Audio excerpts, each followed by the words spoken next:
is gone.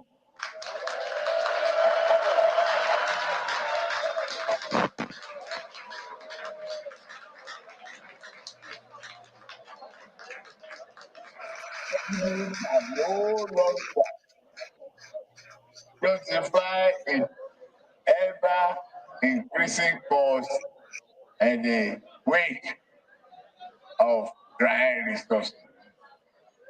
We shall instead channel whatever to fund to better investment in public infrastructure, education, healthcare, and jobs that we materially provide for people.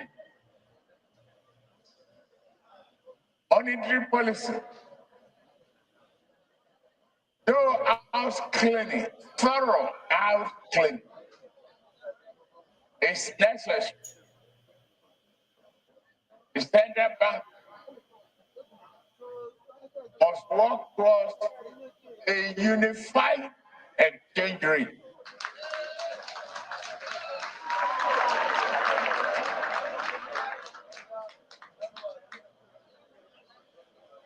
This will direct the fund from arbitrage to meaningful investment and the plant and equipment.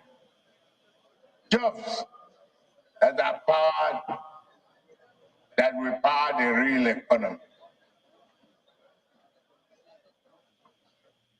Interest rate needs to come down.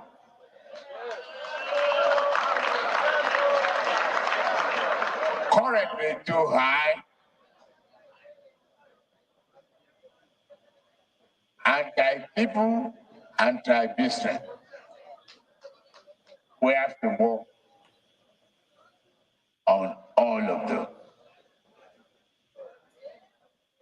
To me,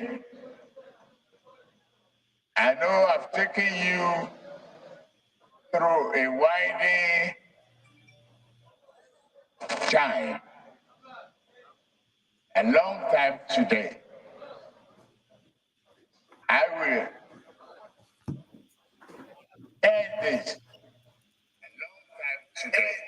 speak by assuring I will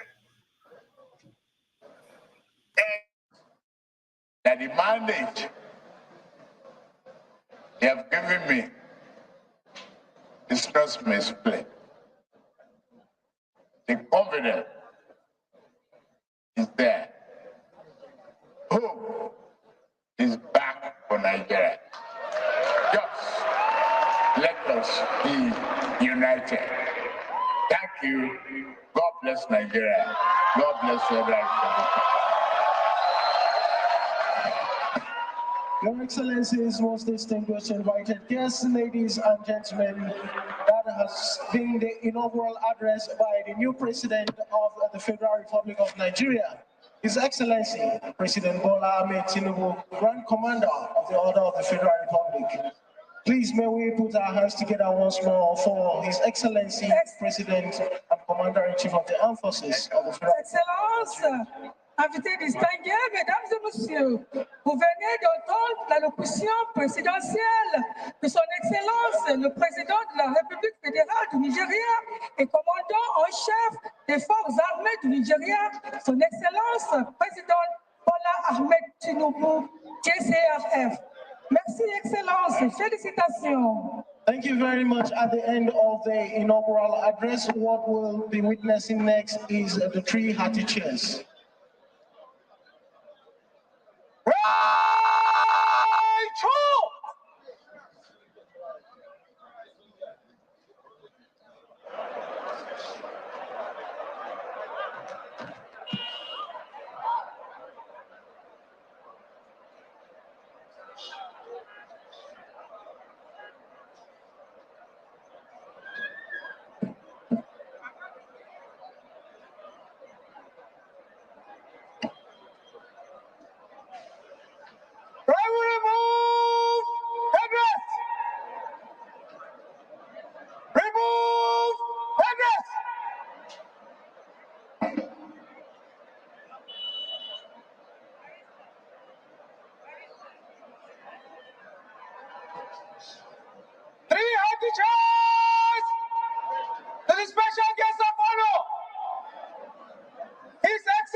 National flag!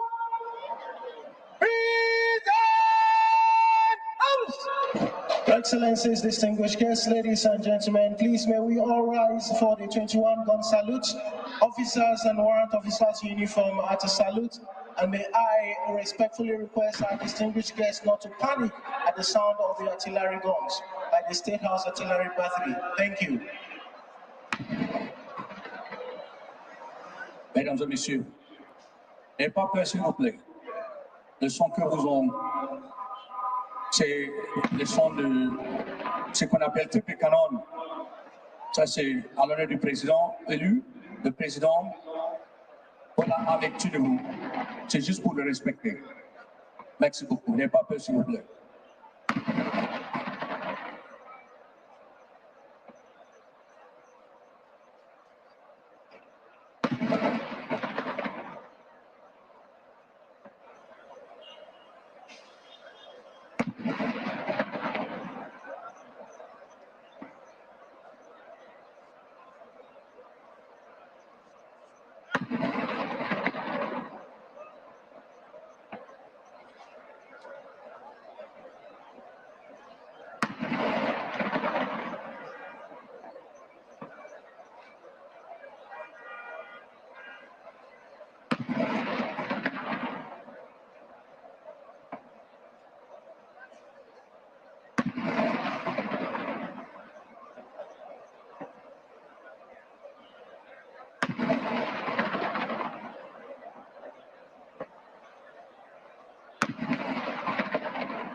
May I request we remain standing to sing the national anthem. Thank you.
Thank you.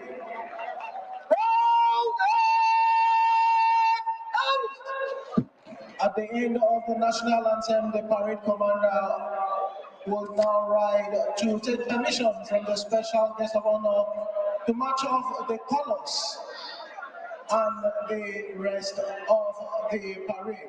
Please, may I request we all rise as a mark of respect while officers and warrant officers uniform.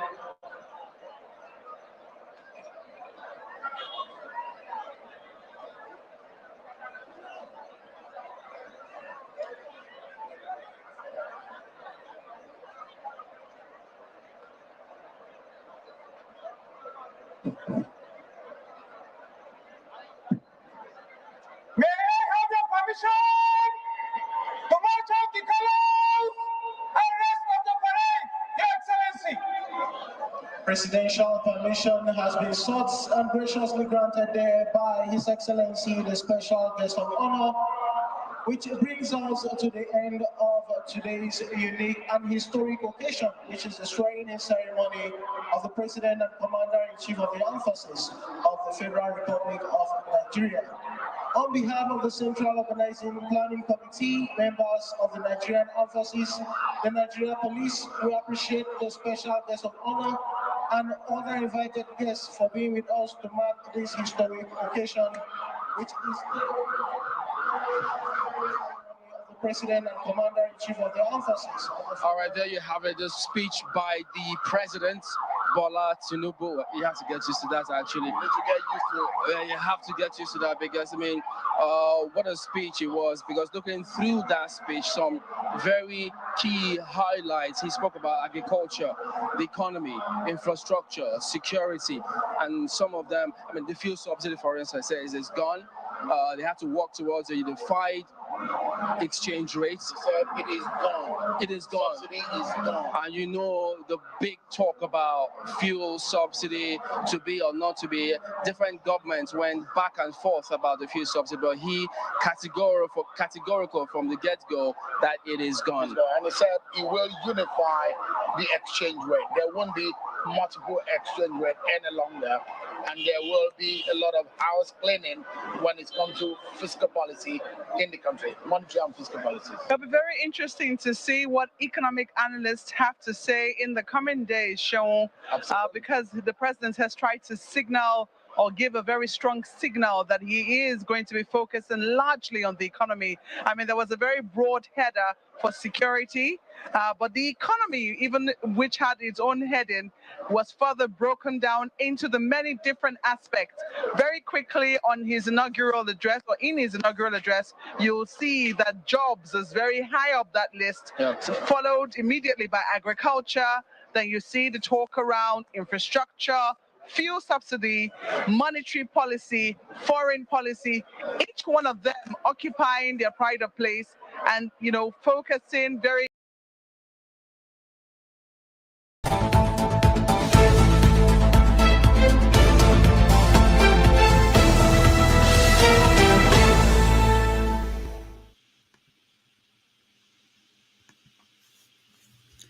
Welcome. It's a wonderful day. In America, it's Memorial Day in America when we remember people who died fighting for this country. In Nigeria, it's a memorable day. That's the day that Bola Tinubu became the president, the 16th president of the Federal Republic of Nigeria. Whatever side you support, it's a reality and it happened today. So this is the beginning of a new era, irrespective of what will happen in court with the people who are contesting the election. The time is ticking. And Bola Tinubu just made a speech, his inaugural address, where he made some statements that are significant and very important. I want us to have a conversation around these topics. So if you want to join us, please do so. I share the link. And even if you don't support what's going on, I hope most of you watched. I think this is the first time I watched inaugural address, inaugural process in Nigeria from the beginning, almost everything. There are so many things to observe, so many things to talk about. But I want it to be a conversation with all of you, not a conversation monologue. So if you're interested in joining us in that conversation, please do. And we will welcome you. There's so many things. I don't know where to begin. The first one was he's talking about, in the speech, he talked about cleaning house at the central bank. Of course, we know that he's going to send Godwin Emefiele packing, but we don't know the extent of the house cleaning that he's talking about. He also talked about unifying the exchange rates. So right now we have the special exchange rate for preferred people, government officials and things like that, and the one that regular people use.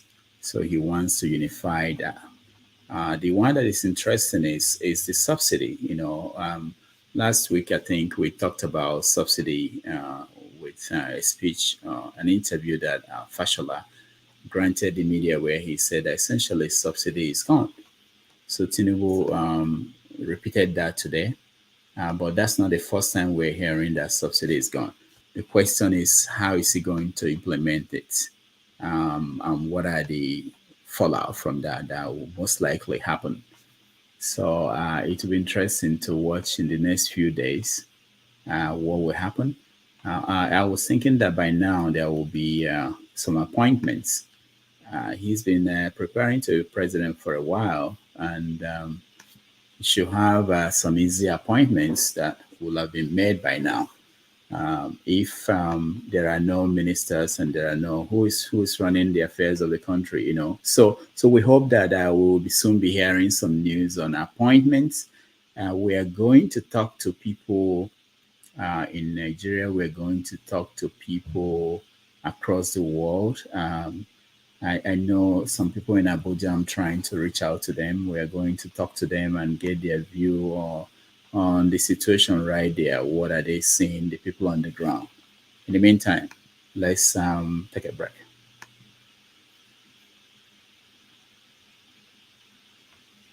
They are going to remove subsidy. The truth is that subsidy has been removed. First to think of it, because we see subsidy only as price. Okay? But the truth is that subsidy is policy driven by law and financing. The 2023 budget has no subsidy component beyond June. So as a matter of policy, this outgoing government has decided we can't fund the subsidy anymore. We are taking it to the end of our administration. As a matter of law, the Nigerian people have passed a law to end subsidy in June. That's my own perspective. Because it was made by the National Assembly, both chambers. Before then, the Nigerian people have passed the Petroleum Industry Act to say this thing must end. In my view, there's no subsidy to remove. It's been removed. A sunset date has been set for it by law. What remains for the new administration, in my view, is how to manage the impact and what it will do with the possible savings that come from not paying for it. Of course, it's another matter for the Nigerian people to tell all their representatives to go back and say we want it back. And it comes at a cost. So there's no subsidy for the next administration to remove. It's been removed. All right, that was Fashola. I am disappointed, very, very disappointed. In all my 67 years of being a Nigerian, I've never been this ashamed of being called a Nigerian. With the way the 2023 elections have been conducted, I don't know how you want to explain it, but I want to let you know something is wrong. And I know it's not every Nigerian that is corrupt, but I'm telling you, this level of bigotry, this level of impunity, this evil, this wickedness, I don't know how we're going to explain it. All right. So we want to hear from the audience, from different people, whatever you believe in. Join us and let's have a conversation. Eddie, welcome to the show. Good morning, Doctor. Or is it after? So Eddie. Yeah, Doctor. Good afternoon. Did you watch? Yeah, I was following it while I'm painting my son's room. Yeah, for me, Okay. I feel Bola. For me, he's better than Buhari. First of all, going by his what do you call it, his speech. Even though, because he wasn't reading from the script, He was saying what I think is in his head. And going by what he said, he talked about unification, he talked about reaching out to the opposition, he talked about dealing security and mainly the economy. So for me, I feel just going by this speech, even though I'm not a supporter of Baba Blue, I'm not a supporter of Baba Blue or neither or P2B or whatever, but just reading by the body language, he has he could on paper he's saying the right things, he's ticking the right boxes, but I don't know how it will pan out in the future. But yeah, I think I like what I hear, so I wish him luck. Good. Eddie, we stop hearing you. Eddie, we can't hear you anymore. But anyway, I got the gist of what you are saying. So you are sold. Let's see, Professor Nebulos, welcome to the show, Prof. I'm glad to be with you, my brother. So I'm with you all the way. Welcome I've not really listened to whatever he has to say, but based on his pedigree, Nigeria seems to have hinged their hope on him on so many areas: security, economy, repairing of damaged infrastructure, and all that. Based on his pedigree, Nigerians seem to be coming to grip with the fact that he can perform much, much more than the outgoing, than the Buhari catastrophe. Even though some will still say, well, he helped in bringing Buhari in. But of course, this is politics. He brought Buhari in, and eventually his hand became tied. He couldn't do anything. That's why he was waiting for his time, waiting for his turn. And eventually he pronounced to the world that it is my turn. Let's see what he's going to do with his turn. So he's just beginning now. I think the first way to assess him is when he reads out the names of his ministers, because that's going to go a whole long way in determining how far he will go in fixing Nigeria. Let's say the quality of the ministers he's going to appoint, that will really help us in determining how far it will go in fixing Nigeria. So we are on the program. So we'll be discussing as the topics come around. Thank you, Rudolph. All right. Thank you, Prof. Yeah. Thank you. Uzo, welcome to the show. Doctor, good morning. Happy Memorial Day. I think say for day. Happy Memorial Day.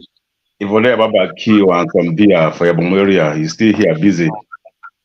Taking care of Nigeria. Only God I will bless you though. On my own, they have happened. So nothing we can do.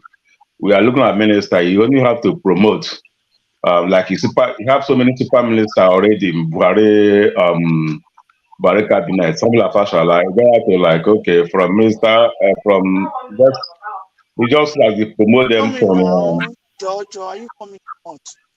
They promote them from the regime, his own regime.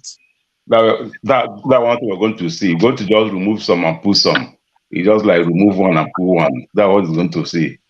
Someone like Fashala, that don't even know anything. He was talking about succeed. They don't know what he's talking about. God just promoted. I'm listening to the wife, Things are going on, but for the first 1 month, let's see what's going to happen. But I hope pray things will work well. I can never wish Nigeria bad. So that's one thing I can never do. But whatever happens, that's what's going to happen. Then we can start for the following month. We can start seeing they say begin when one become somebody now from now early stage they know. So for first 1 week, 2 weeks, you should know where he's punching hand on. But on minister side, I know that he's not going to like jump like one that are there in Buhari regime already. He's going to keep them up and just remove some that he doesn't want. That is not his. That put some that is that's what he's going to do. That's my own. That's my. Thank you. All right. Thank you, Uzo. Shegun, welcome. Thank you, Dr. Damages. Good morning, good afternoon, everyone. So, So, what's the question? good. The question is, what do you think? Did you watch? Are you all right? Yes, I did. Yeah, I started watching around 8:30, then had a break, and then come back to. I was looking forward to his speech anyway. So, basically, pomp and pungentry, the normal thing that they had, the exchange of baton. Um, I don't think the process is just all the same. There's nothing special. Whoever was going to be sworn in presidency, they would have followed the same process. So, yeah, that was all right. And then handing over, and then the speech. Um, I know, obviously, he also mentioned in his speech that the court cases is still going on. I'm in support of that to keep going on, at least to have a closure. But however, between now and when that concludes, Bola Ahmed is the president, the end of one era and the beginning of another. So we'll just be watching closely to see. He's promised so many things in his speech. We'll be looking forward to his team providing the specification. What stood out for you? What stood out for you, Shegun, Quite from the quite a speech? quite a number of things stood out for me. So if you look at the structure of the speech, I think he tried to inspire hope, and he tried to kind of put a face of unity. One of his major speech points that he said he said something about prejudice towards none and compassion towards all. He talked about ruling and dialoguing, but not dictating. So I think there is a kind of stretching his hand towards fellowship for everybody. So let's see how he's able to do it. I think the devil is in the detail of how he's going to be able to do that. And then the removal of subsidy. For me, obviously there's no debate about whether subsidy should be removed or not. Everybody knows that subsidy will have to go. But the best time for it to go is always in the beginning of the life of an administration.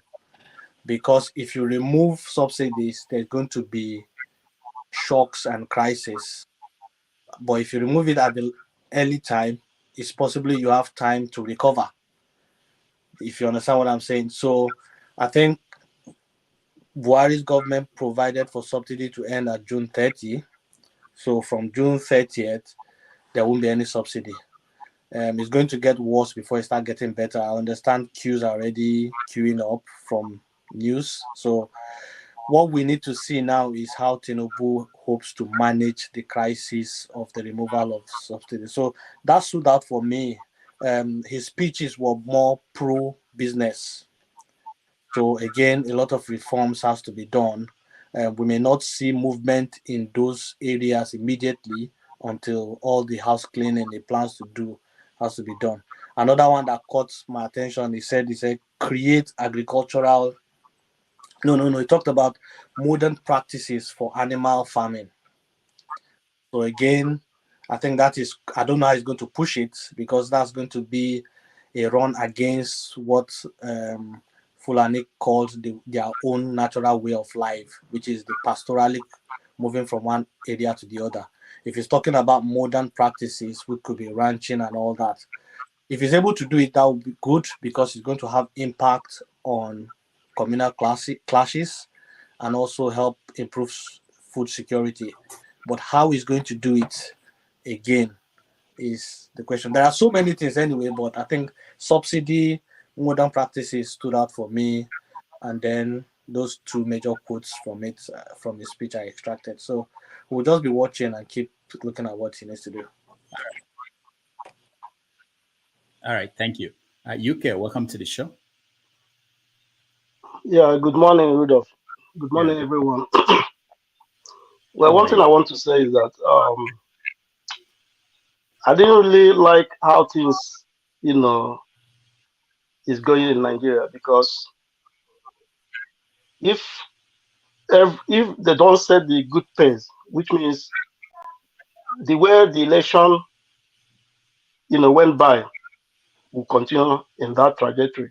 I mean, if they don't do things the way it should be, because it's not even about coming in, really. I mean, I'm not against the man. going into become a president of Nigeria.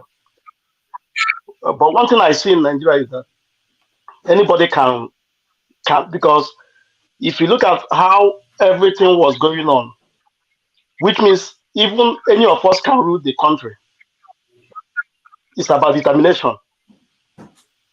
It doesn't matter because if things will go like this and all Nigerians, both the learned and unlearned one, accept it, which means anybody can rule that nation. It doesn't matter whether you go to school or you didn't go to school. I mean, that's the way I'm looking at things. But for him getting into power, so let's just give him a benefit of doubt because we don't want to cause problem. Because if we cause problem, it's not going to be good because the country is already in a big problem. But what I want to say is that they should make sure that whatever thing they are doing, they should do it well. Though we might be looking that, the way things, we'll still say, okay, let's give him benefit of doubt. He might correct some things. So that's all I want to say. All right. Thank you, UK. Mazam, welcome to the show. Mazam, can you hear me? I can hear you. Yeah, Thank okay. you. Thank you so much. I've been away for a long while.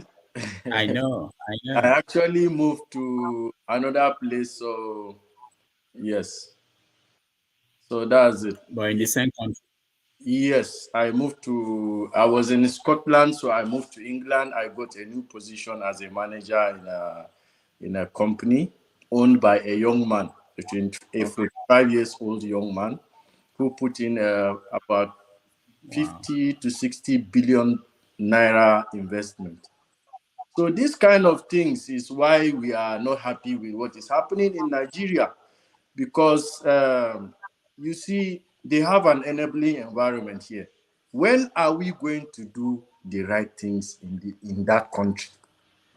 Does it mean that we accept anything wrong that comes our way just because we want to move on? It's not right.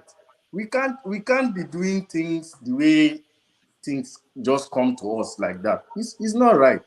Someone came through an ill-mannered way of becoming a leader.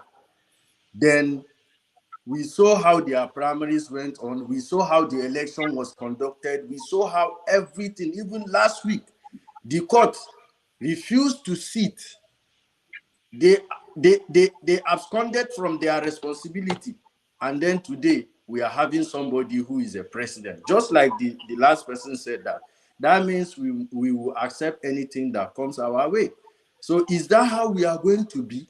Is that how we are going to continue? Anything that comes our way, then we should accept it. When are we going to have a precedence? When are we going to have a standard operating procedure?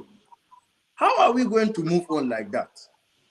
That's to me, to be honest, I don't see anything coming out of it, because yes, he will continue just like that, and we'll waste another 4 or 8 years, just like Buhari did. The hope you just said, Shegun, when Buhari came in, there was more hope than today. People were more hopeful on Buhari than on Tinubu, and today Buhari walked away with more depth. He put the country in so much chaos that we don't even know how Tinubu will start. So is that how we're going to be accepting things like that? No, no. No, I don't see anything coming out. Thank you.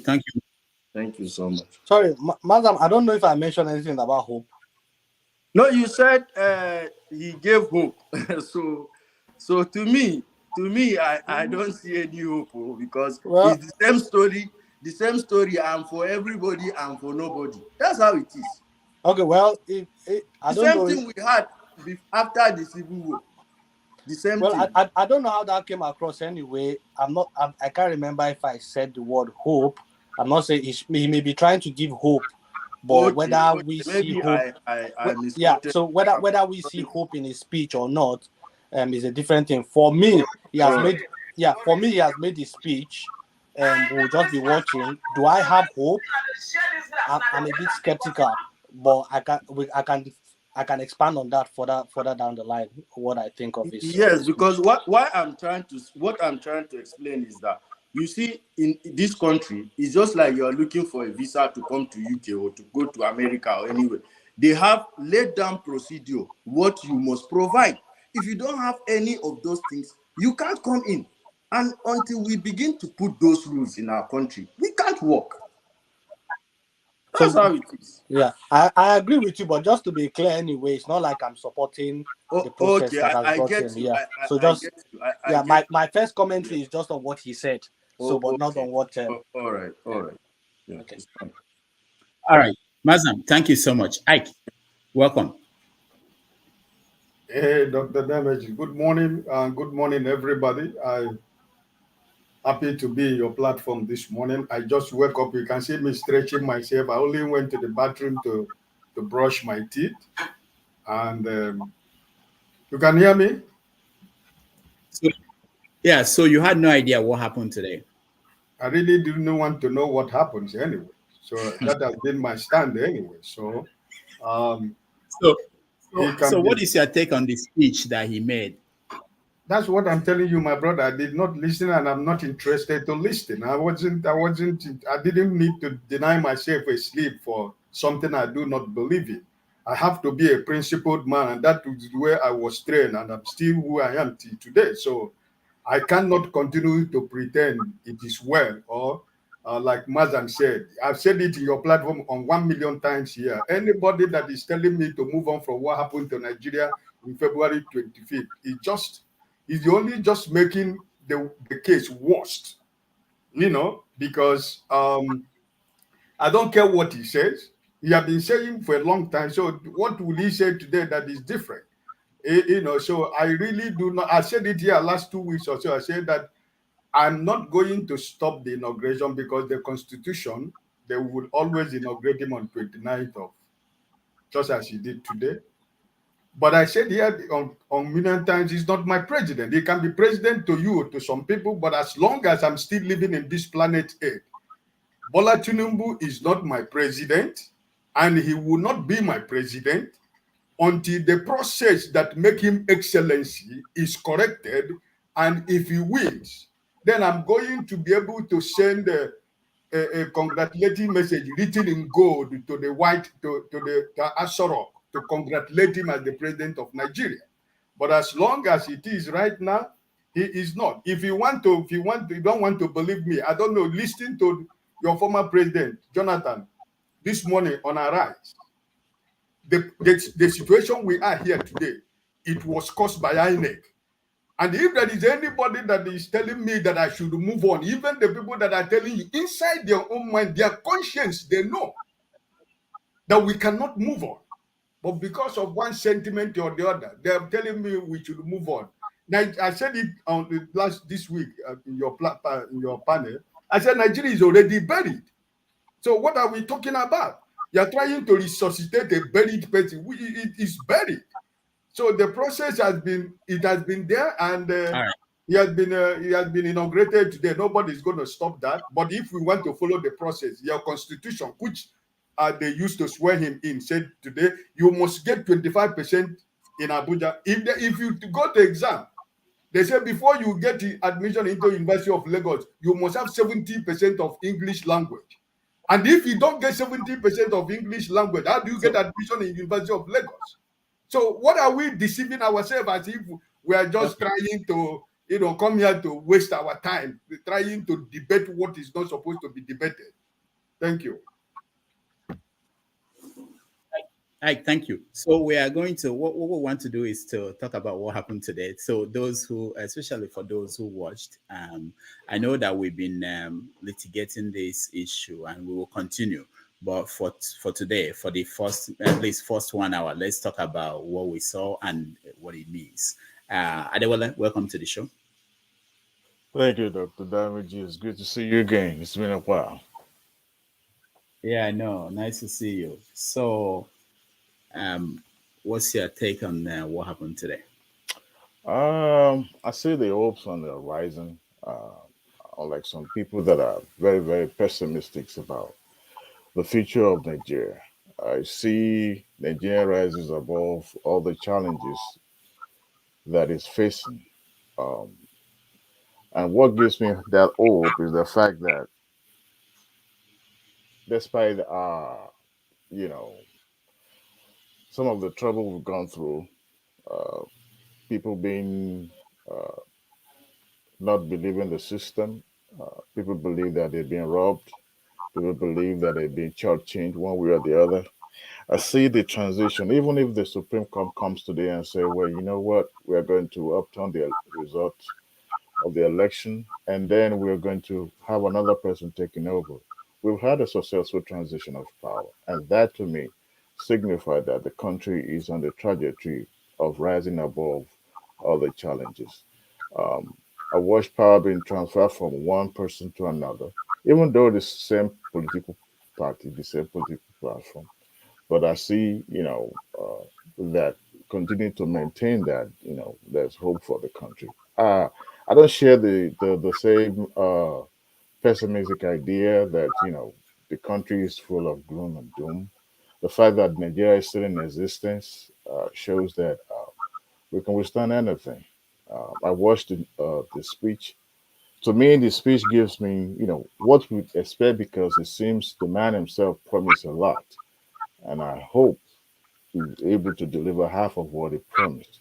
Subsidy is on its way out. We all know that. Even the past administrations already legislate on that. And the security is what I'm concerned about.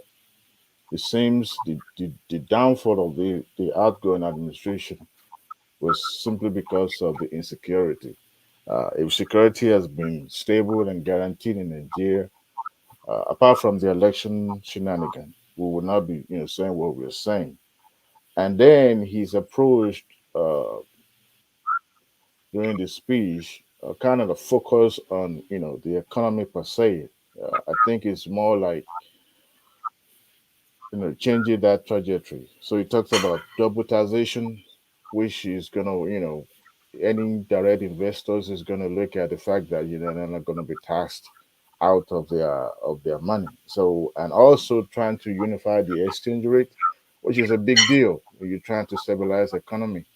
I believe you know eh, it's vague, but at the same time, it also show that he's ready to uh, tackle the economy at the same time. And how is it? He gave references to his fellow contestants as well. So, which is to me is a very good point because uh, he acknowledged the fact that the case is still in the court. I believe he also understands that judiciary will take its course. Whether he will have influences on that depends on the outcome of the court case. But by and large, I believe that Nigeria is ready. Nigeria will, we'll get there someday. I understand some people are aggrieved by the result of the election, but we'll get there. That's my take. All right, thank you. Prof, I will skip you because you've had the chance to speak. I'll come back to you next. But let me go to Mab. Mab, welcome to the show. Good afternoon, Dr. Family. Yeah, how are you? Very well, thank you. Did you watch It's the my first time being here. first time on the show? Oh, we're still Exactly. preparing music for people like you. But thank you so much for joining us.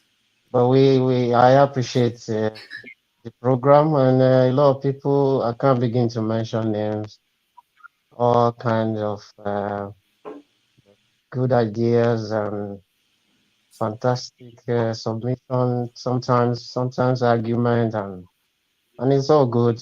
It's just because of the country and trying to navigate how we can put our country back to one of the best countries so far we can think of. But God willing, if we can get the all our factors right. Yeah, having said that, Mab, are you in the country? Where are no, you? I'm in UK. Okay, Hello, all right. Go can you ahead. hear me? Yeah, go ahead. Yeah, we can hear you. Did you watch the inauguration? Yes, I did. I did, and in fact, I watched yesterday one, the church service one, and all I want to, number one, I don't support him being the president, number one, but at the same time, when you are trying to calm yourself down and try to see, wait a minute, let me see if something can just motivate you or maybe calm your nerves down. Yesterday, I was listening to the wife, and the wife was saying, I don't know how some people take that, but to me, it's like, or maybe because this is the first time being on that platform, a presidential platform or something like that, saying they don't need our money to survive. And what? If you don't need our money to survive, but we know how you don't have factories, maybe TVC, television. Well, we know how Lagos money. I'm from Lagos, and I'm not part of those that want you there anyway. But particularly today, one, he mentioned a lot of things, and all what he was saying, picking things one by one from electricity is going to make it the transmission. He said the transmission, this transmission stage should be, they should, I mean, buckle up and make sure it's a little bit more efficient and something like that. He keep jumping from one thing, so that I'm looking at, this is not Lagos State, man. This is Nigeria as a whole now. This thing is not easy the way you are. In fact, it's like it's trying to cover everything everybody is talking about. Under 4 years, you don't have money. You have debt, huge one.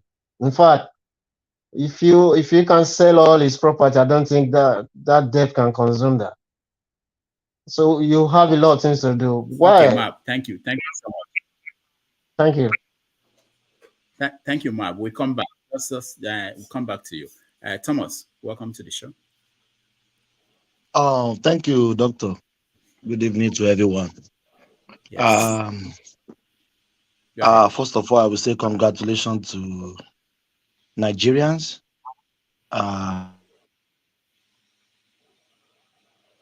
We that accepted him as our president.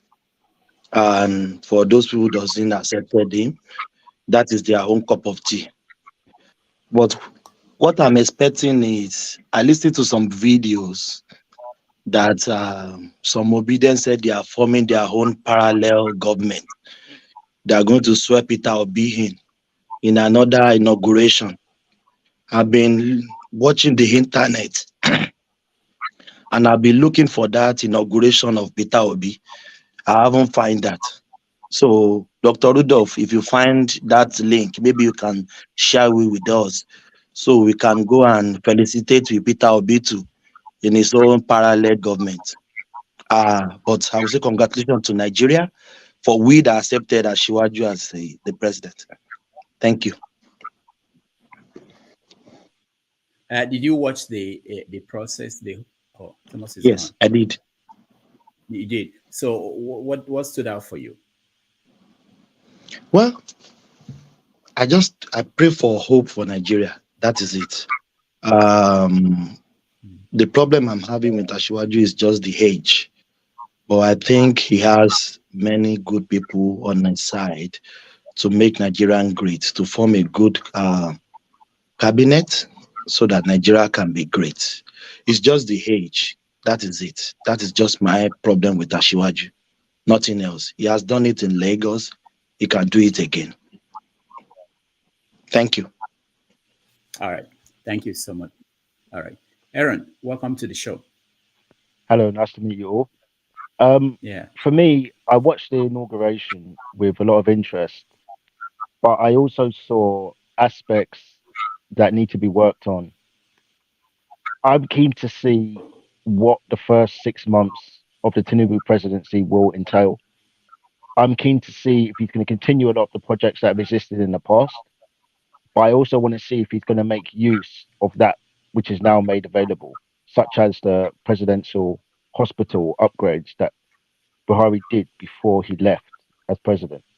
What will be key is not who is president, it's what they do over the next 6 months, who he puts into his cabinets, and how the governors of each state interact with that cabinet.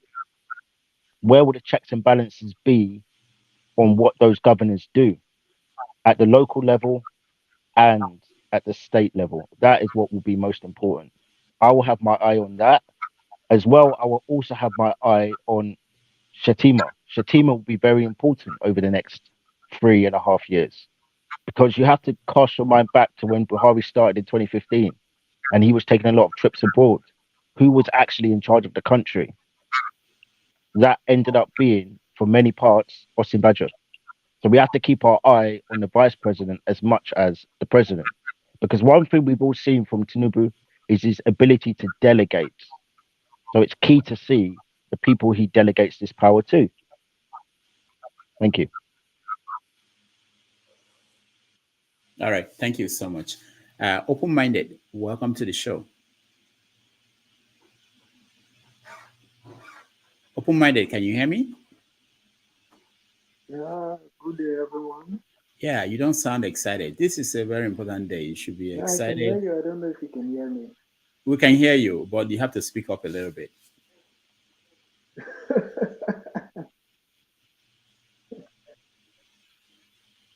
Go ahead. We can't hear you Yeah, anymore. Can anybody hear you?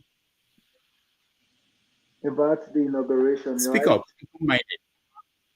Yeah. Wait, did you watch?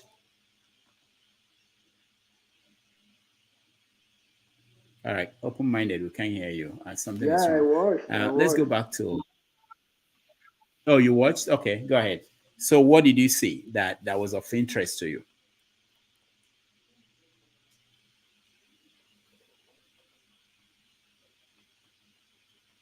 Am I the only one that is not hearing Um, him? Adewale, can you hear him? I can as hear I said him, the but I last think time that it's I there's was in a this delay. program, that today we come and we have seen that today have come and he has been inaugurated as the new president of Nigeria. And I watched his speech keenly.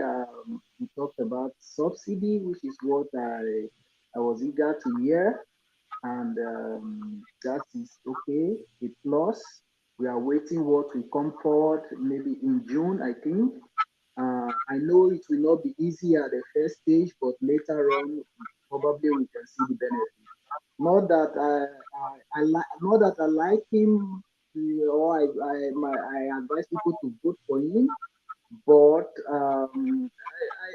he's there at the moment. There is nothing I can do, and I wish him well. I wish his government well, because this is Nigeria. If it works well, if it is better for the nation, then it is better for me also.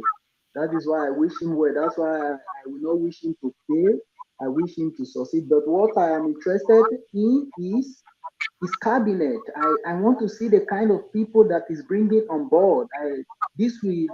From now, like as the last caller said, from now till 6 months' time, we will know the kind of government he will run through his cabinet, through his people that is going to bring on board. Although we have a clue of some of them already, uh, we already have some of them as clue, but we don't know the new kids that we bring on board that can change things. So we watch keenly to what will happen from now to 6 months time, and also his vice. That guy is not left out. We have to also pay good attention to that guy, because we know his records, and we'll see what comes up. Hopefully, thank you. All right. Thank you, open-minded. Prof, there's something that Adewale talked about. I think he mentioned I think Adewale, it's you. If it's not, you forgive me. That oil subsidy is best when it's removed at the beginning. Or is it Shegun? One of you, I It don't know. was Shagun. Oh, Shegun. Okay. All right. So the question I have for you, Prof, if a government, like I know every government comes with what we call honeymoon, or maybe you can say goodwill. But I think that, if you talk about goodwill, maybe Buhari came with more goodwill than Tinubu is coming in with. Do you think that will be a factor in managing what will be obvious fallout from removal of subsidy?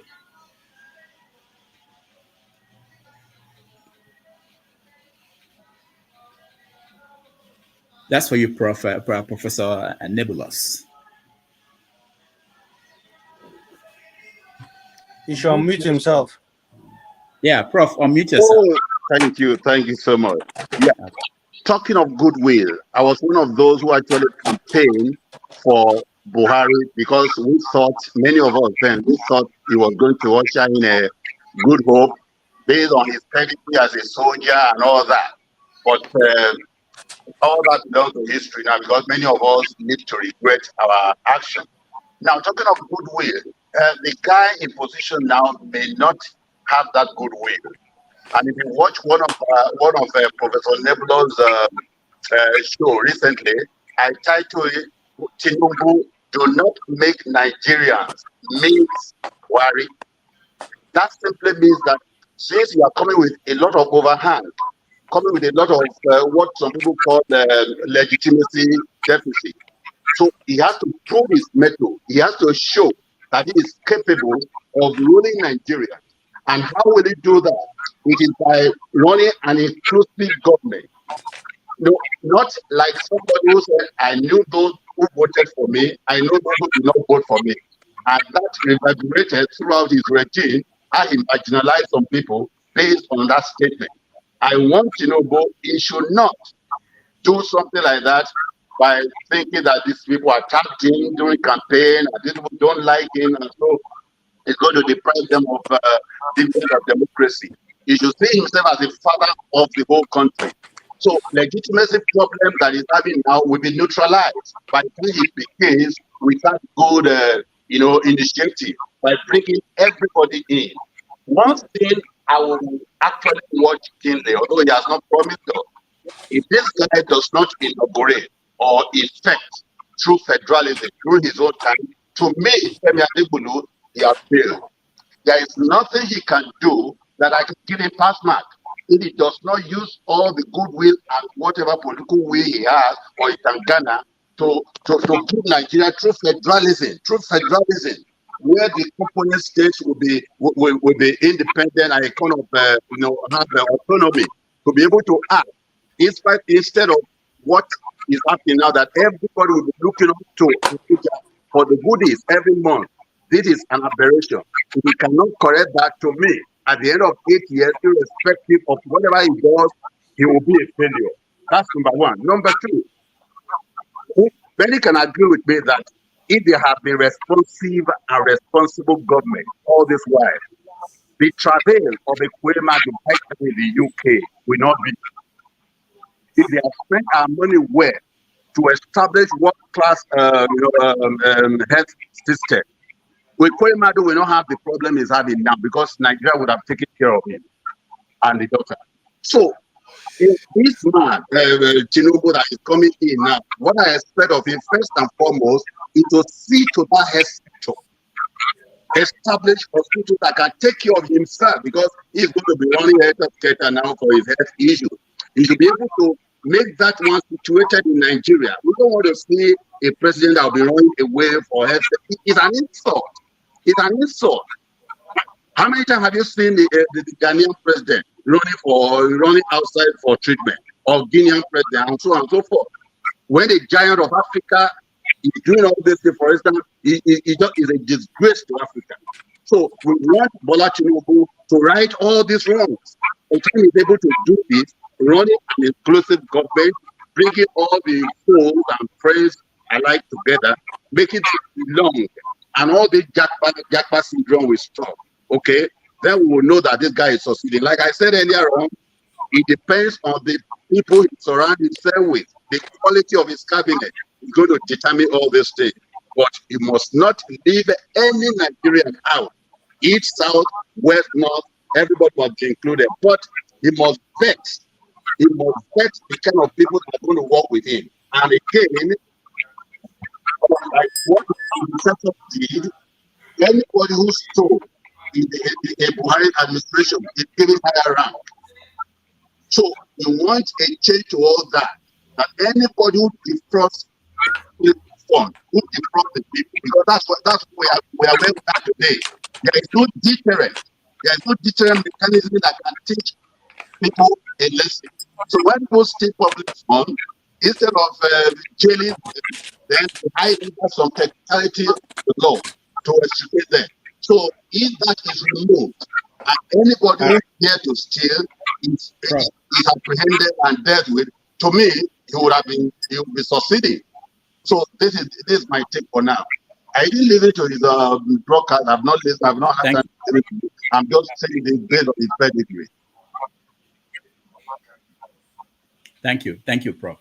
All right, Mr. Shaw, welcome. Thank you, Rudolph, and good afternoon to everyone on the platform and those in the comment section. I know the question is, did I listen to what happened or did I watch it? I didn't listen to it. I saw it because I had your show from the show you did earlier today. I had it on TV, but was muted. So I saw that you covered what was going on. Like, well, I didn't listen, but I watched it. So I couldn't tell you what they said and what they discussed. But it was inevitable that I was going to be sworn in. It is what it is. Like I've said many times, whoever's the president of Nigeria, regardless, I wish them well, because if they do well, Nigerians will prosper. My concern is Nigerians. As long as Nigerians are prosperous, I'm happy. And to speak to what Egmo said, Professor, regarding building hospitals and all of that, I think one of the reasons why they don't want to use Nigerian hospitals is because of patient confidentiality issues. Their worry is that the minute they go to a Nigerian hospital, somebody would leak while they're there. And Nigerians, they can drag anybody. They will say, oh, we're dragging them like a tiger jail, like I pass my neighbor. Then they will say, this person has this ailment, that person has this ailment, and it will be weaponized. I'm not in any way justifying them going abroad, but I think that might be one of their biggest worries. They know if they travel abroad, patient confidentiality exists. Even without going private, I've worked with and for the NHS for years, so patient confidentiality is something they take serious. Even as somebody who uses it for free, you can't, even when you work there, you're not allowed to check, in most cases, your own record. It's against the ethics. So I think one of the reasons why they wouldn't even use Nigerian hospitals, even if they are, world standard, is because they don't want their medical records out. To speak to that. Also, a few things, I'm just going to go from here to there. I listened to Mrs. Tinubu. I saw some of the things she said. Was in a church yesterday when she spoke for about a few minutes and, was quoting the scripture. She said something that I'm trying to understand. She said, our family has been blessed by God. They don't need Nigeria's money to survive, which I agree. You'll be an idiot to disagree with that. But I'm just trying to go back a few months ago where she said, people think her and her husband have money. We don't have money. I had to borrow 2 million naira from Mrs. Shettima. So I'm trying to put the two together to say, which one is it? And she wasn't talking about new naira policy. She was just, the context was, people think we are rich. We are not rich. I asked my husband for money. He said he didn't have money. I had to borrow from Mrs. Shettima and all of that. So, some of these things, I know it's not, in the grand scheme of things, it's irrelevant. Sure. Yes. Good.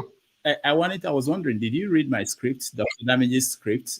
No, it's I haven't. Not out yet, and you just repeated exactly what's there. No, so, I know you can. There's no way you read it. Yeah. You just okay. Yeah. It's some of those little things. It's some of those little things. If I can't trust you with little, to trust you with much, it's going to be difficult. Just be upfront with the people.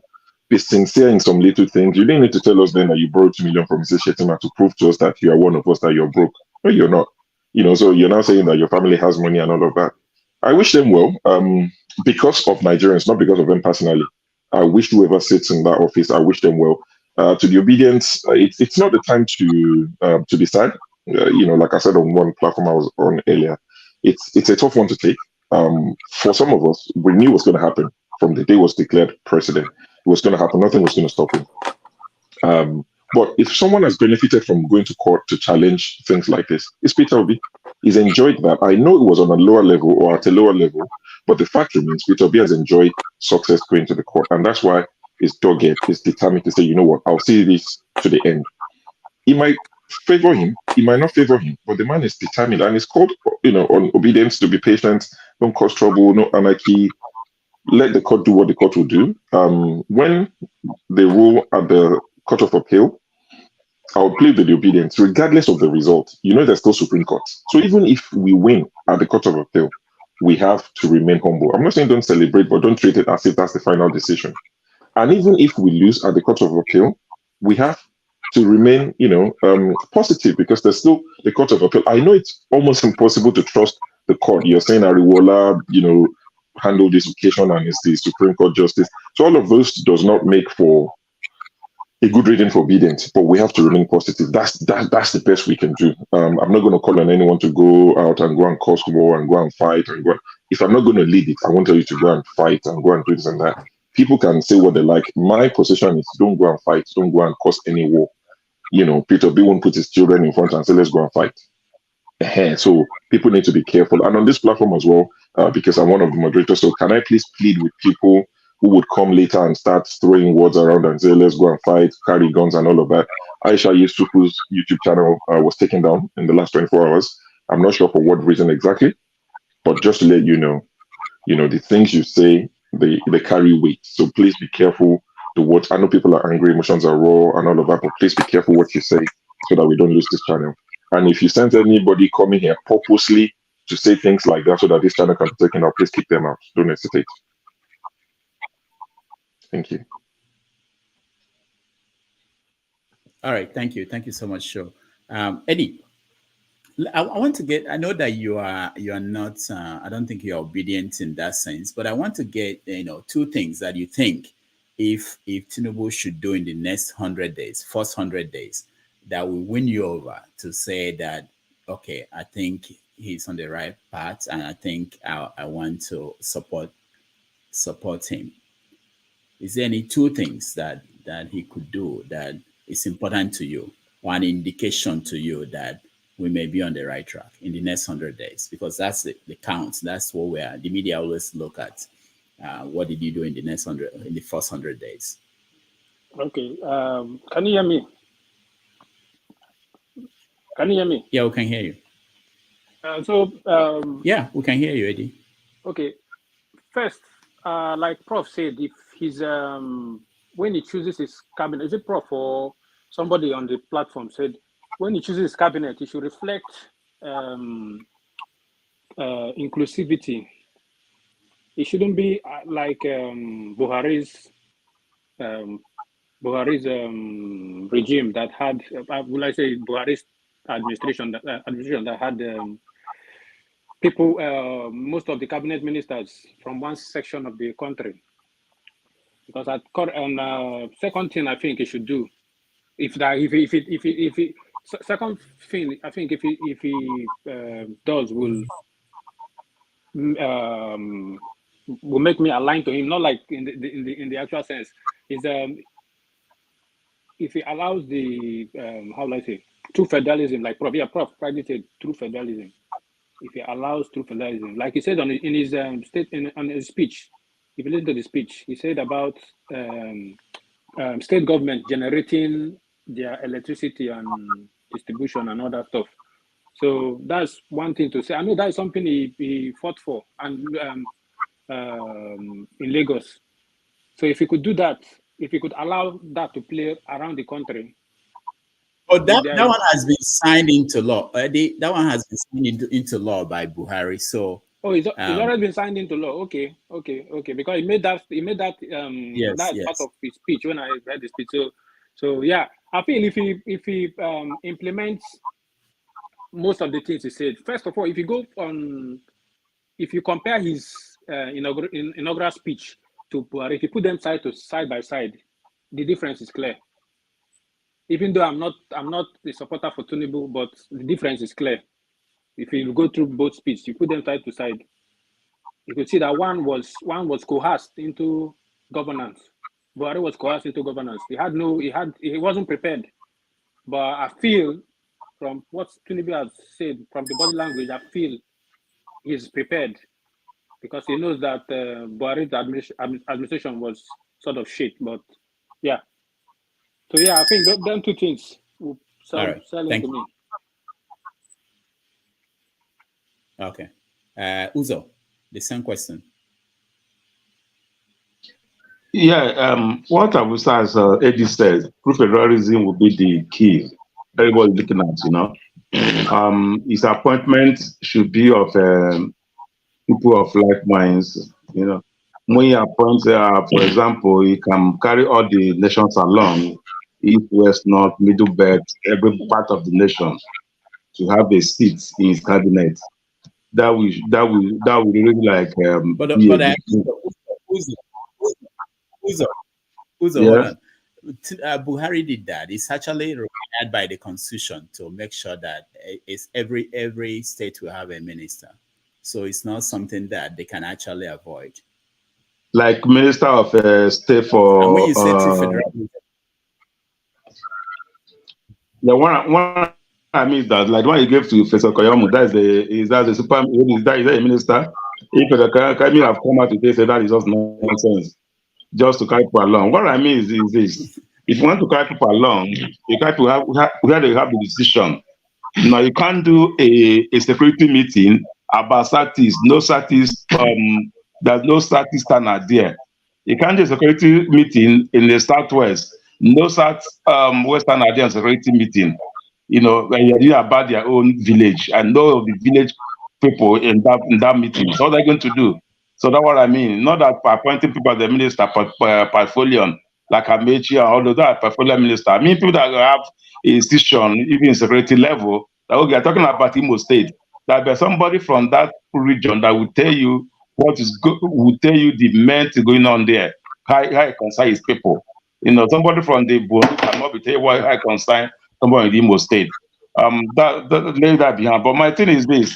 But if you listen to us, I used to say, Yoruba used to say, Oriye Wambe. Tinubu head, they correct, but in health, it's not there. If you have a long time, you was in such a speech, somebody standing up without reading, without interpreting, reading from what is his mind. That if I listen to him very carefully, I feel that Tinubu knows what that guy is going through. Hold on. Uzo, hold on. I don't know what you're saying if it's true. I don't think he used a teleprompter. You may not see that, Uzo, but he didn't Okay, just stand. I wouldn't even if recommend that he he should do that or anybody. yeah, if he's doing that, he has still at least, even though he's doing that, you see the speech, he's still looking like it's okay. You know what is in the speech, you know what he's talking about. Not that you're reading from something that somebody write for you to read. And when you're reading it, you see the way they read it, the pause, but he's flowing with his speech. Because which one of those words, you know what it's affecting Nigeria how it is. So that's what I mean about that. One thing I know about him is this: he head is still there. If his mouth is still like Tinubu can speak tomorrow, but his head cannot carry it. His mouth will carry it. Secondly, I don't know why we don't swear in with the God of our ancestors. If we start swearing with the God of our ancestors, I don't think we'll be having this problem. Because when we read the Bible, they know that God is a God of justice, or Quran, they are God of justice. If they start with Ogu or Shango, I don't think they will. This will happen. Nigeria are going to be well. If you swear with Shango, if I don't do the let Shango strike me. You see that they will do whatever they say they will do. That's what my take here. Or we should start, if they can start swearing with the God of our ancestors. After all, we believe in the God of our ancestors. So, if they can start swearing with the God of our ancestors, that would be a right path to go also. Thank you. All right. Thank you. Shagun. Uzo, all the gods. I had Uzo talking. Okay, go ahead. Oh, who is speaking? Oh, Shagun, is it you? Yes, it was me, but no, I wanted to say that Shagun. Oh, okay, you can go from there, but I wanted to add this. Uzo mentioned federalism, and people always say that. But what does it actually mean, and how do you pull it off? We know that the way, I don't know how Buhari did the electricity thing, without amending the constitution. I don't know, and it wasn't a big deal, But the other issues in that exclusive list, could they be changed? So go. I want you to address some of those things when you talk, Shagun. Right. Okay, is that also a question for me? Please. Yeah. Okay, first thing what I wanted to say was Uzo, all the gods, both Shango, they're all, and the Christian gods and Muslim gods, they're all gods of justice. It's just that the Christian gods and the Muslim gods have a bit more mercy, and it's not as instant as the as the as the traditional gods. But having said that, let me answer the first question that you have put through. What two things would make, would they have done in 100 days? For me personally, I don't think there's anything he will do that will legitimize the process. So whatever he does in the first 100 days, um, as long as the court has not, put closure to the electoral process, for me, it really doesn't make much difference. However, to look at it in another light, that what I hope he will do that will help the country, for me, one should be in we should start seeing movement in how to address the security challenges of the country. The first thing is I want to see him stretch his handshake all around the country in an effort of trying to bring everybody together. One of it maybe releasing of Nnamdi Kanu to try to endear the southeast. Another thing would be, reaching out to all the northern elites to try to see how they can curb the various security challenges within the areas. I think for me, it would be a good indication that he may be leading Nigeria in the right path. Sorry, the second question again. I think I lost track of that. I wanted you to address when people talk about federalism that they want him to put that in place. Does that really mean for real in real terms, and how will he put it in place? Okay, well, I don't know what he will really mean, but my thinking is, so when I was listening to his speech today, he didn't mention anything about restructuring or federalism. I've tried to check his manifesto. Maybe I missed it. But if he's going to restructure the country, the first thing will be to start devolving power. So they've been able to say people can generate their electricity. Then the next thing would be probably state policing. Then the next thing would be probably more resource control for people within their various areas. I think when people start taking ownership of their resources, they then seem to be in control of the things that are happening.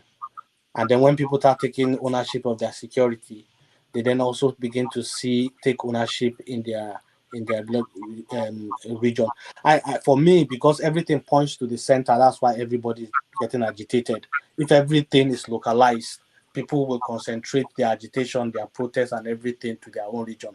I believe Southeast will concentrate their fight with their elders within the areas. Southwest will concentrate in their areas, and then for me, that's the beginning of maybe true federalism. And true federalism really is going to be a journey.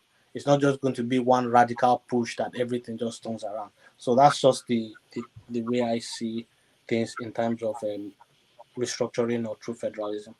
Thank you. Thank you, Shagun. Adewale, let me add this to your question. So, talking about who will be in the cabinet or the people around the president, we are now sure that Ababio most likely will be the Senate president. We are sure that Ganduje and Wike will get prominent appointments. So when you see these names mentioned or these people in these positions, does that give you confidence in terms of what President Tinubu might be able to do? Or even the people who are skeptical about what they are seeing? Before I answer that question, let me hatch to the list of what I expect him to do within 100 days. I wrote some things down. He talks about security Okay. during his speech. Before I move to your question about those old politicians, he also talked about reforming security architecture. Um, I I want to believe that he was able to do that within 100 days whatever other plans that he has will be able to be successful in the sense that right now Nigeria is not safe. The northern part of the country is not safe. Uh, the reason I want to believe the reason why he didn't touch much about the restructuring is because that's a very, very controversial issue, and you don't expect him to be, putting that in his speech on his first day, on his inaugural speech. So if he's able to reform the security architecture of the country, perhaps if it has to, send, some bills to the National Assembly to reform security apparatus or adding more or give legitimacy. But you talked about a little bit about the earlier. He talks about the what do you call it? True federalism.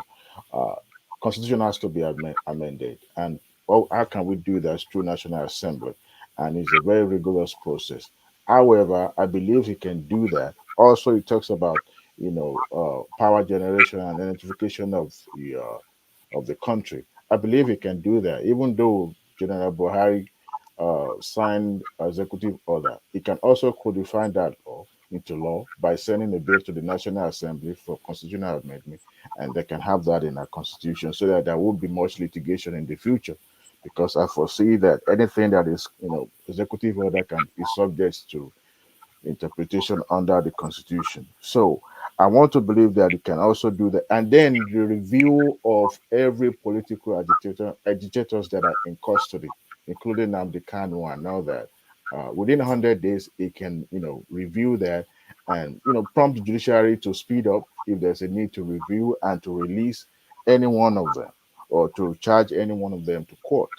And speaking of the question that you asked me, we can't do away with politicians in our politics and in the public office. We need them because governance is different from politics, and sometimes they both go together. And you can't put them, technocrat in a public office without political background, because some of these decisions and policies that will be formulated are also attached to politics.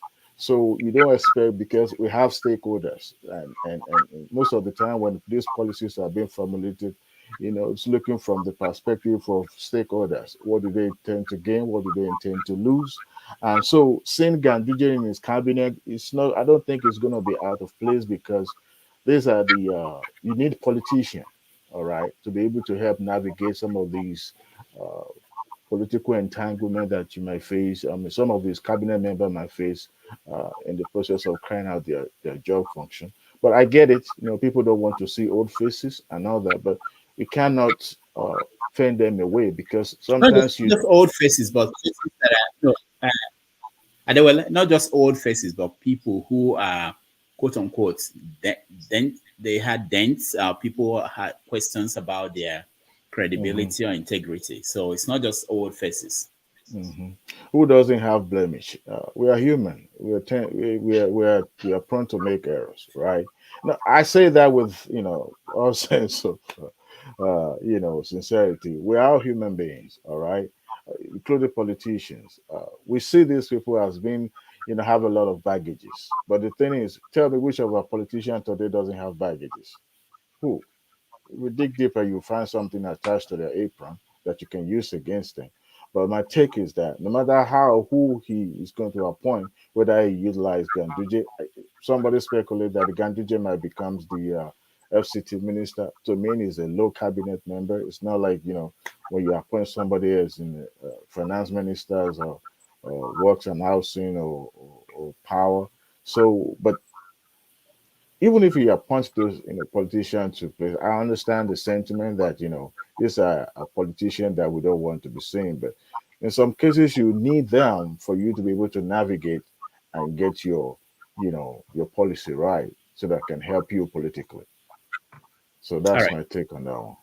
All right. Thank you. Thank you. Doctor, can I just say something Thank on you. those on the Let, cabinet? Shagun. who is speaking? My system is slow. Okay, Shagun. Yeah. Sometimes I don't before the mouth opened. I it takes time. Go ahead. Yeah, what I want to say is I'm Go not ahead, too Shagun. enthusiastic about his cabinet, and I'll tell you why. I, obviously, it's been said that Tinubu obviously knows how to source for talents and competence and put them in his committee and work. But I think his cabinet, maybe in this first term, would be made up of payback time for the various people that have helped him to secure things.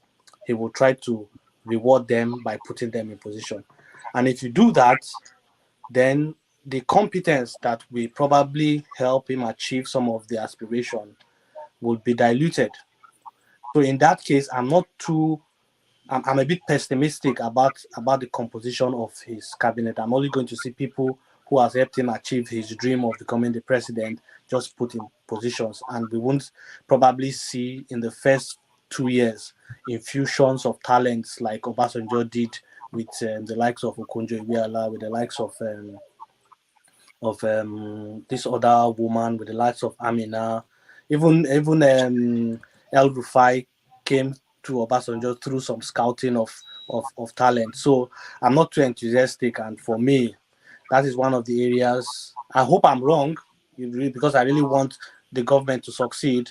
But I think it's just going to be a combination of paying people back, people that have helped him to win the election. You take this, you take this, you take this. At least in the first composition. That's what I think. Hope I'm wrong, but that's what I think. All right. Yeah. There was 1 minute. Just Yeah, 1 minute. I just want to remind Shegun that any person being appointed minister is representing this some stakeholders. Let me put it that way. It's representing some political blocks. So because for presidents to appoint people, you appoint from each various states, and each state also have people that represent them. So anybody that is appointing to this cabinet is representing the state, the political stakes from that state, and not necessarily that he's handpicking them. So it's possible that they could use those people as a proxy, to do whatever they want to do instead of them being the person that will be seen on national TV every day.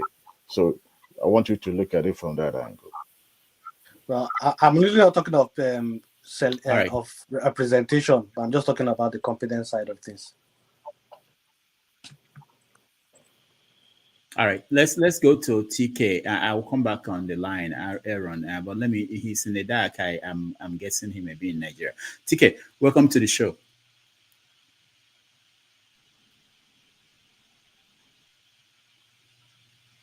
Can you unmute yourself, TK?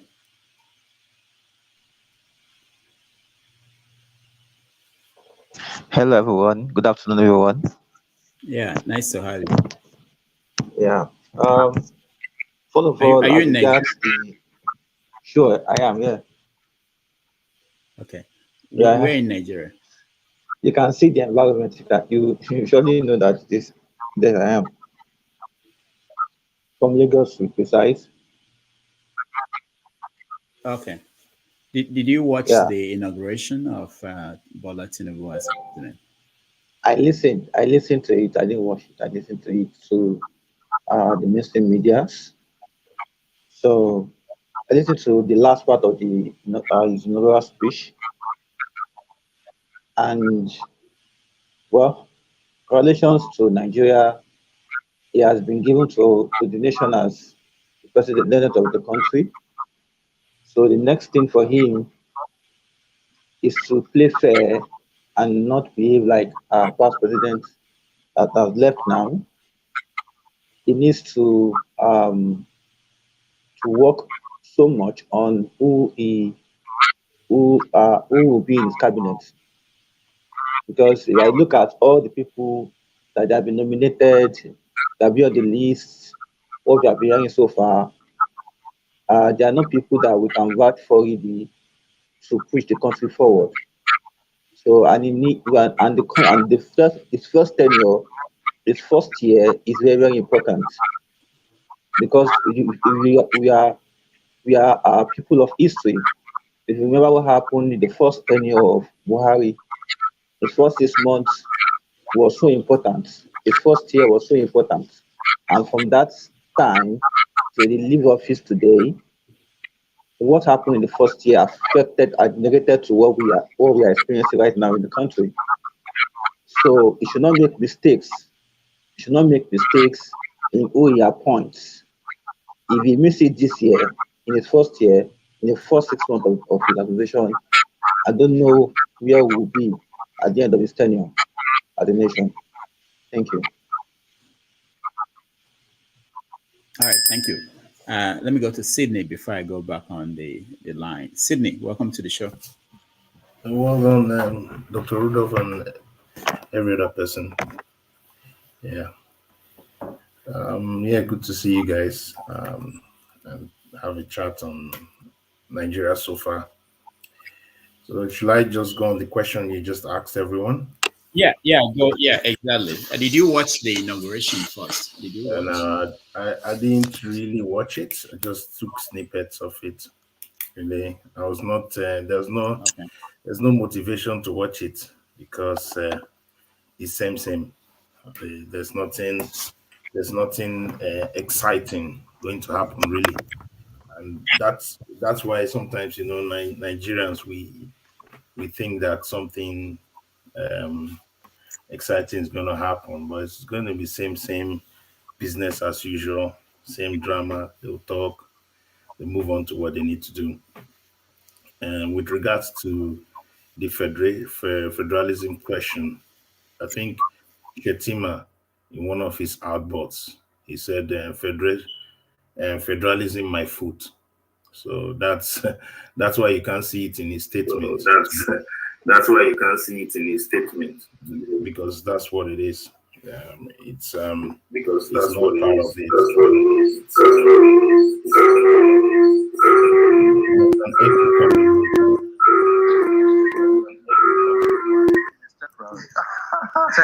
Former President Muhammad Buhari said, kind of foot dragging when it comes to firing people, literally. I'm so sorry. Go ahead there. Go ahead there. Okay. All right.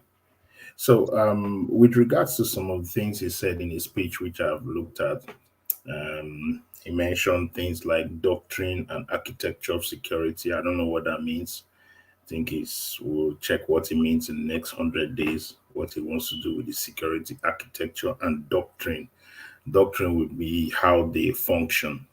And for me, it gives me a lot of questions like, how does he want the security architecture in Nigeria, both the DSS and everything to function?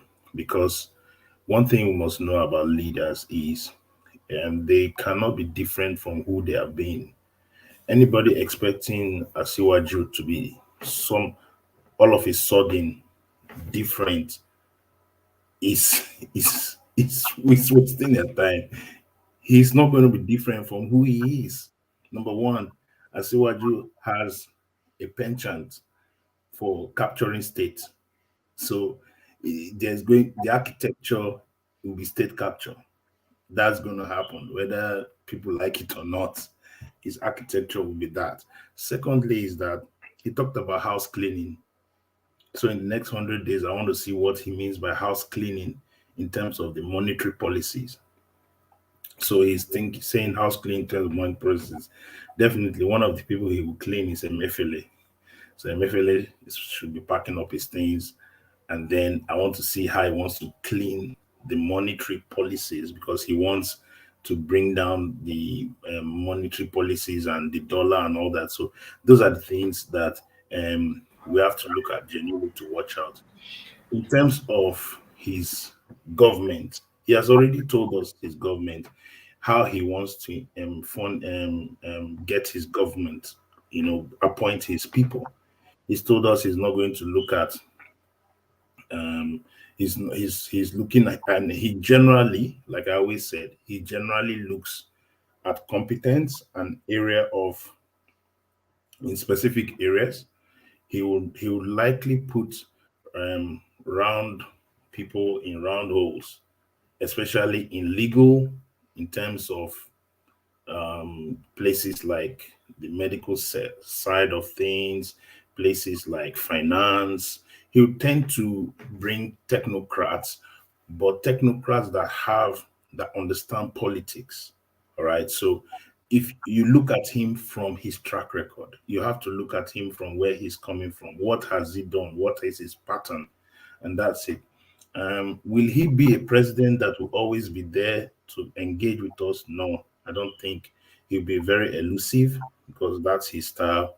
And so Nigerians should not complain. Oh, we want president to talk to us. No, no, no, no. It's business as usual. That's what's going to happen, and we should get used to it. In 100 days, is it going to be in the country in 100 days? Can any Nigerian tell us now that Asiwaju is going to be in the country in 100 days? He will not be traveling for medical issues. We can't determine that. He will be traveling for his medical thing once in a month. All right. So the problem is, how in 100 days is he going to navigate the nation? What is this? How will it influence the tribunal and the courts that are currently in session? We've seen what has happened in the last few days in the courts and all that, how judges did not turn up and all that. So it's these are the real challenges. I don't think there'll be much to expect. The only difference is that he may be a bit faster, he may be a bit decisive than his predecessor. Buhari was not decisive in many things. He was a bit slow. So, but I think as Siwaju has his list already, he has his list of men to start immediately. That's what Buhari did not have. And I think because Asiwaju is a better or astute politician than Buhari. So Asiwaju already knows who he wants as Senate president, who he wants as speaker. He's already done the ground politics. And the way he does it, he just sets it in motion and gets away from the scene. So he doesn't get into murky waters. So I don't expect him to bring in people like Ganduje, but he will give them something. So Okay. that's my own outlook of his government. Okay, thank you. I don't know if you're what state you're from, but there's something that happened in Anambra State in 2003, I believe, when Chris Ngige got the governorship position, and he was under attack for not actually winning the election, and he ended up performing that at the point when P2B was getting his mandate, some people were saying that he should forget about it and let Ngige start. So don't you think that something like that might happen in this case, where he has a motivation to show in a very short period that he could change things such that... Yeah, definitely. He's going to be much, much better than Buhari. That's a sure. I mean, he's going to be faster. He's going to be, in terms of his speed, he will be faster in terms of setting up government. Buhari took time to set up government. So he will not take that time to set up government. He already has his men in play. However, he's has a lot of tentacles with a lot of people he needs to play ball with. The northern oligarchs. He needs to play ball with them. He cannot exclude them. The El Rufais, the Gandujes, people that really helped him from the north, Shetima's guys. He needs to appeal to them. Kwakwanso, he's making deals with Kwakwanso. He needs to appeal to them so that he keeps that place, which is his base, intact. Then the Southwest already with him, they will just align.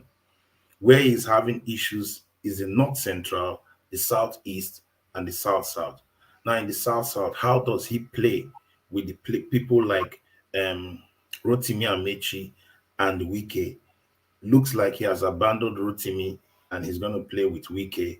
All right, how does he play around that? So he's playing politics, but in terms of pushing the country, like what Ngige did, Ngige needed to win his people. Ngige needed to win his people. So I feel that Asiwaju is going to try to sweeten things for Nigerians in different areas.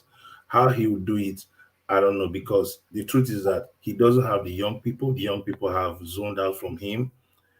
Most people that voted Obi have zoned out, and it's really fragmented. So he needs to find a way to tone down. And if you look at what Kenyatta was speaking, he said, look, that's the narrative and the voices that have been speaking in these last few days, that, look, you need to become a father of the nation. You need to find a way to win back the military, win back people, to say, okay, let's give him a chance, or let's just go with the flow. So I think we would expect mark difference, but nothing really major. Nothing really major. All right, thank you. Let me get Aaron and Show in before I continue the other way. Aaron, go ahead. What were you expecting if you, let's say his people are watching and they are looking for what to do in the next 100 days that will make impact for you? For me, it would be an increase in funding for every sector of the economy. So funding for the police in regards to insecurity. And when we talk about federalism, Nigeria already has federalism. You just need effective federalism. That's all you need. And also, we need to increase the amount of funding for each ministry. So when you talk about finance, it has to be more effective. There has to be better budgets and better plans. The budget for the whole nation needs to come out a lot sooner, and there needs to be more openness in how NNPC delivers its results to the Nigerian people and where investments are made. Right now, we've just had the Dangote refinery come on board, but we need information about the other refineries. When we talk about the ports, we need information about all of the ports in the South, as well as the dry ports that Buhari has made in the north of the country. When we talk about the environment ministry, we need updates on Lake Chad and other developments. We've spoken also today about the ability for state governments to generate their own power. Well, what about the national plans already in place in regards to hydropower and gas power? We talk about the AKK pipeline delivering gas beyond Nigeria. How is that going to develop power and power plants for other states within the federation? What about the rail? We talk about effective ministers. Rotimi Amechi, despite his ideals and his behaviors, whilst he was Minister of Transportation, he was highly effective in taking Chinese money and building out rail lines that he didn't get to finish due to funding. Tinubu's biggest challenge is not about uniting the country. It's about putting money into the pockets of the everyday Nigerian and improving their lives on an individual basis. That's what it really is about. It's ensuring that we don't run a budget for the whole country of 200 million people of only $50 billion. $15 billion of which goes towards subsidy. Less than 800 million of which goes towards developing hospitals. What you need to do is, instead of running a budget of $50 billion, the budget needs to be closer to $200 billion. So how do we get there? We don't get there through agriculture. Agriculture, whilst it can employ many Nigerians, it doesn't have enough export potential. Instead, Nigeria should be focusing on manufacturing of finished goods, and it should be focusing on making a better connection between our universities and our businesses that export. What I want to see in Tinubu's next 90 days is I want to see him have a national plan in place for power generation that includes every state that generates its own power from the law that Buhari signed. I want to see a national rail, highway, and transport plan in place so people can drive around the country and they can also then connect with the ports. And then when it comes to insecurity, we need a proper plan on funding Nigeria's army and police. And then finally, when it comes to environment, we need to look at Lake Chad and the Niger Delta. What is the plan to clean up the Niger Delta and expand Lake Chad? Thank you. Thank you. Thank you, Aaron. Thank you so much. Sure. Right. With regards to my expectations over the next couple of months, 3 months, thereabout, I've set my expectations very low. I've said it many times that it's very easy to surpass Buhari's government. I think Tinubu will do better than him, but still, I still not expecting much. And that's simply because of the people that Tinubu is surrounded by. Like someone rightly said, his first tenure will probably be about, repayments, paying people back. You scratch my back, I'll scratch your back. So the appointments would mostly be about people who supported the men he built, who he cashed in on to help him, which is a smart political move and all of that. But when you see people like Rotimi, Akpabio being the number 3 citizen, this is a guy who has a case, hanging around his neck. And I know Adewale said, that if you look deep, you would find cases, around everyone. But looking deep and not having to dig deep are slightly different. I mean, Sam Allardyce, English football manager, well known. He managed England national team for only one game. The reason is because he was stitched up by a newspaper that I think they're extinct now. They set him up similar to what happened to Ganduje. And he said, agent, you pay this, you pay that, we play your player, if agents come and they bribe you. While he was the England manager, that was his downfall. It was a setup. But he confessed to something like that about taking bribe. Ganduje was seen collecting dollars or whatever currency was stuffing in his pocket. These are the people that we're going to, hand over Nigeria to on a bigger level. And that's what worries me. You can't plant a mango and expect oranges. These guys, the level of baggage they carry. Yes, I agree everyone has a baggage if you look deep, but the level of baggage these guys carry worries me. It would be stupid of me to expect much from them. I hope I'm wrong, because people tend to think, because I said that I wish whoever leads Nigeria, I wish them well. People tend to mistake it for me supporting Tinubu. No, you don't expect me to wish him bad so that I can say I told you so. Because every day he fails, Nigerians are the ones that would suffer. Tinubu and his family would not suffer. So me saying that whoever is the president, and I say that on purpose, I don't say Tinubu, and that's because it's difficult for me to even say that. So that's why I keep saying whoever is the president of Nigeria, I wish them well. If it's Tinubu, I wish he succeeds for the sake of Nigerians, not because I support him, but I'm not expecting much. The level of baggage around these guys is astronomical. I mean, the one that killed people in Kano, allegedly killed people in Kano, the guy in the House of Rep, 13 people burnt, alive or whatever in the NNPP secretariat. The judge in Kano State, there's not enough evidence against this guy.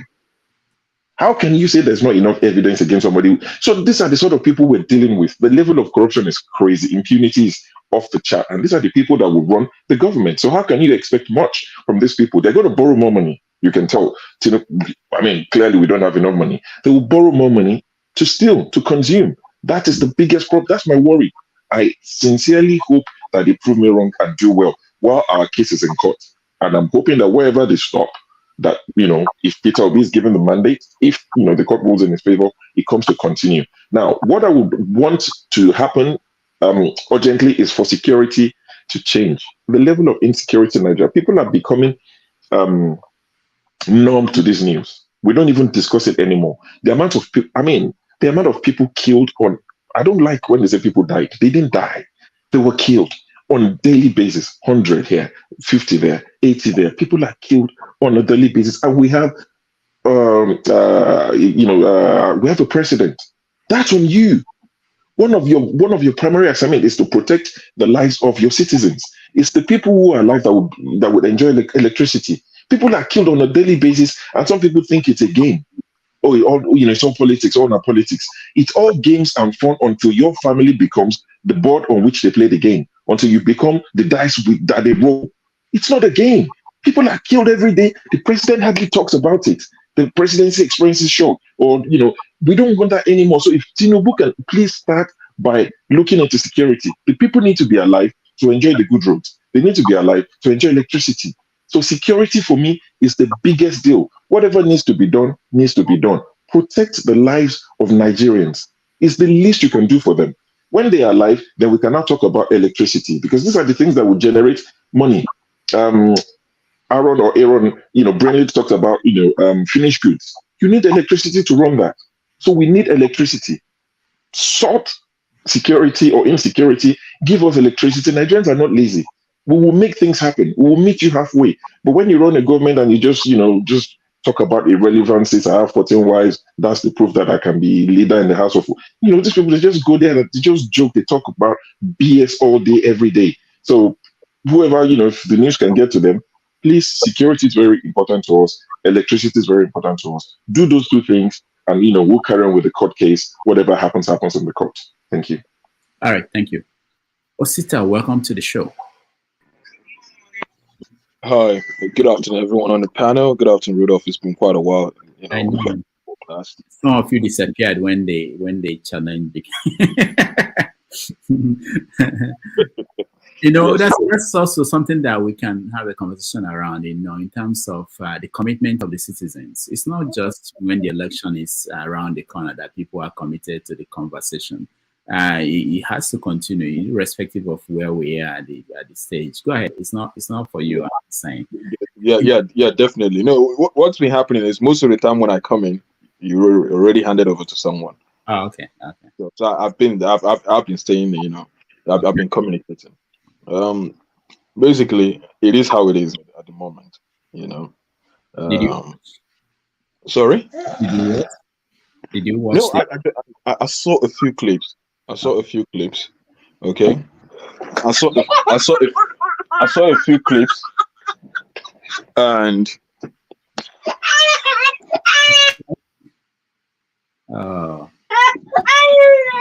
Sorry, guys. Sorry. It's my newborn. So he's recently starting to crawl. So this is the first time he's having a real fall. So, but he has to learn either way. But the mom is there. That's fine. Don't worry about it. Okay. Right. So, but we're already here. For me, someone already, I can't remember who said it, but obviously Tinubu doesn't have the, what is it called? The sort of physical energy for the sort of, aggressive, hands-on approach we need from the number one citizen, from the presidency, from the president, which means you have to rely more on people. He will have to rely more on, go and do this. He just has to rely more on people. Naturally, a president, of course, relies on the people. What you need to do is stay there and sit on the table and take decisions. But the current situation Nigeria is in, we need someone who is able to even move out of the office, who can easily get into a chopper and say, okay, such a thing is happening in Kano State. I need to get to Kano State in the next 45 minutes. We need that physical presence of daily, governance, leadership. A lot has to do with perception. He's not going to be that person you're seeing every time to have that conviction that, yes, he's on top of the situation. So, someone here said Tinubu's problem is not going to be uniting Nigeria. No, it's part of it. Part of the problem is convincing Nigerians that he is equal to the task. Part of the problem is convincing Nigeria that, to the contrary of our belief, that he actually is able to do the job. Imagine a situation where if Tinubu, maybe like Tinubu of 20 years ago now, he is now made the president, and within the 100 days that he's been in office, imagine if he's able to go around the states again, to go and have a relook at the problems by himself. Do you know the kind of confidence that, we put in people? But he lacks that. So, which brings me back to saying that now it depends on the capacity of people who get into the ministerial positions. Now, I also understand that for ministerial positions, each state is entitled to produce a minister. But now, how do we allocate those positions to the ministers? Is it going to be another game of, reward for all the inputs you made during the election? And I can bet you 95% that will most likely be the case. Let's take, for instance, I know you mentioned Ngige at some point. Ngige currently, or now, of course, he's living, but he was serving as the minister. I think he's Minister of Labor. Someone should correct me if I'm wrong. Yes? Now, what was Ngige's academic qualifications to become a Minister of Labor? The last I checked, Ngige was a medical doctor. He was functioning in the medical, I mean, in the health, in the health sector. So how is it that when we are making appointments, we forget to put the right? There's a way they call it, put the square pegs in the right hole or whatever. But you can give it to Ngige. He was a governor, so as a governor, he must have dealt with labor issues. Definitely, he must have dealt with labor issues. But there are people who have been heads of Nigerian Labour Congress. There are people who, who in their academic background, you would have seen that they've had a lot of background, qualifications, educations on human resource management. What is his qualification in human resource management? And now you want to go and appoint someone to be a minister of agriculture. This person's got no background in agriculture. You want to appoint someone the minister of housing. This person's got no background in architecture. He's got no background, So and now that brings me back to another thing someone said about Rotimi Amechi. You think he's been effective? Wait till you see someone who has the background, the industrial experience in constructions. So he needs to step away from the reward system. People say he's a hunter of talents. Now that's something that is about to be put to bed, because yes, it can be easy to have done it in Lagos, or with the perception people believe that he did it in Lagos. But the federating state of Nigeria is a different ball game. All right. Well, sister, we'll come back to you again. Let's get other people involved in the conversation. Ike, I know you didn't watch. I know you don't accept him as president, but we're trying to find out if there's anything that he could do in the next 100 days that will make you rethink or give him a chance. Well, I just want to thank Oyster and Show for their submissions. I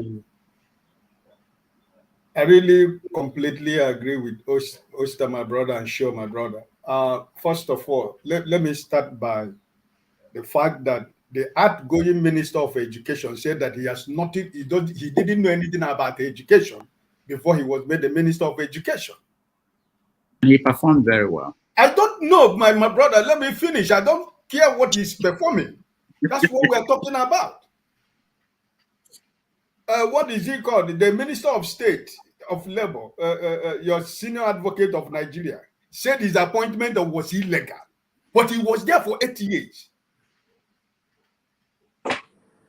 So right now, as we speak, it is all about rewarding those that produce the vote. If not, why the competition as Senate president? He was supposed to be all Jews or Kalu's position.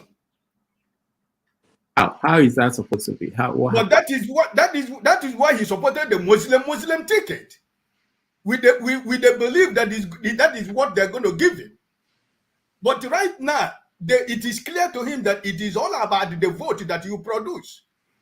Now, like Osta said, or Show, Abio is going to be the third most powerful person in Nigeria.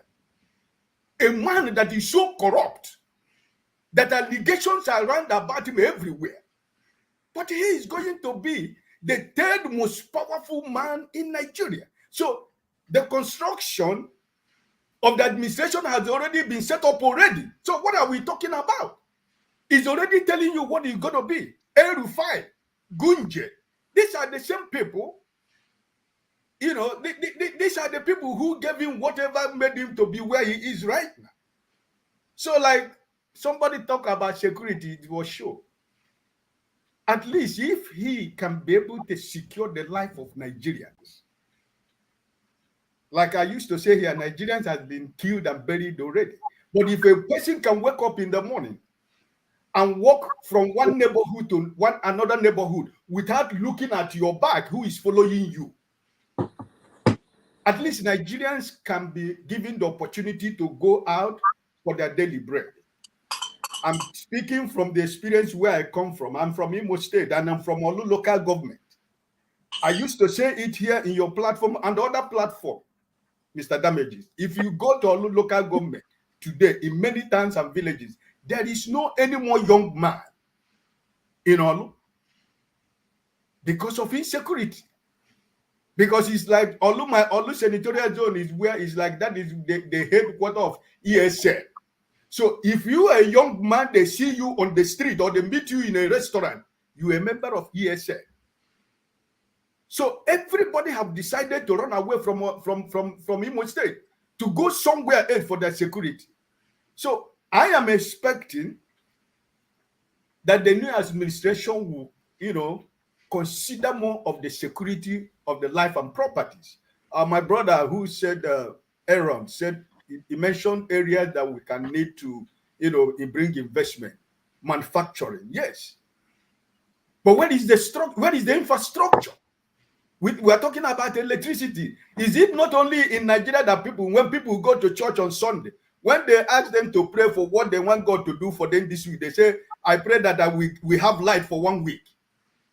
Is it not in your country, Nigeria, where people go to pray for light, for God to give them light, that they should have light for 1 week? So this is my point. So in as much as the starting point of it, you have already seen the people that have surrounded the president-elect and all the cronies of the people that have been speaking on his behalf. And I want to completely end like this, what Oster said. Listen, he said it at the Chatham House, that his government is about telling Segu to, hey, Segu, go and speak. Hey, Sydney, go and speak. Hey, they will like, go and do this one. Hey, this man, go and do this. He's not doing anything. He has just fulfilled his life ambition today to be president of Nigeria. So the same people that is going to a point that is going to around the face of a population of Nigeria of 250 million people, these are the same people we have already known. These are the same people me and you is crying every day about the amount of corruption and impunity that they have committed in different areas of position that they have heard before in Nigeria. They are still the same people that are going to run the face of the new government. So I don't know why we continue to defend something that you cannot defend. I'm a Nigerian. I want the government to succeed, but your beginning of your succeeding is the point. Because he have to reassure Nigerians that he wasn't just elected by the people who gave him the vote, but he was elected by all Nigerians. And I should remember that he should start from apologizing to Nigerians for what happened in Lagos today. He has never made any comment. He has never said about the killings of innocent people in Lagos. Those who came out openly to say, if you are not voting for this particular party, pack your things and leave. The same people are walking free in the street of Nigeria. There has not been any consequences of anything. All right. So you cannot convince me of anything until I see you begin to start from the beginning and show Nigerians, listen, election is over. But everyone that has contributed to the insecurity and lack of popularity of my government that caused one thing or the other, that you were the head of APC and you were sitting down and they were saying what they were saying against the Nigerians, if there are no consequences up to this time we are talking about, we are deceiving ourselves. Because we keep going to the same two religion Nigeria and Nigeria. I keep saying the Yorubas and the Northern Nigeria. But I keep saying that what is Tinubu is a sick guy being president. Hold on, who is speaking? His speech is wrong. The guy is wild. Who is speaking? I'm not sure anybody is speaking. Oh, I heard someone who was speaking. someone was speaking. I think he's Tinubu was speaking. Tinubu was speaking. Yeah, Tinubu, if you want to speak, you have to wait for your turn. That's one. Secondly, you have to show us your face. I don't know where you are. But you have to wait for us to call you. Okoye, you're next. Welcome to the show. Oh, thank you, Doctor. Long time no see. Happy Inauguration Day, everyone. Yeah, thank you. All excited that Bulaba is now the Commander-in-Chief of the Armed Forces and President of Nigeria. However, I think I'm quite despondent regards to the happening today. I'm not really that overly excited with Bulaba being the president. One of the reasons is that our democracy is still very much like, an autocratic system of governance where, the hope of everyone is actually, heaped on one person, this Bulaba. What was Bulaba going to do? To be honest, I'm not expecting, I'm not expecting anything. I'm despondent with regards to his administration because it's going to be just more of the same things. He might have a little incremental sort of development on infrastructure, on on the economy, but these things takes time. This brings me to the point that I really want to make, serious point that I want to make, which is strengthening the institutions of government in Nigeria. Because the institutions of government in Nigeria is very, very, very weak, appallingly weak. That's why one person will wake up one day with a lot of money and buy a whole institution like INEC, and everybody will be dancing to his tune.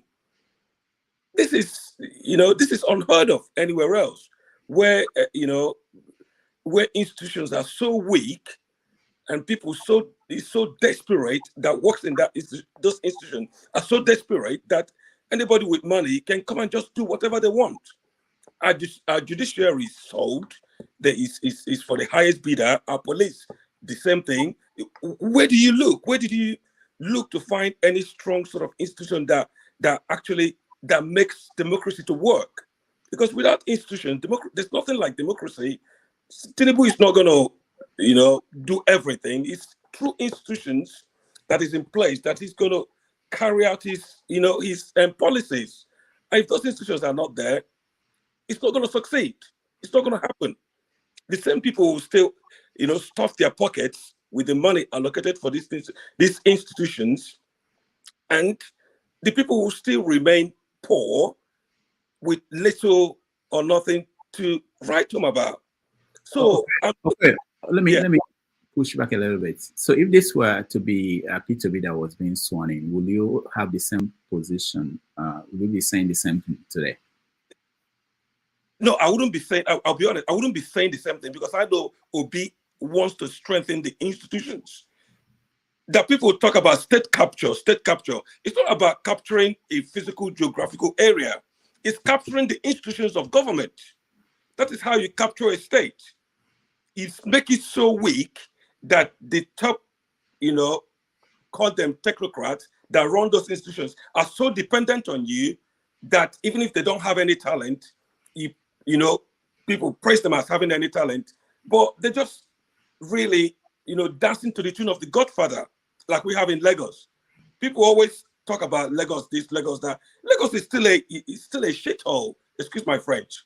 It's still a very backward place compared to good cities of the world, green cities of the world, where the world is. So I mean, if he doesn't get serious about strengthening the institutions of government in Nigeria, nothing is going to change. Nothing. Police is an institution. The police is an institution. The army is an institution. Economy is institutional. It's supposed to be an institution. So if it doesn't do these things, strengthen the institutions, we'll still come back in the next 4 years and still talking about the same thing. And these things takes time. It's not going to, wave a magic wand and everything will just fall into place.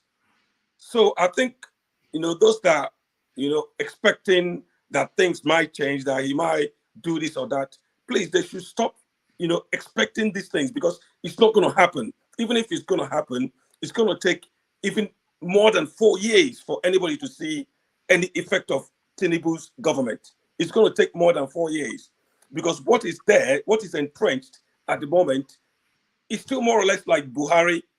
Buhari government will still run till the next 4 years. If Tinubu has a chance to become to win the next election in the next 4 years, then that's when we know that Tinubu actually will see the effects of his own policies. Otherwise, there's nothing there to be expected because there's a lot of work to do. There's incredible amount of work for him to do.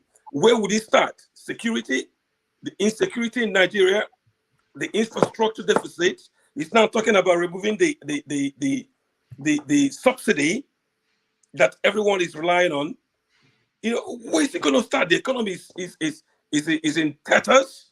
Where is it going to start? What kind of headway is he going to make? He might, to be honest, people talk about him bringing, people to help him run the government.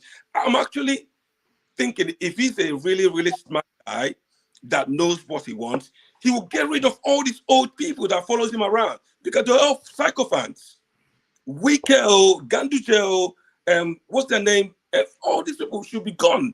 He should bring in some new, fresh ideas because all these guys they don't have ideas.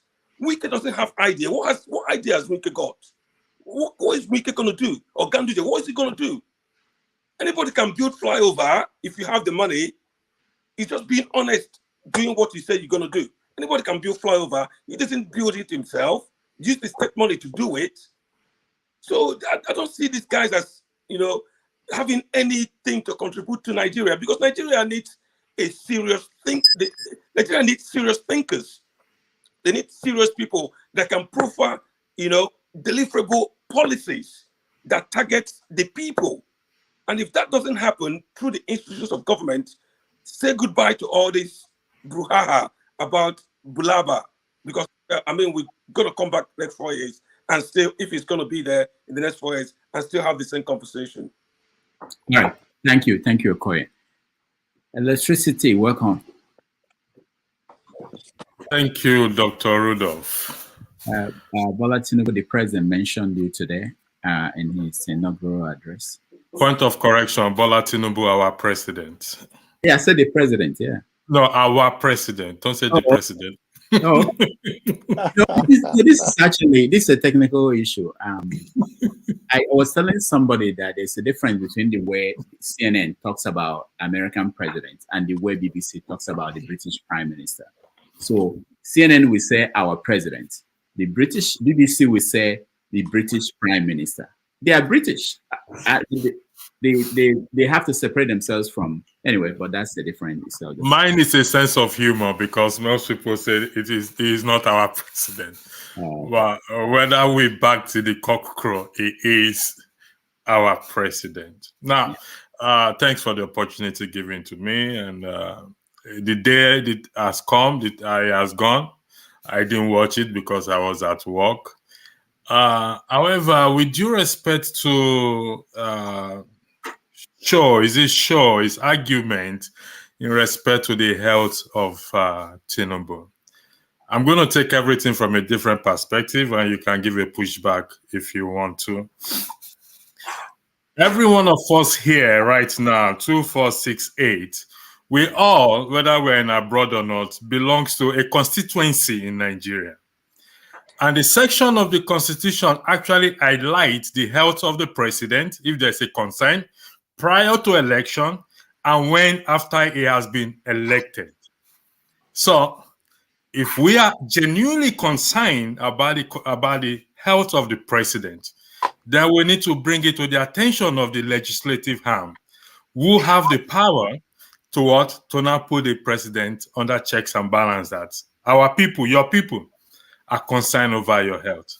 Section 137 is prior to the election. I was looking for the other section in the Constitution is after the president has been elected. Now, let's take our mind back to the time Donald Trump was there. People had concern over his health. He was subject to medical checkup. So it's there in the Constitution.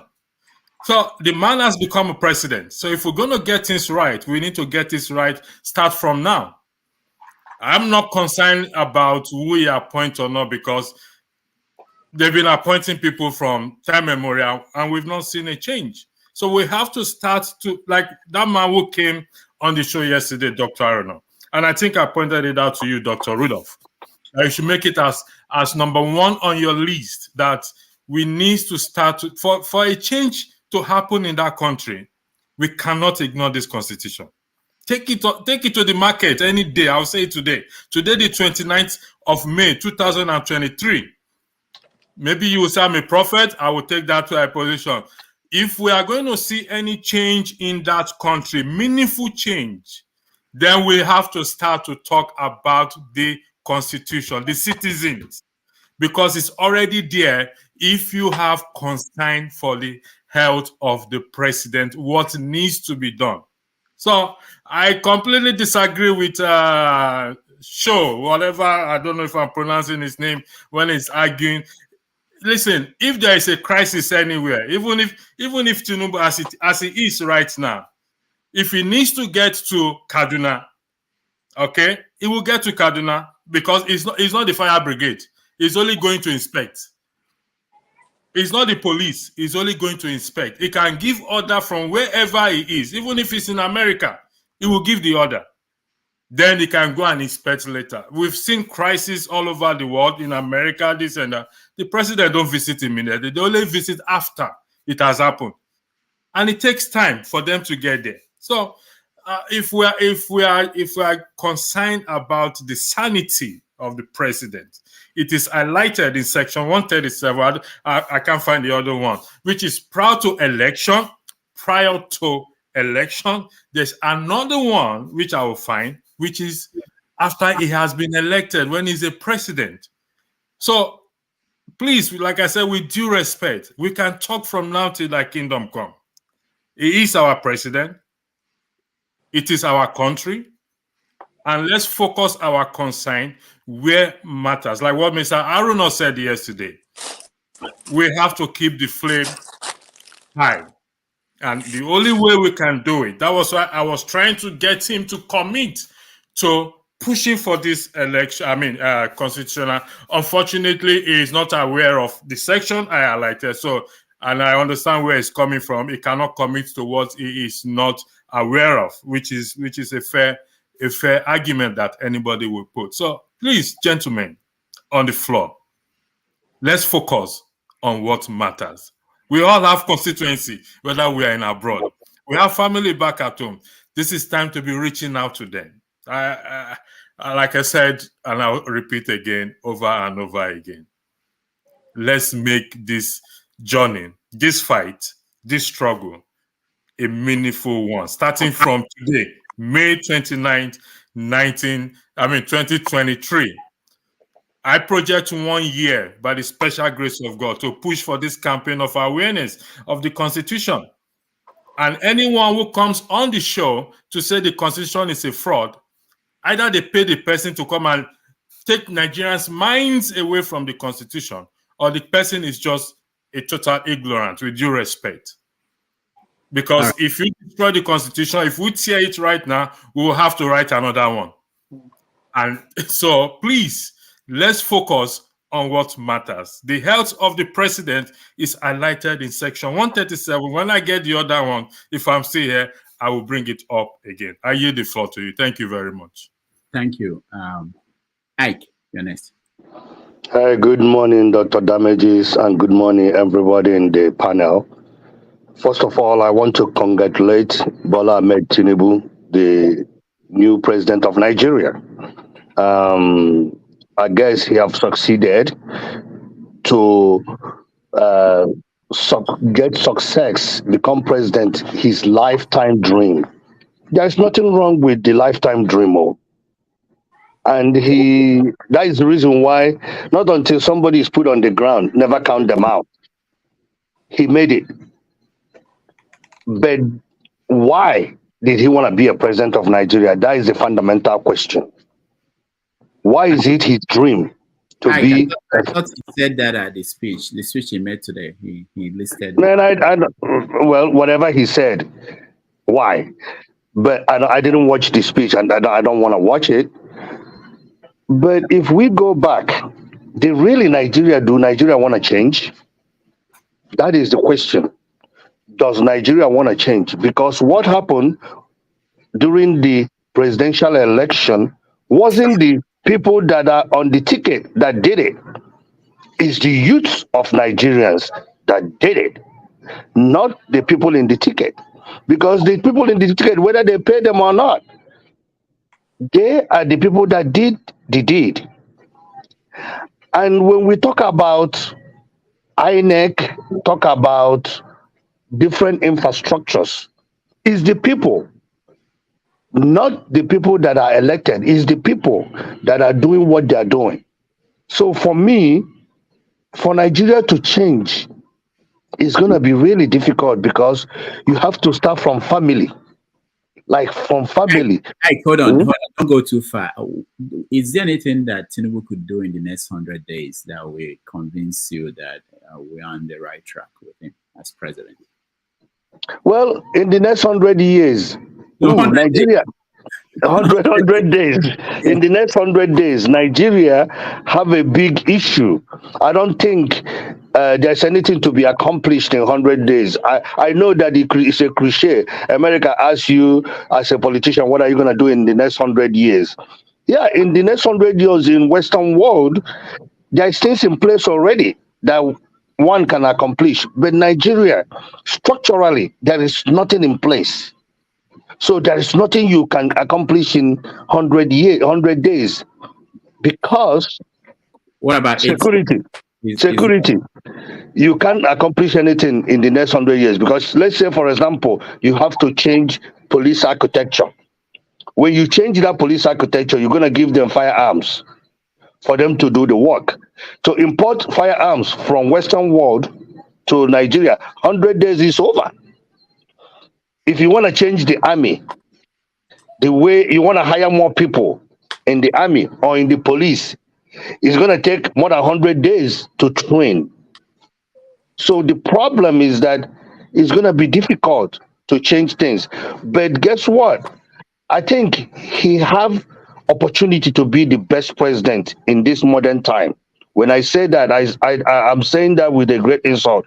He have the opportunity to change things that are mistakes from Obasanjo to Buhari, mistakes they have made. He can change that if he really want to govern. Give me one, and how will he change it? One of the mistakes, and how will he change it? So let's talk about this security architecture. He have 4 years to change the really. You can't have 200 million people and you have 300,000 police. Out of that 300,000, 75 are watching the elite.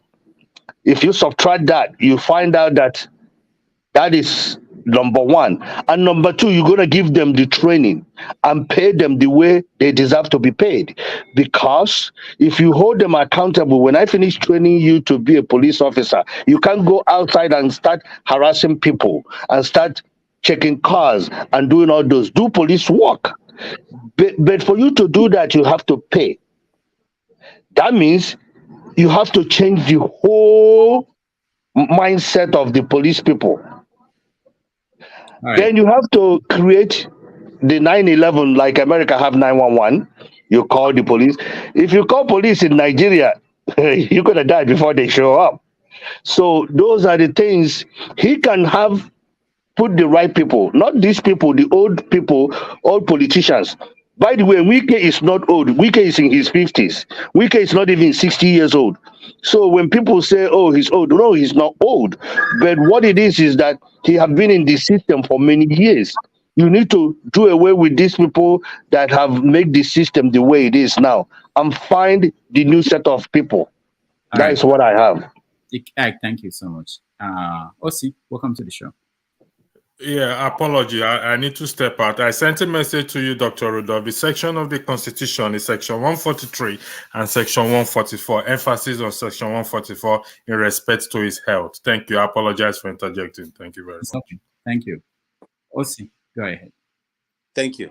Okay, what am I weighing in on the Did you watch the inauguration? Did you watch honestly, no, I didn't. But I think I saw some snippets of it. Okay. But right. if you want to weigh in on how I see the whole thing. Yeah, your impression of his speech. Yeah, so I am not overly optimistic, but at the same time, I'm also trying to make sure that my hope, overcomes my our recent experiences, and for two reasons. One is that I do not think, based on all the clips, based on all the things that we've seen going on, that this guy is in a good mental and physical state to be able to preside over a country with this kind of mental challenges that we have today. That's number one. Then number two is that your success is as good as the process that produced you. If you come in through a fraudulent process, then what happens is it becomes very difficult for you to rule. Why? Because you become a victim of blackmail. You could take a cue from what's been going on in the Southeast. Most of the Southeast governors, usually, they are not produced by the mandate of the people. It's usually through the Abuja power structure. And when they get in there, they spend almost the entire time trying to make sure that they hold on to their position because they know that they are custodians of illegal mandate. That's exactly what is happening with what I presume will happen with the Tinubu presidency. Because now he has to make sure that the legal system is compromised. Other than that, then he's going to have a real challenge of somebody actually, declaring his the whole presidency legal. So he has to make sure that the system he's able to, compromise our already fully compromised justice system. And that goes with also the way he interacts with all the politicians and the people that we already know, brought us to the level we are now. So his age and the factors that threw him up are just the things that make it virtually impossible for him to work. Now, does that mean that we cannot see some symbolic changes? Maybe, because I believe that nobody's going to be as terrible as the last 8 years, which is to say that even if Tinubu decides to be on autopilot and not do anything, just not do anything, I think he will still be better than what we had in the past 8 years. But in terms of a real systemic disruption that will change the status quo as we know it now, trying to address the issue of, massive insecurity, total economic collapse and all those things, it requires a total disruption of the system, to the scale that it will almost be a revolution, which is not what we expect to happen in a Tinubu presidency, which, as a matter of fact, I'm thinking that, what we're going to see is something close to what happened with Buhari, in the sense that it's going to be more like a surrogate presidency, because when he's not in a good state of health, always junking out and going to Europe and all those things, some people are going to be holding way and calling the shots. And the terrible thing about it is that the nation is going to be in the hands of people who will be free to do whatever they want, but they won't take any responsibility because we won't even know who they are, the people that are pulling the levers. So that's my take on the whole thing. Okay, Osi, thank you. Let me, for those who are here that have not seen what happened, let's just watch just a minute of swearing in. Bola Tinubu, do solemnly swear that I will be faithful and bear true allegiance to the Federal Republic of Nigeria, and that I will preserve, protect, and defend the Constitution of the Federal Republic of Nigeria. So help me God.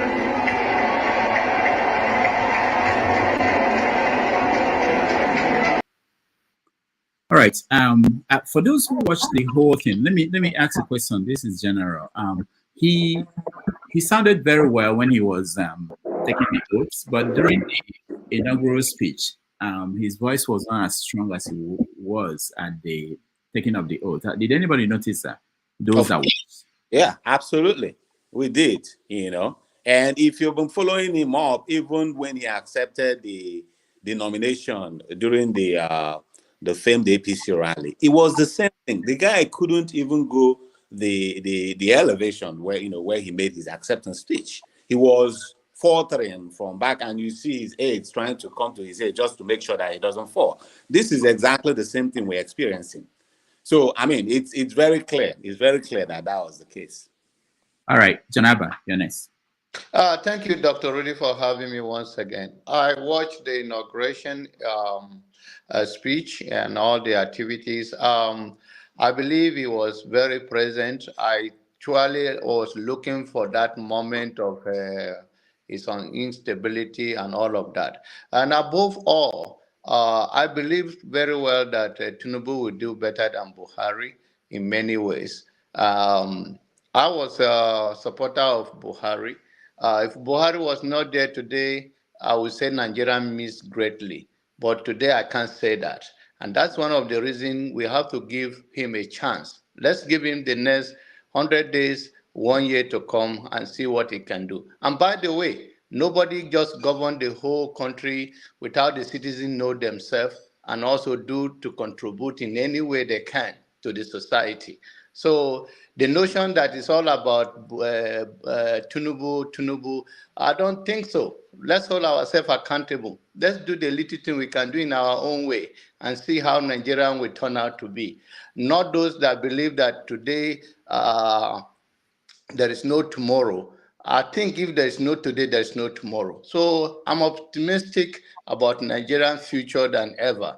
And I'm looking forward to see where all Nigerians can have differences and respect the differences we have, and not just to go to extreme of wishing Nigerians home and abroad evil simply because the man on the top is not their choice. And I don't think why, I don't understand where we in diasporas come to this saying about this is a mandate or no mandate. We don't have any other system. The system we have is INEC, and the worst case scenario case go to court. So let's be patient and see what will happen.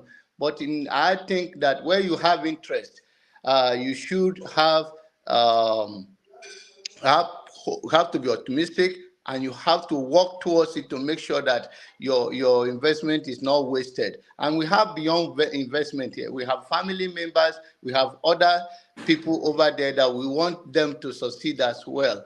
And the notion that we go this up and down and this and wishing people stay in the church, I'm more grateful today to see that this day come to pass, because all this while the Christian community, the Islamic community, and all the things have failed us, because all their prophecy, this shows that it's a lie, because this day come to pass. Last week people are saying today will not come to pass. Why? For personal reason, for hate. I'm not a supporter of Peter Obi, but I will not wish Nigerian evil simply because I don't support Obi, and if Obi become a president, we should fail. I don't think so. That's not the way society reason, and we move forward. And I think we have to step out of this, because the whole world, especially we that are in diaspora, have seen what is humanly possible and the rule of law is. People are looking up to us. And whenever we go on TV and say this kind of thing, people are more discouraged when they hear our voices. So we should tame this thing down and hopefully things will change. And if not, then that gives us the opportunity. And that's why I said we have made a lot of progress through media in this era. Media is the only way you can stay here and speak to issues in Nigeria or any part of the world. So we are still not where we're supposed to be, but we have made a substantial progress. Let's keep that momentum on, not this rhetoric of it's not my way, it's a highway, and it's not my way, Nigeria must go on flame. I think we should pull out of that kind of statement. Thank you. All right, Janaba, let me just make sure I got you right. Are you saying that everybody must agree with the president, the new president? No. Okay, I just want to make sure because nobody. No, I say we can disagree to agree, and we can say we don't like the person, but we cannot wish the country evil because we don't like the man on the head. Okay, because there's nothing going on in Nigeria today that didn't happen here when Bush Jr. became president, or when all the subsequent presidents, even Obama, there were people who were totally against them, who did not believe. So it shouldn't be an excuse for the people elected not to perform. No, they have their human right. That's what I said to you. Everybody have their right to not to even tomorrow, not to say they are part of it or they support him or anything, or they don't have to like it, but we all have to respect. We don't have another institution. The institution we have is what we have in the place now, is the INEC, and once you don't agree with INEC, you go to court, and now, above all of that, the leadership or the humanity start from all of us. Let's do the little thing we can do to make Nigeria better. Thank you. Thank you. I'll be out for now. I'll join you later. Okay, welcome. Good afternoon, good evening, everyone. Good evening, Dr. Damages. Hi. And before you ask, I didn't watch the inauguration. There was no point. I know you wouldn't watch, but what about people around you? Did they watch? Were they talking about it? What are people saying in Enugu? Everybody is doing cleanup. Today is it that we are easy to do cleanup. Did they not swear in your new governor? No. They did. But nobody went there. Nobody I know personally went. Okay. All right. So, what about the news? The TV in Enugu, did they have? Yes, they carried it live. Okay. I know Afia TV aired it live. Afia TV is based in Enugu and is on Channels TV. Is on DSTV. I know they aired it live. I've seen snippets of it. My WhatsApp is agog. I have quite a collection of people on WhatsApp. It's amazing the kind of people I have there. So what are people that you've spoken to? What did they say? What is their impression of what happened? There are those that are celebrating as they should. I mean, those are the ones that think this whole thing is a football comment. We won you. Hey, we won you. See us now. We have carried cup. It's not their fault. I can't blame them. They can't see beyond their nose. It's not their fault that the destiny of 200 million people is about to go down. No, but this whole whitewashing and trying to downplay how horrific this man's administration is going to be is just getting me tired. Because how can you say that when he hasn't started, you don't even? Does he need to start? Are we not doing presidents again? Are we not doing people based on their past? Okay. So the man is a walking disaster. So the question we're asking now is there anything that he could do in the next 100 days that will make you rethink your position about him? I am hoping he proves me wrong, but I know he won't. And it's sad. I'm laughing about it because I live in Nigeria and it's going to affect me that way. But when people say you don't like Tinubu, so you don't see anything good in him, it's not true. At least I can speak for myself. It's not about liking him. I don't even know the man personally, so why would I have a cause to hate him if not for his antecedents? So it's not about liking him as a person or wishing. And this thing people say about you come here, you speak ill of Nigeria, you don't wish Nigeria. We've been wishing Nigeria well since how well has it gotten? So maybe it's time we face reality and start calling a spade by the spade. There's nothing like wishing Nigeria ill. People are saying things exactly the way they are. If it makes you a bit uncomfortable, sorry, maybe you need to come out more often and feel the grass, and stop living in that uhuru you live in. Everything is not all right. I am hoping. Let me say this again. He proves me wrong, but I already know. Well, I already think. I already feel he won't. Why? Antecedents. All right. And I don't know about Tinubu's next 100 days, but I am hopeful about the Enugu man, His Excellency Peter Mba. He promised Enugu people you already going to give us do I have a choice? What? He said he will give us water in the next 180 days. And if you live in Enugu, you will know how crucial that is. I lived in a part of Enugu from 2018 to 2020. Where I enjoy the services of water board. You open your tap and water is rushing. And we paid minimally for it. Clean potable water. Buruburu destroyed it like he destroyed every other thing he made. The man came in and told us Enugu State is in the hands of God. We thought it was a joke. We didn't know the man was abdicating his duties. He just told us straight up, every Enugu State is in the hands of God. We thought, okay, here is a good, God-fearing man. He's trying to, wake up us religious, spiritually. We didn't know the man was abdicating his duties. He sat there for 8 years. Everything went downhill. The water board I knew that used to rush in my former place suddenly stopped, and it has remained that way till today. So for this guy, for his next 180 days, we are holding him by the blockers. He said he's going to give us water. I mean, that's the only thing I'm interested in. If you live in Enugu, you know how serious the water issue is. It is serious. So it is serious to the extent that when agents are showing you, when you're looking for accommodation and they are showing you prospects, and for some funny reason, that one has water, they sort of see it, they'll say it has modern facilities, it has running water. They tell you, come and take it to, it has running water. That is how terrible it is. That it is now a luxury to have running water in an apartment you're paying through your nose for. So if he says he's going to give us water in the next 180 days, and I'm actually I have started counting. I was asking them on Twitter yesterday, please, when do we start counting? Do we start counting from 29th today, or or maybe we should give him maybe when he finished partying and everything? We start counting the 180 days from tomorrow. So me, I've started counting. I don't know for Tinubu. I can't make head or tail of everything he said, because the man is, anytime he opens his mouth, they say town hall that is different or one bala blue. You see them, they've taken the light. These are the issues, and somebody will be there whitewashing issues for me. Whoa, me, I'm tired. All right, thank you, Ngozika. Adewola, let me. Why I know you weighed in on the 100 days thing. I want you to. This system that keeps coming up about Shetima, the vice president. What are the concerns, and is it something that is only expressed by Southerners, and is it expressed by Northerners? Whenever we mention this new administration, people talk about there's a concern about the vice president. Do you have that concern, and what is it? Do you know what it is? I can't speak of everybody, but I think the concern is if you watching Tetima on television, he appears to be a very brash and outspoken individual.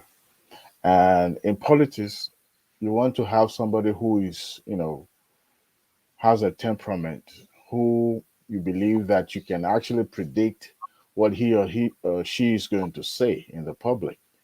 But Chetima come across as a young, brash politician that will say whatever comes to his mind without minding whose house is God, and that also the fact that he's from Borno, where we have the unrest, the insecurity. He's already been in the time as sponsor of Boko Haram in the first place. So you see all these things adding together, kind of put that, people having that mindset about him as an individual and him becoming the vice president of the country. People now having a doubt that it might have some, some games on his sleeve. But he's with the master of the game himself. So, and his position of a vice president is just a cabinet level, doesn't have any constitutional power. So, the concern of the people, I think it stems from the fact that him being a politician, also a governor from Borno, and he's public statesman so far, what kind of led to that doubt in the people. But as far as I'm concerned, he doesn't have any constitutional power. The Gaban is still going to be in charge. He said that during his meeting with the Khan, he talked about people shouldn't scare about the vice president and his cabinet. So that's my take about Kashim Shettima. All right, thank you. Let's Nathaniel, welcome to the show. Can I just I want to leave real quick. I have something, but before you give me that question, Okay. I wanted to speak to for those who didn't watch the speech, Tinubu gave a shout out to the youth, and he acknowledged their sacrifice and also acknowledged that youth also build economy. But I strongly believe that the youth will play a part in the administration.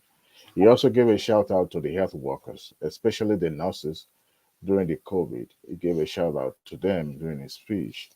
But at the same time, but one thing I want us to, or me personally, I chose today to be optimistic. It's a deliberate attempt on my own part to be seeing the silver lining in whatever blemish we have or whatever trouble we have in that country. In 1961, January 20, the 35th President of the United States gave a speech. And in that speech, him himself being a youth, said that we, the country, should ask what they can do for the country. A president is like a monarchy where we come from. A president can't do it by himself.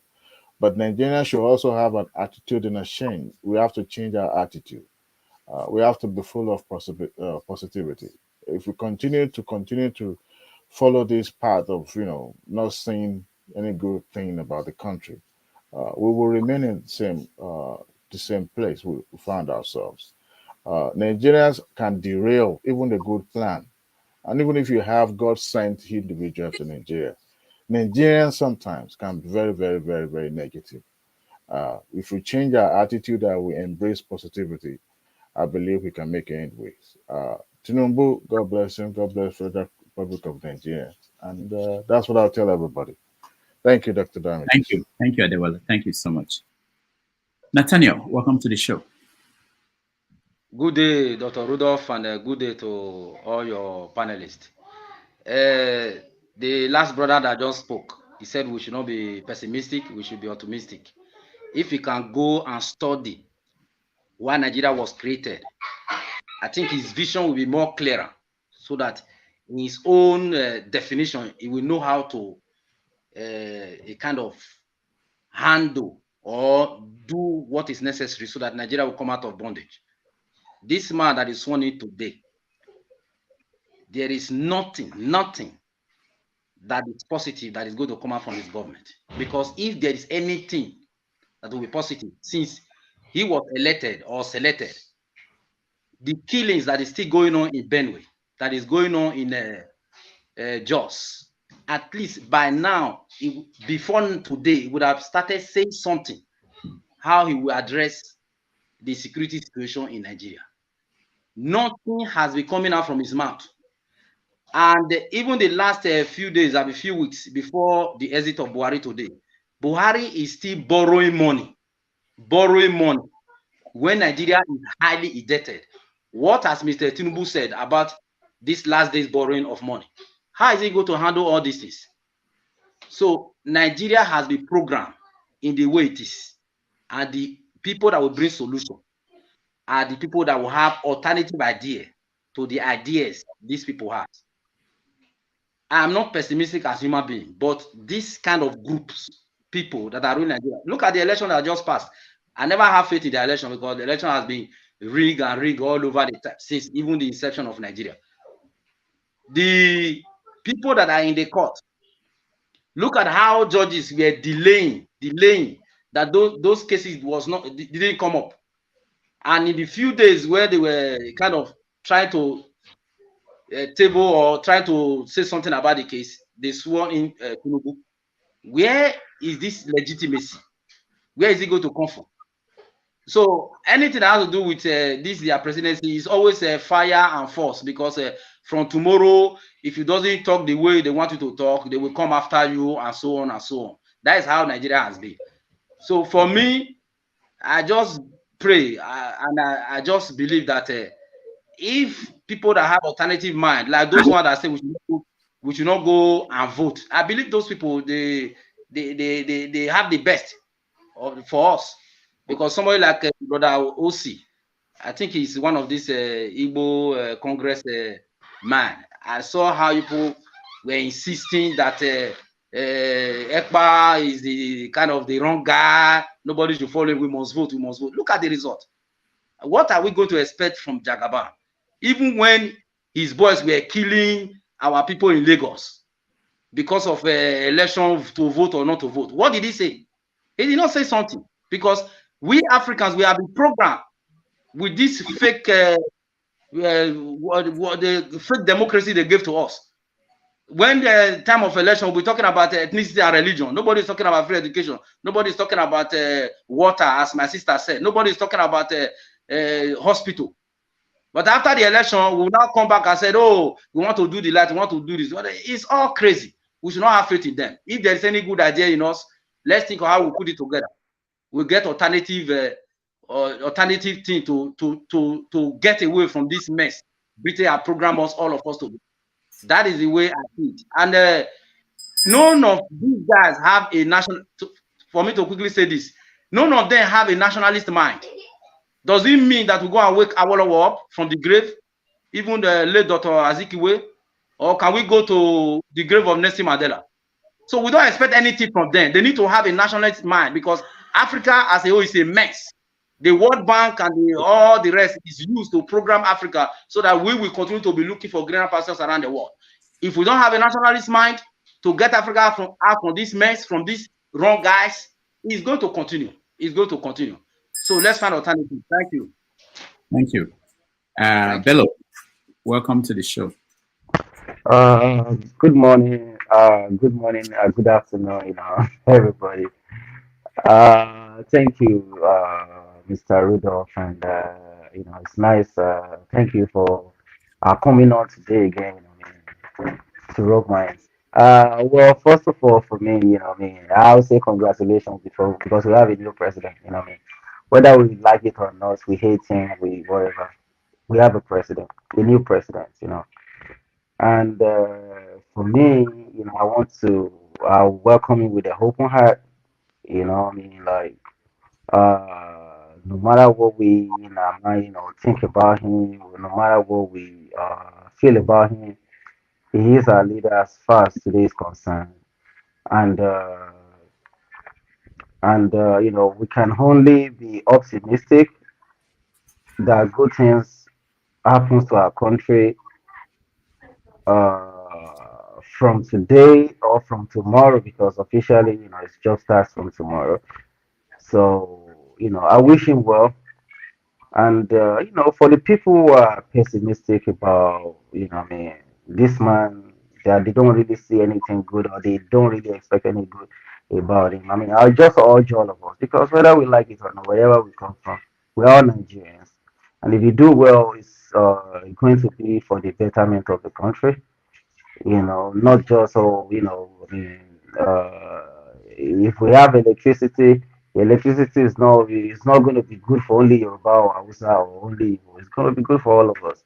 If we have even Buhari that we are all castigating, at least we can still say okay, he still do something in terms of what's it called, infrastructure. For the people, most of the people here who are Easterners, if you travel through the Niger Bridge, you will not say, oh, because it is Buhari that constructed the bridge, or it is his name that they used to name it that we're not going to pass there. Sometimes we have to welcome the government with open minded. I understand there are cases in the courts. People who are still, there's still problem in issues about the legitimacy of his election and everything. Let the courts do their job. Let's leave that to the courts. We shouldn't be prejudiced about everything. Oh, I know in my mind his government is not going to be good. No, I don't want to belong, join that class of people. And for a lot of people who kept citing, the way Nigeria was founded, what it did for some people in 1960. I was not born in 1960. We are new generations, and we should think differently. Because every time there is an issue, we are quick to say, oh, what they did for the Hausas at this time, what they did for the Igbos. I used to say something. 1960 is better. I used to say something when my father was alive. My father, whenever we have this kind of, political arguments, he talk about, oh, during the days of Ojukwu, during the days of Alowolowo. And I used to say something in my mind like, I don't think Nigeria will ever be better until this generation leave this face of the earth. Because they will always bring the whole to wound. Like whoever is in government, like people like Buhari, because they've been there. Yeah. Don't you think that has infected the younger generation? What you are Yeah, thank you, and that is where the problem is. We are the younger generation. We were not there with these people when they were doing their deals. Well, I don't want to look back, but if you really want to look back, there is no sense. The people, okay, let me name names. The names like Ojukus and all these things that that you believe, they have their flaws also. The Goans and the Wari, they all have their flaws. But that is the past generation. This is the new generation, and I believe that with the I mean with technology and new ideas and everything, we should be thinking differently, not be thinking about these old folks.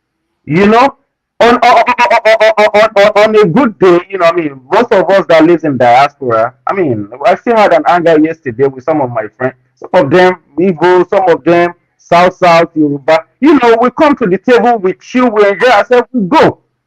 You understand what I'm saying now? We don't wish bad for each other. And that is how we can, build a nation.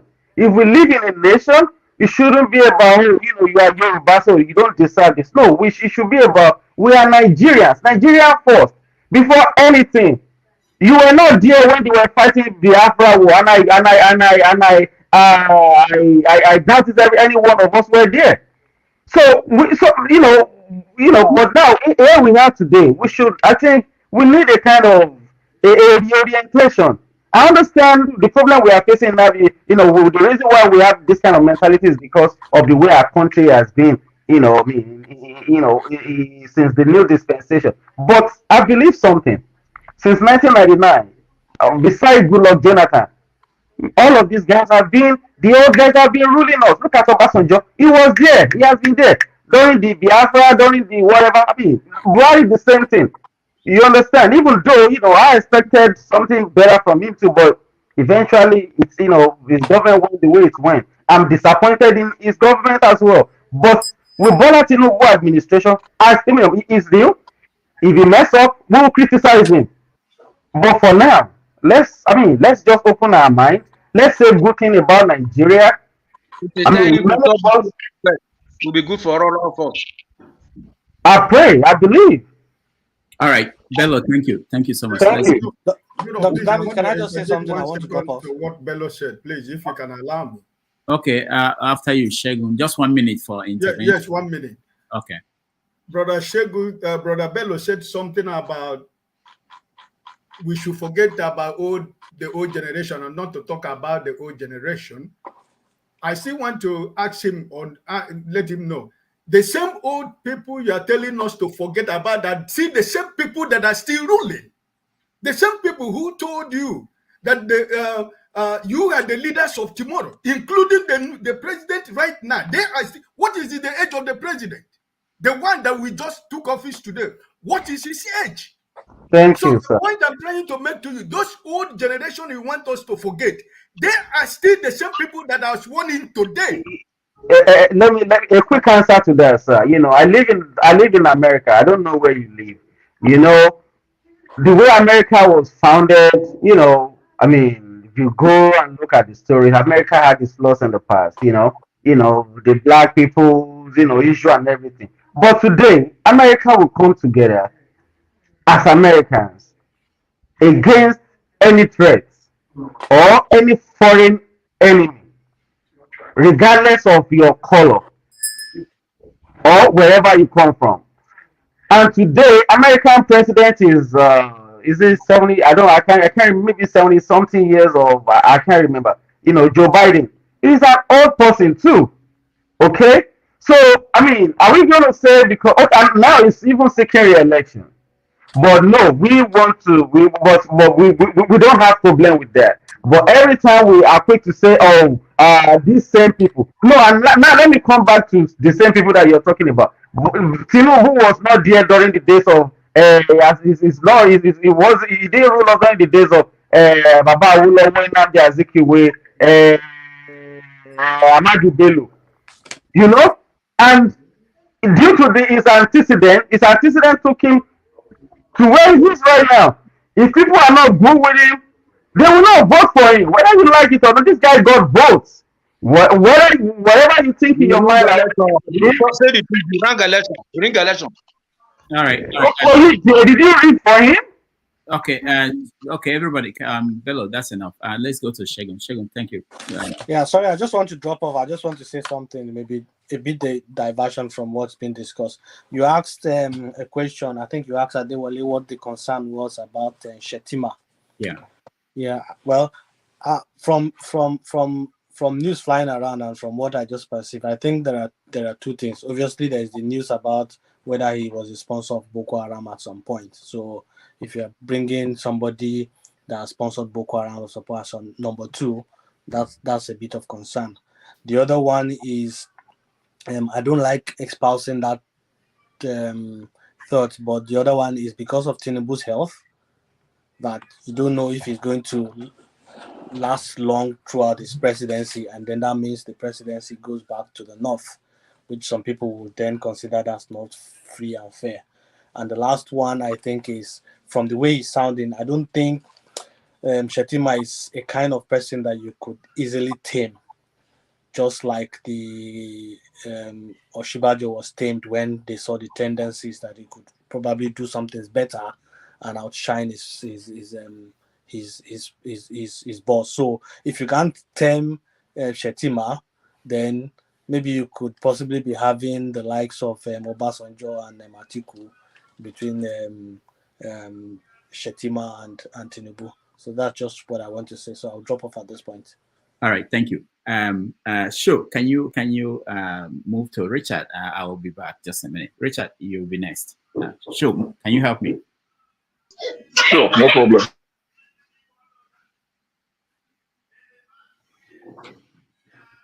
Okay, so Richard, let me see, Richard. All right, welcome to the show. You're muted, Richard. You need to mute yourself. What about now? Oh, yeah. So the question Rudolph asked before he left was, what are your particular concerns about Shetima? That's the question. But if you have other submissions you want to make, you can add it too. I have nothing negative about him. He's a cool guy, well educated. He's a family man. He has his children. And anybody who has a stable family, we never think of, let's set up people who will be slaughtering people. I have problem with most of us. We want to slaughter all our old people. We don't need them. We need them. They are wiser than us. We might think we have all the education in this world, but we are making wrong judgments. And that is what life is all about. Your choices. God created us. And when I was still in Nigeria, one thing my chaplain was telling us that the greatest gift God gave us is the gift of choices. Choose between the right and the left, wrong and right. All right.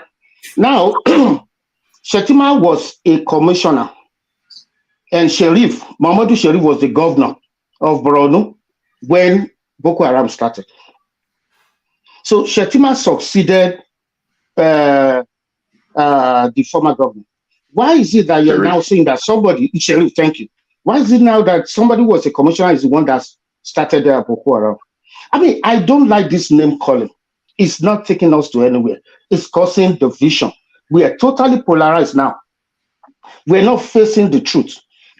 Just look at what's been going on.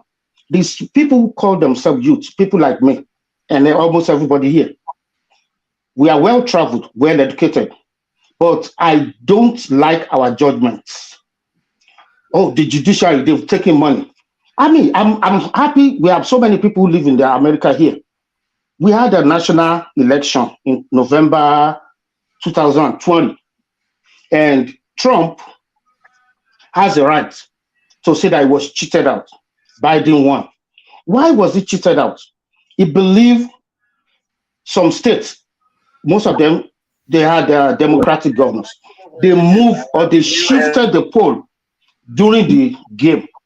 For instance, Pennsylvania state is one of the big states.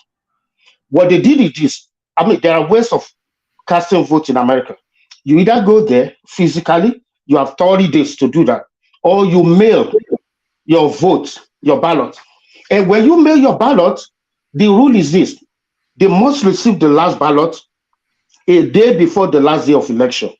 All right? Now, Democrats, they use the opportunity of the COVID, the lockdown. They now say, oh, don't bother about the dates. And so Joe Biden won Pennsylvania and some other states. Now, the Attorney General of Texas was joined by the Attorney General of some Republican state. So they went to the Supreme Court of America. They said it is illegal for Pennsylvania and some Democratic states to move the polls during the competition. Guess what the Supreme Court said? They said it doesn't concern them. What happened in that state, you can't prove it to the Supreme Court that that affected you. And that's exactly what the Supreme Court of Nigeria did recently, that the PDP has no right to challenge double nomination. That was one thing. They went further to say that in 1999, Atiku Abubakar was already a governor-elect of Adamawa before Obasanjo chose him, that the PDP had no problem with that. Was that not double nomination? So there is no double nomination with Shettima. But because the youth of today, because we are in America, we are in UK, we are in Canada, we think we know more than those before us. No. Everything, this aggression, you can't hear it from Chief Nwayawu. No. You're not going to, because they've seen more. And they achieved, when they were in my age, it was already a multimillionaire. I'm still struggling. They achieved more than that. But because we think we know, and we don't know nothing. We have poor judgments. And we are so aggressive. Our judgments are so wrong. If this happened, oh, the court has collected money. Justice Uche was one of the Supreme Court judges that gave the verdict that the PDP has no right. Do you know what he said? He was angry. Go and read his version. He said, you guys, you cannot bully us on the internet. That you are used. He was even calling the police that they are not doing their work. That police should go after anybody who bullied or threatened a judge. But since that time, only happened like 4 or 5 days ago. Nobody was saying that. They just say, court dismiss it for technicality. There was no technicality in that. They gave like 5 reasons. That number one, there was no double nomination. This guy already, Shettima already picked up the form that when it comes, that senatorial form to return to the Senate, he was nominated as a VP. When you have chosen to be a running mate, you don't pick no form. You don't contest no primaries. So that's what they, so not my words. That's one of the words of the Supreme Court judge. That where's the double nomination coming from? But so we think we know more than those before us. And so that's not the case. Okay, quickly. So fair submission. So the questions I would like to ask you is, you said we are not facing the real issues, and you've not mentioned the real issues. You've talked about a lot of things. So what's the real issue, number one? And number two, when you say the younger generation are angry at the older generation, don't you think they have a right to be angry? Because, there's this perception amongst the younger people that you're told, oh, go and run for local government office. How old are you? What do you know? Go away. Whereas these people who are in their 60s and 70s and 80s now, they started assuming office when they were in their 20s and 30s. But no one stopped them at the time. They were encouraged. The environment encouraged them, allowed them to prosper. You mentioned the billionaire in his 30s now. How easy is it to achieve that in current day Nigeria? And who's responsible for the Nigeria we have today? Is it the young people? I don't agree. I think it's the older people who have created the Nigeria of today. These are the people who enjoyed. They tell you the beautiful stories of Awolowo. They tell you the beautiful stories of you can leave your door open and travel. How did we get to this place? I'm not responsible. I'm only in my 40s. So the people who are 60 and 70 and 80 are the people I and many of my generation think created the Nigeria we have today. So you can understand where this anger, pent-up anger comes from. So, but, there's only one question. What is the real issue that you said we're not facing? Oh, thank you very much. The real issue is accountability. All right? Now, my sister, Ngozika, I was watching when she was talking. She said there was no water in Enugu. That is not the responsibility of Buhari or federal government. That's the responsibility of the state and local government. I watched it when Dr. Alex Oti won won election in Abia, and he came on Arise the following day. He said he's meeting 26 months of unpaid salary. 26 months. That is, everybody in Abia will say Buhari has caused poverty. I'm an Ijebu man from Ogun State. My state and Lagos Ogun State and Lagos are only the 2 states that can pay their salaries, that can run their government without federal allocation. So the stories are not the same. Let us call our local politicians to order. Now, why the youth responsibility is this? last Christmas, a lady just passed out from the Nigerian army. Second, I think a lady now, maybe second lady. She's in her prime age, 24, 25. She traveled to Enugu to celebrate Christmas with her grandmother. Guess what? Because she wore the Nigerian camouflage, that's an offense to some youth. They call themselves maybe ESCN or iPod. They went there at night, kidnapped her, stripped her naked, videotaped her naked. Imagine how you feel if you are a 25-year-old young lady in your private. Some idiots, they strip you naked, videotape you, and release it to everybody in the world to see. And nobody in the Bola condemned her, including Chimamanda. She was in Anambra having a chieftaincy country. She called herself a feminist. She has a platform to condemn it. Nobody condemned it. That is why businesses are moving away from Southeast. And you keep blaming Abuja. When my governor, Soludo, first became governor, he needed money. He's a well-educated person. He knows about money. He knows how to run the economy. He needed money. Guess what? He said he raised taxes, but people couldn't pay. Some 2 months ago, he came out and said, you know what? I'm so sorry. What I thought I'll be able to do, I can't do it because the revenue is so low. One of the reasons is this. Igbo people are business people. They open their containers on Monday. And one stupid youth said, no work, stay at home on Monday. And you can't open your containers. How are you going to make money? How do you, if you are, hold on, if you are Aliko Dangote, hold on, please. Hold on, please. If you are Aliko Dangote, Richard, hold you on. have billion. Richard, hold on. I think we're so far away from the topic. I'm actually interested in getting back to what happened today. Richard, we welcome you and I salute you, but I want us to concentrate on what happened today. Then we can get back to this issue. Okay. When you said the main issue is about what is happening today that we're discussing. Because what you are pushing us, where you're going now, there are so many conversations that will now move us away, totally away from this. One day, if you watch this channel, we will bring the issue up, and then you can go into that, you know. So let's continue again on the same line of our conversation. Because okay. Thank you so much. I've been watching you every day. Sorry I couldn't come back since that time, but I'm always with you. And I actually want you. In New York, I lived in Brooklyn for 14 years before. I'm now in North Carolina. So I would like us to discuss more one-on-one personally, because I know you have the platform. I want you to change the orientation of some of our people. Please, I want you to use your platform. You're not going to know how far that will go. Now, what happened today? Well, it's sad. Things are really bad. And it is sad that, number one, I give Bola Tinubu a big credit. He was bold. He said no more subsidy. I'm not an economist, but I don't subscribe to that. He should have said, okay, we'll withdraw it slowly. Right now, we have global problem, inflation. Germany used to be the largest economy in Europe.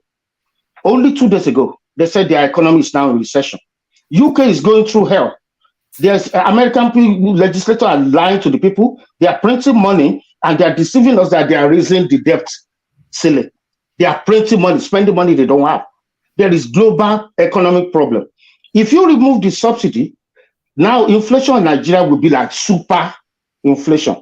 It should have looked for a way to gradually reduce it, allow Dangote to start producing, if that will help the domestic stuffs. You understand? Now, people say, I'm not an economist, but they say the subsidies only helps 30% rich. Well, it might be true, I don't know. But the thing is, if you are buying a liter of or gallon of petrol, gas for 200 naira, and you remove it and it becomes 600 naira, 1,000 naira, the rich will still be able to drive their cars. They will still buy bread or a Congo of gari for 10,000. But what about the poor? That's the way I see removal or no removal. All right, thank you. Thank you so much. I like that you picked one issue that is of concern to people who have listened to his speech. Sure, you have something else to add before? No, not really. What I was just going to check, I'm not sure. I've tried to check if this is true. I read that Ganduje handed over yesterday because he didn't want to miss out on today's inauguration. And he handed over yesterday, and the man, jackpot. Some people are saying he's running from EFCC before they catch him. So he's come to hide under Tinubu. Looking for a job, and you have to beware the decision will be made. So he actually handed over yesterday. He did, yes. That's interesting. There was one governor I had that left the country. What is it? The governor of Zamfara, is he in the country? Yeah. EFCC they actually wanted to pick him up today, but I think it disappeared like yesterday or 2 days ago. Yeah, I had he left the country. Okay, welcome to the show. I'm trying. Okay. Yeah. Thank you, Rudolph. It's nice to be here once again. And first, I would like to ask you, Rudolph, at least now you have the how markets. Like I always ask you anytime I come on your platform, Tinubu is here now. Very good for your platform and your kind of being person. I hope this time around you have over 200,000 subscribers ahead of Adeola. Just watch it. Don't let Adeola catch it before you. And the early bird takes the best food. Okay. So having said that, also I like to greet everyone in the house, and I've been listening for a while. The last time I came into the show because I always like to watch at the background. I don't like coming in. I don't like people seeing me online or something like that. But anytime I try to come like this, it's like because if I see like, okay, there's a way I can come in and contribute in one way or the other. Number one, I thank you for your platform and the opportunity you are given. Nigeria is so polarized and so divided this time around that any platform, any opportunity that we see to calm the tension down. The problem we have in Nigeria is this. Most of the time, when we are angry, or Nigerian people, wherever we find ourselves, we are the kind of a people that even if you want to criticize somebody, or even if somebody do good, because that person, we hate the person, we don't like the person's face, or there's an opportunity from that person, we just condemn it in total. Like there's no good things that can come, because your topic for today is Tinubu is whining, what next? So let us forget about, let's leave the past drama or the argument that we have been coming from. Let us look at what next. What next in Nigeria now is the debt ceiling, the debt that Baba Buhari left us. Baba Buhari is one of the greatest disappointments. But like the last speaker before Richard said, he did some things regardless of the disaster his administration become. He did some infrastructure, fantastic, but at what cost? And yet, Lagos-Ibadan Expressway is there since Goodluck Jonathan and his own administration. They could never finish that road. I don't know, maybe like our people will say, every failure, like I always say to our people, every failure is a demon, the village people and everything. But thank God, all the Mami water on the road to Second Niger Bridge and all the village people there and the gods, they have been able to collect the sacrifice. I hope those ones in Ibadan Expressway will collect their sacrifice and let us move anytime we get to Nigeria. The debt ceiling, number one. The second one that we are facing in Nigeria now, like Richard said, the subsidy. But to correct Richard, the subsidy has already been removed, not by Tinubu, not by this administration, but the last administration, if you follow Nigeria news. Because the last time they asked Fashola, I was listening to the news about 5 days ago, he said there is no subsidy for the next administration to remove, because this last administration has already removed it technically from their own, because we are waiting. Like Rudolph, we always say, thank you, Rudolph, for this word. Very soon, Dangote has already prepared us for the time so that we just hand over the country to him. So now we are waiting for Dangote to help us to fix everything. And we don't say very soon, one day we'll just go and beg Dangote, I beg, come and take over this country and be helping us to run it. So Dangote refinery has come back on stream. Now we have already removed the subsidy, hoping the magic will come. Forgetting that Dangote will have to make his money because he has to pay his shareholders or his creditor and all that and pay back the loan. Then the third thing, because of time, the Nigerian is facing, the level of poverty in Nigeria is so much that I don't know how Buhari and his people, and if anybody has the information on this, they think that they can share $800 million within 3 days, that they want to take that loan to pay themselves or to pay who. I don't know where that one is being done, that people will just go and take that kind of money. And the fourth thing that is happening in Nigeria now, so all of these are in the table of the coming administration. how will they be able to solve it is the kind of team which we are going to be looking at this administration at the Tinubu. Who are the people you want to put together? Not like Buhari. Buhari used 6 months sleeping without having a cabinet, and Nigeria economy and everything goes down the drain. By the time he will pick up from there, he went back to sickness, and then everything just from there, Nigeria just go backward. And for them to have left the country for Oshibaju that was doing well, the Naira and everything, the person he become a star boy, and they have to victimize him and go and strangle him in one corner that we never hear about him until the last day of the administration for him to come and do documentary for us. How his boss is a Baba Father Christmas of the Nigerian and giving everybody 20,000. How much thousand are they sharing? 10,000. Like 10,000 naira, like good patient Jonathan, all this money that they are sharing, there's God. So this administration is coming in to inherit a lot of burden and a lot of problem. How are they going to solve it? What are they going? Which cabinet is he going to put together? And we are now using this opportunity to beg the opposition. If you have anything to contribute to Nigeria, please don't say because you lost election. Believe me, you have already lost the court case. There's nothing you want to present there. Nobody, they never unseat. I don't have any inside information. Please don't come for me. I'm just telling you that they never unseat any president in Nigeria. And if you know the kind of sultan or igwe or emir or king that Nigerian president is, you know it's totally impossible. And INEC being in the midst of affairs. So if anybody or any one of them has any idea, I'm using this opportunity, like Showore and all this kind of thing. Showore, your time will come. Rudolph man, please, if there's anything you guys have to contribute to this administration, let us come together and help this administration, because this is only Nigeria.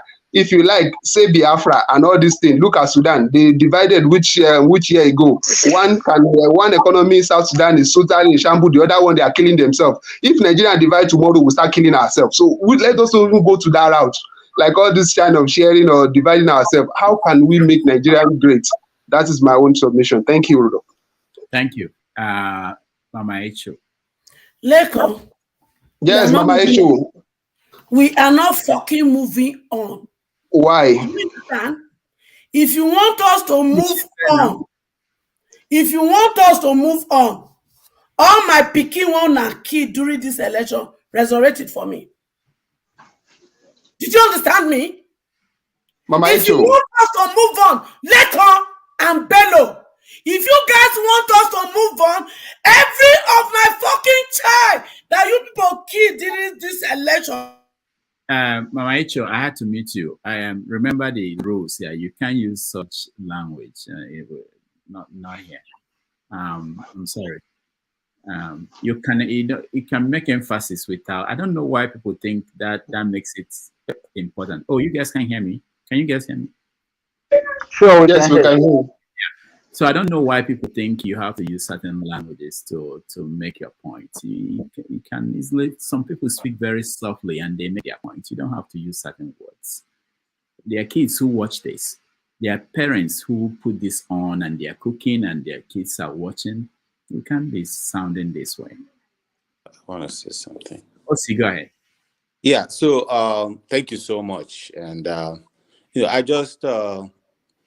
I know you've been asking what is it that Tinubu can do, for some of the people to change the perception they have for him.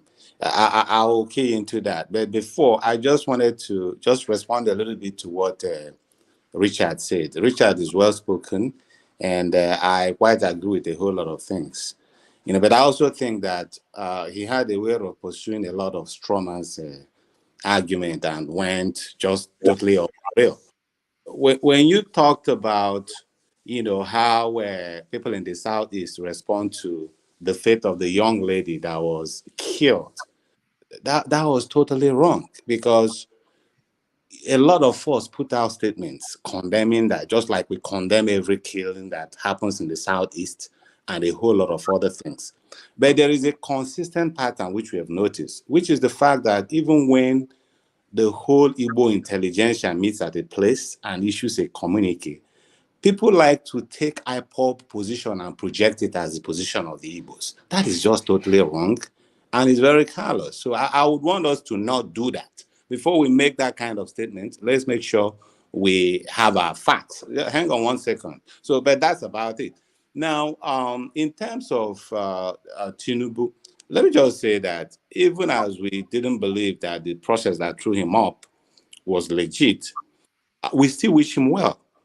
Because at the end of the day, if he succeeds, we all succeed. Now, Rudolph, when you talk about, what can be done in the first 100 days, let's just say out front that, in the grand scheme of things, nothing could be achieved in 100 days. And so what we are left with is things that are very symbolic. And it's always a Nigerian thing, 400, first done this in office and all those kind of stuff. It could only be symbolic. But then symbolism also matters in leadership. Because most of the things you see that body language helps. Let's say that Tinubu starts out, for example, and decides to obey the court order that Nnamdi Kanu, who was renditioned, in a very crude way, should be released. That's one positive, because what he says, I've always not been in the same, I've always been in the opposite camp with Kanu, but there has to be something about, sticking to the rule of law. Buhari administration never respected that. And what they end up doing was just moving on the goalpost. So if Tinubu does that, he's going to enjoy a whole lot of sympathy from a whole lot of guys, because one, we will believe that he respects the law. That's number one. Two, people are going to be looking at how he approaches his cabinet in terms of who he nominates.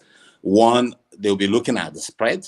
The old guy, the former guy, was accused of nepotism, which we could all see that was the camp. It was almost like the Daura group and nothing else. So when he starts to make his nomination for Senate hearing and all those, people will be looking at, his chief of army staff, his chief of defense staff, his chief of naval staff.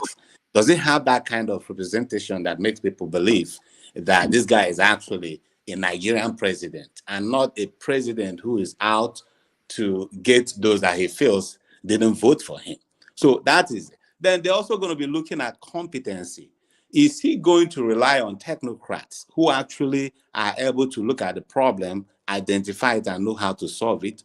Or is going to be one of those crony capitalism that is just going to look at, those of them that help to throw him up and, give them political appointment, even though they know they can't do it. So there's a whole lot of symbolic things that Tinubu would do, and at least we will start to enjoy some measure of goodwill of the Nigerian people, because we know that even though the process that threw him up is not ideal, but maybe, just maybe, he's ready to rewrite history. Thank you. Thank you so much, Osi. Richard, I know you want to say something, but I don't want to, because that would put us away from what we're talking about. Let me continue the conversation. We still have a lot of smaller topics under the same big thing about what happened today to discuss. But like I told you, after today, we'll be open to talk about every other thing. It's not just about election, and so we can talk about issues. KJ, you're next. Thank you, Dr. Rudolph, and thank you for also opening up this platform for today. I watched a little bit of the swearing in, where he was delivering his speech. And, because I find it a bit difficult to understand all he was saying, I lost interest and I zoomed off. I have followed from the background, right from when your program started, and I made a few comments. But I'm coming on now because, what Richard said is really, really threw me off. I don't like it when people come on stage and make statements about the Southeast just because you feel you can speak about the Southeast. But I won't want to go there.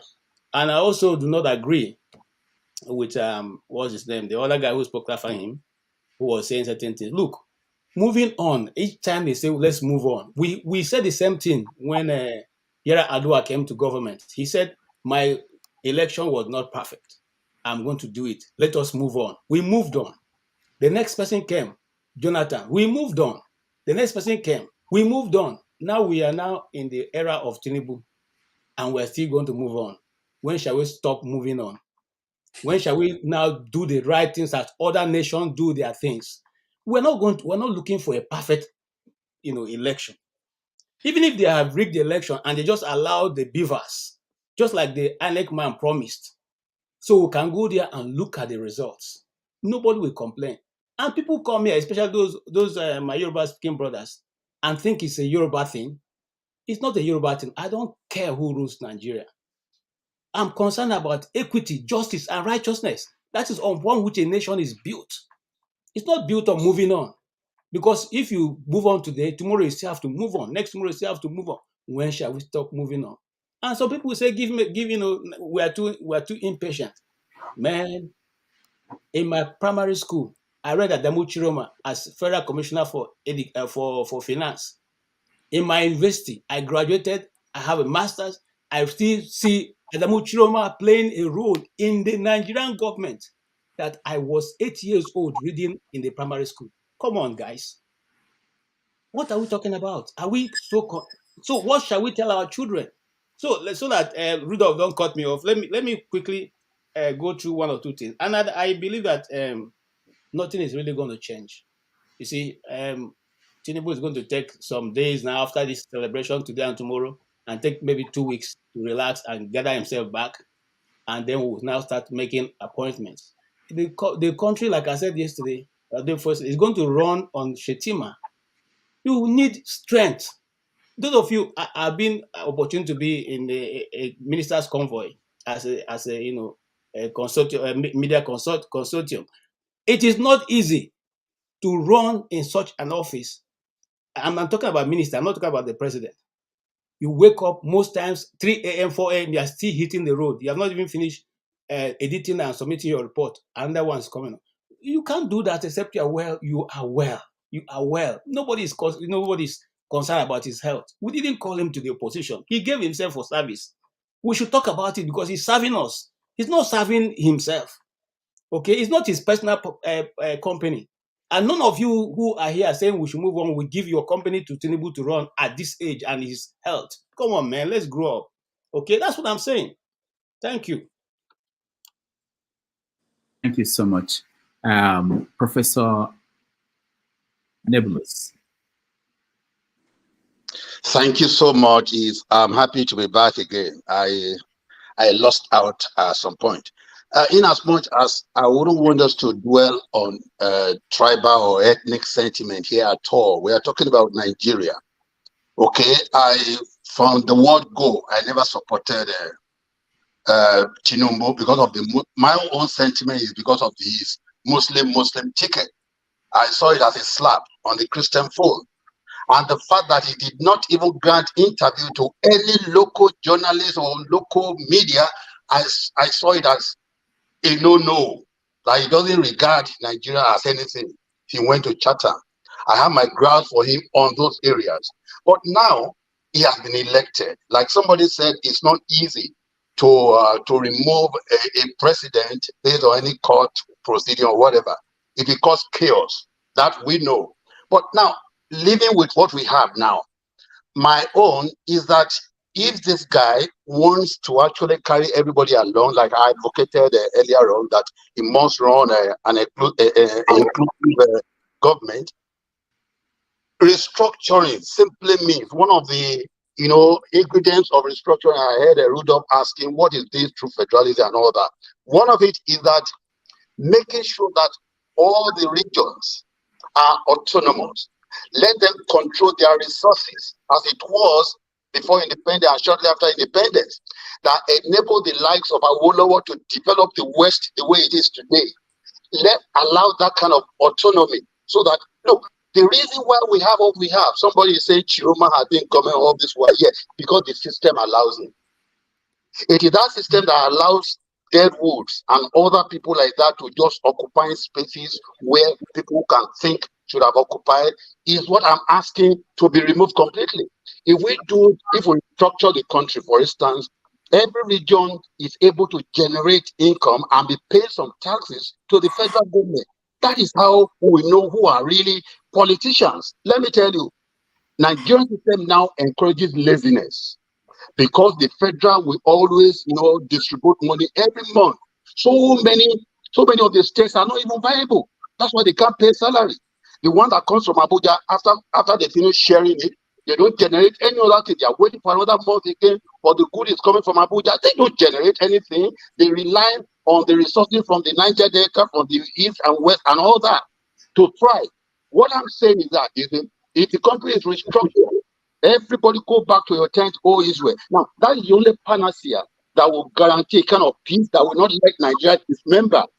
Now, when each of the state or region, depending on how it is, configured, everybody now you now see a whole lot of energy and zest from all these states wanting to tap the resources that God has given them so that they can feed their own people.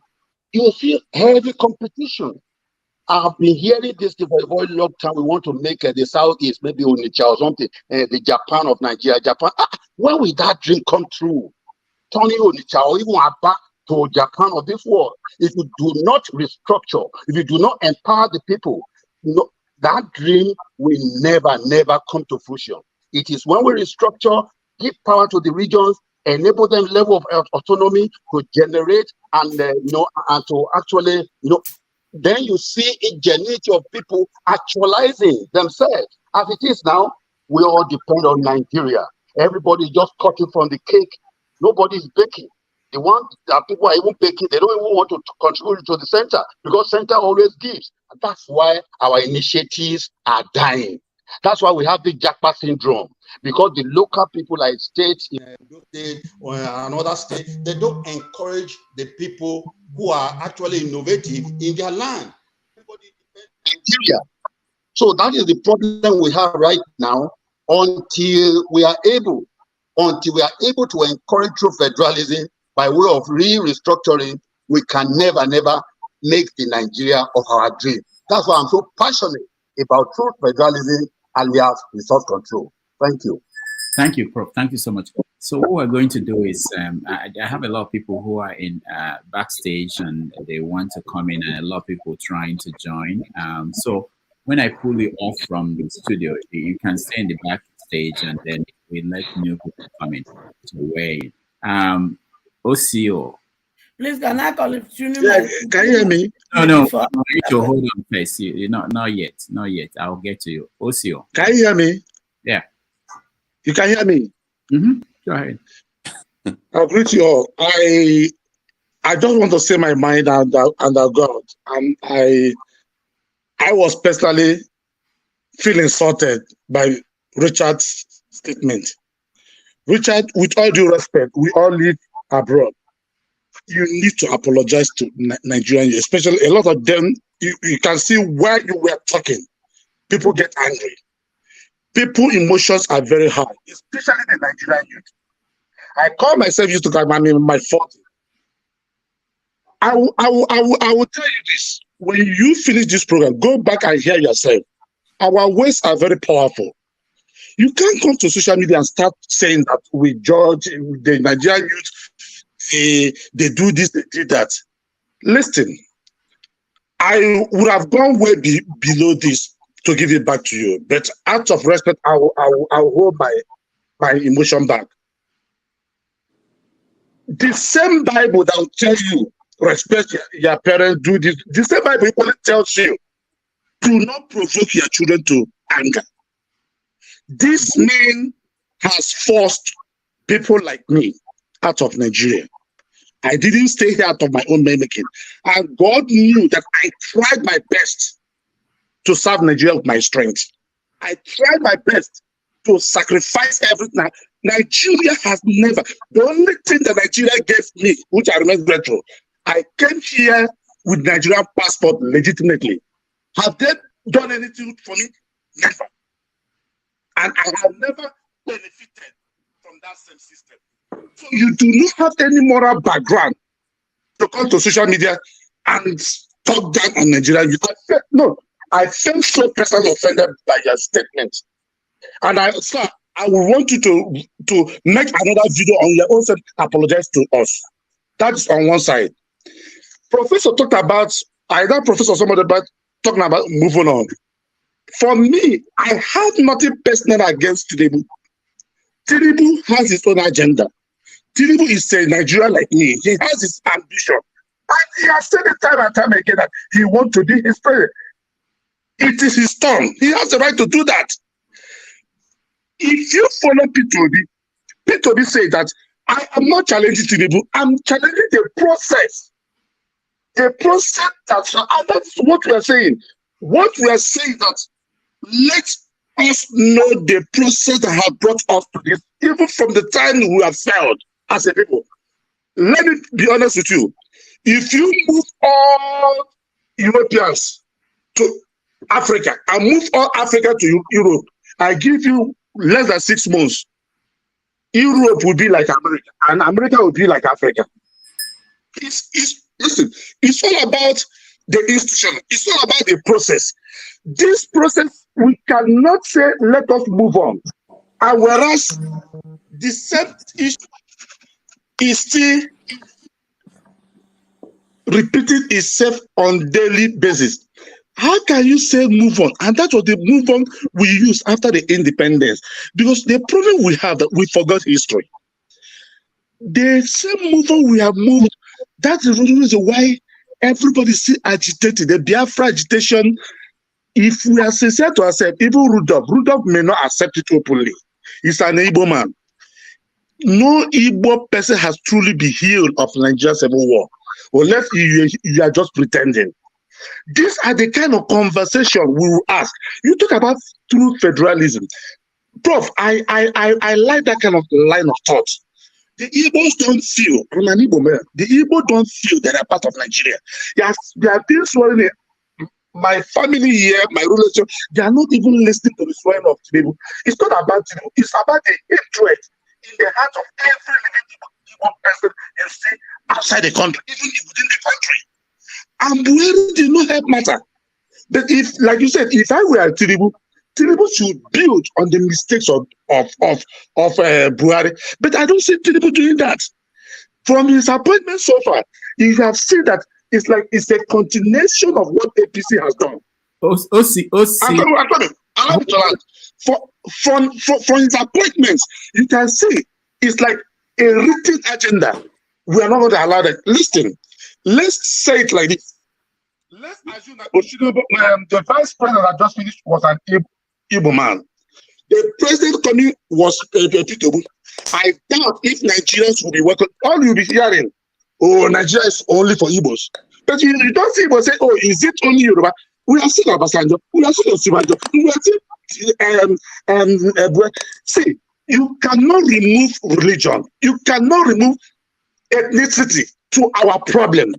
And unless we are still deceiving ourselves, if you use the phrase, let's move on.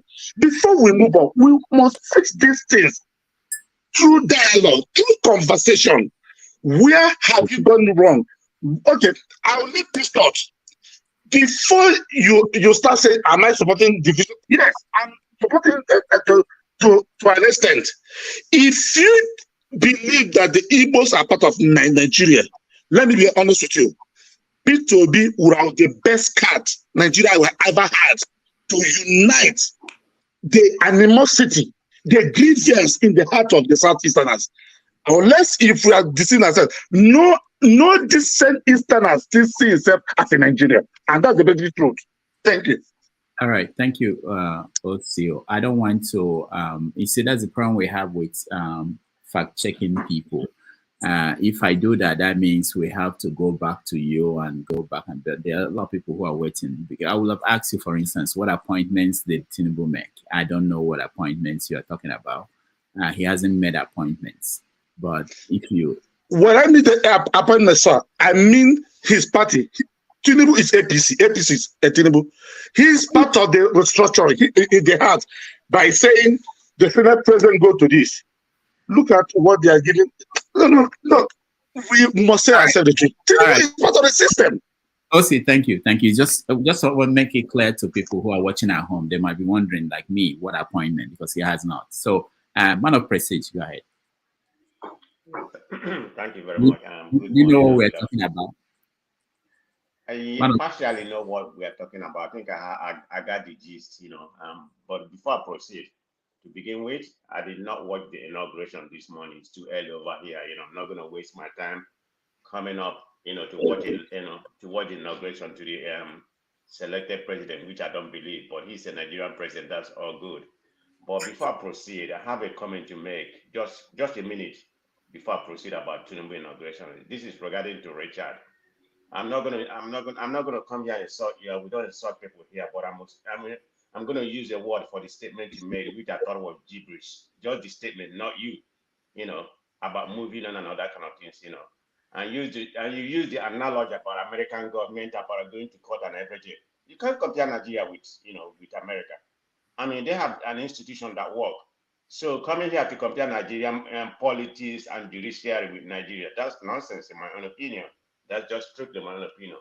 So most of the things you say, like I said, in my own opinion, is gibberish. I'm not going to go in detail about it, but I just summarize what I feel about your opinion. So when you come here and insult every Nigerians, they should move on and other kind of things. I don't believe it. That's just strictly my opinion. So let me go back to Tinubu. I don't want to waste time on your narrative, Richard. Let me go back to Tinubu. I did not watch the inauguration, to be honest, but hey, whatever he said or whether restructuring, I mean, I got the gist, from he could have appointed you into a position now that is important. You wouldn't know. He has done what? I said you didn't watch the speech. Probably he appointed you to a position that is important, and you Oh didn't no, know. that's the last place I will serve. I wouldn't even want to have any kind of misdirect position in any president in Nigeria, let alone Tinubu. No, definitely I'm the last person. You can you can promote that. You definitely I'm not in that situation. But anyway, I did not watch the inauguration. I mean, it's all good if you watch it, you like it. He's Nigerian president. But in my own opinion, he's selected. So that notwithstanding, I respect him. Man of prestige, the question we're asking people is there anything that he could do in the next 100 days? OC said 100 days is too small. 6 months that will make you change your viewpoint of him.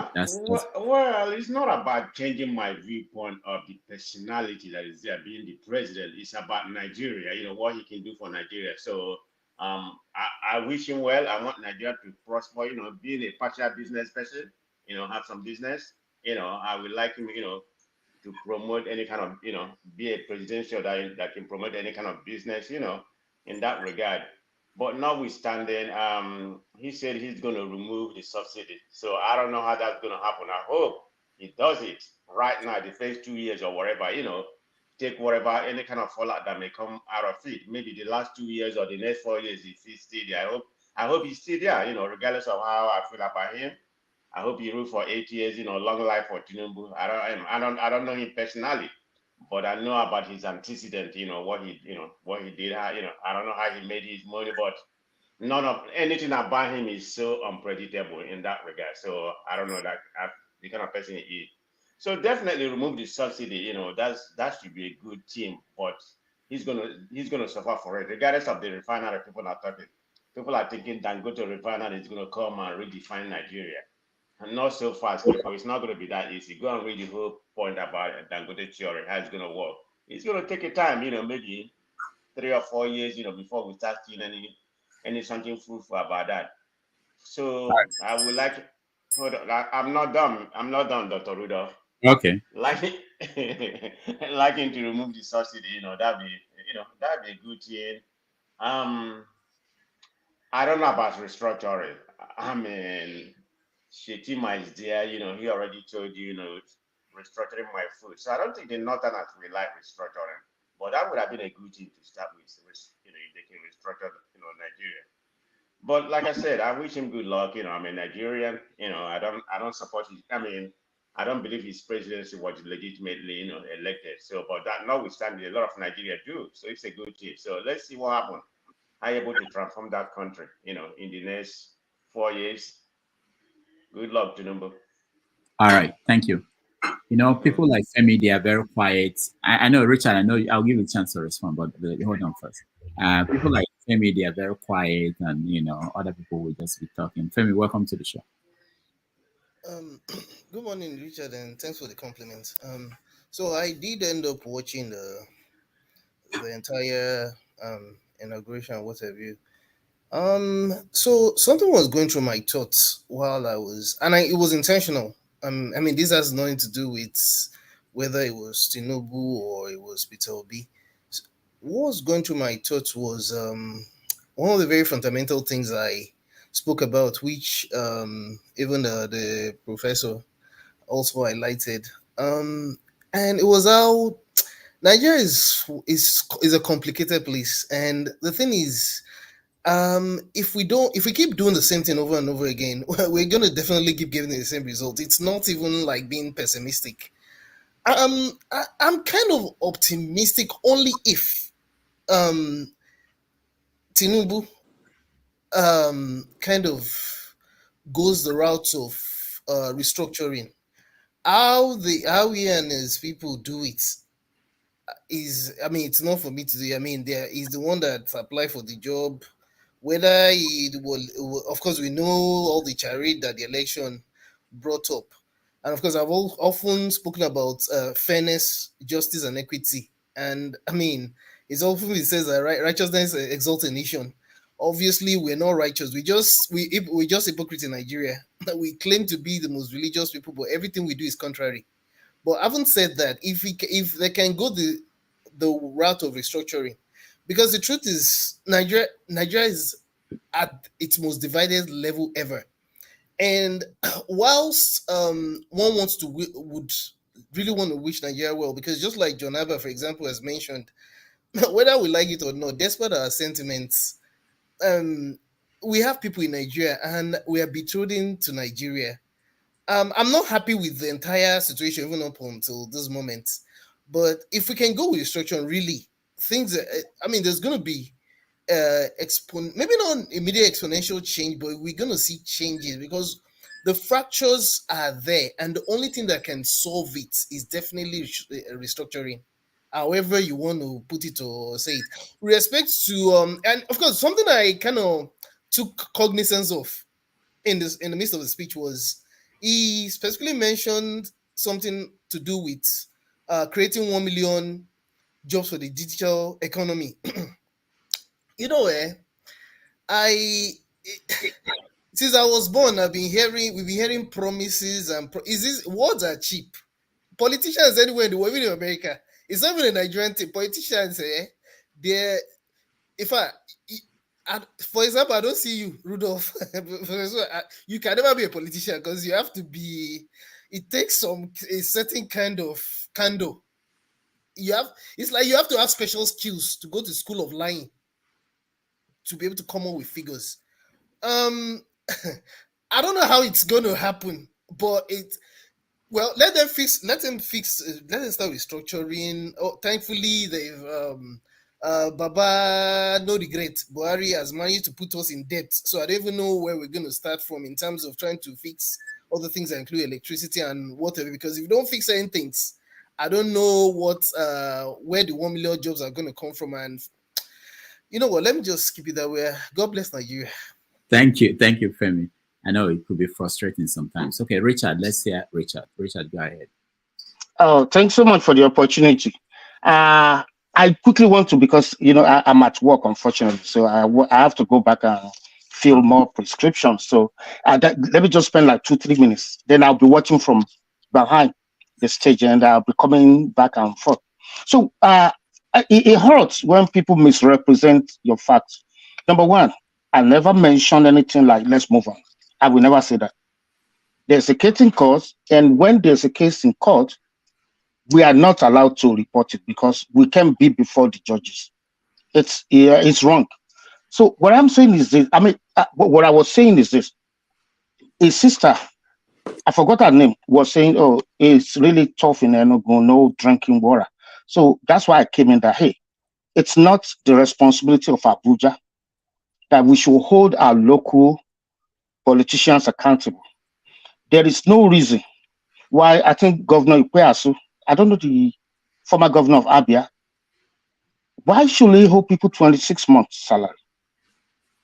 There's no other governor, no other state out of 36 that hold people 24, talk less of 26 months salary. That we should hold him instead of looking at Abuja. It's not everything Buhari. Is Ikweazu saying Buhari is owing him? He's not getting this. Richard, hold on. You see, this is why I don't want us to go into this. So, for instance, I will ask you a question like, I don't know this fact you just stated that he owed. I know they are all owing people, okay, but I don't know about 26 months. So you're talking about 2 years. Yeah. Okay. Yeah. I don't know. But it and could 2 be months. Yeah, I did. It's not my word. It was okay when they had the when they had the March 18th election. Dr. Alex Oti won. Dr. Alex Oti was the one that said it in Arise News. It's still on YouTube. He was the one that said, "Hey, 20," and unfortunately, he promised that by December he will pay 26 months salary. Arrears. I don't know where he's going to get the money. And the reason why I'm saying, this, Richard, this is what is going on. Even if it's from OT, it may not be everybody in the States. Sometimes what happens is that they will pick one, maybe one, let's say tired these people or retired teachers, or But I'm not defending that. Of course, nobody defends it bad. Definitely.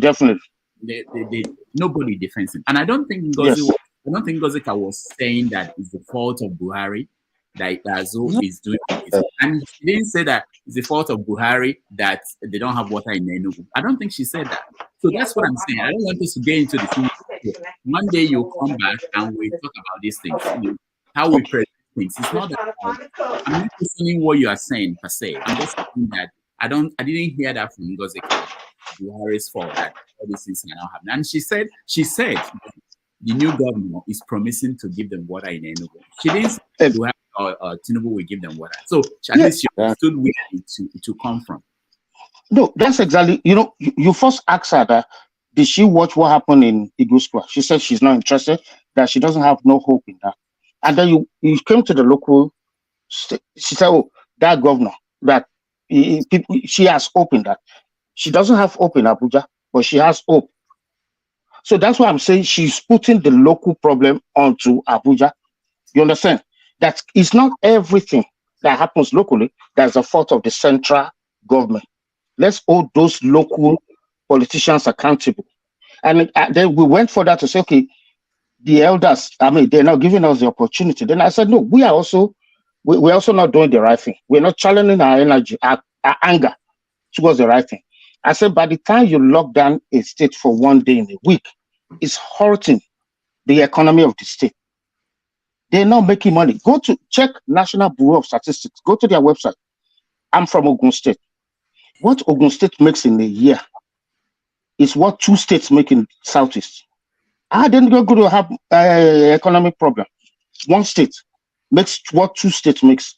It's right there in National Bureau of Statistics Everything website. you're saying is important. I want you to understand that. But I don't want us to go away from the conversation here and start debating that, because there are heavy things you're talking about, and someone can debate that. Someone can say, for instance, that the difference in how much they make in Eastern states and Ogun states is not because of the stay at home, that it has always been there. Somebody can make that case. No, it wasn't like Anambra State was making a lot of money from internally generated revenues until they started staying at home. I'm not saying that actually, hold on. The World Igbo Congress will tell you they've done the study. They can tell you actually the amount of money that the East is losing because of the stay at home. We don't want to get into that. That's what I'm saying. It's very complex. We'll talk about that when we have that as a topic. So we wish that you join us another day and we can talk. Yeah, I'll be in the back. Richard, let me go. He can call me. Let's debate these things. Okay. Let's talk about all this. Right. So Richard, you know what? Yeah. Okay. OC actually is a publisher of Ikenga Online, and I've been hoping that one day we are going to bring OC as a guest. So Richard, if you can send me on private chat your contacts, I can connect to 2 of you. Which one is a private? Is it the same chat? There's a private chat somewhere. On the right. I don't know what you're seeing from hold on the right. I'll send it to my email, drdamages@gmail. I will connect with you. All right, let's go on. Where are we? Austin, I think. Austin is next. It's my turn, no. No, it's your turn when I say it's your turn, Mama Echo. You dey find my trouble now. Everybody they see am. You better let me say my turn. Make I go me and leave my alone. It's your turn when I say it's your turn. You broke the rule, so I break the rules. Austin, go ahead. Unmute yourself, Austin.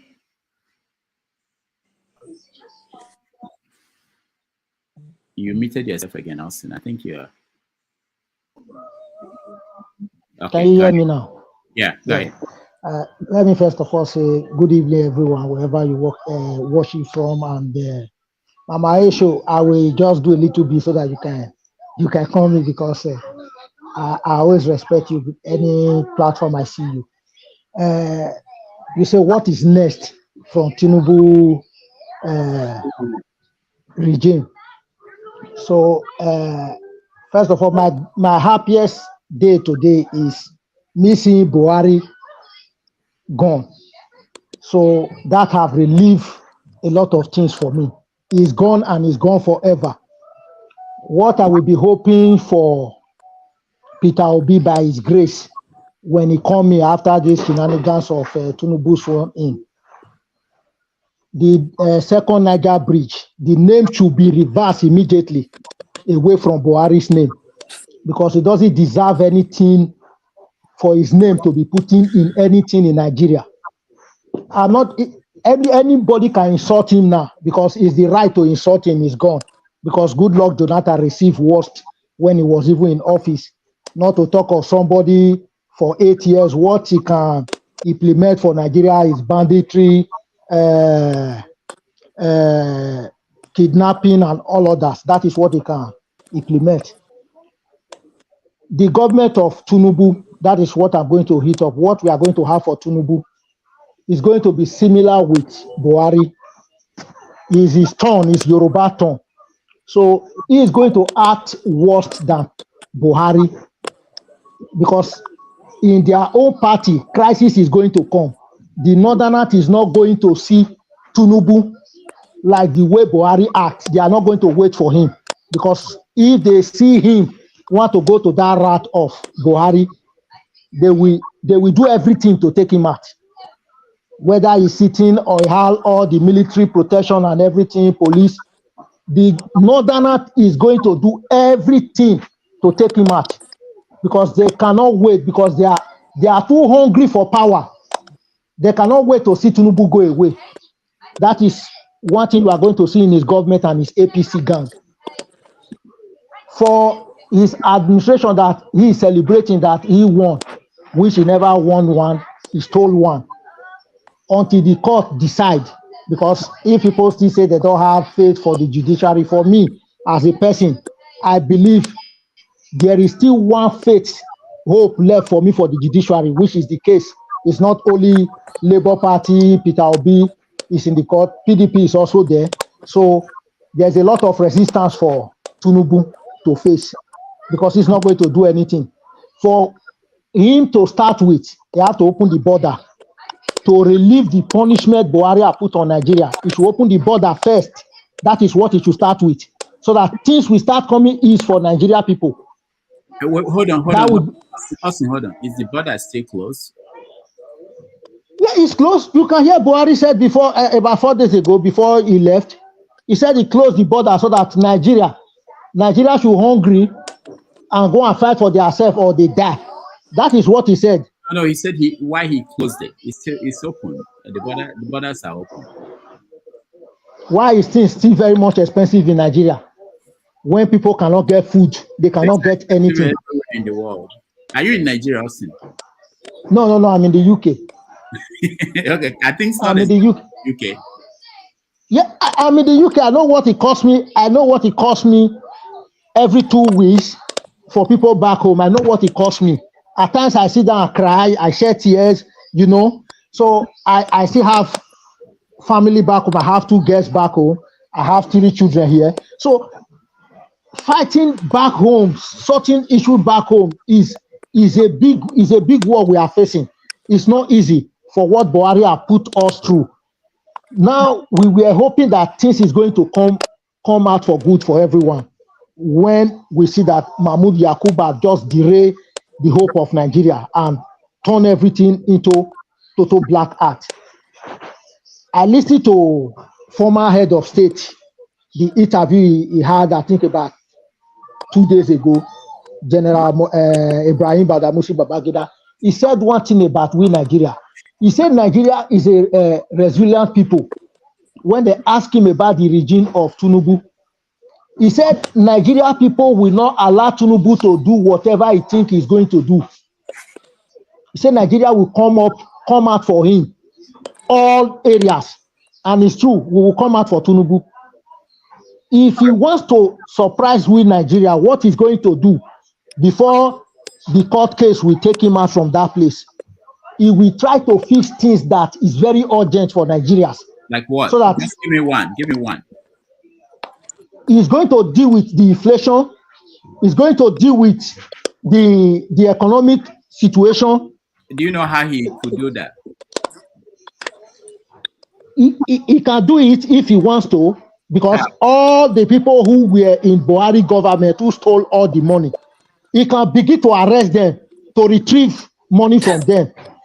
He shouldn't think about the one in the UK. Have they been able to fix it? Inflation in the UK, where you are. You cannot compare the UK with Nigeria. I think they are smarter now, so they should be able to fix their own faster than Nigeria. It doesn't show. It doesn't show here. It's only we foreigners who complain that things are expensive. Like me here, I cannot complain. You know, I'm not born here. I just come here, reside here. Austin, you mean the British people are not complaining there about the prices? If they complain, they smile over it because they don't see it to punish them. They see they are punishing the foreigners. Austin, I'm telling, I know what I'm saying. I used to live there, Austin. I know. Thank you so much. Mama Echo, welcome to the show again. Austin, you don't satisfy yourself. No, I'm not yet. But if you want me to not satisfied. move on, I can move to other people. I can just come on, go do my normal thing. It is I not get work to don't stay here.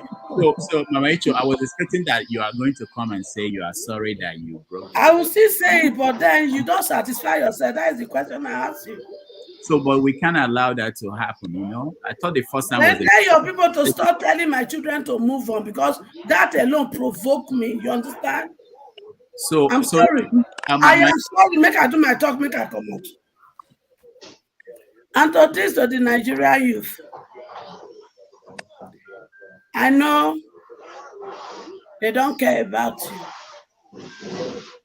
Who is that making noise? Who is that? The background is noisy. Yeah, I'm trying to find. Maybe it's from my side. Let me mute myself.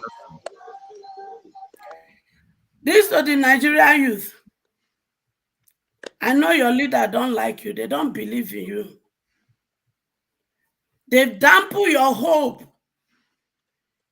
They want your work and labor in 9 or 8 months to be in vain.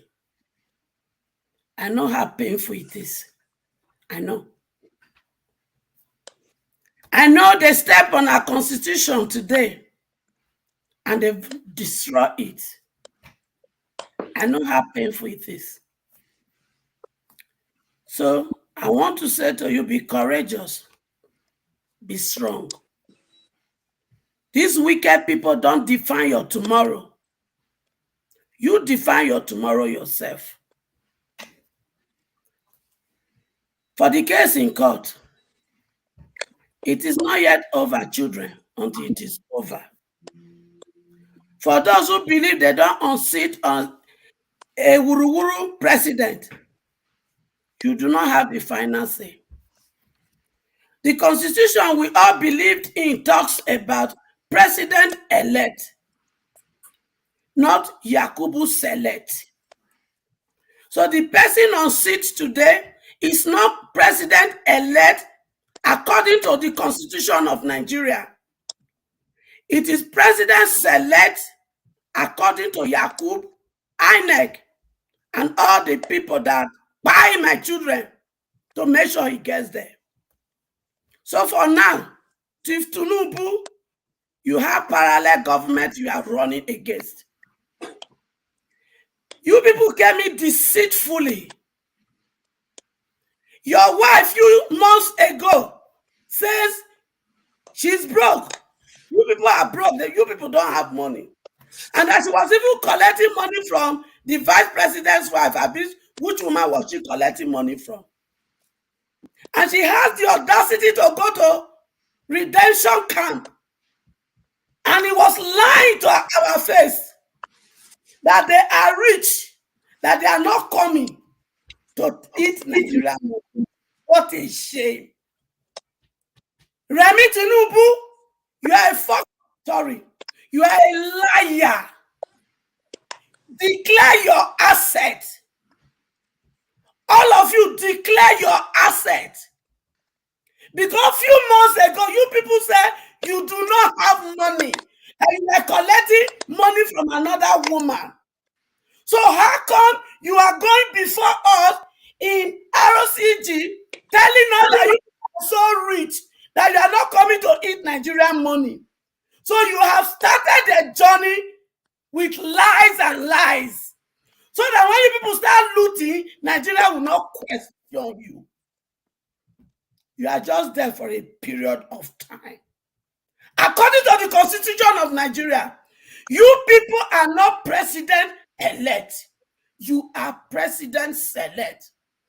So Nigerian youth, be strong and be courageous. It is not over until it is over. And for those who wants me and my children to move on, I will give you the condition for which we are going to move on. All my children that you buy during the election, resurrect them for me. East, north, west, and south, resurrect them for me. All my Igbo children shall be born in Lagos during this election. Restore it the way you born it. And not have to make you build a new one. No. The way the shall be. One at a born. Now I go give them to us. And release Nnamdi Kanu for me. If you do all this, then we move on. But if you do not do all this, allow the court, which is the judiciary, to do the final say. But I speak to the judiciary. You were supposed to be checkmating the three arms of the government. But what you people have executed so far, you have not executed your role because you collect Ghana must go. If you do not want to set the country ablaze, do the needful. Because me and my children, we refuse to move on. Reason is because you people call my children lazy youth. At 8 months or 9 months, they prove to you that they are not lazy. The man that stood behind said, I am not giving you anything. My children use their energy, they use their time, and they use their money. If Yakubu has not declared TPS result, and he has declared the original result as it is from the polling unit, and Tinubu the thief won the election, my children wouldn't have worried. We would have moved on since. We would have told ourselves, let our effort has gotten us thus far. Let's work for 2027 so that we can overthrow these people. But that was not what happened. The election was rigged in broad daylight against the labors of my children. How dare you? How dare you look at 70% of Nigerian population, look at their effort and energy and money, and you are telling them to move on for robbing them in broad daylight. Nigeria, it is move on that has made our country to be so decayed that we are reproached and we are ashamed to the Western world. What a shame we are. Nobody should ever come before me in any platform to tell my children to move on. If you dare it, you have me to contend with. I am their mother, and you will have me to contend it. So if you just learn the language of move on, go and practice it with your children. Do not practice it in front of my children, because you will have me to contend with. Thank you. Thank you so much, Mama Icho. This one we're supposed to take a break, play my magic, but I don't have my magic here with me. So let's continue a little bit. Let me. I want to hear from someone I've not heard from. Jonaba, I'm skipping you. Sorry. I'll come back to you, Jonaba, but I just want to hear from Christian. Christian, welcome to the show. Yeah, can you hear me? Yeah. Yeah. Good evening, everyone. Actually, though I didn't watch, but you asked the question, what will Tinubu do for me to change my mind? Well, first, if you release Nnamdi Kanu. Second, if we put on table or program for a national dialogue, that will make it for me. But basically, those two things may not happen. Okay, because in actual fact, what I sometimes I don't understand when people come here and get too much angry about the happenings, because here in Nigeria, what happened in that election was the normal Nigerian normal. Okay, from the very first election to the last one, it has all been rigged, and so rigging is a normal in Nigeria. In fact, what would have been a normal is if it were not rigged. So yeah, his appointments may be just for the politicians, but that's not going to solve Nigerian problem, because Nigerian problem is more of conceptual issues, structural issues rather than economic. I know somebody living here in UK said that the inflation and all those things. You cannot have a good economic in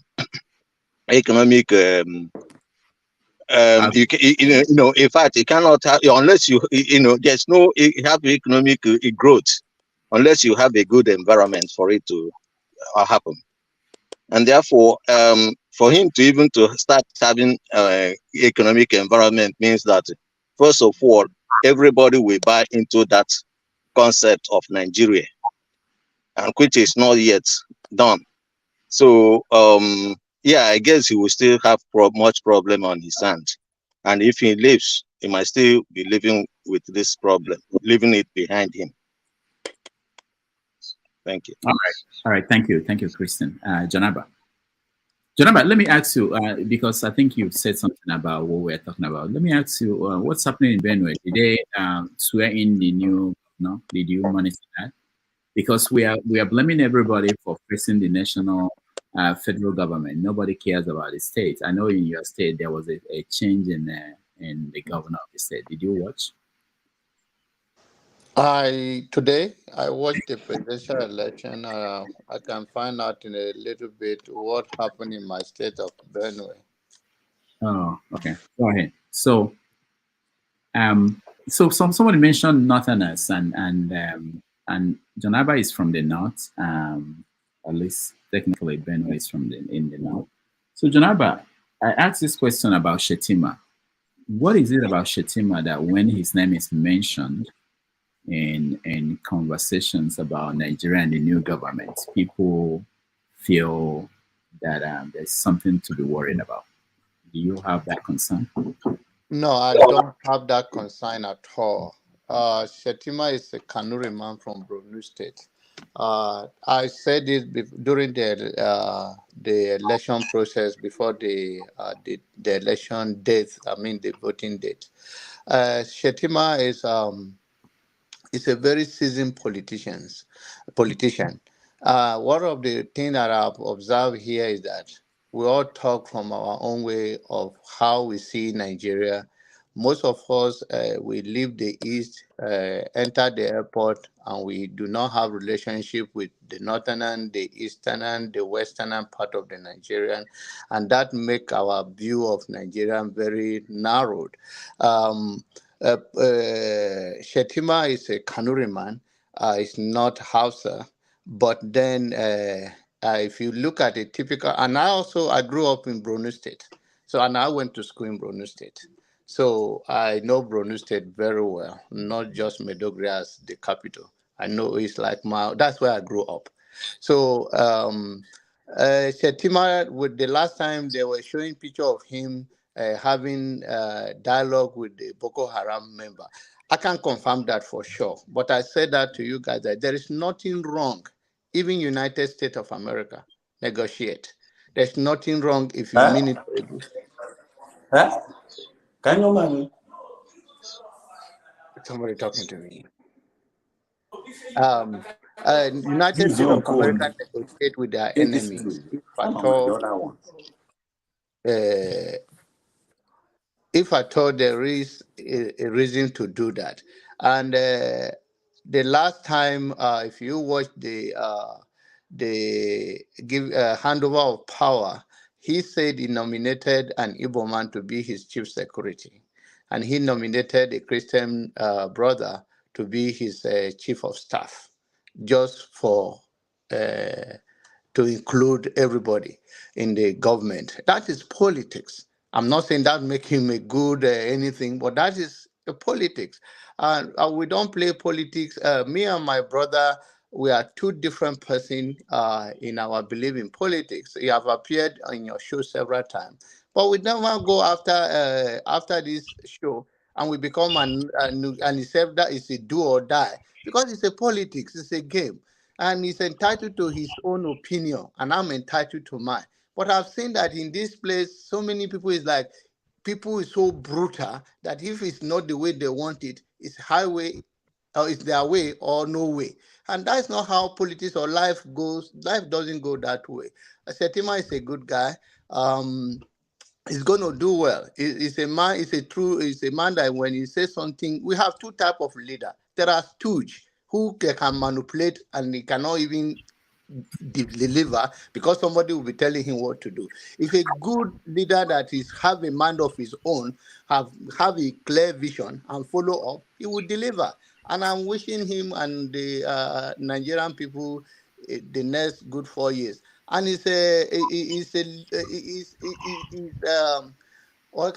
ludicrous or it's delusional to believe that somehow a court case is coming that will take him out of there, take the regime out of there, and we're going to have another whatever, whosoever, whether it's Atiku or Peter Obi there.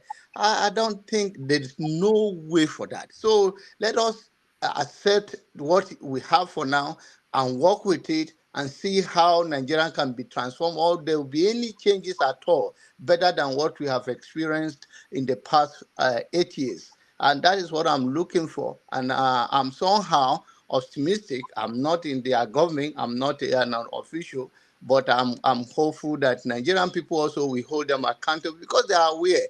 They watch the show, and you can hear the speech from Shetima that day that they call him. He knows that they call him Boko Haram. Maybe it's from your show. I don't know, but he knows that they call him that, and he make a joke about it. All right, thank you. Before I go to show, yeah, electricity. What's up? I would like to do a little bit of pushback in respect to what John Abba just said, just one or two things. I mean, saying that it is delusional for people to think in respect to the court case, I don't think that is fair. It's a court case. It's people's expectation. Doesn't mean that they are delusional. Now, if the court case, if we go by the rule of fairness, if the court case, if the judgment come up and say, indeed, there is a problem with everything, so therefore, Tinubu is not the valid president.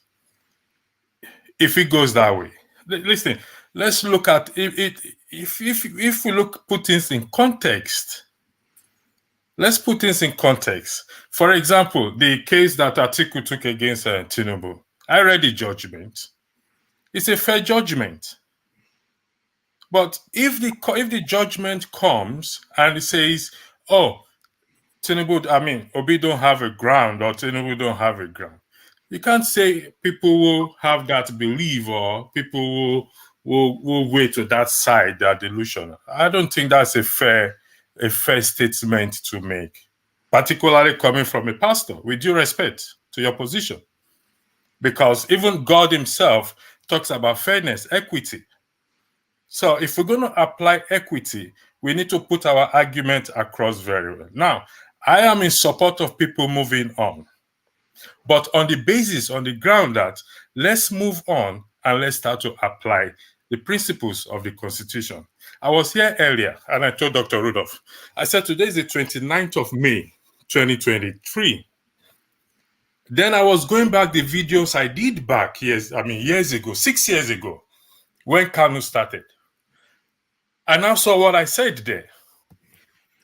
I said this is from the host of heavens. I think maybe I don't know what I drank when I said it.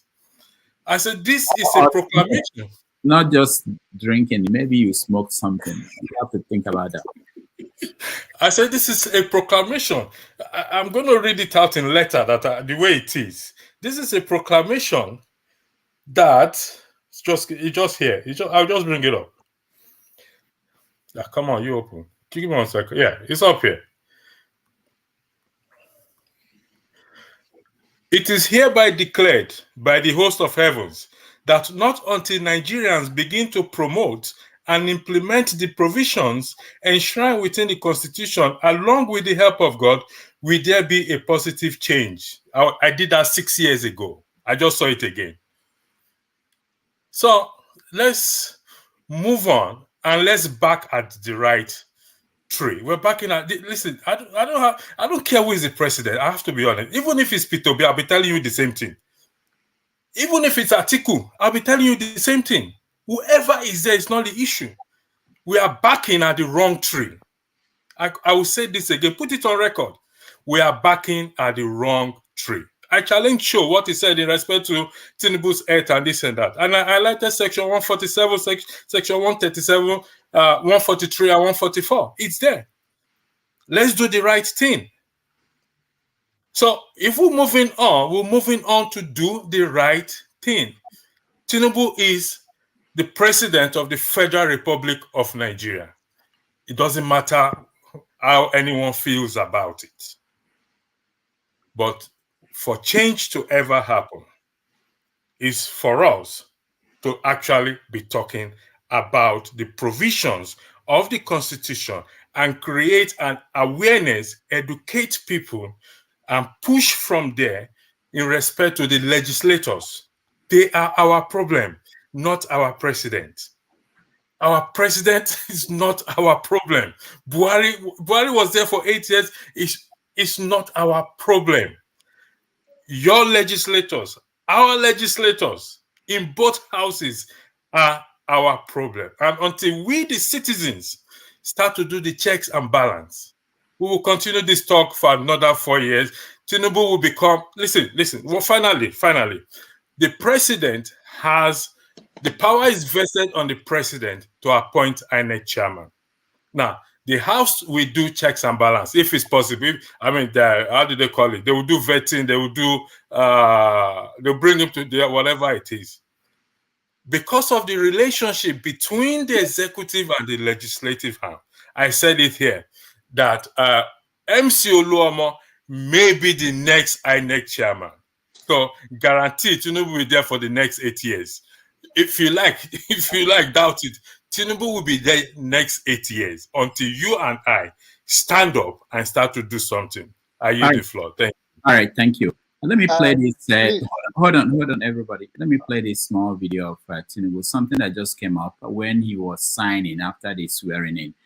People are trying to figure out what happened there. You have to watch. It's only 15 seconds. The wife was trying to take the pen away from him. Just watch and see.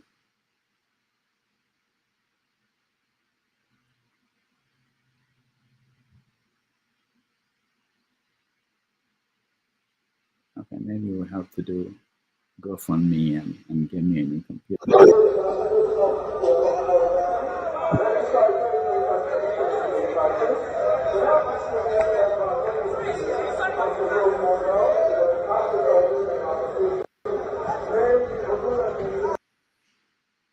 Did you guys see it? I played that because of people talking about his. Can you replay it again? I didn't catch what. It was black before. Please. Okay.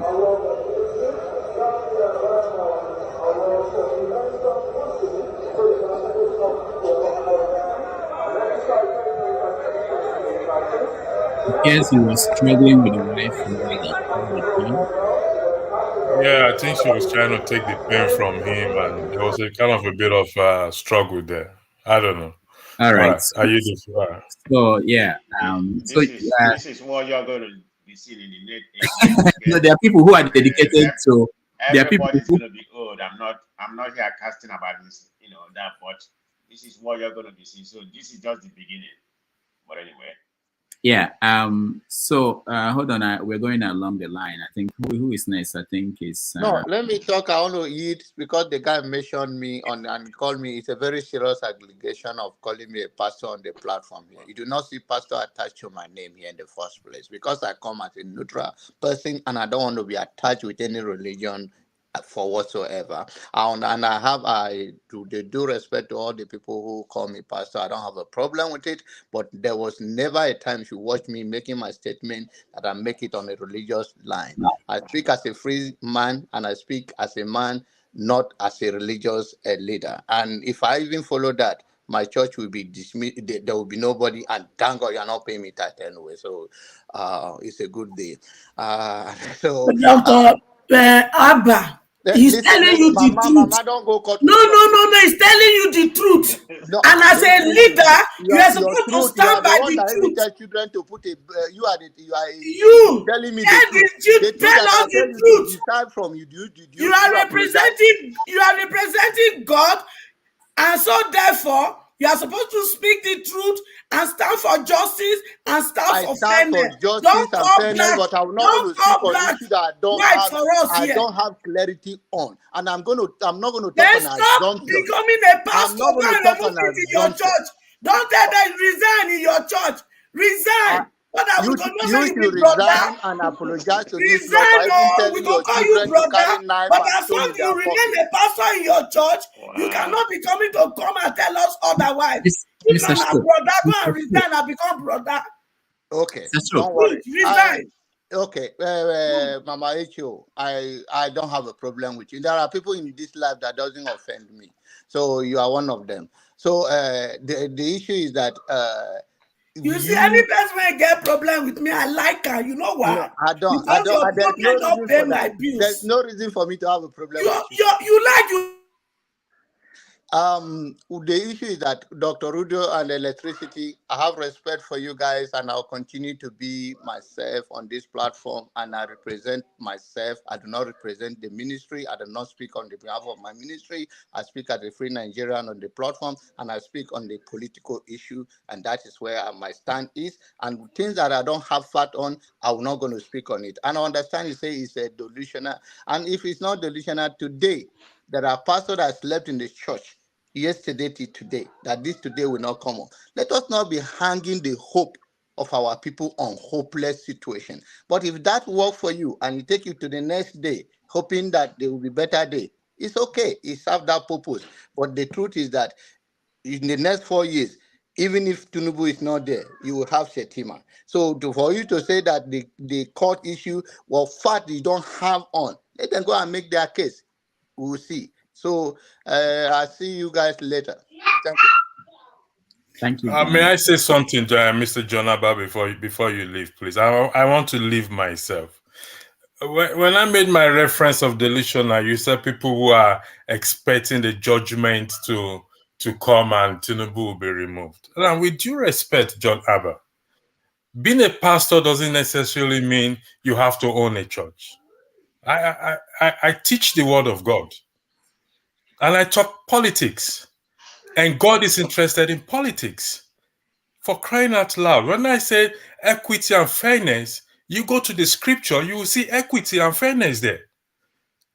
So if as a preacher or whatever, because I have heard you say you are a preacher or you're a pastor, so I'm not misquoting you in any shape or form. So if we're talking about fairness or equity, we first of all need to go into the word of God. God practiced fairness. God expects fairness. Psalm 20, Psalm 24, Psalm 15, Ezekiel 18, if I am correct. It talks about fairness. Go to Exodus. It talks about fairness. The law of perjury is in the Bible, Exodus chapter 23 and 24. The law of not joining the crowd because it is the masses. So let me join the masses to do wrong. It's in the scripture. What is the And these wrong things thing? are Define practice. the wrong thing. I'm not cutting you off. What is the wrong that I did? No, you say no. You are not representing. You are being yourself. If a pastor, you speak. Let's speak the truth. Okay, what is the truth in your own? That election is rigged is a truth that you have a proof? No. Listen, I voted. Okay, I voted for P2B. I saw what happened, and I am saying again that let's move on the basis of what, going back to the provisions of the Constitution. I have accepted Tinubu as my president. If the court case comes up and P2B win, and if there's a fairness and equity is practiced, is upheld, and they say P2B win or Tinubu win, Tinubu continue. Third person will not win. A second person will not win. A third person, and you are not. And you Okay, not whoever the second person is, okay, whoever, if it's article, like I said, I don't care who is the president. Just don't get me wrong. I care about the legislative arms, those who makes the law.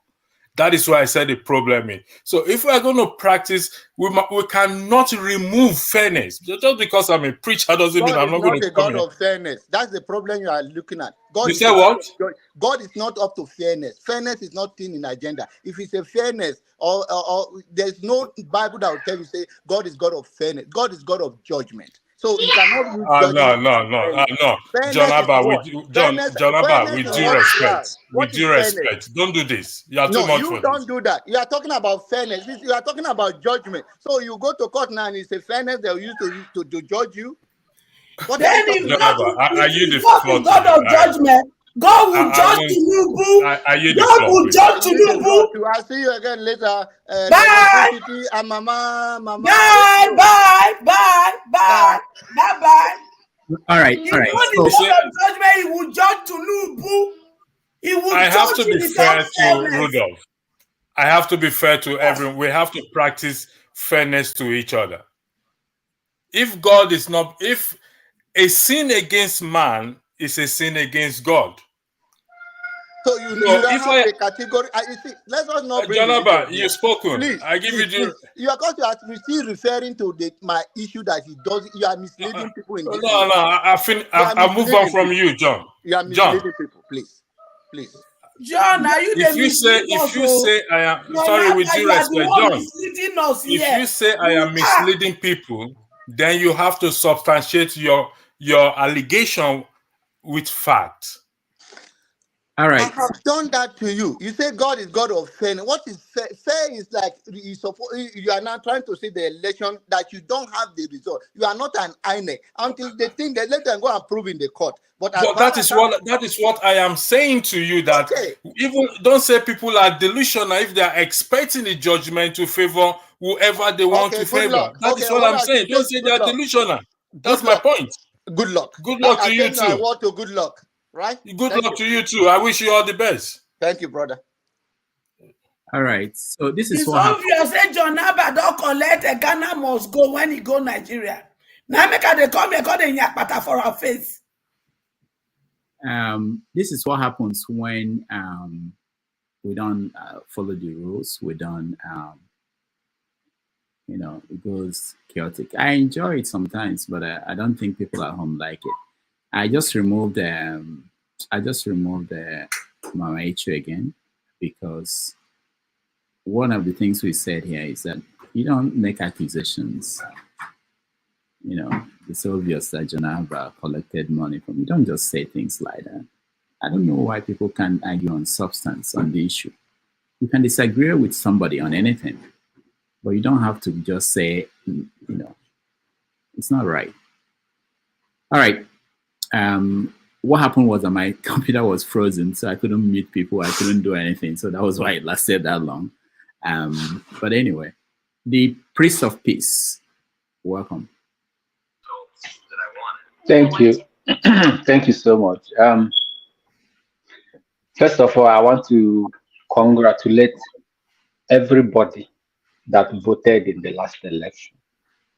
The reason why I said I congratulate everybody is that they did not vote for what I just saw the clip on Twitter. Tinubu, when they were guiding him, he was almost falling down. So they should go home and pop even a wine or champagne they get. Make they go home, pop it, relax, eat better food, and enjoy it. Because why? That is not what they voted for. That is one. Number two, I want to push back again to what John Abba is saying, and also in some extent what the electricity said. You see, John Abba is is more like a politician. Whenever he comes here, he talks like a politician. He doesn't have consistency of what he says. He will jump here, he will come out, he will jump to the other side. You know, uh, well, let me leave electricity because some points he made were legit. You know, because the court will determine whatever outcome that comes from there. But for him to say he doesn't care about anybody that is in that seat, me, I care 1,001%. Because if you don't care about the person that will sit there, the ripple effect is what we are seeing, which is going to be worse. What we are going to see. And now, how can you tell me, in all sincerity, that something that came from illegitimate, as ndị Igbo na-asị, ihe ọbụla akọtara n'akụkụ ite na-aga n'ebe n'akụkụ ọnụ. So anything, when you cook, when your mama cook food, you go to the pot, you take your hand, you go and scrub all the thing that is there, that the remaining. You know, say that one, that kind of thing, they sweet well. So if you bring them, come, now like this, they take them. You know, they go straight now by the side of the mouth. So anybody that is going to sit at that post, it matters a lot. I have always said here that, look, it is time for us to be realistic about Nigerian problem. Because if they pay you as if they pay me, we were then abroad. Everybody, maybe one or two persons here is in Nigeria, but all of us that are here in abroad, you know, they pay you, you know, they're angry. So me, my anger is with indignation. Whenever I come here, I don't talk as a pastor or as a priest. I talk as I am. I talk as a concerned citizen. The only thing we need, let us be, let we tell ourselves the truth. The only thing we need is to sit at the table of brotherhood. Make we begin to bombard everybody that call himself a politician that has anything to do at the corridors of power. Make we, you see, the power of the diaspora. We are still underestimating it though. We have never used it. I think this is the time for us to very, very much use it. Begin to bombard them. That thing that happened in 20 what of February is the beginning of the end of Nigeria. Democracy died today. If there is anything like that, but I don't think there is anything that is like democracy in Nigeria. It died today. Nigeria used to be a republic that has given everybody hope. But now that republic is gone. And now we are talking about democracy. There is nothing like democracy in Nigeria. So let us begin to push back and say, it is time, and they will hear. It is time for us to sit at the table of brotherhood. I use that not sparsely. Table of brotherhood, and said, we really want to change Nigeria. And if that change will have to start, it will start from us who are in diaspora, and we will champion it and we will send it home, and things will change. If not, what we are seeing, oh God, is I am sometimes I kind of see vision like is this what is going to happen? But I pray it never do. Thank you.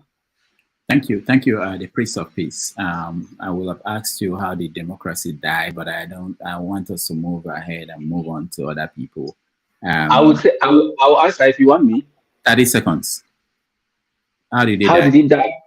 He died when Mahmoud declared fraudulent results and declared a questionable character, a drug lord, a killer, and all that.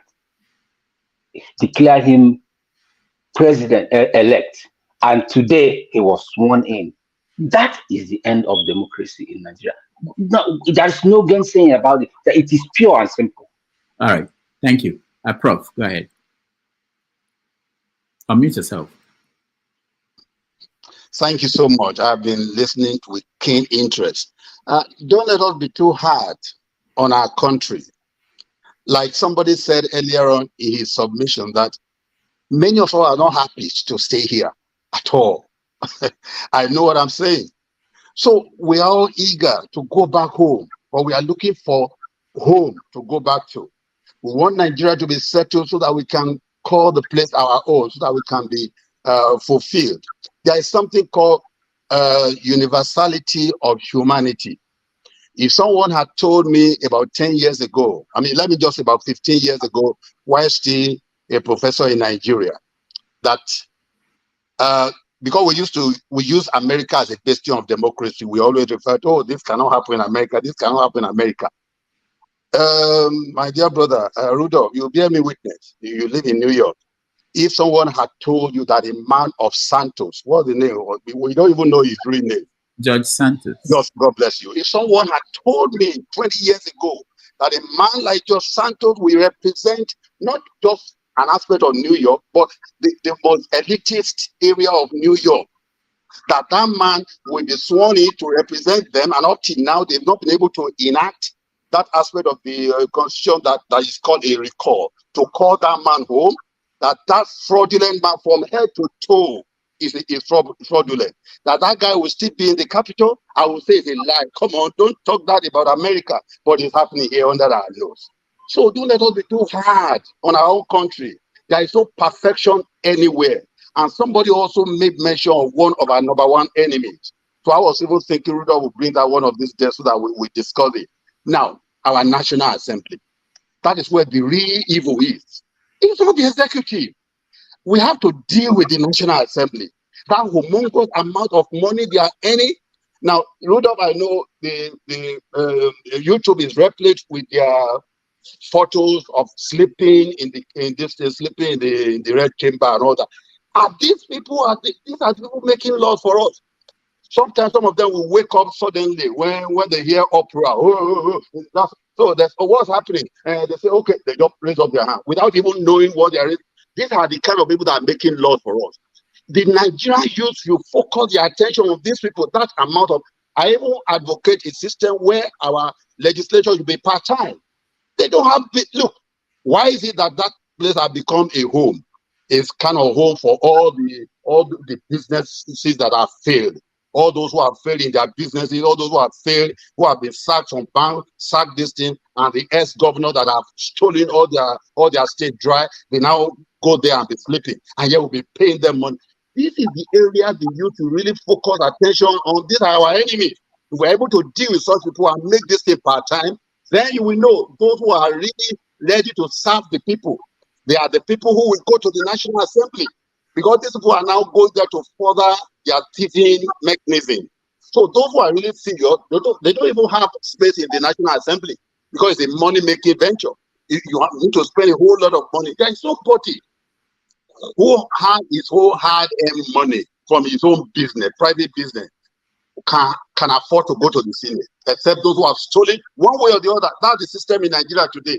I want our youth to really put on their thinking cap and see where the real enemies are. Mind you, you will see this new assembly, the way they will be rubber stamping whatever Tinubu brings to the assembly. Rubber stamping, rubber stamping. Look, this is the enemy we have to focus on, not the executive. Sincerely speaking, think about this and let's discuss this further. That's my own take on this. All right, thank you. Electricity, yeah. After you, I won't stay long, Professor. According to Jesus Christ said to Peter, "Flesh and blood have not revealed it unto you." You made my day, and may God truly bless you for affirming, confirming, for coming up to say, to highlight what I've been arguing, that our enemy, our number one enemy. Listen, there is a section in that. Do you see? Mr. Arono said people kill, governors kill, people, they do everything to go there. That is our problem. Now, let me clarify myself. I asked for permission to clarify when I said I don't care. I mean, the prof have already, helped me to clarify it. It's not that I don't really care who sits there. But what I am saying in a nutshell, which the prof have said, is that, listen, when I make that statement 6 years ago, it wasn't Tinubu that was there. It was Buhari that was there. So it's not, I don't care who sits there, in the sense that even if I sit there and the citizens don't do checks and balance on the legislator, guaranteed, if I don't have the fear of God or care for humanity, I will rub shoulder with them. I will make money. Because why? The executive and the legislative arm, they perform the structure of, the legislative arm is supposed to carry out the checks and balance on the executive. But because they dance together, and we citizens, we say, oh, we have bad leaders. From today, I pray God to help me not to open my mouth to say we have bad leaders, but to say we have bad citizens. We Nigerians, myself inclusive. I call myself, I had myself inclusive, because I voted for Peter Obi. Without a shadow of doubt, I was there on the ground. And that enthusiasm is what we should tap into. And Rudolph, you have a responsibility. Let me just challenge you here. Take it personally, whether you like it or not. Rudolph, you, Adiola, and all Nigerians, YouTubers, who, in my opinion, some of them cash in respect to what is going on, this and that. You have a responsibility in that you have viewers enough to push this message, and for us to take over the media space in Nigeria. We all have a responsibility. This is what I am doing is not for fame, not for gain. No. It's for, I want to, listen, I go back home. If we want to go back home. It's our home, east or west. Home is home. I yield the floor. I hope that the priest, I hope you appreciate I have been able to clarify my statement. It's not that I don't really care. It's just that if you sit there tomorrow, trust me, I have used myself as an example. If you sit there tomorrow and you don't have care for humanity and the fear of God, you'll be smiling home every day. Ghana must go back before. Ghana must go with money. I yield the floor. Thank you. Sorry, Rudolph, please, just an addendum, please. Let me give you a personal example. When I work with National Assembly during the time of Obasanjo, I work with them.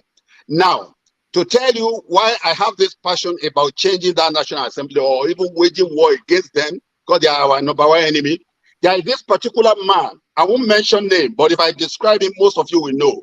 Very vociferous, very, very loquacious. He's in the PDP now, vying for one of the positions in North Central. Enough of that. Now, this guy was chairman, House Committee on Communication when I was there. But listen to what happened. Each time, all the communication industry, all the Airtel, NTN, and all what have you, whenever they want to come and defend their budget, they will come with Ghana must go of billions in so many denominations to come to this guy's office to bribe him. What is the bribe for? Is what I saw, not what they told me. What is the bribe for? Okay, the bribe is that when we are coming to defend our budget, see no evil, say no evil. And they will come, they will defend whatever budget they present, it will just pass like that. Then when it is now time again for these legislators to go to do what they call what is this again? Oversight function. Those people will come again with Ghana must go. Lori Shirishi in different kind of denomination. Bribe this guy again. So when you come for your oversight, see no evil, say no evil. Now, this was what went on throughout the guy's tenure as chairman committee of communication. Now you now wonder, as a Nigerian citizen, why we are not getting better services from Airtel, NICOM or whatever, all those communications, you know their name. You wonder, these people have taken everything that the citizens supposed to enjoy. The legislators have taken all, and that is why you have nowhere to even cry to.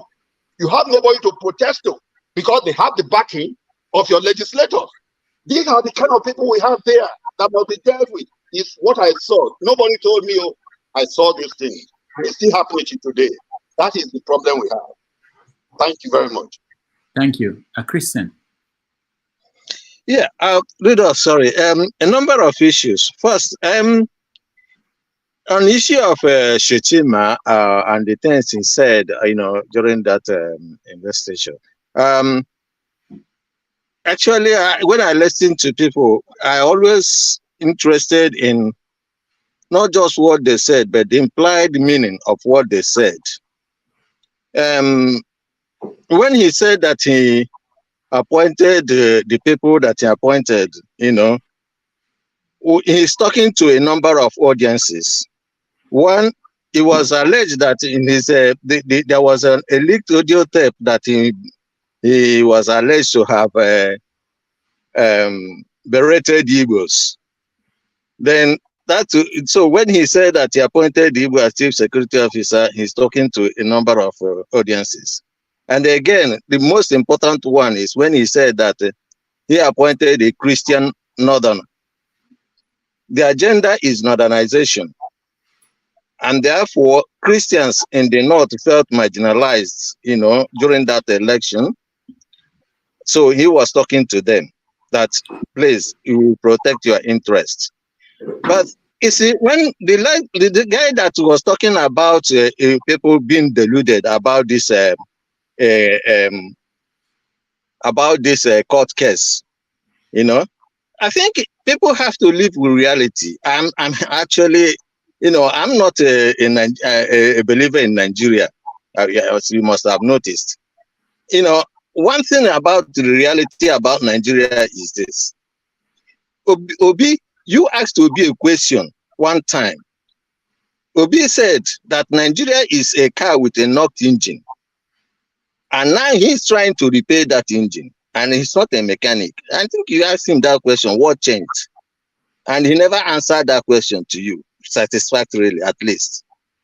So what I'm trying to say simply is this. Those who captured Nigeria as their own booty for fighting the war and winning are not going to let go unless there is a serious pain that you inflict on them to make them to come to negotiating table. So when you now go and say to them, I want one Nigeria as they want one Nigeria, then you don't give them any incentive to come to negotiating or to restructure Nigeria the way you want it.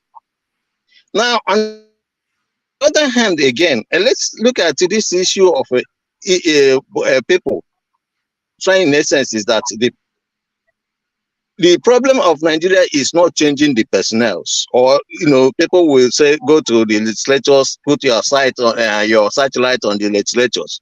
The system is the problem. Until you change the system, you cannot change the problem. So even if you remove all these criminals, in the legislators, in legislative assembly now, another criminals will come in. The country, the constitution or the system makes it very possible for them to be for you to be a criminal. It makes it possible, mandatory for you to be a criminal in order to get there. So you cannot get there unless you are a criminal. So when you now stay outside trying to change this, change the criminal without changing the system, then it becomes more difficult. So that is exactly what I'm trying to say here. So people, okay. Yeah, thank you. So, let me play for people. You referred to Shetima's speech, and I know most people may not know what you meant. Let me play that for people who may not know to say.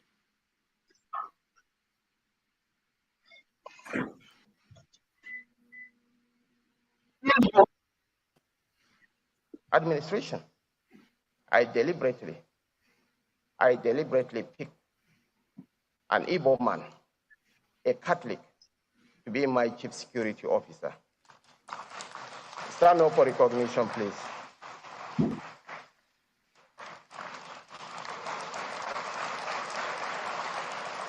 For the purpose of inclusivity and togetherness, again, I deliberately picked a Northern Christian to be my ADC.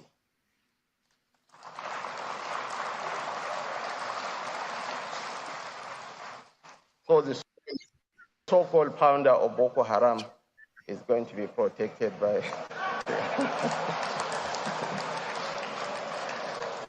Excellencies, All right, that was Shetima. There is this video that is trending now that just came about.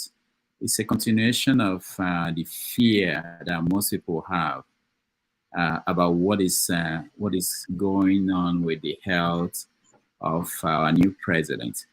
We play that as soon as I get it up, but it's trending everywhere. It's of concern to people. So let me go to the next person. Sure, you wanted to say something, huh? Well, I think the gentleman is left now because he kept saying, Sho talked about Tinubu's health. I think that was Osita that really discussed Tinubu's health. I've mentioned it in the past. That's a major concern for me, but I think it was Osita that spoke extensively about Tinubu's health. But Electricity a few times said, show about Tinubu's health, which brings me to the topic of Tinubu's health today. I've seen some of the videos, as many would know, on Twitter. I'm the Twitter news reporter, so I've seen a few videos of him. The one you played, where his wife was dragging the pen with him, maybe when he was trying to sign his contract and all of that, and also the one where they had a gentleman in the military uniform literally holding him. Standing behind him, holding him, and when he turned around, he stumbled, And I hope, for Tinubu's sake, that they don't push the man to the point where it falls on. Falls anywhere, even worse on live TV.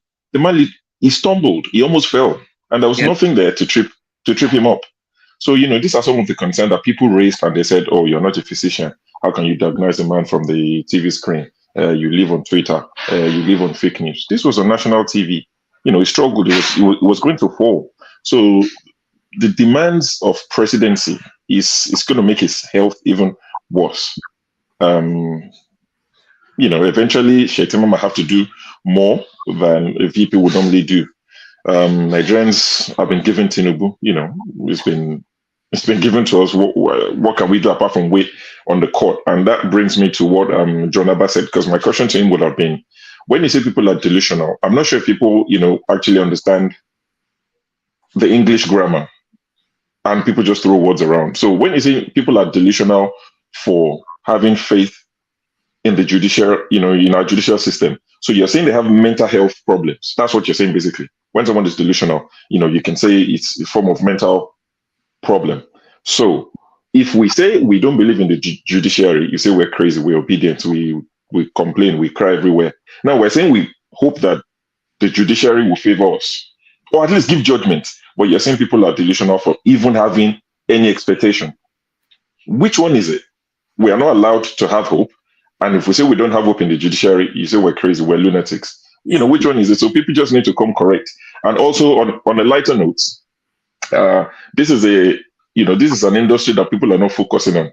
And by the way, I hope that this election cycle will bring an end to pastors predicting election results. I'm not saying they shouldn't get involved.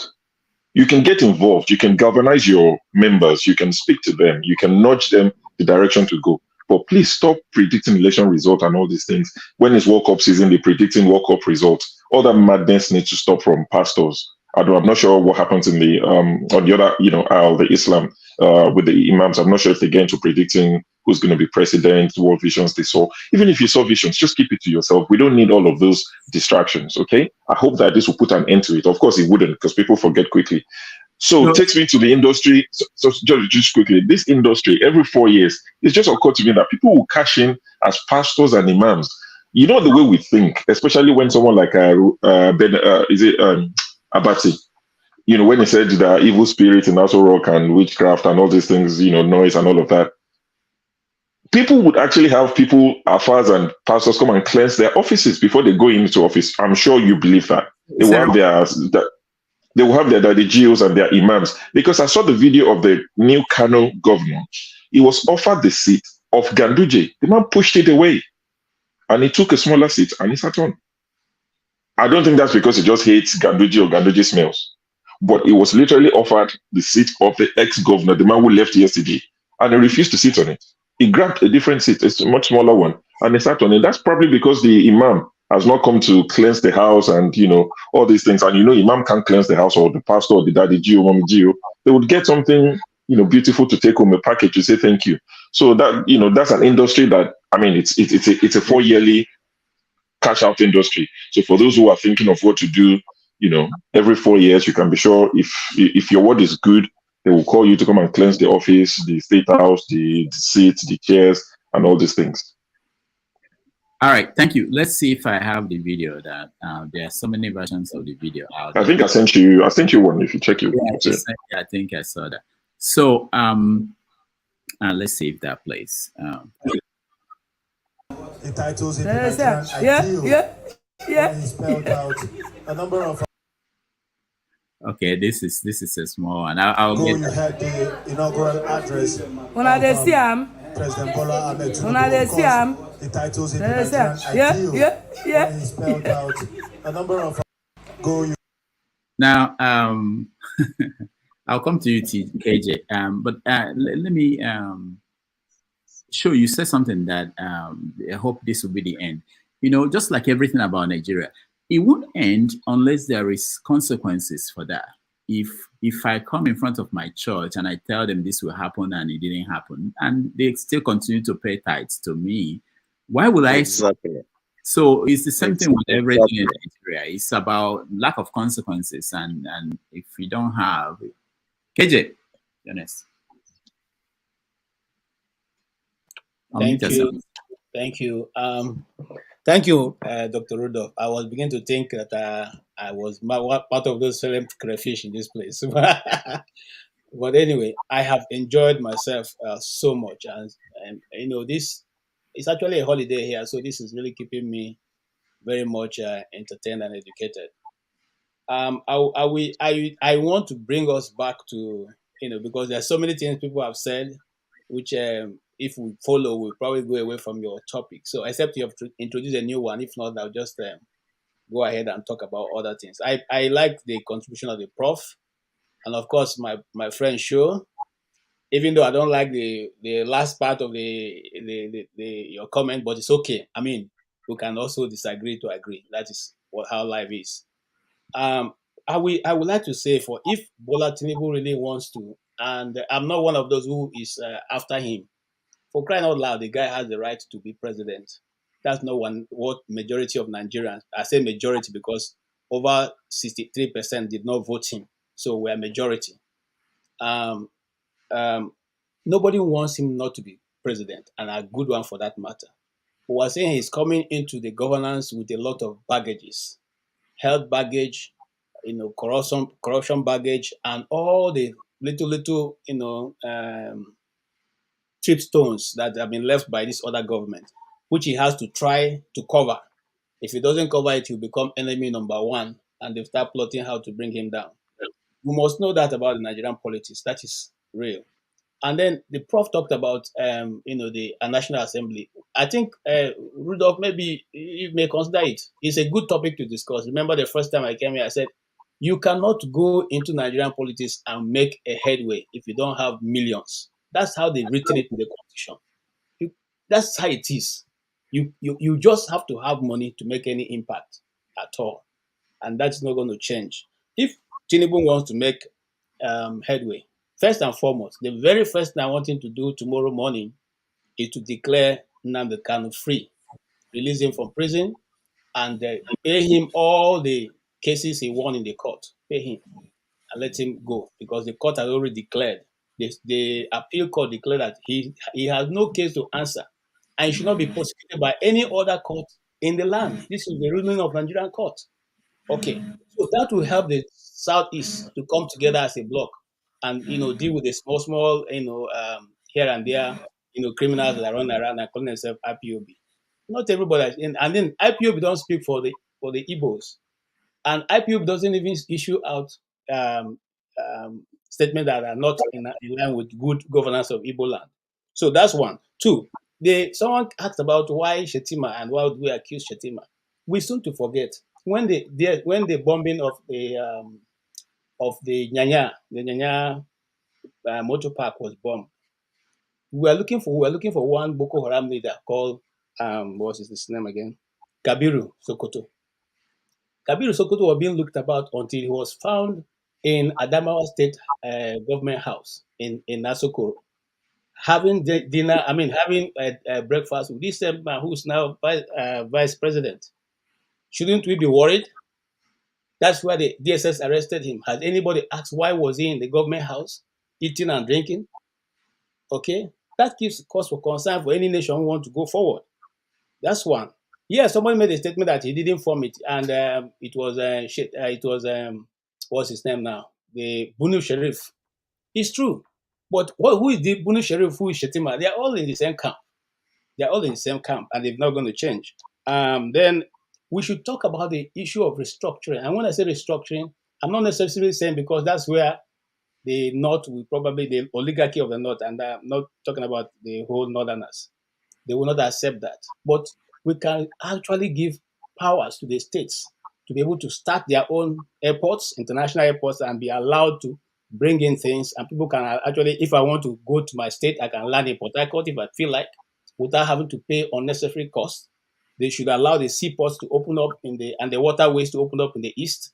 They should also allow the states in the east to develop their waterfront in whichever form they want to do it. That will allow faster development to come to the east. The east is not necessarily asking for money, and I don't know any other nation on earth that every end of month they go together in their capital and receive money from and then go back. That is only the way revenue is generated. And so that will allow more development and allow a healthy competition. For those of us who live in the middle belt, you know that you can actually make a lot of money in Benue, for instance, from yams alone. If they are giving support from government, they grow a lot of yams and soybeans. That can be called a soybean and yam growing area and be enhanced very properly to develop and feed the whole of the nation. So he should look at those small areas of the country, of the state that can actually be giving money and support. I mean, reasonable support. I'm not talking about support now, mouth support, and you find one of your friends and give him money and he pockets it and tell you, oh, these things are happening. Those can be done, and then Nigeria can go forward. I wish him well, because the truth of the matter is that the people can only get the leader they deserve. And so at this point, maybe that's the leader Nigeria deserves, and that's why he's coming. And I don't think we should, jettison the court case. It's still very much in order, and I still believe that justice will be done, irrespective of whether people believe it or not. Because if we lose hope, that's all. I have a friend who has now retired as a lawyer. He said he's no longer practicing law because he doesn't see any justice in Nigeria. But we can't throw, the baby away with the bathwater. If not, that will be the end. Thank you, sir. All right, thank you. Femi, I know you should ideally be the next person. Rudolph, you forgot me and Femi. Why can't we speak? Me and Femi, we have been here watching everybody, even some people who have spoken 3 times. Please, I need to speak. I want to go and take my lunch. I'm not just Femi don't talk. I'm not just sitting here for nothing. Today is my off day, but I'm here talking about Nigeria, my country. So it should be looking at your list of people who have spoken. Yeah, I agree. But sometimes I use other criteria too. The man of prestige is here. He's there. He hasn't said anything, I know. And there are people who are in backstage. I'm trying to bring people who have not had the opportunity to speak sometimes. So there are multiple things I'm juggling in terms of determining what happens. People are complaining that people are here, they don't leave, and they want to come in to speak. I'm trying to keep people. Let me leave, and so I can come in later. Let me leave. Yeah. So anyway, so what I will do now is I want to catch Jude and Mohammed, but before they speak, I will just give Femi and Ike 1 minute. if people stick to time, it wouldn't be difficult to go around. But the problem is that some people just speak for too long. Go ahead, Femi. Okay, so something else I want to capture because I kind of feel we've lost the essence of your topic. I believe we're still on what next. So I something I wanted to also highlight when I spoke previously because I mean whether we like it or not, this is where we are right as of this moment. So sticking to the topic itself, I don't know if you've pictured this Rudolph and listen to the speech. You remember at some point he mentioned something to do with the exchange rate, and this is not me being cynical. Now I'm thinking, this is going to be interesting. Emefiele versus Tinubu. I don't know how it's going to happen because we thought Emefiele was going to be out of the country by now because allegedly he had asked for study leave at some point, right? So whether he's still there or some things are going on in the background, you know the way Nigeria is sometimes. All of a I sudden, saw his picture today. I saw him smiling, and someone was asking why is this man still smiling? I think he was at the beach either today or yesterday. yeah, I think it was yesterday or 2 days ago or something. But well, they know what we don't know. I mean, these people they know how they play these games. But anyway, so I found that part interesting. That part about the exchange rate, I found it really interesting, considering the fact that a lot of things have to be considered when you don't just make certain declarations. First of all, the economy is what it is, and there's a multitude of factors as to why we found ourselves where we are. We practically import everything. The only thing they're yet to import back is probably people like yourself. Well, that's a case in itself. And if even respect to the oil thing, because I think sometimes there seems to be some kind of deliberate attempt at covering the way things actually would work. Because with respect to the Dangote refinery, for example, a lot of things I even hadn't realized this until probably a couple of months ago that it's not as though the guy will necessarily, despite the fact that I think the federal government has 40% stake equity in that refinery. It's not as if all of a sudden it's going to be just rule like that because it's still going to sell at based off of the international rate of how much it buys the crude itself based off the international rates. And of course, there's still I can't call it minor issue of the other refineries and what whether there's going to be a probe into all the monies. Nigeria is just shambles anyway. Now, maybe on a final note, something else I was going to add. I did see that part. In addition to Rudolph, did you notice that it looked as if Buhari could not wait? It looked like he was so excited to leave. I don't know if you saw it all the way to when he got to the at the Abuja airport. It looks like he was relieved. I don't see. Why not? Huh? Why not? Why wouldn't he? I think a lot of people come. See, I don't claim to know the solution to everything Nigeria's problem, but one thing I do know is Nigeria is a very difficult place to rule based off the fact that the structures are wrong, totally wrong. And again, especially if we're not trying to change things via restructuring, which will also encompass even the legislator, because if you think the legislator would do anything that would not benefit themselves the way Nigeria is structured right now, we're definitely playing. And of course, that doesn't take away the fact that even the constitution is still a problem because that constitution is not our. Again, that's on the side. Perhaps on a final note before I leave. Again, a lot of us are still incensed by things that have happened and the fact that again there's still no because again in a country where there's no fairness, justice, and equity, there's always going to be issues. And if you keep running away for I practically believe we know the major reasons why Nigeria is the way it is. But if we keep running away from there and thinking that there's one messiah somewhere that will fix Nigeria without fixing the inherent issues, I think we just continue going around in circles. With that, I raise my case. I take my leave. All right, thank you, Ike. Thank you, Dr. Damages. At least my lunch will be able to sink well in my stomach. I just want to say that I, Mr. Ike, is not delusional. And I am not, and I will never be. And for trying to do the right thing. And a fellow Nigerian says that I am delusional. I mean, I don't know how condescending that is, and I don't know how insulting that is. But I want to thank my brother Sho for trying to do it in his own style. But I have my own style also. So, but I just want to say I'm not delusional. Because the law said that we should go to court, and we are in court. And for somebody to begin to predict that the people who went to court based on the law and the what the process says, that we are delusional automatically, which means you are trying to tell us the same country you are trying us to tell us to have hope on that country. You are trying to tell us that there is no country even. So he should take it. And second thing I want to say, I know, Rudolph, you're a Christian, probably, maybe you minister the word of God. But I think when we read the Bible very well, it has made us to know that the grace of God has left the pulpit for a very long time. I am a pastor and I preach the gospel. No, never have I ever come here trying to tell you to advertise myself who I am.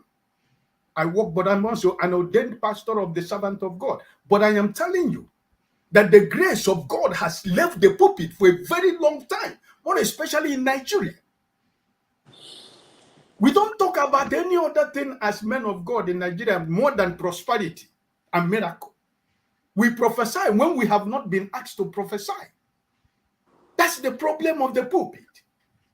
So, but I just want to put it aside. That is a problem. Just like she'll make it to be a kind of a lighter note. But I want to state a fact here that the grace of God has left the pulpit of Christians in Nigeria so many years ago. Because what we practice is the Bible of men.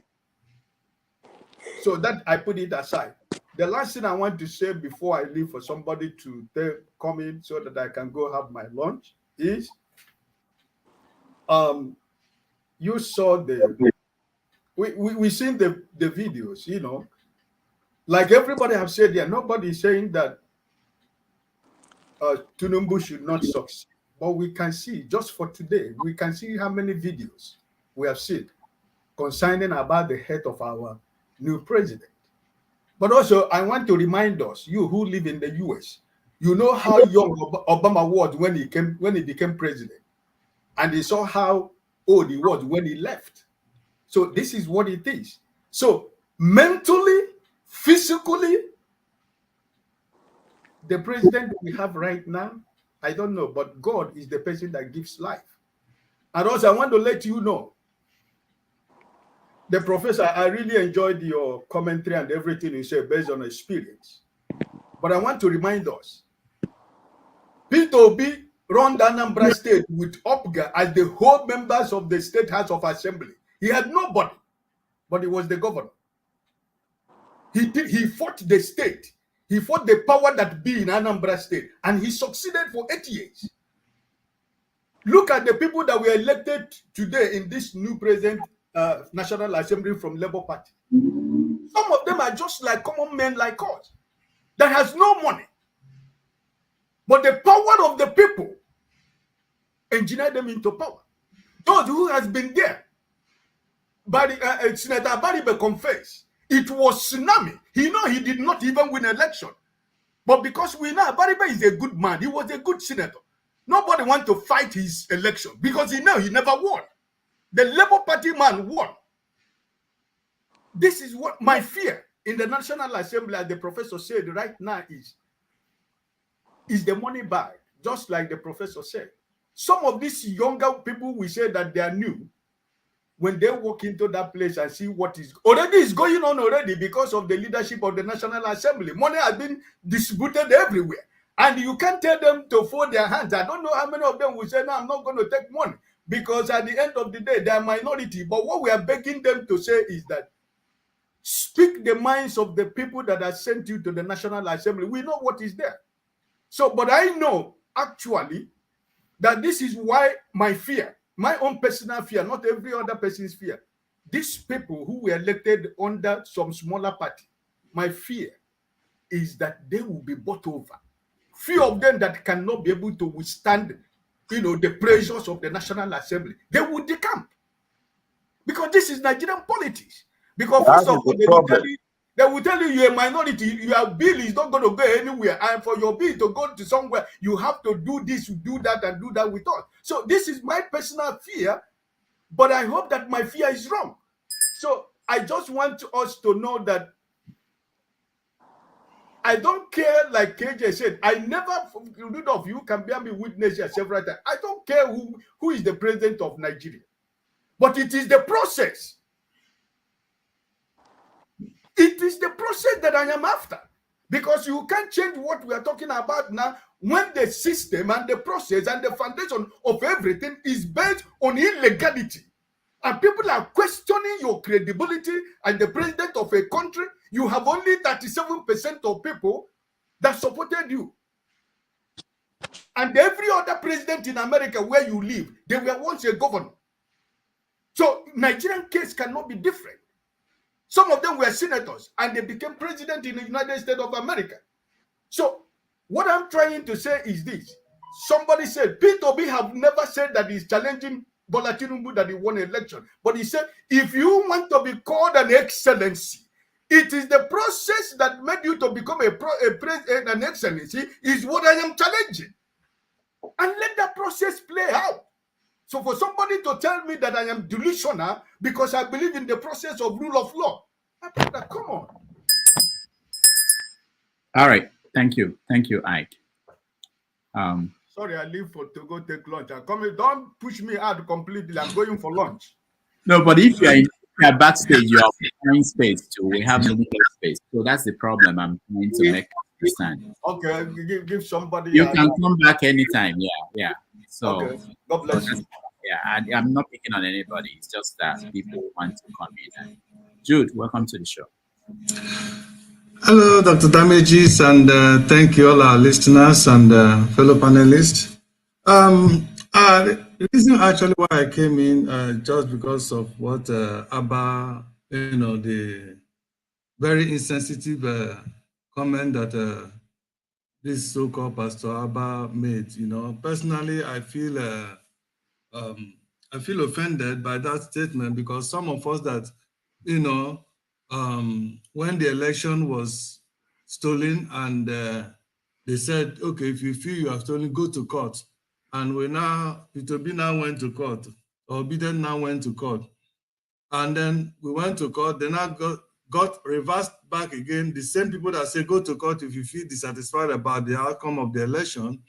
And they became angry that they went to court and started doing everything humanly possible to scuttle it, both humanly and physically and spiritually possible to scuttle the effort of going to court and start blaming them for going to court.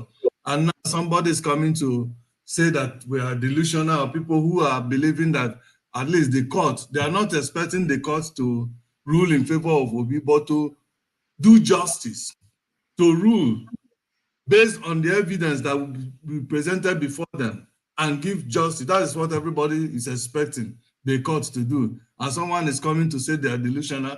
Well, I can't somehow, on the other hand, I don't blame him because, you can only be a wicked man or an evil man to support an evil person or an evil system. That is the truth of the matter. That is it.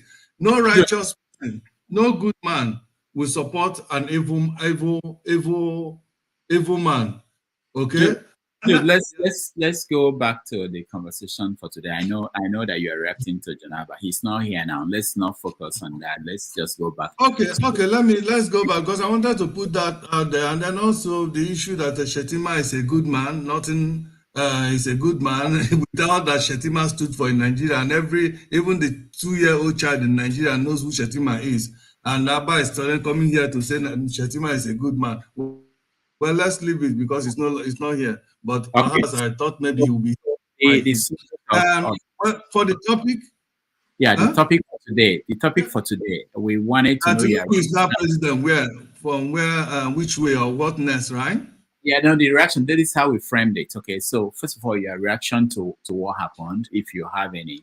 If you watch the speech, what do you think about the speech? If you did not, what do you think, if you are not in support of Tinubu, is there anything that he could do within the next 100 days that will make you change your view of him? That's the way we framed it. So okay, well, talking about that, even though I didn't watch the speeches, but at least I saw some of the clips. People have been sending here and there about his physical and mental status, and we have all really, many of us have forgotten that even in the same constitution which he has sworn in now, one of the parameters of somebody contesting for that position is that he must be of sound mental health. Okay, but unfortunately, Nigeria is a country where anything goes. I've never seen a time a presidential people are lining up for presidential candidates and they say, okay, the constitution says you have to be of sound mental health. Okay, let us get a doctor to assess and make sure that these people are sound mental health.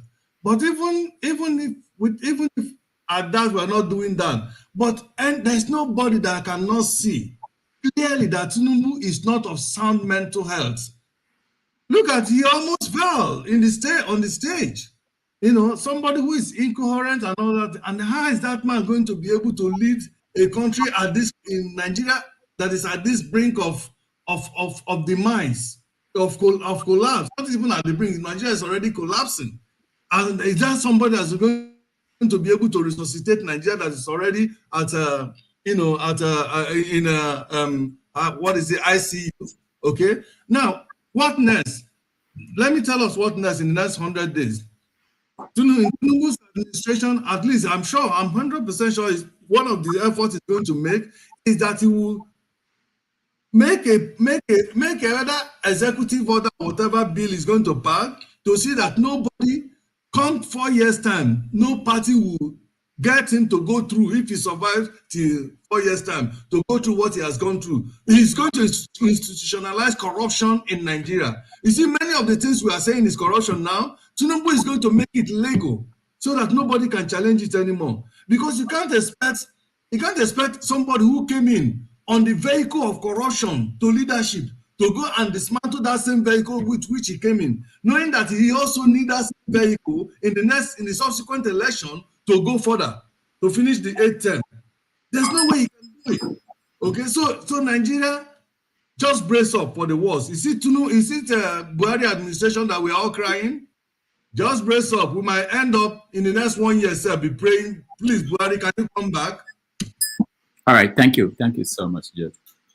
Austin, I know it's been a while that we heard from you, and nice to have you back in. So,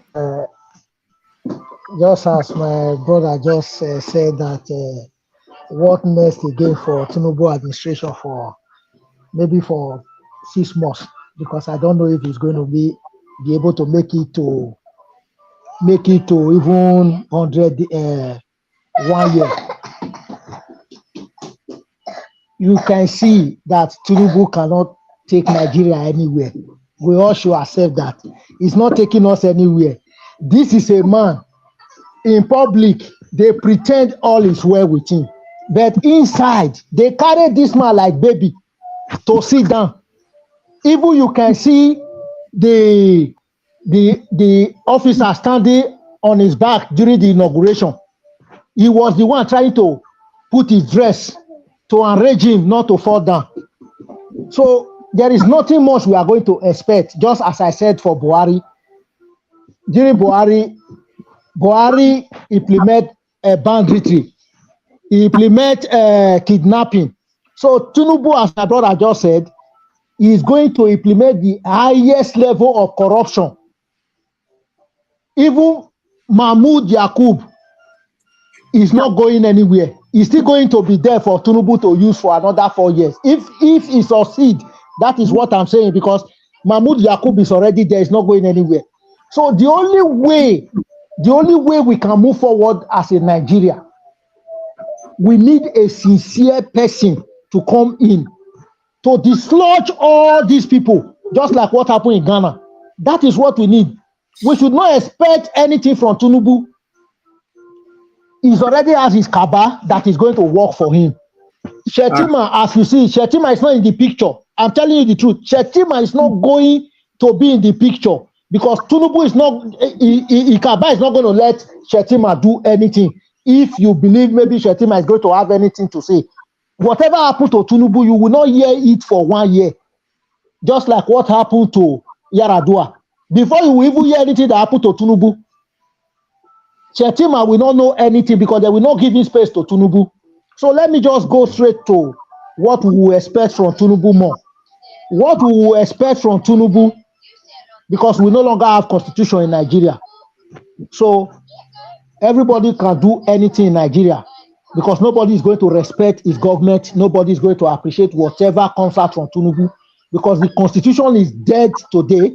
So there is nothing we can talk about Nigeria for the future except by his grace, the judiciary that is still loping like a millipede. Maybe they can still resurrect the case in court to show that, yes, Nigeria can still be called Nigeria. Otherwise, let's just take the symbol of what we will expect from Tinubu.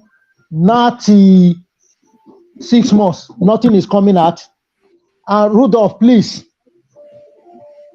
you talk about pastors. All these pastors, we know they have taken us to see something. All the prophecy, everything. So the prophecy even encouraged Tinubu swearing in everything to even go wise for us to see. Because just as you said, even if their prophecy, their member didn't see it work, they are still going to continue to go to the church and pay more offering and tithe. That is what we have come to be in Nigeria. So I hope maybe you guys will continue to give this platform for us to talk to these people in power, to enable us to checkmate them, know they are going out and they are coming in our treasury, because there's nothing we can do. We give the highest office to number one. I don't want to use the harsh word, like maybe just the number one of everything, because what you cannot see, what does not exist, it exists in Tinubu. All right. He's going to perfect it. So we will see it is on the street. People is going to get in free of charge. Corruption. It's just we are sharing it in the street. Thank you, Austin. Thank you so much. Thank you. Dan, welcome to the show. I'll skip you, KJ. I know you've had the chance. I'll come back to you. Dan, welcome to the show. Good day, Dr. Damages, and greetings to everybody there. And sorry to say, I want to start on a very bad note. I wish Nigeria. Hold on. I was thinking that you uplift us now. We've been so down. I called. I saw Fix and I said, I don't know about Fix. I saw John. I said, I don't know. Let me call Dan. You uplift us. Okay, go ahead, Dan. No, Mr. Rudolph, sorry. Sometimes when somebody give you, I don't know whether Mopo don't slap you with double hand before. No, don't wish that on me. Thank you. I remember those days when we did secondary school, where we go watch film, we no get money. If you jump door, if they catch you, now double slap, they go give you. If you stand, then they go, say you're a human being. So let me go straight to the point, because it's not a laughing matter, Today is the worst day of my life. I'm telling you, I've seen so many worse things in my life before. I've slept in the street. Hunger don't nearly kill me one time in my life. But today is the worst day of my life. The funniest thing was that I was at work. So even my boss look at me and say, boy, are you sure you're okay? I say, I'm trying to be okay. Until I confess to him that my country is burning. Where? You understand? What part? No, at that swearing, I don't know what thing they say then do there, swearing or no. Besides, there's sometimes somebody go see something. You will just look at the life, and then you don't know whether are you giving up hope or you were just. Were you expecting that it wouldn't happen today? I mean, I want to understand that seriously. Were you thinking that this process? Honestly, in my dreams, I was thinking it won't happen. Only in my dreams. Yesterday, you thought it wouldn't happen. in my dream. So I was just praying. I told you I went to fast now. I took fasting for this thing not to work. I'm not laughing at you, but you are. I've never fasted before, Yeah, but because of the trouble in my mind, I seriously. decided seriously, I decided say maybe if I fast, it can change something. Wow. But let me just go to the point. What the topic? Mm. You understand? You said, okay. First of all, I wish Bola Tinubu bad luck. First of all, I don't have no regrets to say this because he have wished Nigerians bad luck first. So I wish him bad luck first. Anybody can feel come carry me. I don't care. The 100 days that you said, what we expect from Tinubu, my brothers here, they've said much. I don't need to add anything in the soup again. The soup has been cooked. Nothing whatsoever, from my own point of view, will come from. Okay, hold on, Dan. You said that you fasted and all those things. Let me take you to your Christian religion. Let's say that Tinubu was Saul, and you know that Saul turned around and became Paul and became one of the biggest. Don't you think that is possible? You fasted for something. You don't think that's possible? No, you should have asked me my point of fasting. Anything you do, there's a point of prayer, point of fasting. My point of fasting was that make I just wake up. They say Tinubu don't. He just wake up, he slump. They can't postpone the inauguration. That was the point of I was fasting. No, be saying no for this. So hold on, Dan. Let's explore this. You are thinking, so your pastor. Okay, let's not go there. No, I don't get pastor. I don't go. I know they're among those people where they contribute. Because I won't be surprised if you are one of the people who give all you get to the pastor. I mean, I'm planning to start a church, and this thing doesn't work out very well. I see as a member, and no, Rudolph. I know where you are going, but let me make my point. My name is Dan and Daniel, but let me tell you, no pastor in that Nigeria will eat my money.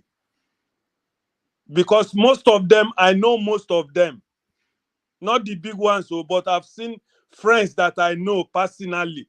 I know their hearts. I know their doings. Suddenly you see them, they say, God, something happened one day.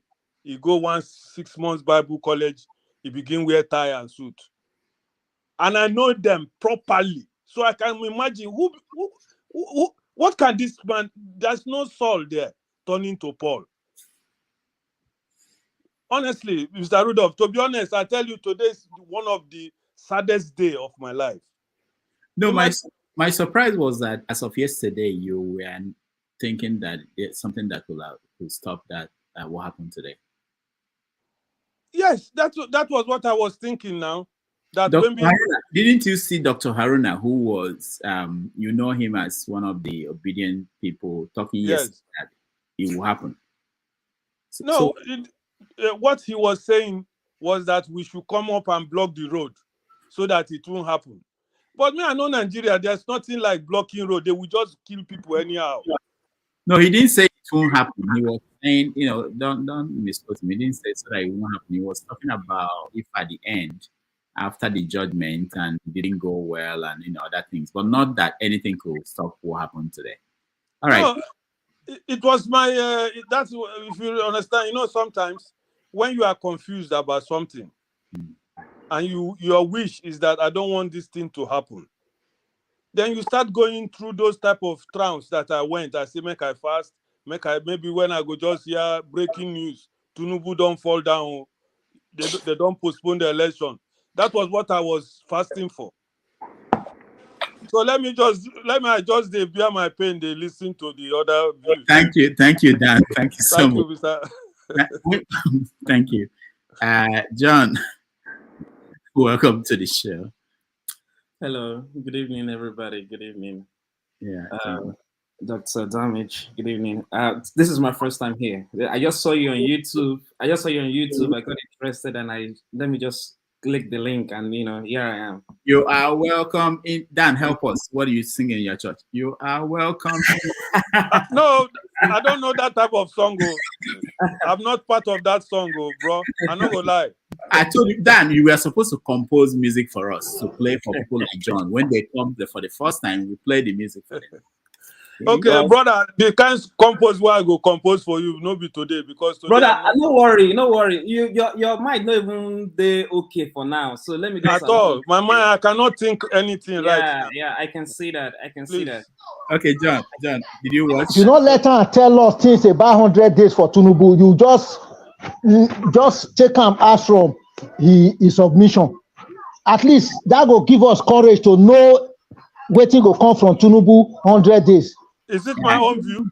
Yes, yes. Don't worry, Dan. We'll come back to you. Don't worry. Yeah, I go there around because I no feel. John, go ahead.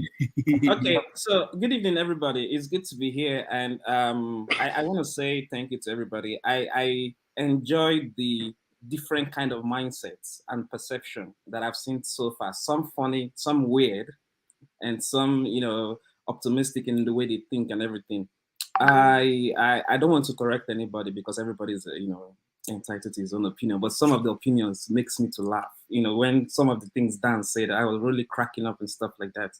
And it's also, I'm learning from it also, So for me, I stayed all up, like I no sleep.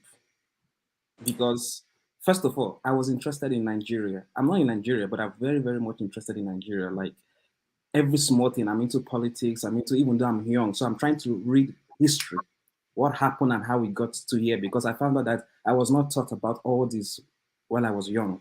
It was when I came to abroad, I started learning about all these things, post-colonial and stuff. So I got interested in politics, trying to understand why our country is like this. Leading up back to today, if you permit me, let me go to Buhari's regime coming up to this week. Buhari, for me, we gave the mandate to a man that is seeking power just to have that power bestowed upon him, and he used it and he misused it. Buhari might be the good man I've ever seen as a president, but he appointed the wrong people in different positions because of what is religion. He trusted people more of religion and more of work ethic. That is his biggest mistake for me. And why would I say so? I said so because if a minister could come up and said, after serving 8 years, he said, I know nothing about education in the dying moment of his departure. Personally, if I see the man, if I get gun, I feel shoot him. Personally, my opinion. If I see the man. Now, let me... Personally, I'm telling you. You don't have to say it on this program. Okay, I'm sorry. I take my word back. Don't support. That's why we smile sometimes when people. Okay. We don't support violence. And okay. I'm not inciting violence, please. I'm not inciting violence. Yeah, even for you to go and commit one, we don't want you to. We don't want you to. Do. I have a lot of things that I've written down here that I listened to today at the inauguration. Yes, I saw Emefiele sitting down beside Tony Elumelu today at the inauguration. I saw Shetima and everything. What's particularly caught my attention? Steven, turn that thing down. Is Tinubu's speech. What was Soludo? Tinubu's speech. Speaking about Soludo, I don't want to say anything about Soludo because I'm not. I saw what happened. But I cannot. What happened? I've been getting messages that something happened. Oh, what happened was, you see, what happened is if we follow the rule of law, everything will go accordingly. You cannot expect an event ongoing and you will now start coming. The protocol and everything has been short, and you came late. So Soludo was or Hope Uzodinma. I thought he was. No, Hope Uzodinma came late. He came after Hope Uzodinma came. President came. Yeah, exactly. So then, after all this, when the president comes, the thing kicks off and everything is closed. Then Soludo came late. So for me, they told him to go to the other side to follow the back entrance to the VIP. But not that he was not at VIP, he was at the VIP. But if he went to the back, what's with I don't know. It's social media, I don't know. So They that's bounced just me it. out. They bounced So me out from the main trance. that's what they will say. That's what they will say. Bounced him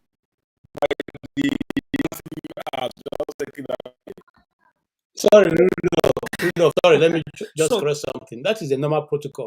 Any event that the president is attending, once the president gets in, the door is closed. Nobody comes through. And you can't get up until he decides to leave. If they have to do that, they have to stick you out. That's a normal protocol. So it's not because it's a good or any other thing. Exactly. That's protocol. So, speaking about Tinubu's speech today, he spoke about fuel subsidy, he spoke about the economy, he spoke about reforms of the sectors, I spoke about exchange rates. I'm just giving you my words I got out from the speech, and he spoke about stability and equity, equality, and he spoke about history. These are my own agenda I took off from his speech. Now, what to expect from Tinubu? Already, as we're speaking now, he has already made his media aids. Who right now. Who was that? I have not seen the news. I've been. His media is essay is Dele Baba, if I'm not mistaken. Hold on, I just saw it while we were talking. Okay, don't worry. Go ahead. Go ahead. I'll find it. So he has made it. Sorry, Dada Olusegun. Yeah, Olusegun. So he has made it. So speaking about fuel subsidy, I know there's Q9 in Abuja. The problem I'm seeing with this thing now is the rise of food prices. It's going to be high for Nigerians. That's what I'm going to see.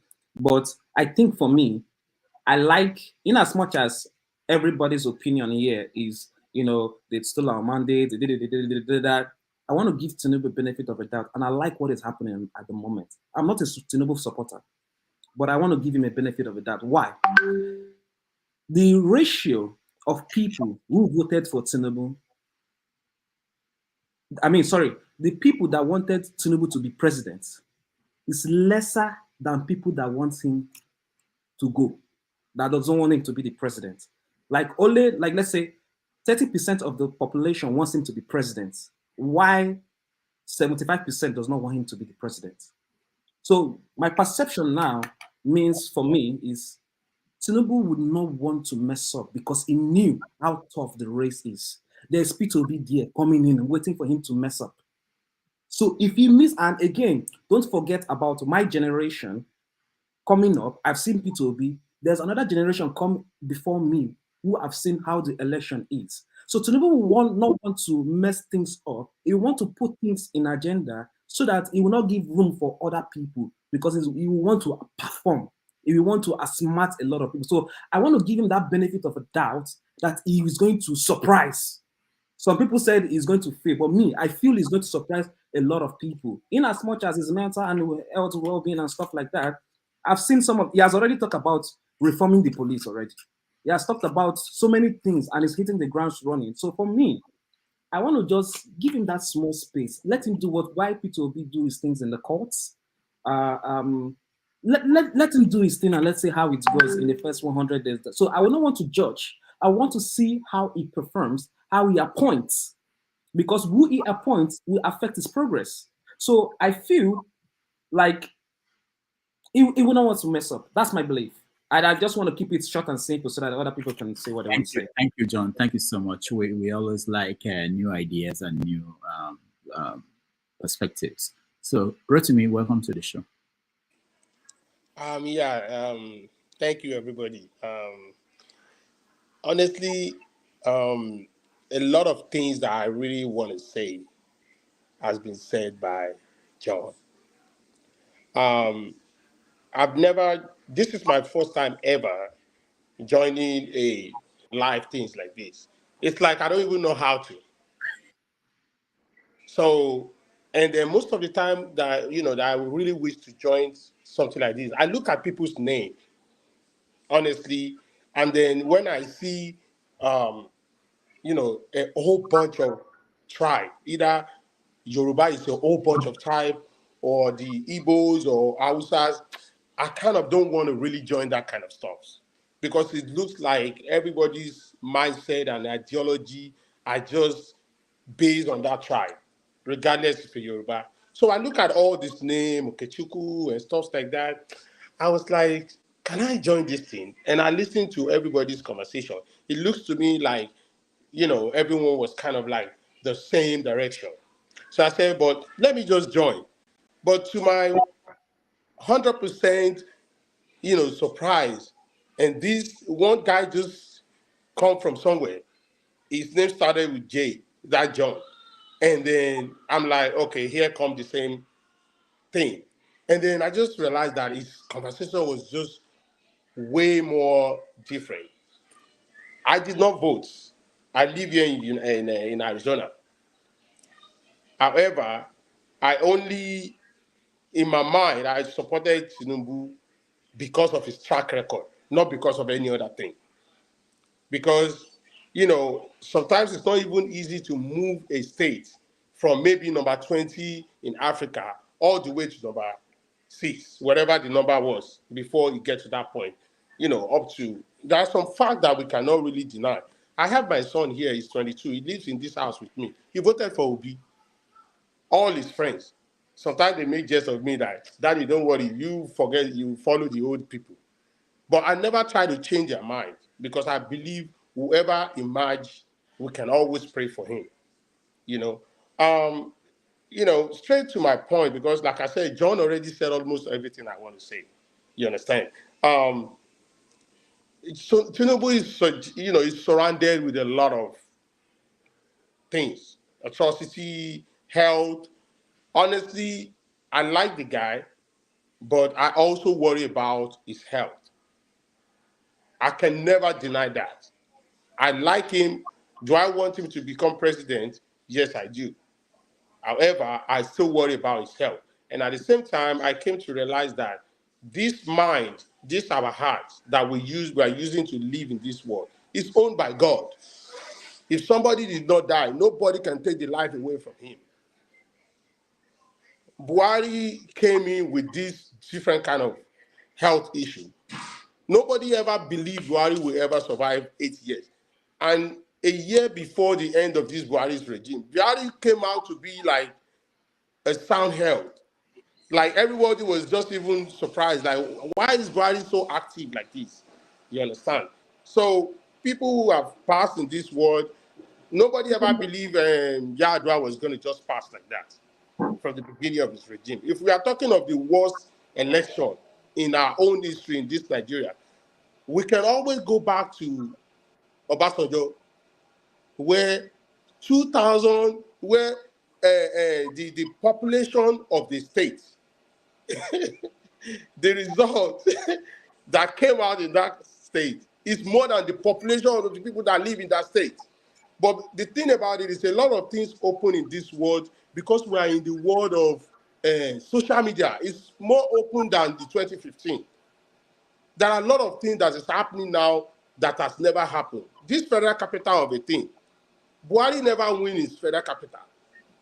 There's always a judiciary called the judiciary issue, and then there's always they will always swear in.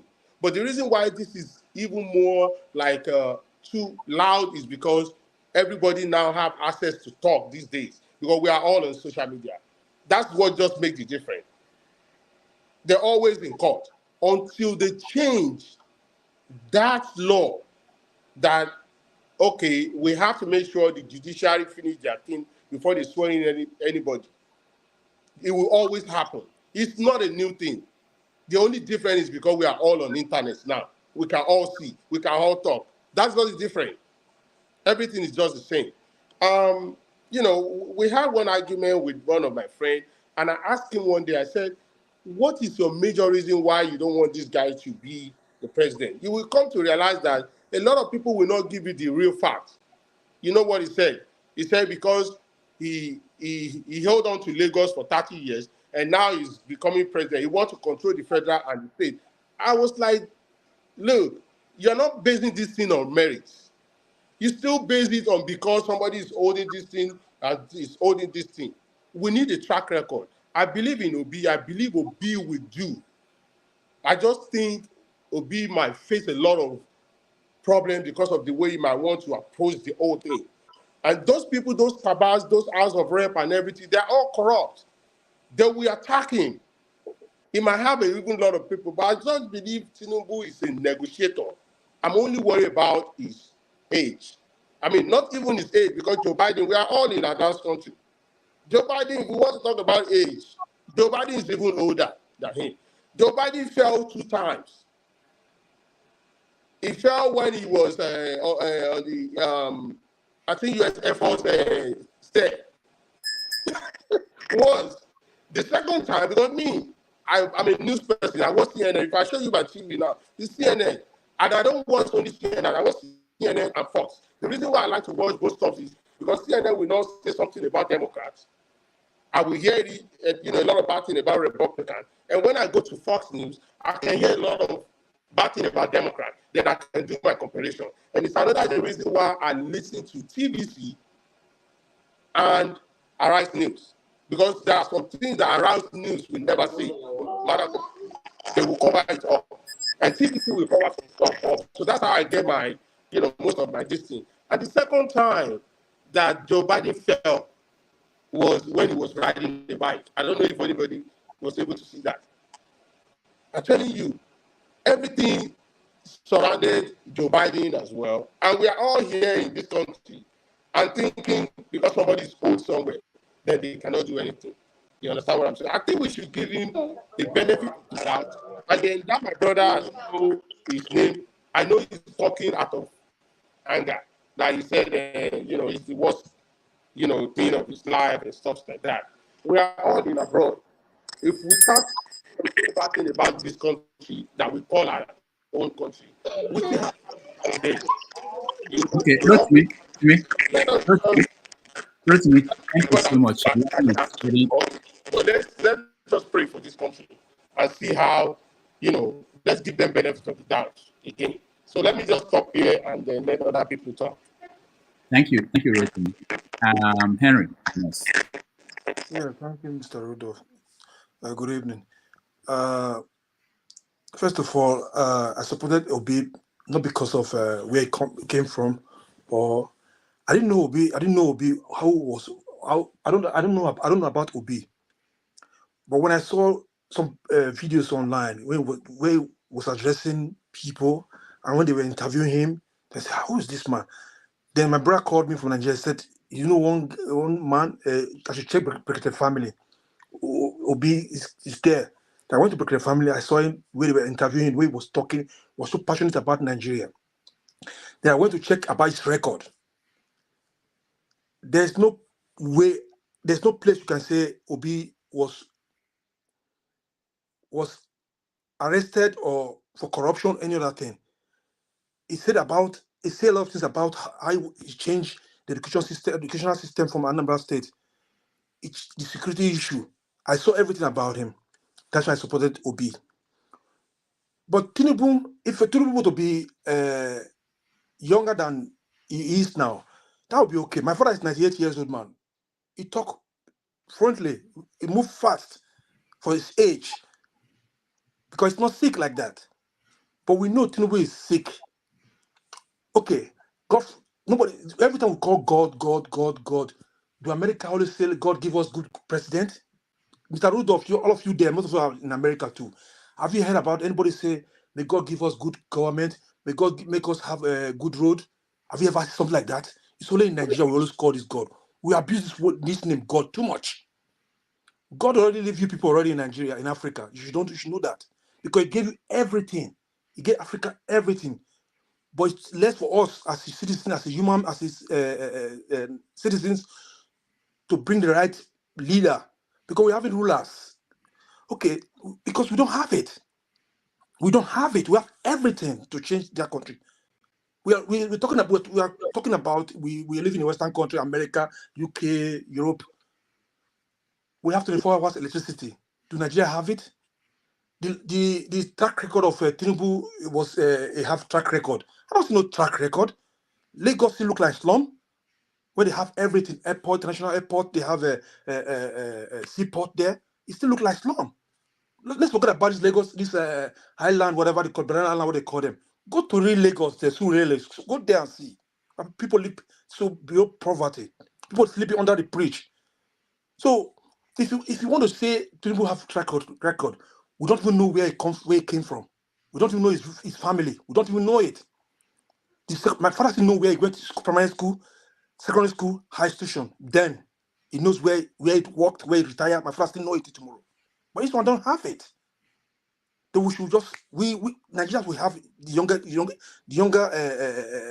youth in the black race. We have the young ones. Those people, they want somebody who's going to push them direct to the right place, place. Not somebody who's going to come back, start looting. Look how the people coming to be senate now. Some of them from governor to senator. Look at Fabio. Akpabio, the same Akpabio with his office. There's a guy was pretending he's dying or whatever, he's sleeping or whatever they call him. Off the mic, this one, do that. The same person want to be your Senate president. Do you want to tell me these kind of people have integrity? Obi, if anybody can come, Obi said it. Nobody. He challenged every Nigerians. He said if he find where he have any negative Henry, let me stop you. The topic today, we are still talking about what happened today. So I want you to go. Okay, let me go that fast short. Okay, Tinubu inauguration. I don't even expect anything positive there because we're going to be. Did you watch? I watched it. I didn't watch it. My brother said go to the channel, go and watch. I said no, I'm watching. I was in Nigeria Watch then, but I was at work. I said no, I don't want to watch it because I was so angry. In the sense that the 25%.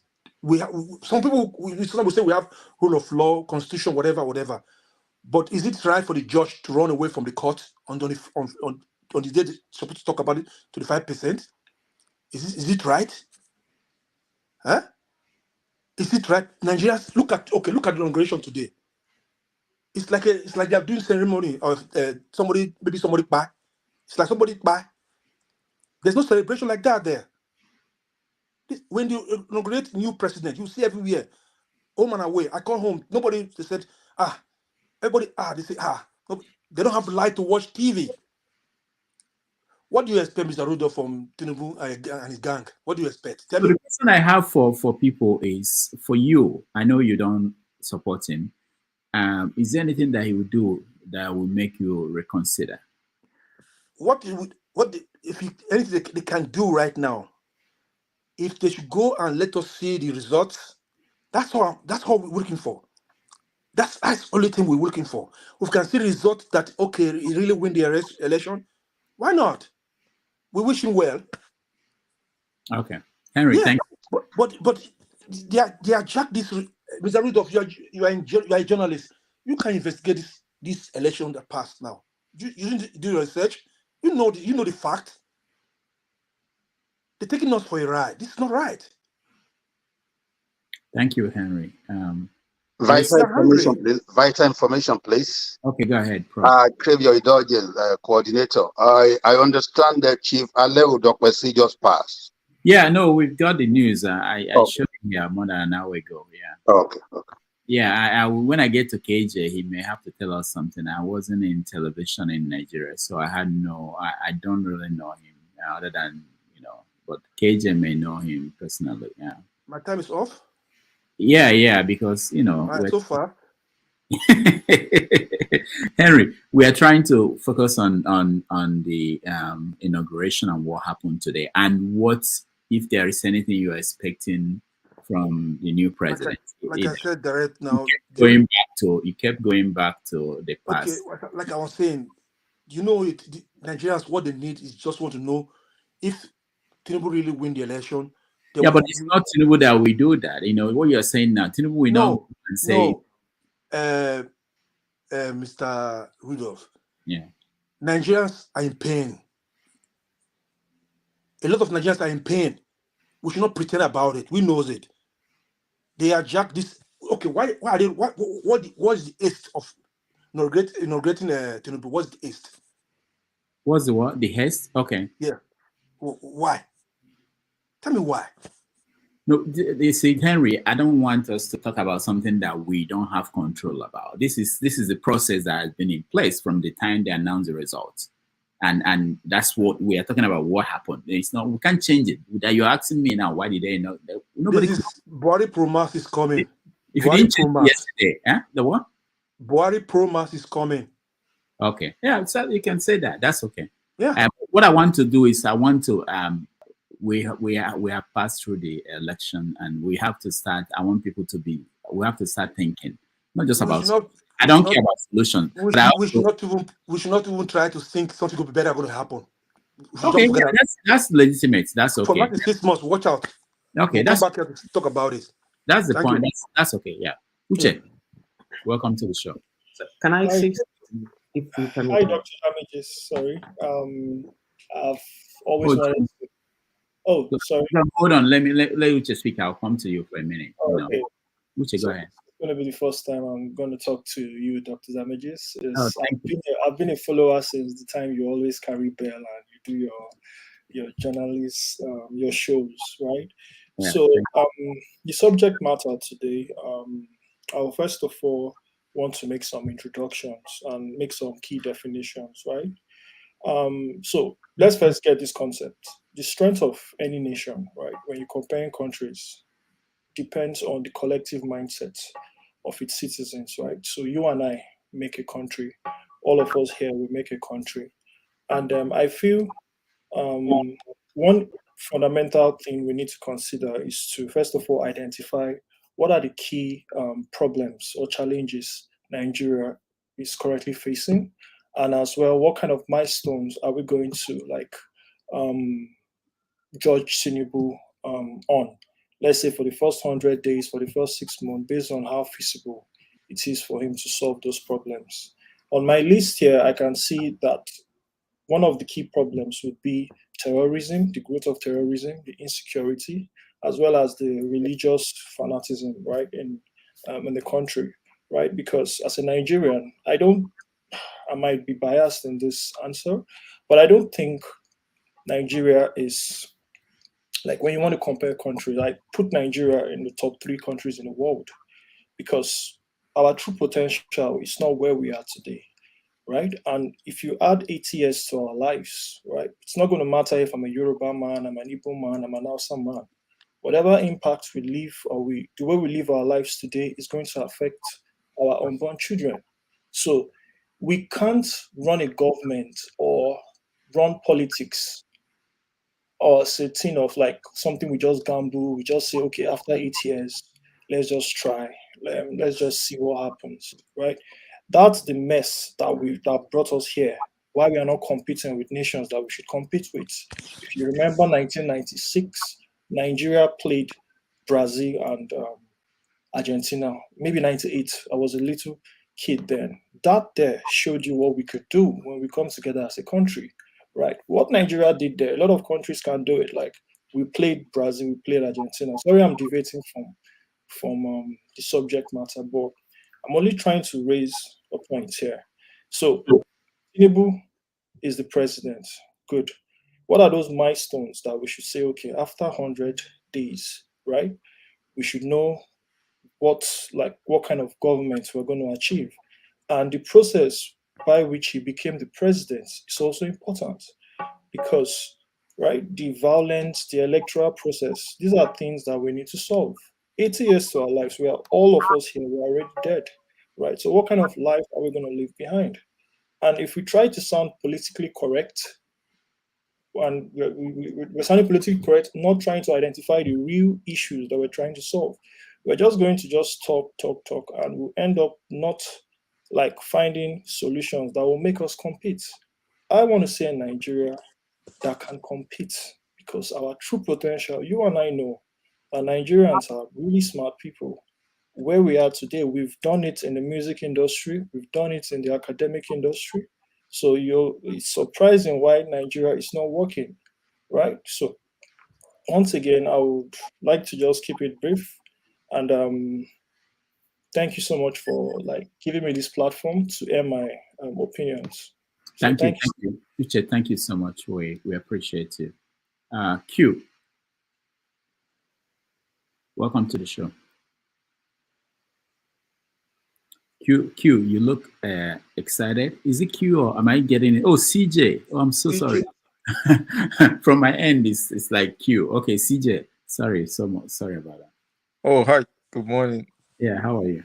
I'm good. I've been following you for quite a long time. This is my first time of coming live on your show. Today is a wonderful day. New people just decided that they will have to come in today. Go ahead. Welcome. Yeah.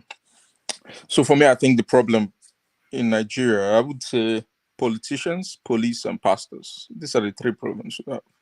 If we can get rid of these problems, then Nigeria will be a great place. Hold on. I want Sasha to tweet it out. Politician, police, and pastors. Police and pastors. Okay. Go ahead. Yeah. These are the three P's we have. These are our problems. Because if you can see on YouTube, a lot of pastors and prophets were giving people false hope. Hey, Tinubu will not be sworn in. Hey, blah, blah. And some people, I just will say, amen, amen. I pray. What the hell? You're praying for what? Something that's going to happen? You know? So for me, I understand the feelings. You know, people are hurt. I was actually hurt. I didn't support what's his name, Tinubu. But I think we just have to be realistic here. Tinubu has come to stay. He's going to stay even till 8 years. Probably, if he's still alive, he's going to rule for 8 years. Now, the next point of action for people who don't believe in Tinubu, what they should be thinking about is how do we make sure that another Tinubu does not happen to Nigeria again? How? If obedience we're able to make this great impact, how do we divert that strength to a place that can make sure that another Tinubu does not come again? That should be the next point of action. Forget about your emotion. Tinubu is going to be there. Now, what do we do next?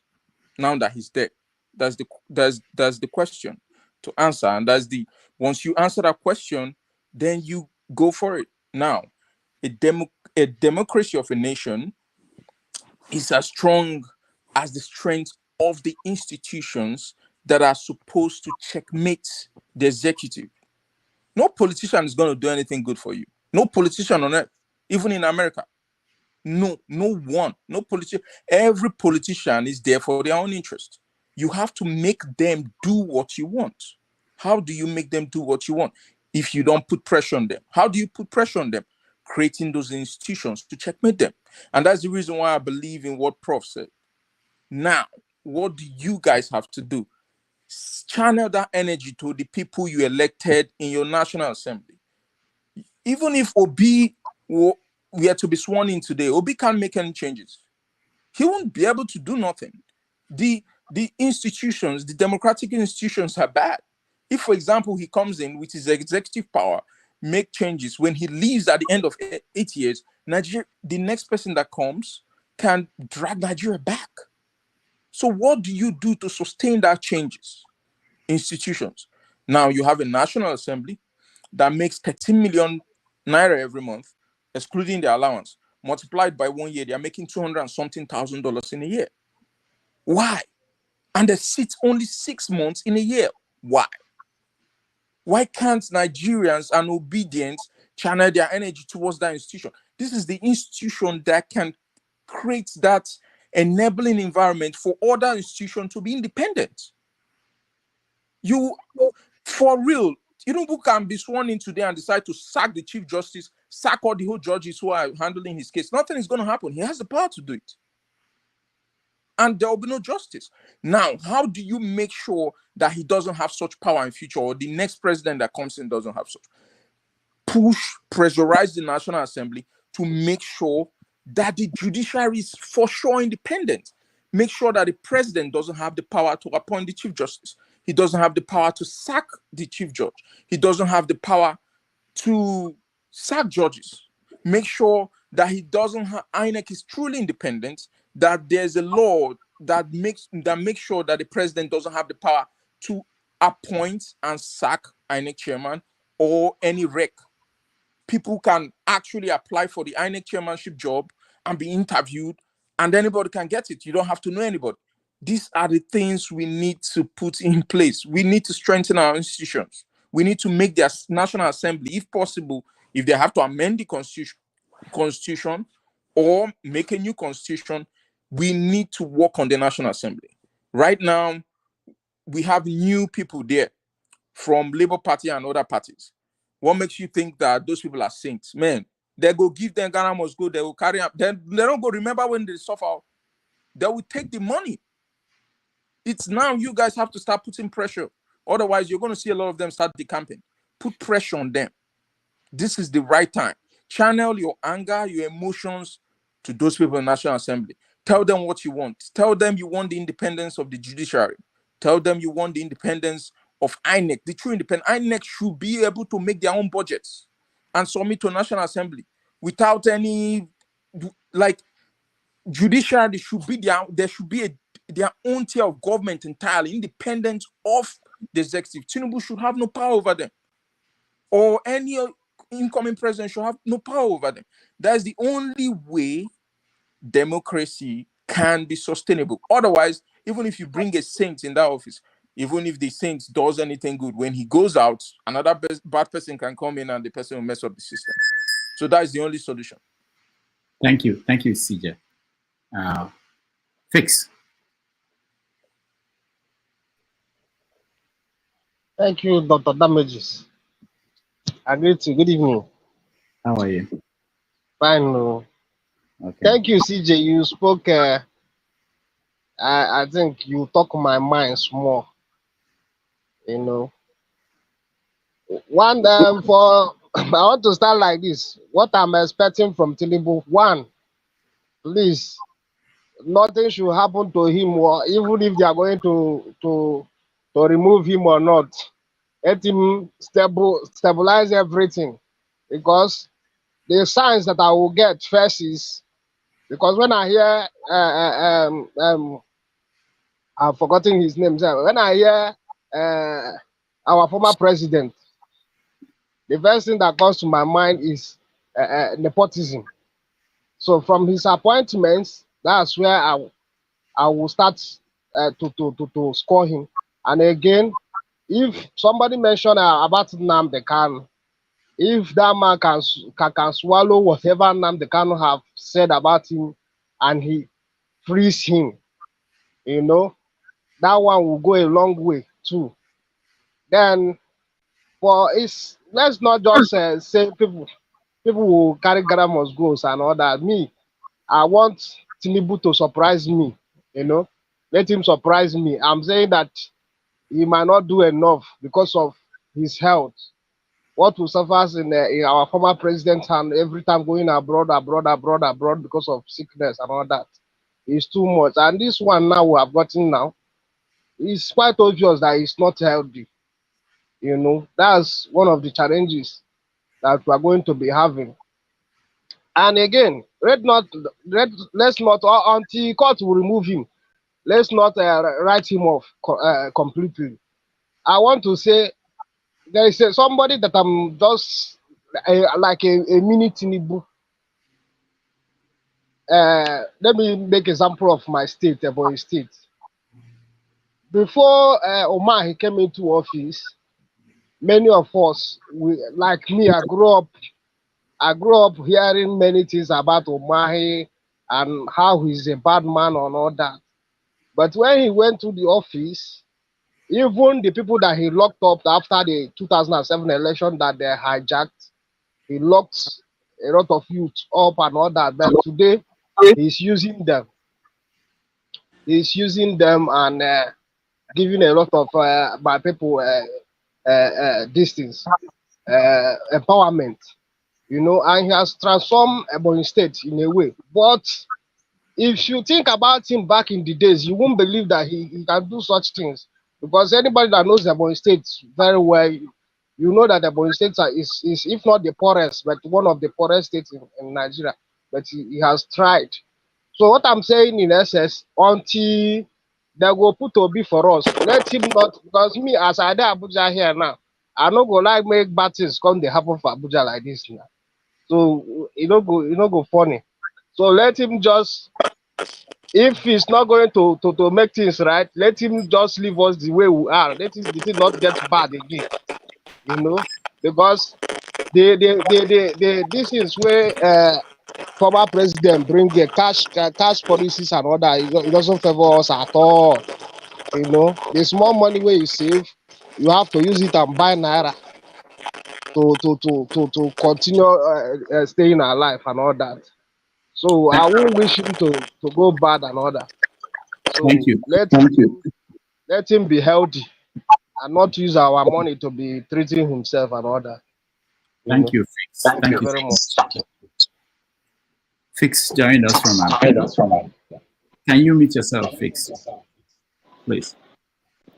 Let me go back to KJ. KJ, Hey, Dr. Jamajis, what are you doing? Hey, hey, hey, hey, hey. Hey, hey, hey, hey, hey. I know you are there, but I know you've been here before. I'm trying to. There's some things I'm. Yeah, but I have other things to say. Yeah, I know. You will say something very soon, but I want him to talk about this the person that died, Raymond. It's interesting that he died on a day like this because he did a documentary on Tinubu that caused problems for AIT. I think they had to withdraw the documentary or something. Can you remember? Can you tell us, KJ?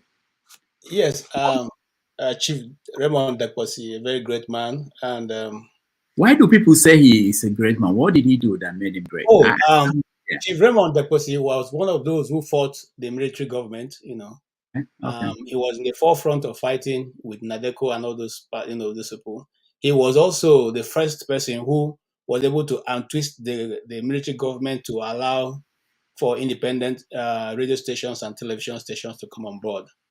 Okay. So his own station was the very first that was started in 1993, if I remember very well, and that was then the Ray Power Station, which was quite, he's been in the forefront of fighting for democracy and standing in with those who today are, milking the cows.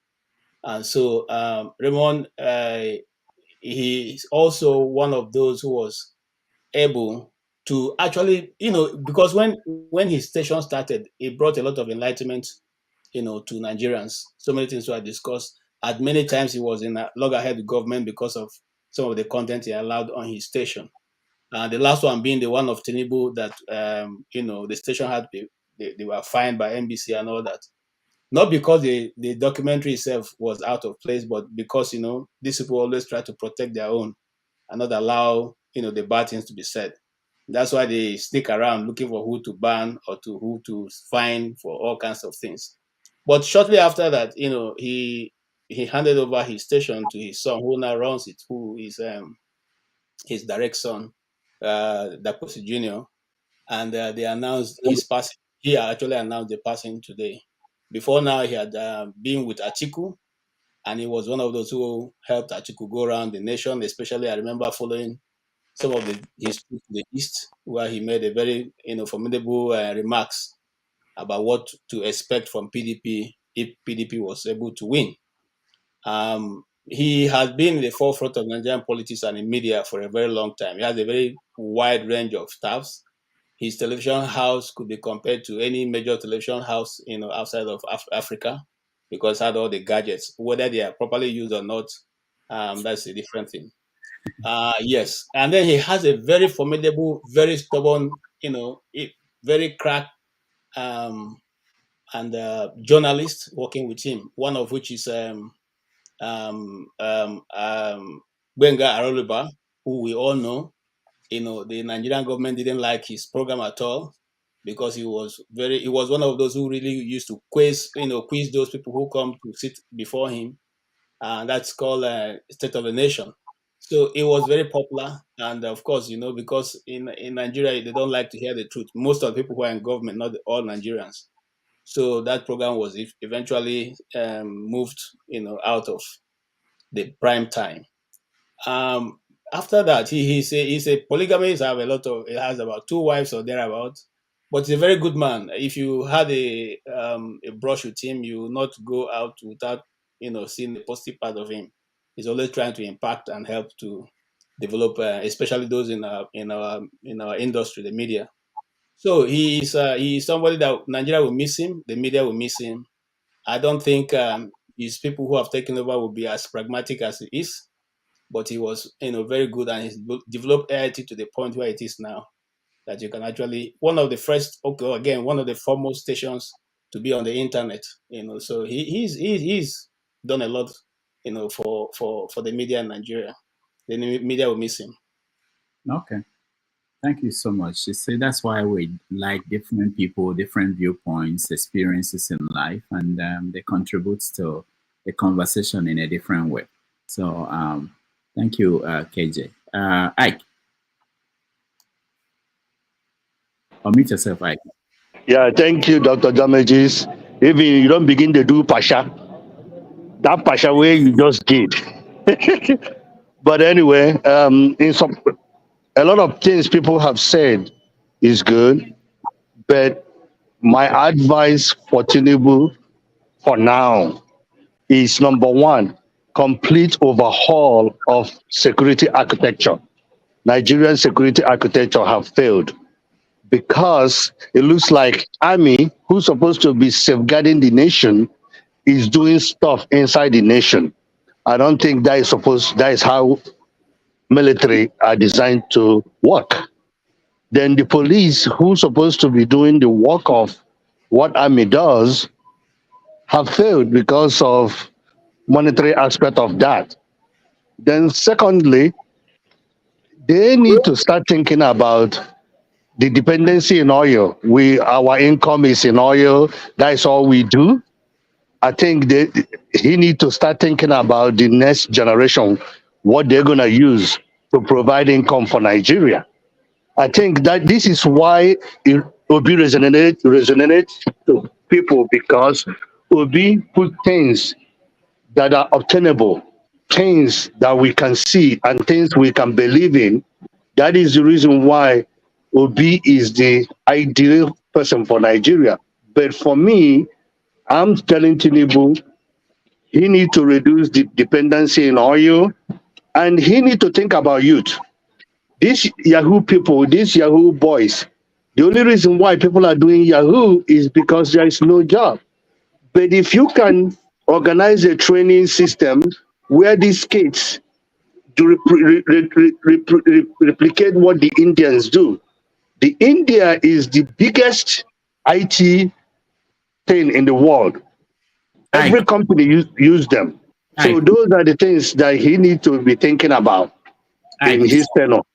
If you had listened to the speech, he talked about hiring 1 million people. He talked about youths, and but you don't listen because you don't. Yeah, but the problem is that Buhari said the same thing, and nobody is holding Buhari accountable on his failures. Yeah, so why are you listening to that to him if you don't have confidence that they will try? Well, we have to start thinking that he's the one that's gonna be the president right now, whether anybody like it or not. He's not going anywhere. So we're gonna be realistic. Saying it is different, but I believe we are not talking about president. We need to start thinking about the councillorship, the councillor of this town, to local government, from local government to the state. If I was organizing a party in Nigeria right now, I will start from local, not local government, but councillor of a state, of a seat, of a town, to local government, to state and federal. That is because federal really, even though in Nigerian system, federal is where everything starts. But if you start from the lower end and organize up, I think that is how it's going to be. They need to change make amendments on some of the Nigerian law. But I don't hear him talking about what he's going to do with the constitution. He didn't talk about that because restructuring is one thing that everybody talked about during the politics. Did he talk about restructuring in his inauguration? But he didn't say that. So those are the things we need to hold him accountable with. But for me, Buhari is here. Tinubu is here to stay. If anybody think otherwise, that person is lying to himself. All right. Thank you so much. And before I go to Rotimi, I see 30th May. I will come to you, but let me show you guys reception that Buhari received when he got to Daura. For those who think that Buhari is not popular, where he is in his hometown, this is the reception.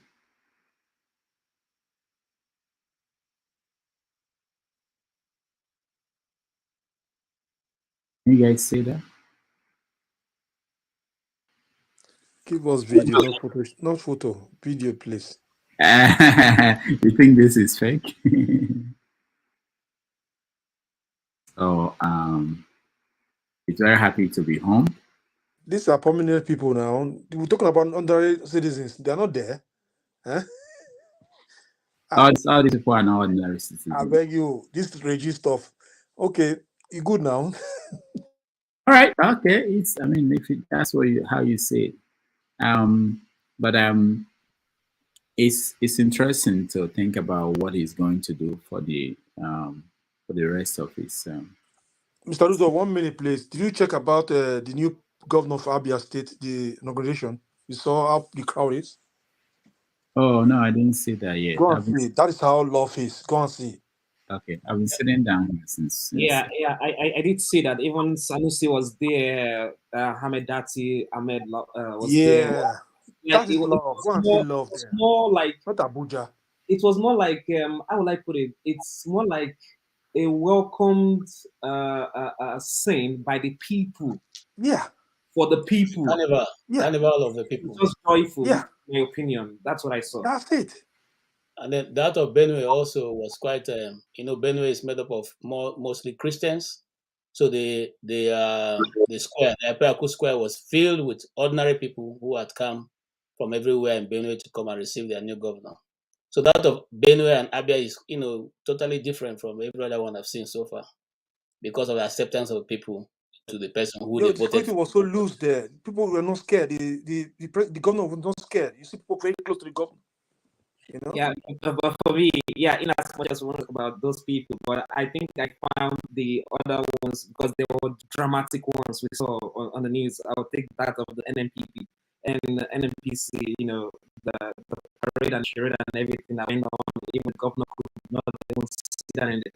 I was watching it live. I was like, what is going on? This man, he did not want to sit down in his chair and direct. The journey. Yeah, the other stuff like that. Yeah. It's dramatic. Yeah, and we came on it to an advisor as he was leaving. We can get it now. Yeah, so it's just dramatic and funny. Yeah. Very good. So who didn't? Oh yeah, 30th May. Welcome to the show. 30th of May. Welcome to the show. Good evening, everybody. Oh, I know you. You changed your name. So what is the new name about? Wow, this is coming from an Igbo man, and you don't know what 30th of May signifies for Igbo people. What's going on? Now you missed your name. I don't know what you had in mind. This is for the gallant men and women since 1904 that have suffered massacres and still suffering massacre in that Islamist Zoo government of Nigeria. So tomorrow IPOB will be remembering our gallant men and women that have suffered and still suffering in this contraption called Nigeria. So tomorrow we'll be having a sit at home in Biafra land, and Igbos, wherever they find themselves in Nigeria, should respect our fallen heroes tomorrow. So I would like to take this opportunity and remember our people, please, if you don't mind. All right. So, minute silence, please. Can I have a minute silence for people that have been killed by No. 30th of May. Listen, this is my show. You don't come here and demand that people should have. There's something wrong with that, but you don't do things that way. You understand? So It's an Igbo man platform, so I would have thought it's not an Igbo man's platform. This is a media platform. I don't know where the Igbo man platform is. I have several moderators. They are not- It's not your platform. Bro. Everybody has their own. Your belief is your belief. Everybody, you can't force your belief on others, man. That's not how it's done. What belief is that? You can go to your home Wait, and keep calm silence there, calm man. down. Stop that. Everybody, hold on. I can handle This is a it. public place, man. Handle it. So, 30th of May, we are talking about what happened today in Nigeria, Bola Tinubu's inauguration. Did you watch? No, I didn't watch actually. No. Okay. Do you care that he's been sworn in as the president of Nigeria? I do. In a way, I do care because it's another. It means it's another suffering for my people in Igbo land and large Biafra lands who are being set by another 4 years of suffering under this Nigerian government. Because this man Tinubu is just an extension of the Fulani. You know, they helped him to get into power by rigging and all this. So he's gonna be doing the bidding for them. It means to me it's just a matter of time. You see Ruga stealthily being put up there, a settlement for these Fulani people who don't have a home in that contraction Nigeria. It's just more suffering, more killing. So if I was Tinubu, please let me finish. If I was Tinubu, what I would do is first release an innocent man that they have kidnapped, they have put him through the judicial system and the courts. Excuse me. The court in the system has said this man is innocent, free this man, and to this day they're still holding him. So if he's an honorable man and a man of justice and all this thing, he should free him, let him go and say, look, okay, the courts have released him, let him go. No bail condition, nothing. The courts have freedom, the courts of appeal have freedom. And the next one is set a date for referendum. If he was to do that, he would get my utmost respect to do that. Set a date for referendum, supervised by the UN. It would not be easy. If he was to try that, you would hear that he's been wasted the next day by the Fulanese. But if he was to do that, he would get utmost respect from everybody. You know, that would definitely get my respect for that. Set a date for people to say, do you want to continue this contraption Nigeria or you go your own way? It's simple as that. It's not rocket science. All right, thank you. You see, why it's important that, especially for everybody, this for everybody, if you want to be a public commentator and appear on forums like this, it's important to know what is going on before you go on platforms. So, for instance, I know that Tinubu talked about the issue with herdsmen and farmers and his solution to that. So, I'm hoping that in as we do this, people will get more familiar with what is required. That eventually, let me finish now. That eventually we get to the point where if we are going to, if I'm called now and someone said I should appear on a TV show, I'll ask what is the topic. I'll prepare for that. I won't go there and say, hey, I didn't watch that speech, but I'm here to talk about it. I wouldn't say, anyway, I'm not talking to you. I'm just saying in general. But I think we are getting there. People are beginning to take notes. People are beginning to. I'm impressed by the quality of the conversation that we're having, and I hope it will continue. And I hope it's not just after this election, everybody will go back home and leave it for the press or for the politicians to fix the country. We all have 30 seconds, please. We all have to be part of it. Okay, go ahead, Henry. Our ex-president Buhari could not make solution about the herdsmen. How do you think Tinubu gonna do that? Wait, I don't know. You don't know. I'm not any of those people. I don't know why Buhari couldn't. John, go ahead. You want to say something? Yeah. I think for me that question is very tricky. Today, as we speak today, Buhari came back home to his community in Katsina State, and he was being greeted by his kingsmen. In Kingsmen and his community, he walked to his house from where they stopped him and from the airport. He walked to his house and he was greeted by that. Now, imagine From the airport? No. So I said immediately got down from the airport, going straight to his house. He walked from the airport to his house. Not from the airport, like in the road, like they went getting to his house. Okay. His house, he walked down. Okay. Great. So imagine I want you to put yourself in Buhari's position, because we have to put ourselves in that same position. Buhari is a Fulani man. He knows that his king's men, which is the Fulani extractions, are the ones having this havoc and killers and stuff like that. You will not expect him to go and kill his own people and come back home and expect them to greet him in a big hands. Remember when Jonathan was killing him, he was killing the Fulani when they were disturbing. He was the one complaining that they are killing his kissmen, him and El-Rufai. If you remember vividly, they were complaining, Jonathan is killing my ex-men. So I just want to answer your question because it's quite tricky. What if you, as the president, and your kinsmen are the one disturbing the people of the country? Will you do the same? Put yourself in his shoe.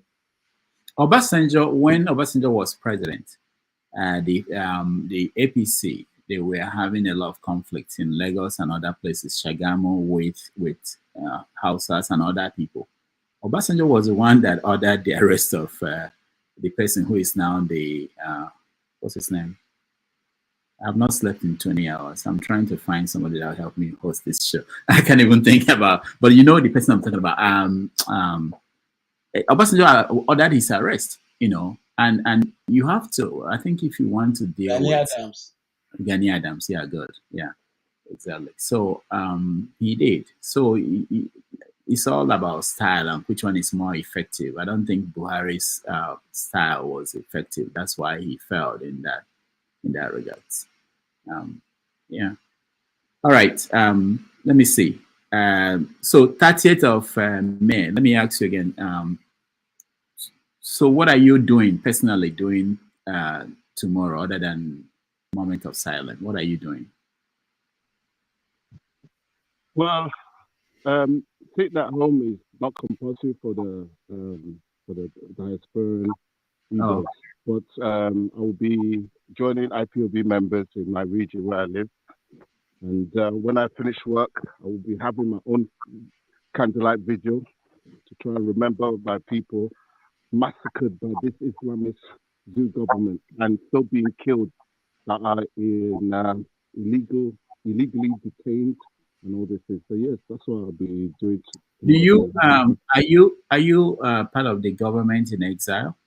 No, I'm not part of that stupid man. That what's his name? Ex-Bahrain, Finland, that idiot. That criminal. Did you call it stupid? It's plus it's stupid. It's not part of IPOB. How could we have exile government? Mr. Rudolph, why you don't do sit at home in his country where he stay now? No, he said. Didn't you listen, my friend? So why don't you listen, my friend? Why you cannot do sit at home? What other people in Nigeria do sit at home? I told you I'll be working tomorrow, but okay. I'll be as soon as I finish, I will go and join with my IPOB members and be holding a candlelight vigil. Does that make any sense to you? No, it's not making no sense because it's not fair. Why doesn't it make sense? Is it hard for me to sit at? If I'm free, I'll sit at home. But I'll be doing other things. Joining my IPOB members. You're not a patriotic IPOB. No, you should sit at home. You shouldn't work. Sit at home. Don't work. No. Because I'm outside the Igbo land, I could do more effectively outside by going on the street, stationing out leaflets, raising people's awareness of what's going on in Nigeria and what they are doing to my people. That is more. Because I don't understand though. Okay. This is kind of the diversion I don't want. Let me answer this question, please. Let me answer this. What you're saying you don't understand is that why don't I sit at home, but my people back home are sitting at home? If I was to come out in Ebola now, what do you think your zoo government military will be doing to me? No, you should fight. That's part of the sacrifice. Peaceful that's part of the sacrifice. If you're looking for freedom, you have to fight for it. Okay. Sacrifice yourself for it. If you believe in that sacrifice and you believe in one, why don't you go to Nigeria and start protest? Did you come out for the NSAS protest? But you can sit at home where you stay right my brother, now. I'm not the one who is. I'm not saying I'm sitting at home. I know they protest. Now you said they protest. You believe in one Nigeria and a better Nigeria. So how you plan to get better Nigeria, my friend? Thank how you. How do you plan to get better Nigeria? Yeah, not in London. Go back home So, and no, tell me, fight for the people there. CJ, how do you plan to get back to Nigeria? CJ, Go back home and fight for them. Do sit Oh, at home in my London. God. Do sit at home in So, London. That's Don't enough. go to work I tomorrow. actually that's okay. 30th of May. I actually wanted to have a show tomorrow on 30th of May because there was a lady in Canada who had a documentary on Biafra, but several things didn't work out. But I will have a show and we will have that conversation. So I've been trying to get the lawyers of IPOB. let me ask you a question, please. Hold on. Quick one. Hold on. I've been trying to get lawyers of IPOB to come on I the hope show. it's not Simon Ekpa's phantom lawyers, please. Like I was saying, I'm trying to, if I'm going to have a show, it has to be something that will be credible with people that from all their side, because they have multiple factions, and I want it to be something that will be useful, constructive, not shouting match. It will happen. That's why sometimes I think when we have a topic, we stick to that topic. One day we will get time to look at a particular topic that is of interest to any group.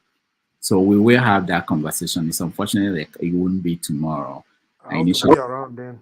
That was my plan. But now that we are done with the politics, at least for now, we are open to having conversations beyond Tinubu Obi and all these things. So we will pick topics and then we will trash it out. Mr. Damage, can I ask a quick question? Yeah. Go ahead. I want to make sure when you have this program that you have the right IPOB members. Don't get these Simon Ekpa phony people and then you claim that you had a program. Hold on, please. Just hear me out, please. I would inbox you the names you should get on this platform. No way. You don't do research yourself. Don't do that. Samuel Ekpa, good man too. People, and they say that they are IPOB. You don't need no name. When they actually DSS and Simon Ekpa criminal fraternity. I will inbox you the names you have on that platform. All right, thank you. 30th of May. Is aired that properly. If 30th of May, if you want to be a producer on the show, we can talk about it. You'll be part of the producers, but for now, to be a moderator. That's a good one. That's a funny one. All right, thank you so much. But down the road, we're going to do that. I know it's an important conversation that must. But not today. Sorry, I have a question. Sorry, before England, I have a question. Is it possible? Yeah, go ahead. Dr. Damage, I'm not trying to impend on you or stuff like that, but this is my first time in this platform, and I saw some comments while I was picking up, because I had to go back to YouTube. I saw some comments that a lot of people are talking about going to a segregation of an ethnicity, and someone came here in this platform and says this is an Igbo platform. I heard it. I'm Igbo, but I don't behave like that, because I have my own perception and opinion and different diversity. So I don't even believe in what the other 30 of me is saying personally.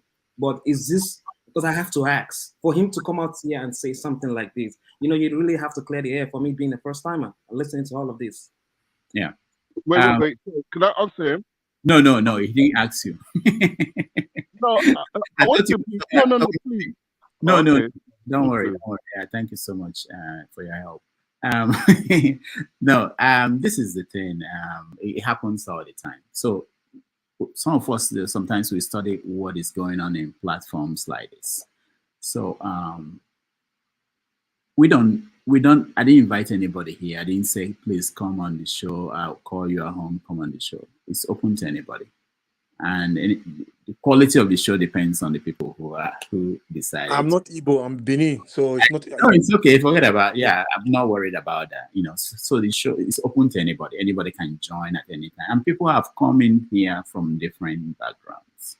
So can I ask it's only on. No, let me finish now. It's only on Sundays that I invite guests. So, but on have your say, it's open to anybody. So sometimes some topics might not be of interest to anybody, to certain people, maybe of interest to certain people. Sometimes people have told me they don't like the way people talk on the show. They can't stand it.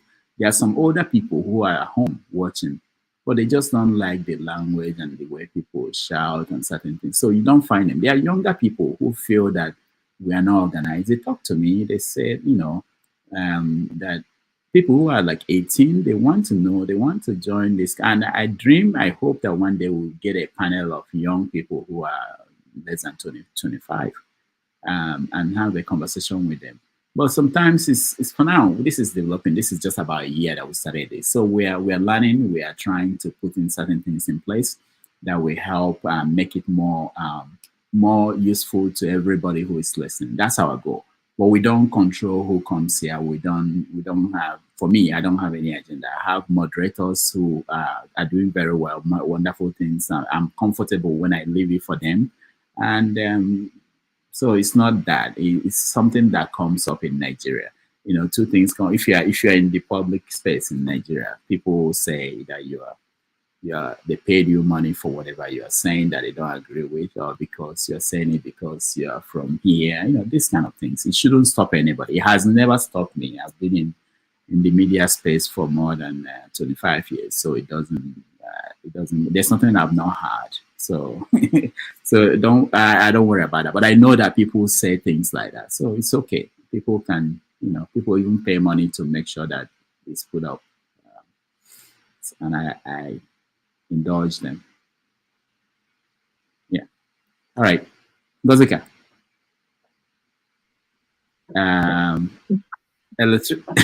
Electricity. Welcome back. Yeah, thank you for having me back. Yeah. Okay, I hear the back and forth on this. Pardon? The lady called. The lady called. Because I thought I wanted her to speak. Just Oh let no, her let speak. Ngozika speak first. Then let her speak first. I'll speak after. Ngozika, go Okay. ahead. So I was going to, before I left earlier, I was going to reply Mr. Richard. He said that I said there was no water in Enugu, but I was hounding Buhari. He sort of implied it. And I remember saying that I am not holding Buhari to any account because I'm not expecting any much from him or anything from him, but I'm holding the new governor of Enugu State. He said he'll give us water. So, Mr. Richard, if you're watching, I couldn't join immediately to answer you while you were still in the studio. Yes, I do agree with you. We should start from the local level to hold our politicians accountable. And that is why I made it clear that this current governor Enugu swore in today, said he was going to give Ndi Enugu water in the next 180 days. And it is a pressing matter, and I'm holding him to account. What are you doing, sir? The governor in your state, which promises are you holding him to account, sir? I have just said the one I'm holding my governor to account. Which one are you holding your governor to account? So before you go pointing fingers that we leave our state to come hold Tinubu responsible and Buhari responsible for everything, this is what I'm doing, sir. What are you doing? And that is just by the way. And coming to today, I don't even, if you notice, Dr. Damages, I'm trying to avoid today's topic, but stay on it in a way. But I can't avoid it. So I'd rather skip to tomorrow if I'm permitted to. I want to answer Mr. 30th of May. I know who he is. I've seen his comments in the comment section. So you should stop disguising. We know you. Some of us that have been with the show for a while know who you are. So stop disguising, sir. And I find it very strange. I was just laughing my head off when Mr. Henry and who else were taking you on why you weren't going to sit at home tomorrow. And you said you'd achieve more being on the street than being at home. And I couldn't help but laugh. Do you realize how hypocritical you sound? Do you realize how very hypocritical you sound when you say things like that? You and your type, you and your kind, you're not going to interrupt me, sir. I am going to say every single thing I want to say, and you're going to listen. If you can't listen, you leave, because I did not interrupt you, sir. You and your kind are the problem we have in Igbo land. You, Mr. 30th of May, and your kind are the problem we have in Igbo land. And It Oh, is okay. funny. It is not your fault, really. It is not your fault. I blame the people you were able to convince, because every single Igbo person, I'll keep saying this, the average Igbo person holds the Biafra ideal to heart. That is our weak spot. That is a soft spot for almost every Igbo person you meet. It's a soft spot. They won't admit it. They might not say it out loud in public, but every Igbo person, that is a soft spot for them. So you and your life hid into that soft spot and have raised an army of very, very misinformed young people. Misinformed in the sense that most of them have no idea what they're fighting for. All they know is onye ndosi, ndị ndusi, DOS, ndị nke a sị. That is all they know. You claim you Hey, are that woman, have you finished? You are not going to interrupt me, sir. You are Ngozika, going to listen.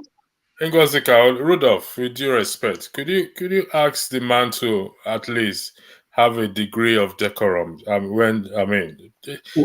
said this, it's the 30th of May. 30th May, you should keep Can you, political Rudolph, I've affairs. said this and I'll say it again. I know I interject.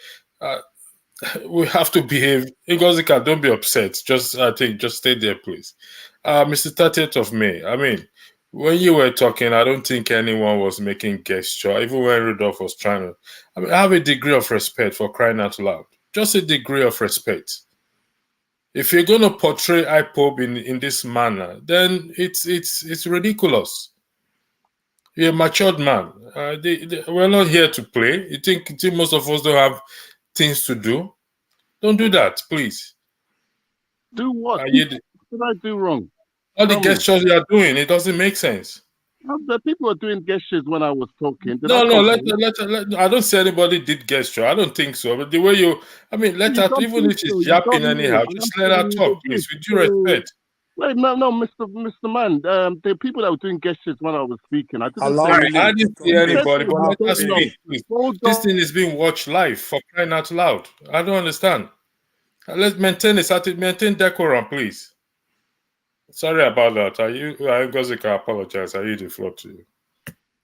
Thank you, Mr. Electricity. So I am saying this. Oh, you've changed your name back. I knew you. You couldn't help it, can you?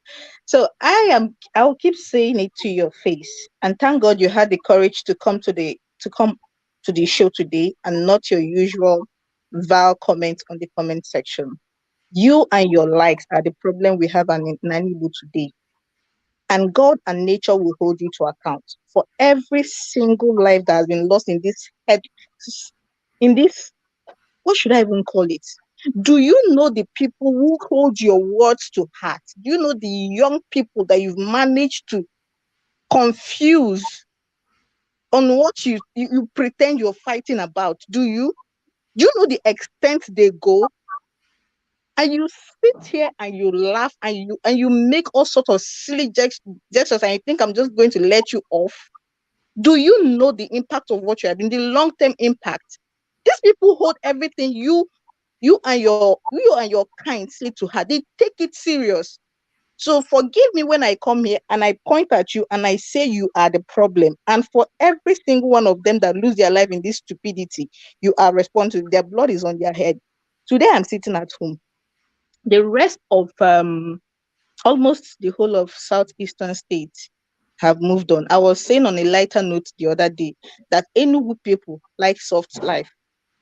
I don't know if it is because we have so many higher institutions here and it's not really a business center per se, but they like soft life. So since this whole sit at home started, Enugu people carried it. They just folded something and carried it on top of their head.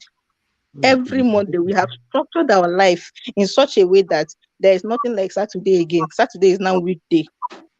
Our weekends are now Sunday and Monday.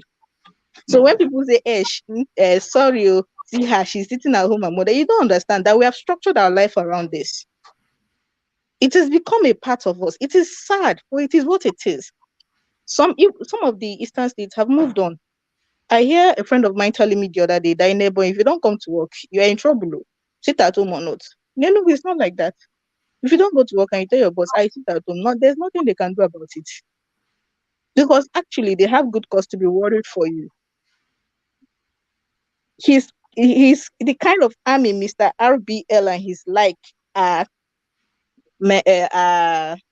what do I are funding and encouraging are the ones that when things like this get calm, the way everywhere is calm now, they don't like it too. The next thing now, they will now like tomorrow on is completely different. Please don't get me wrong. Tomorrow, without being told, being an Igbo woman, tomorrow I will respect what my people went through. Tomorrow, without any prompting. Tomorrow on is completely different. But today, days like this, today is calm. Aside the swearing, everywhere is calm. But when they see that everywhere Mondays are calm like this, they go like, so you people have moved on. Let's show you. They will go and incite chaos somewhere. I am not making this up. 2 weeks ago, there was an incident in Aba. Call anybody you know in Aba and ask them what happened. These people wore masks and were moving through the markets. When they were confronted, it became bloody. Security people were killed. Akasi people were killed. Some beheaded. And they went to Nkwangwa and chased women away and told them, is it because we left you people for a while? That is why you had the audacity to come to market on Monday. I am not making it up. Ask anybody now, but they will tell you. And he sits here and he's laughing and we think it's funny. The audacity for me. I am very bad.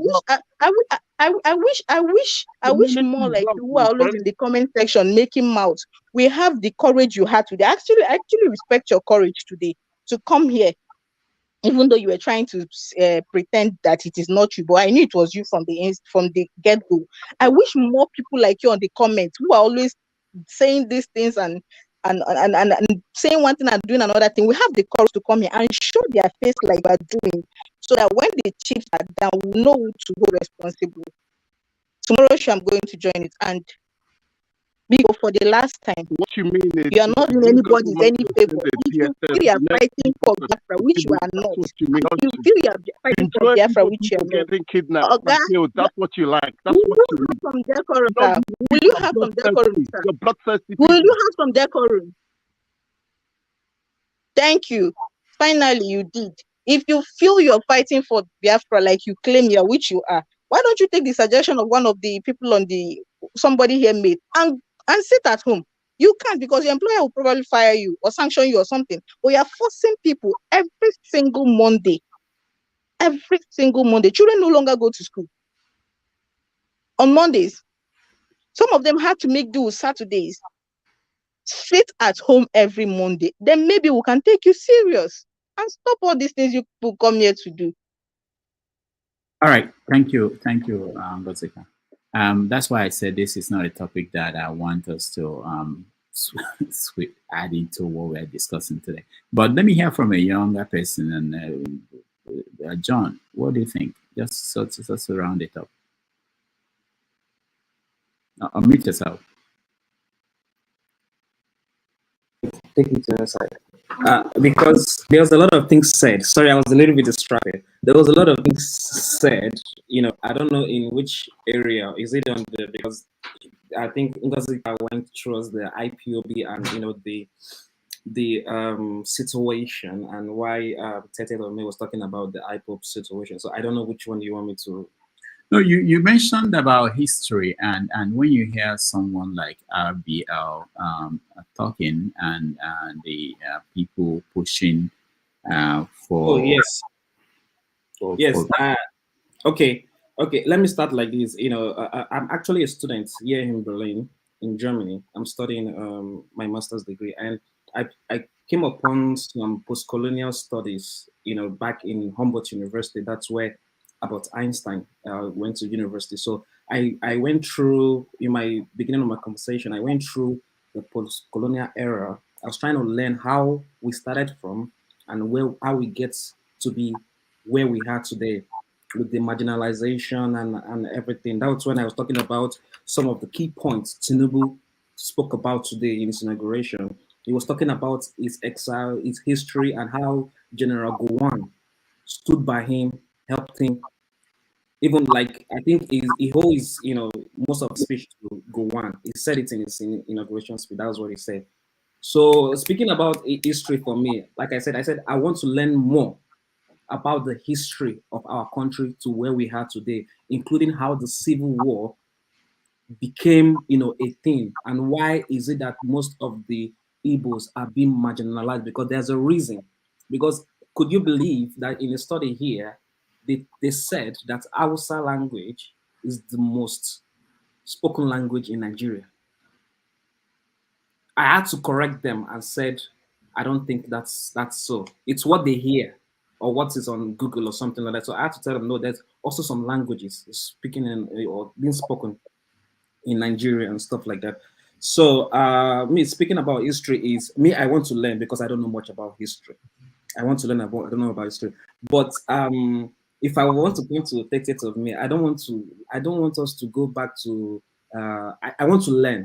I don't want to argue. That's for me. I want to learn. I don't want to argue. So if I could learn more of how we get to be where we get to her and what we tend to achieve in the next years, I think it will be more appreciated for me to learn about the whole situation and everything moving forward. I would just want to stop there. All right, thank you. Let me just say, Sorry, I have to. Dr. Damage, sorry. I just went out and I saw people carrying kegs. There is no fuel. All the filling stations are closed. Though. What is going on? Oh, Anybody because have any idea what is going on? Tinubu announced. So for those who did not listen to the speech, he announced that oil subsidy is gone. So if you have petrol, if you have PMS, you It store has it. started though. It has started. You people don't know what is going on. And transportation will go up tomorrow, and this is real It life. has started. I'm telling you, it has started already. Yeah, that's what we try to discuss here, but people want to talk about other things. It's not funny. I live the next building after mine is a filling station. They don't close this early. Yes, they are closed. People are I on my way to just go get dinner. I saw more than 15 people with kegs. I'm not making this up. Yeah, people are buying to store because they know that They definitely. didn't even see to buy. That's the You know, problem. yeah, because stations are keeping it watching. Oh Jesus. And then About to get messy. what will happen next? There will be instance of fire because some people will store it in the wrong place, and because that it's a constant Nigeria. Go ahead, KJ. Thank you so much. Sister Ango, good to see you. I will start with you. I like to see your face. My son, the other day came in. I said, is that auntie? She also a professor? So, and I had a good laugh. And I asked him, why are you thinking she's a professor? He said, because her glasses is as that of Rudolph. So on my own. I had a good laugh. But I enjoy your contributions and I enjoy the time that you come in. Most times it balances the equation because if not you now, we'll have all be men. And when men are talking, you're always talking with a lot of force. Your contribution is good. I just want to give a little pushback. IPOB didn't institute sit at home. IPOB had cancelled sit at home for over 1 year now. In fact, Mazi Nnamdi Kanu gave that order. And I'm not saying that because I'm a member. I'm not even a member right now. But I follow his activities. I also was I had to cover some of his activities. Now, the people who are carrying out the sit at home are not members of or not the mainstream IPOB. I want to put that on record because even the time they call for the sit at home was just when the Mazi is going to the court for support. Now, after that, certain elements I don't want to call names because I not give them job. Certain elements decide to seize that, and when they seize that opportunity, the outgoing government, I will not say government now, also seize the opportunity. Certain state governors also seize the opportunity. Certain opportunists who are politicians who do not get their way as they want it in Igbo land also seize the opportunity. So we have about 4 players in the east doing all kinds of atrocities. The other day you were talking about IPOB. I had a whole big file of what I've compiled of what is going on.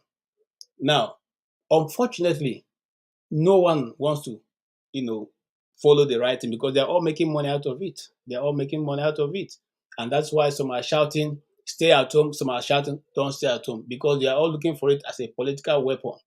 Some of them even went to visit Nnamdi Kanu in prison just to make sure that the Igbos get their votes. After that, that's all. Now, I don't want to go into that because, like Rudolph has said, he wants to create a day for that so we can all discuss. I want to thank you for your contribution. I also want to thank Mr. RBL. 30th of May is very important. Can I chip in something? Please allow me this few seconds, KJ. Please, Mr. Damages. I want to ask Zika. I don't want to go into too deep into everything she said because she rambled a lot, but I want to ask her because a lot of things she was saying, she was implying that it was IPOB under Mazin and the Kanu has been doing all these atrocities that's happening in Igbo land. What evidence do you have that it was IPOB that's under Mazin and the Kanu? Because what you were saying was pointing at us, saying that we are the ones committing all these things. What evidence do you have for that case then? Okay, I'll answer that for her, because don't worry. You see, that's why Rudolph have said, let us have a day to discuss all this. Let's not go into it. We'll take ourselves away from what we are discussing right now. I'm only just trying to be so we all be on the same page and go on with what we are discussing today. That's okay, enough. All right, KD, one more question, please. This is the final one.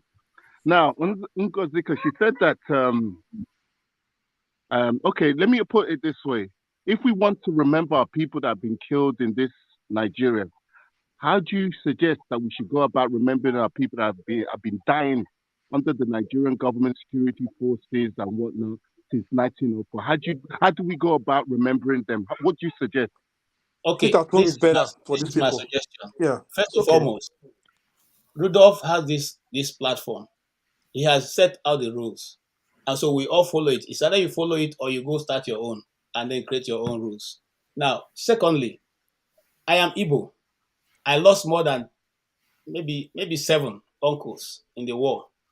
There are still some who are living, who constantly tell us what they went through.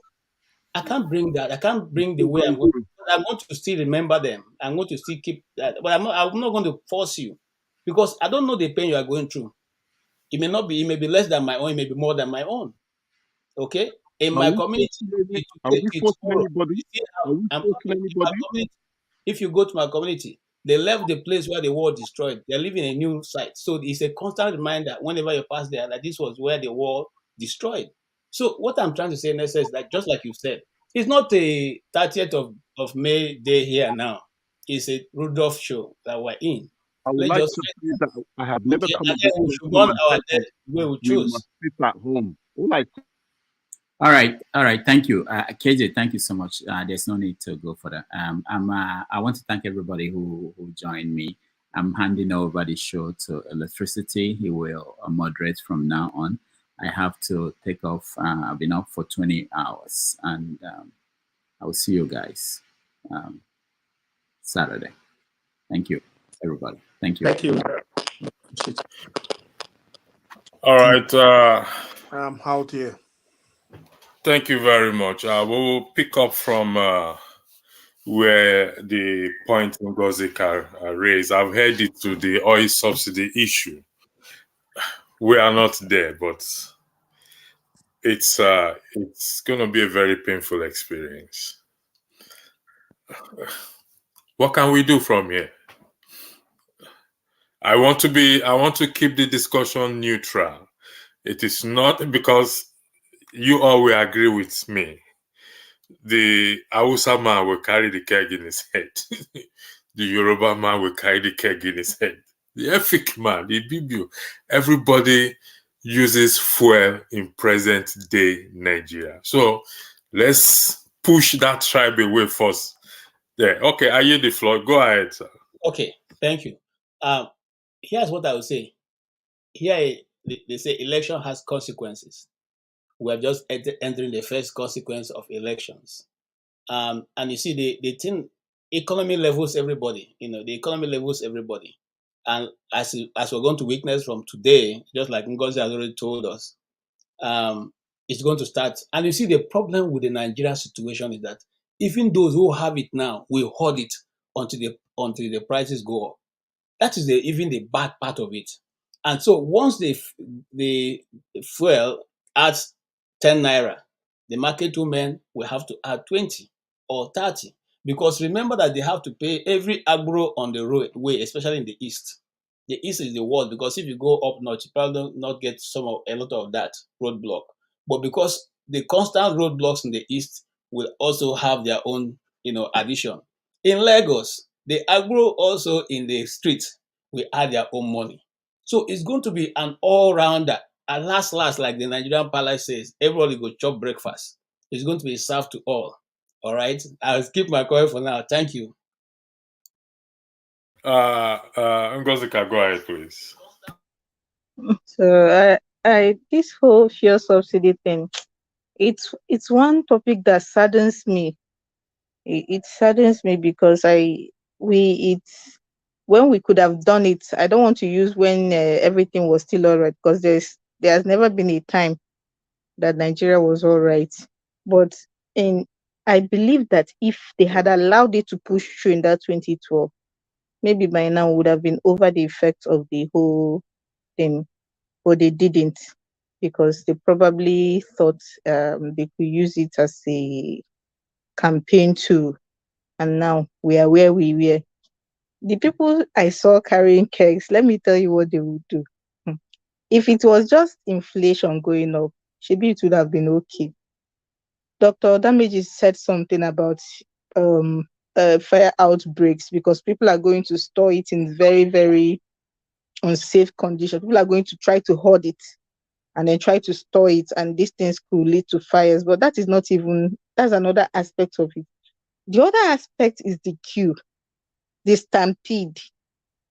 Any filling station, any fuel station that sells or shows that they have fuel, now you have people crowd there. People will sleep there. People will camp there. Cars will park on the edge of the road. They will take up one part of the road just to stay close to that fuel station. You're going to have excess queues. You're going to have horrible traffic situations where we have fuel stations that are close to the road and unfortunately have fuel. And if care is not taken, we're going to have stampede, and these stampedes could lead to people getting hurt or even dying. So it's going to be a very nasty chain reaction from now on. I am hoping that it doesn't last. At least this whole, the thing with Nigerians now. I know it's the marketers that have hoarded the fuel. I know. Lately, I saw people holding jars and walking up and down. I said, Tinubu must have mentioned this thing, because I was actually expecting that it would take effect on the 1st of June. That was what the administration that left told us, that it would take effect on the 1st of June.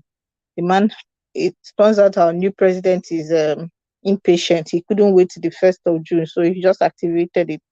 So it's just going to be a horrible chain reaction, and I hope Nigerians have a way of coping with the worst. When you think they can't take anymore, they just come up with a stronger coping mechanism.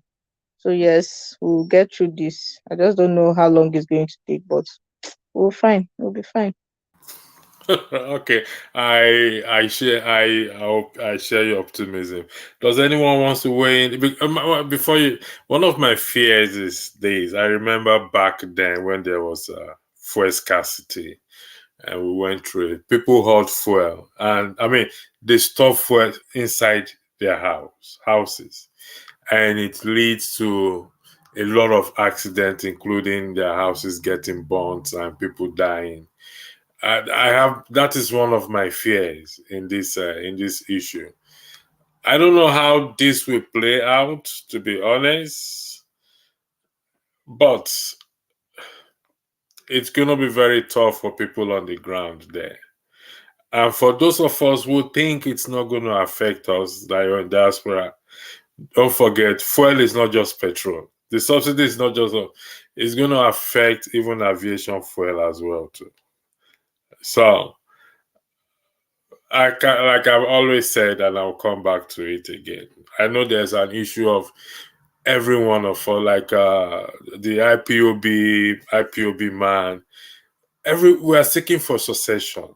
we want to break away because of one reason or the other. But let me throw this question out there to the panelists here. Nigeria is not working, or not working to most of our satisfaction. Let's all of us agree on that, just for the purpose of this discussion. If you break away and you've not developed your region, how will you be able to make that new country work? Remember, what is happening in Nigeria is just absence of accountability and transparency, equity, fairness. That is what is happening. I ask a question. If I've not been able to develop my region, even with the amount of money coming from my region, and I'm seeking for breakaway, when I break away, how would I be able to do that? Okay, I'll yield the floor to you. Go ahead, speak, please. Yeah, very good question. First of all, is break away the ties the Western world has on our region. And unfortunately, our region have the oil. We'll make sure these people's hands will be cut off from our region. And we'll have true federalism. Please, let me finish. We'll have true federalism, as is stated in the meaning of the word, federalism. Carve out if it's going to be like states like in the US, let them have control. I'm talking having control of creating airports, seaports, you know, that's the way forward. Nigeria don't have any of that. You will continue, but you will continue. The premise of my bringing this thing up is on transparency, accountability, fairness. Okay? Regardless of what type of government anyone is going to run in this world,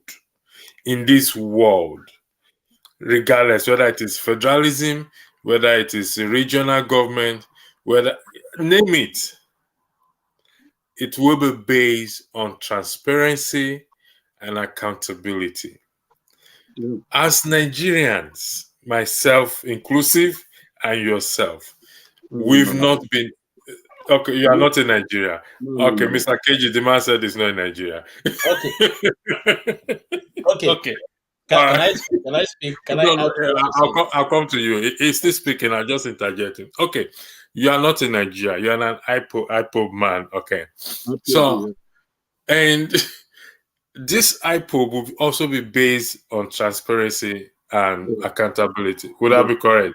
And the way to get that accountability, transparency, is to devolve powers into those states, give them more powers, let them control their affairs, take away anything with federal government. Federal government's job is really defense, immigration, borders, you know.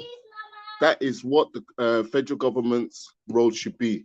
Everything else should be left to the various regions, give them more powers to dictate their affairs. And that is how you get accountability and transparency. Nigeria don't have any of that. But first of all, what's important is you must cut this tie of oil from the West.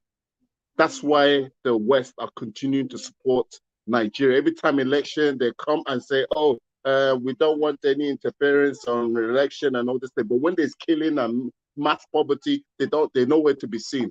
So first of all, is cut the hands of these Western people.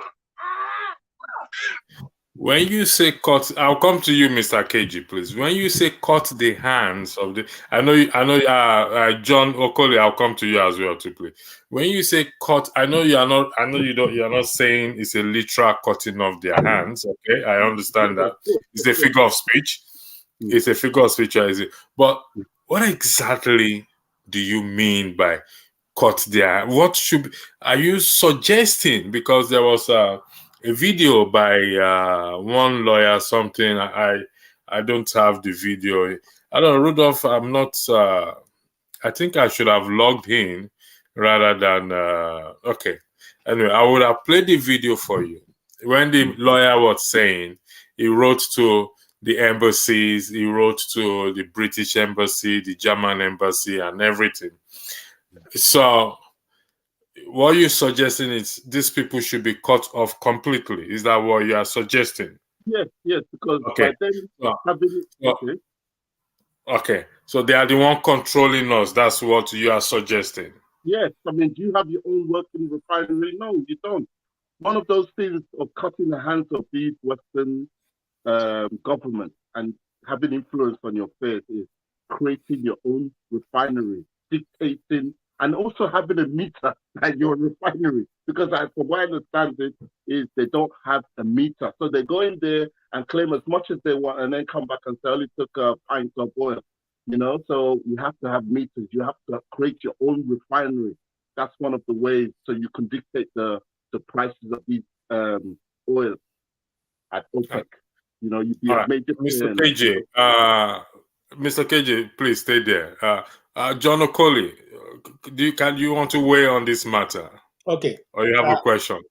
I want to weigh in. I don't have a question. Okay, John, hold on one sec. Go ahead, KJ.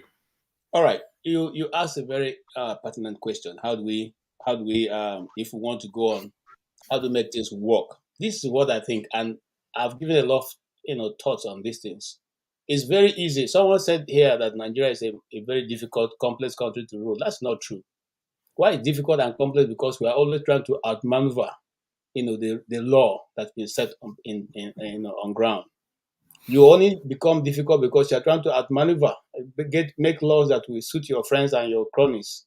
If not, why should we be handing the companies like the oil, refinery to an individual? You hand the airports to an individual. You hand sugar quotation to an individual. You hand cement to an individual. You hand those. I don't see why it's done. Okay, so we are now having another set of when it was Abacha time, it was what do you call it? Petroleum. What do you call it? That one, which Buhari was heading. Now Buhari becomes president. He hands over to Aliko Dangote the rest, and then what next happens? So here is my take.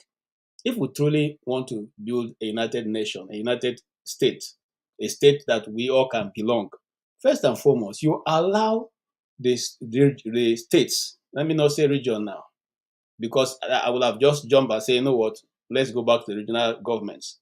But you allow the states to control their resources. Allow the states to control their resources. Let states bring contribution to the federal. That way, you're making the federal very unattractive. And so less people will be looking to be president of Nigeria, and there'll be less killing.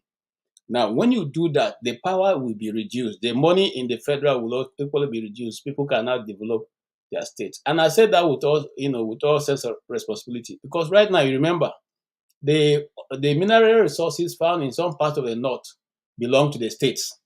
They don't belong to federal government. But the one you find in the south belongs to the federal government. And so you cannot mine it. You know, something as much as the forest in my community belongs to the federal government, you can't go there and hunt. If you go there and hunt and they catch you, they'll put you in prison. You can't cut on it. Till tomorrow is still there. You can't hunt, you can't go there and cut trees. Now, that's one. When you have the resource control given back to the states will be a little bit more in control. Allow elections to be conducted by the different states. Don't make it a federal election. Allow elections to be conducted in different states, because that way you can't be everywhere and be rigging at the same time. Allow all the elections to run in one ballot.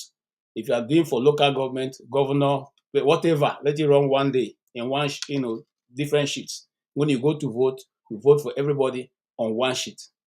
That way will reduce rigging, and the states now, the people can now own who they vote into government, and they can now call them to account. If I know you didn't vote me by my own money, I was able to put myself there, and you are coming to make noise in my office, I will simply tell the orderlies to throw you out. Okay? Allow for state police. Allow for local government police. Don't tell us that the police must be controlled from this federal. And so even when things are going wrong in your state, like it's going wrong in my state now, the governor cannot call, them to order. I give you an example. Controlled by the Nigerian federal government. Can you believe that? when the army was marching to Mr. Nnamdi Kanu, RBL, just hold on. Mr. KG is speaking, please. Thank you. when the army was marching to Nnamdi Kanu's, house, the governor could do nothing. The governor didn't even know that that was what they've come to do in Umuahia there. Meanwhile, the governor's house is not too far away from where Nnamdi Kanu lives. He didn't have any authority to cut. Even when he knew, he couldn't stop them from doing what they want to come and do. And they were still there. And they still did it the following year and the following year. And maybe if Jesus doesn't come before the end of this year, crocodile will still go and smile in Abia State.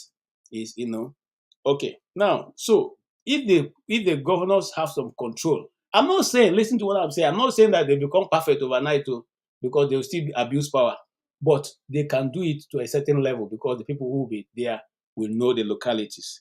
Then allow for this. See, if you go through Lagos all the way the East Coast line, okay, bring an East Coast Line Development Authority that will develop those East Coast. Okay, everywhere there's waterway around Nigeria, let the states be able to develop it. Let them open up seaports. In every nation that have made headway, it's not only one port that works in the country. Let every place that the sea the sea has touched the ground become a port, and let Nigerians open up for business. Allow seaport in Warri that will be functional, so that if I bring my thing, I won't take it all the way to Onitsha. I can use the sea to take it all the way to Onitsha. I don't have to use the seaports in Lagos. Allow for um allow for people also, I mean the states, to be able to go into whether it's aviation or don't retreat international airports only to the north and the middle belt and the south and the west. Okay, and then make it so difficult that if I want to land in Port Harcourt, I'll have to pay double what it would cost me to go to Lagos or go to Abuja. When you allow for those things, people know that they are being fair to them, and they can now, as much as possible, bring in their best and develop their community. Once long as development is left in the hand of the federal government, you determine when I want to, do one thing or the other. It's not going to go well, and there'll still be that marginalization call that's always going to. It will remain there forever. So this is some of the things I think that can be done and to help. Thanks. Okay, Mr. RBL, you have to hold on. I need to go to John Okoli. John Okoli, the floor is yours. I'll come back to you, Mr. KJ, because you raised some important points. At least, even though you raised very important points. So we will go back. We will come back to that. John Okoli, the floor is yours. Yes.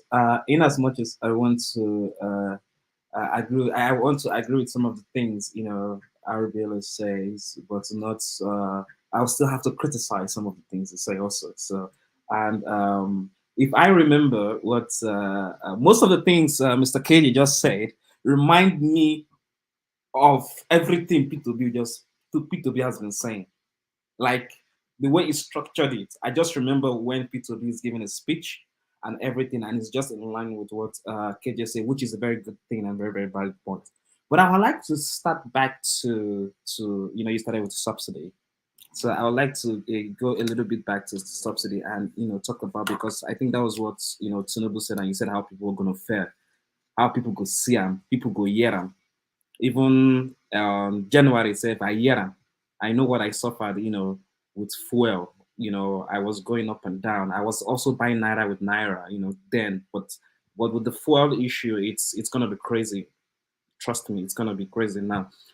I listened to President Jonathan back then in 2015 when he wanted 2012 when he said he wanted to remove subsidy. And he said something that caught my attention, because he asked why the subsidy now and stuff. He said subsidy is just something that he made there that he needs to remove. Because if we continue to subsidize, do you know that if we are paying for subsidy, we should be paying less amounts on fuel? Yet we are not paying less amounts on fuel, we're still paying a higher amount on fuel. So I think that was what he was trying to figure out. He was trying to know why. That's why. I think that's what bring up the old settings. And when I listen again to P2B, when he says subsidy is an organized crime, then I went back to the video of Jonathan, and I saw that Jonathan was actually trying to overhaul every sector before he was removed. It was actually trying to improve, deregulate the whole sector. The police, he even had that the state CID had already, under the police department, are already training people to protect people that are taking the fuel for themselves. So the police are even capable of this. From Jonathan, he said so. So, which means it's not just the institution is already compromised. Most of the institutions are compromised. So now that was Tinubu, Buhari is still in our mouth. Tinubu just said subsidy is gone. Definitely is going to affect not just the poor. The poor service is understatement. The rich itself is also going to see a glimpse of what the poor has even suffered. That is it. I don't know how much it's going to be. Now, coming down to your question and everything, for me, Mr. KJ has said most of the thing, or because most of the things he said is what I actually wrote down here about the whole things and the whole set statement.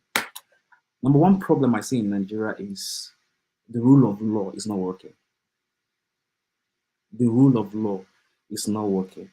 In the sense, I can actually give you some of the example. When I went, my accordance with the police and stuff like that. Imagine police stopped me. Instead of he should ask me of my particulars, which I gave him to do as his duty and as his work, is asking me, where am I going? Who is my father?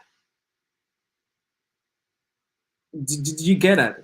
Do you get that? So I just simply asked. Let me give you a joke in respect to the police. Sorry for interjecting. It's a joke, just to put a sense of humor. This guy was stopped, so they asked him of his papers. Yeah. So he gave them. He was prepared. He gave them everything, including his marriage certificate.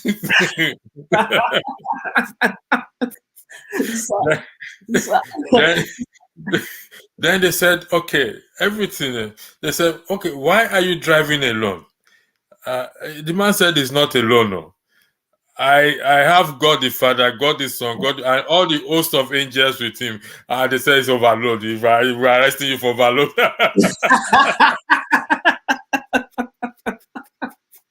Oh God.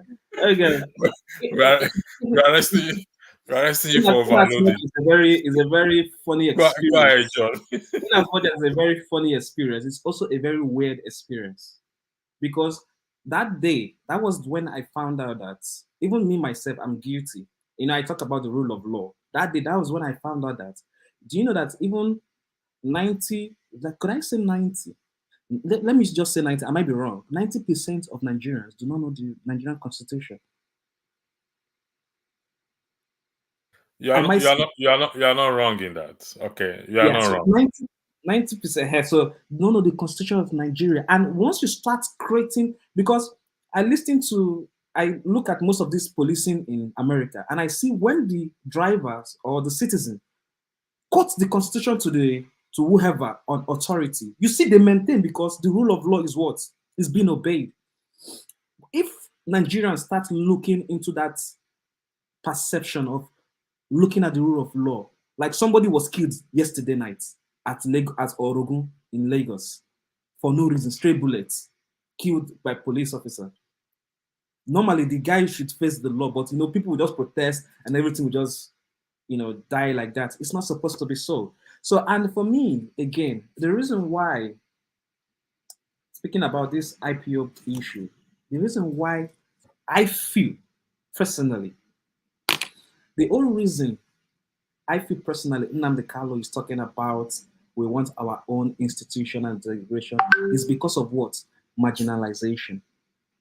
Okay, let me interject you there. Okay, marginalization. Yes. Okay. You are young, and according to Dr. Rudolph, he hopes young people will come on board this show and speak. If we talk about marginalization, no, I'm coming. Okay. I'm coming. All right, go ahead. I don't want to land. You are flying. Let me allow you to land. Exactly. Land. Exactly. So I said, for me, my perception and my thinking, because if you remember, I spoke about the post-colonial, down to the Civil War and why we are where we are today. Sorry, let me interject you. You come back, Mr. Exoromastro. I don't want. Are we leaving you out, or I don't want you to feel as if we are leaving you out? But no, I'm listening. I will comment after. Okay, all right. I'm at work, but I couldn't just miss out. But let them continue. I'm listening. I'll comment. Okay, all right, no problem. Go ahead, John. Sorry about that. Well, yeah, it's all right. So, why I use the word, the marginalization, because I feel I looked at, the essence of the Ojukwu, why he was angry and stuff like that, and I feel the pain of the people and the suffering of the people that are being marginalized. I don't want to go down to Nnamdi Kanu case and IPOB. I'm just talking as an entity on Nigeria, why it is today, and why people are aggrieved.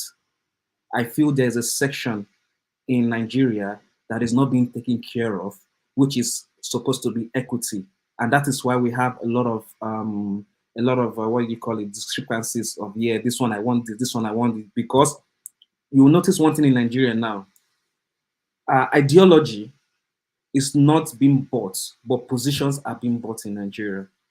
Like for instance, now Tinubu has been sworn in as president of Nigeria. If Tinubu wants Nigerian to work, it can actually make Nigerian to work. But due to the fact that he wants to, this is my opinion. You don't have to agree with me. If Tinubu wants to make Nigeria work, he can. But due to the fact that he wants to settle some people, he can appoint some people just because he wants to give them to settle their nerves. Just like this Adamu that said he does not know anything about education, just because they just want to settle him. And I just pray it does not happen in his own tenure. And coming downwards to make Nigerian works. Like I said, Mr. KJ, I've said a lot of things which I want to talk about. Going down to the states. Before you go ahead, I need you to expatiate this issue of your statement that certain people have been marginalized in the country. Now, on the foundation of basic living necessities. Basic living necessities. Okay. Which people are these people you are referring to? Okay, fine. In Nigeria, let's start with this. In Nigeria, we have three tribes, three big ethnicities. We have over different kind of ethnicities in Nigeria, but we have three big ethnicities: Yoruba, Hausa, and Igbo. I'm going to interject you again for the purpose of education, please. Yeah. According to Wikipedia, we have 371 ethnic groups in Nigeria. No, I said three major. I said we have different types. Maybe you didn't hear me. Okay, I heard you. Okay, I heard you. I want to make sure 371 ethnic groups in Nigeria. Okay. So you need to explain for the purpose of education, viewers and us. Okay. Which ethnic group among these 371 ethnic groups that exist in Nigeria is or are being marginalized, and in what area under the premise of basic living necessities? Electricity, sir, can I chip in something quickly? RBM, hold on. You know, when I gave you the chance, you spoke. Your blood is hot, I understand. Come on down, son. Come on down. All of us blood is hot. Relax, calm down. We all know that. Yes, the eastern parts of the country are being marginalized in various positions, which that they can help the country. I'll take, for instance, you talk about basic living necessity or necessaries.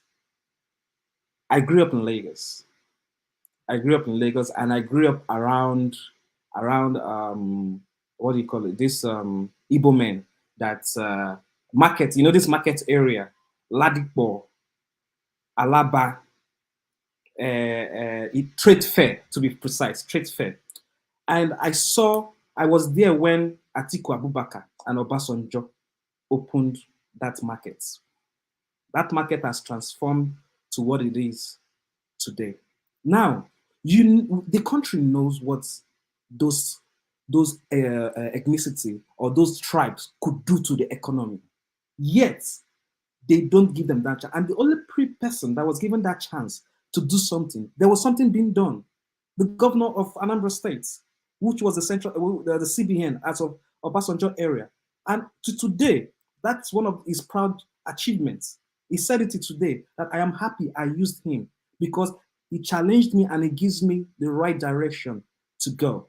That's why I am saying on basic living amenities of just the common masses. If we have those people, you know they run the economy of the country. You know what they can do. You know what they bring on the table. In Igbo land, you know, when I don't know what they call it in English.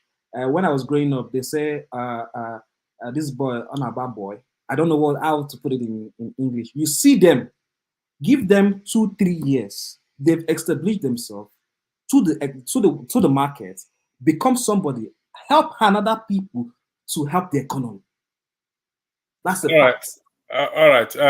Let me please, RB and KJ, please pardon me. I just need to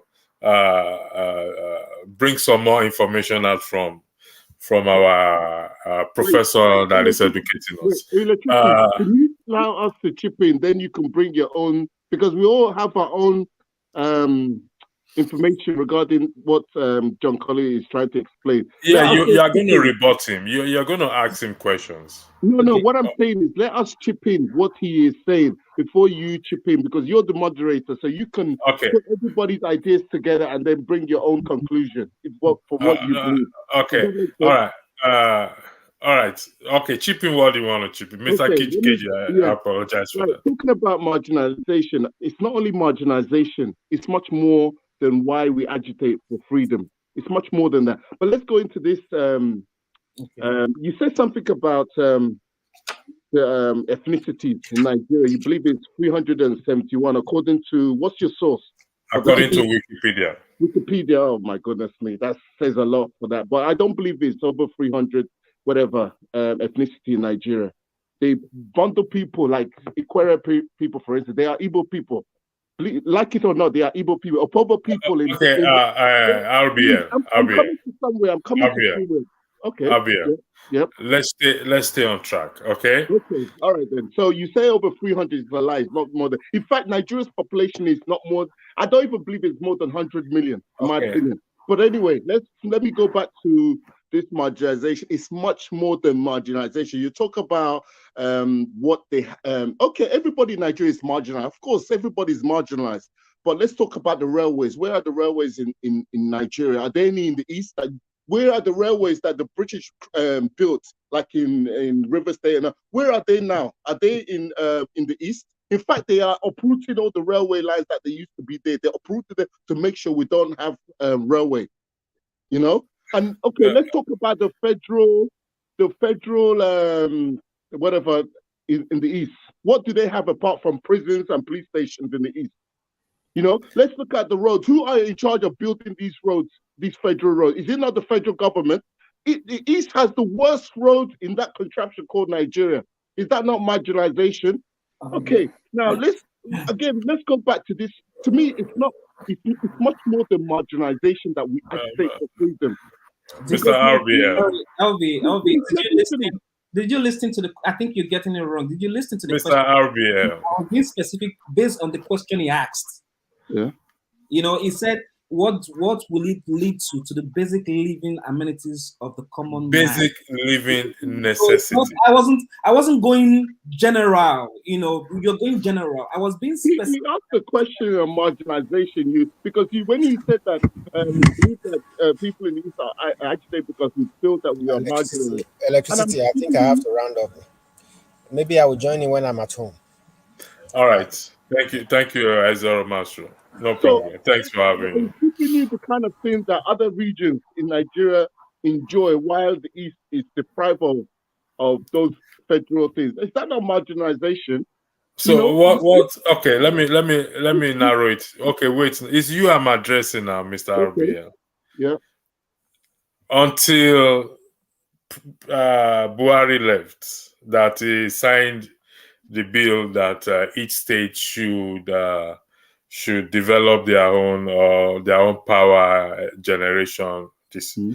Which state in the country enjoy electricity? Well, the east. I'm sorry, the southwest Abuja enjoy more consistent electricity especially than in many parts. I remember. Hold on. Okay, wait now. You talk. Wait now. What's the question? I need to answer this question. You mentioned just one now. Okay, one. Let's agree. It's just for peace sake. Let's agree that the state you mentioned is just one, which is Abuja, meaning we have 36 states in Nigeria. Am I correct with that? So the rest. Oh my goodness me! Wait now. Okay, go ahead. I was going to say there was one guy, John Abba, who's I believe is from the north. Is that yes? He's from the north. This man himself stated that they enjoy more consistent electricity than the people in the south. Who am I to counter what he said? So you just asked me a question: who enjoys more electricity? So you said I only mentioned one area, but he's telling you a whole region enjoys more electricity than people in the south. So why would he say that if he's from the north? So that is a whole region in the north that is enjoying more electricity. He told us on this platform. So what are you saying about that? Anyways, can I continue to finish up? John Okoli, just 1 second. In respect to what you said, John Abba said, I mean, Fofather, would you affirm to that? Can you? 1 second, I'll be here, because to the best of my knowledge, no state enjoy constant electricity in Nigeria. No, to the best of my knowledge. But you do agree that some regions enjoy have better electricity than others that have, how do I say that, epileptic electricity. Epileptic electricity. Exactly. You would agree that some regions enjoy more consistent electricity than other regions. Personally, I will not agree on that. Personally, for me, it doesn't mean what you are saying is. It doesn't mean what you are saying is right or wrong. I'm just saying personally, I will not agree with that. But sure. Let's for the purpose of argument, Abuja and the northern region you claim. How many states are in that northern region? Oh, how many? Okay, yes. you tell me. Is it 19? I believe there's not 19 regions in the north. I believe there's 19. So for the purpose of argument, is 19 states in the north enjoying electricity. So 19 minus 36. So that will give us 11 plus 6, making 17, if I'm correct. 17, if I'm correct. So the rest 17 states are not enjoying electricity. Is that what you're claiming? Well, no. Well, well, I'm not too sure about other regions, but I'm just giving you what's out there. Yeah.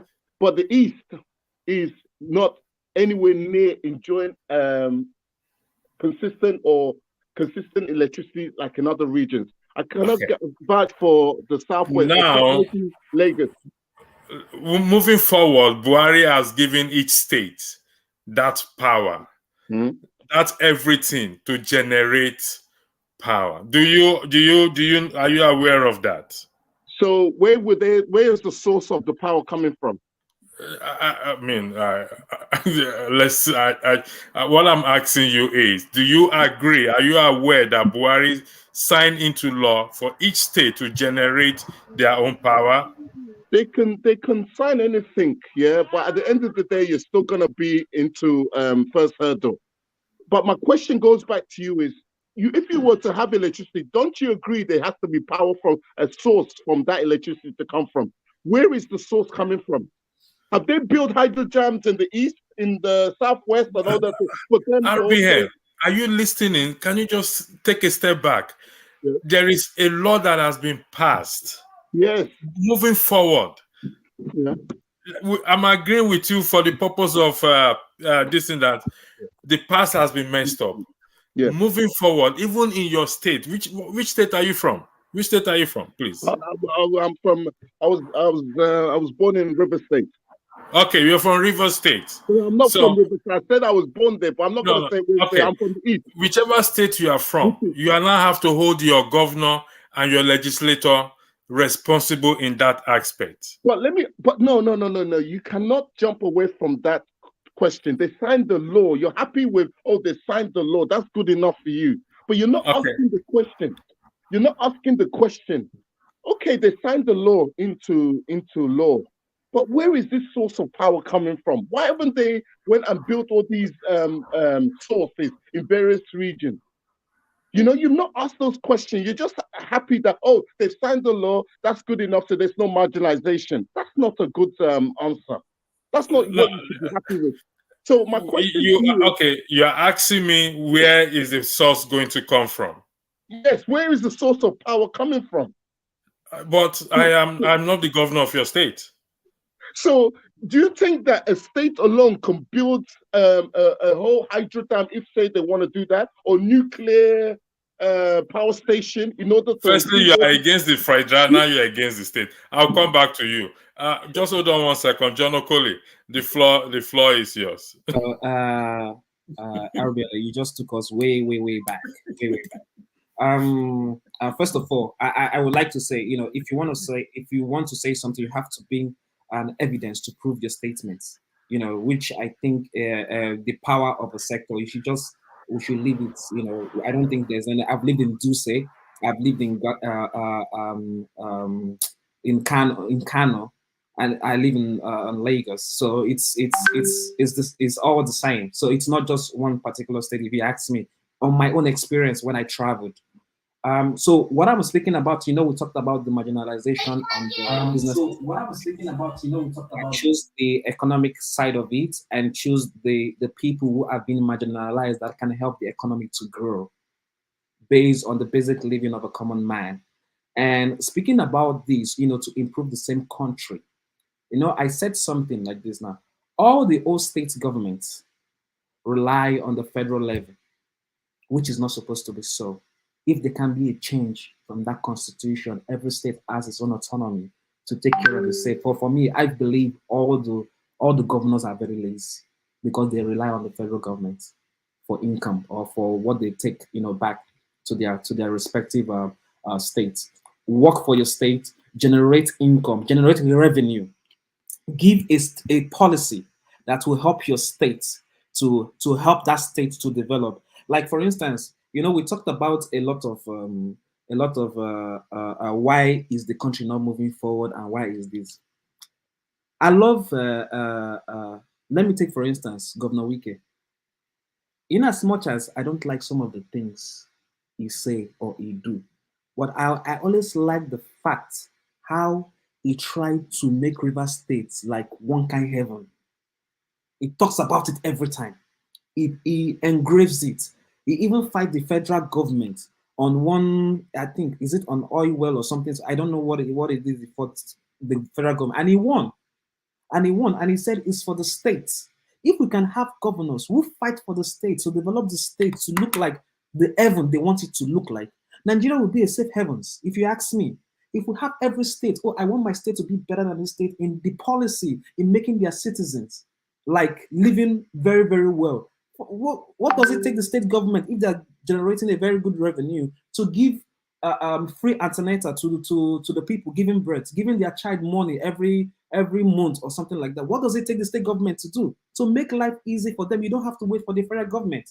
So I just want to, because Albert has taken most of my things I want to say. So let me just, because he has distracted me. He distracted the whole thing that I wanted to say, but let me just stop here and give room to the other people that want to say something.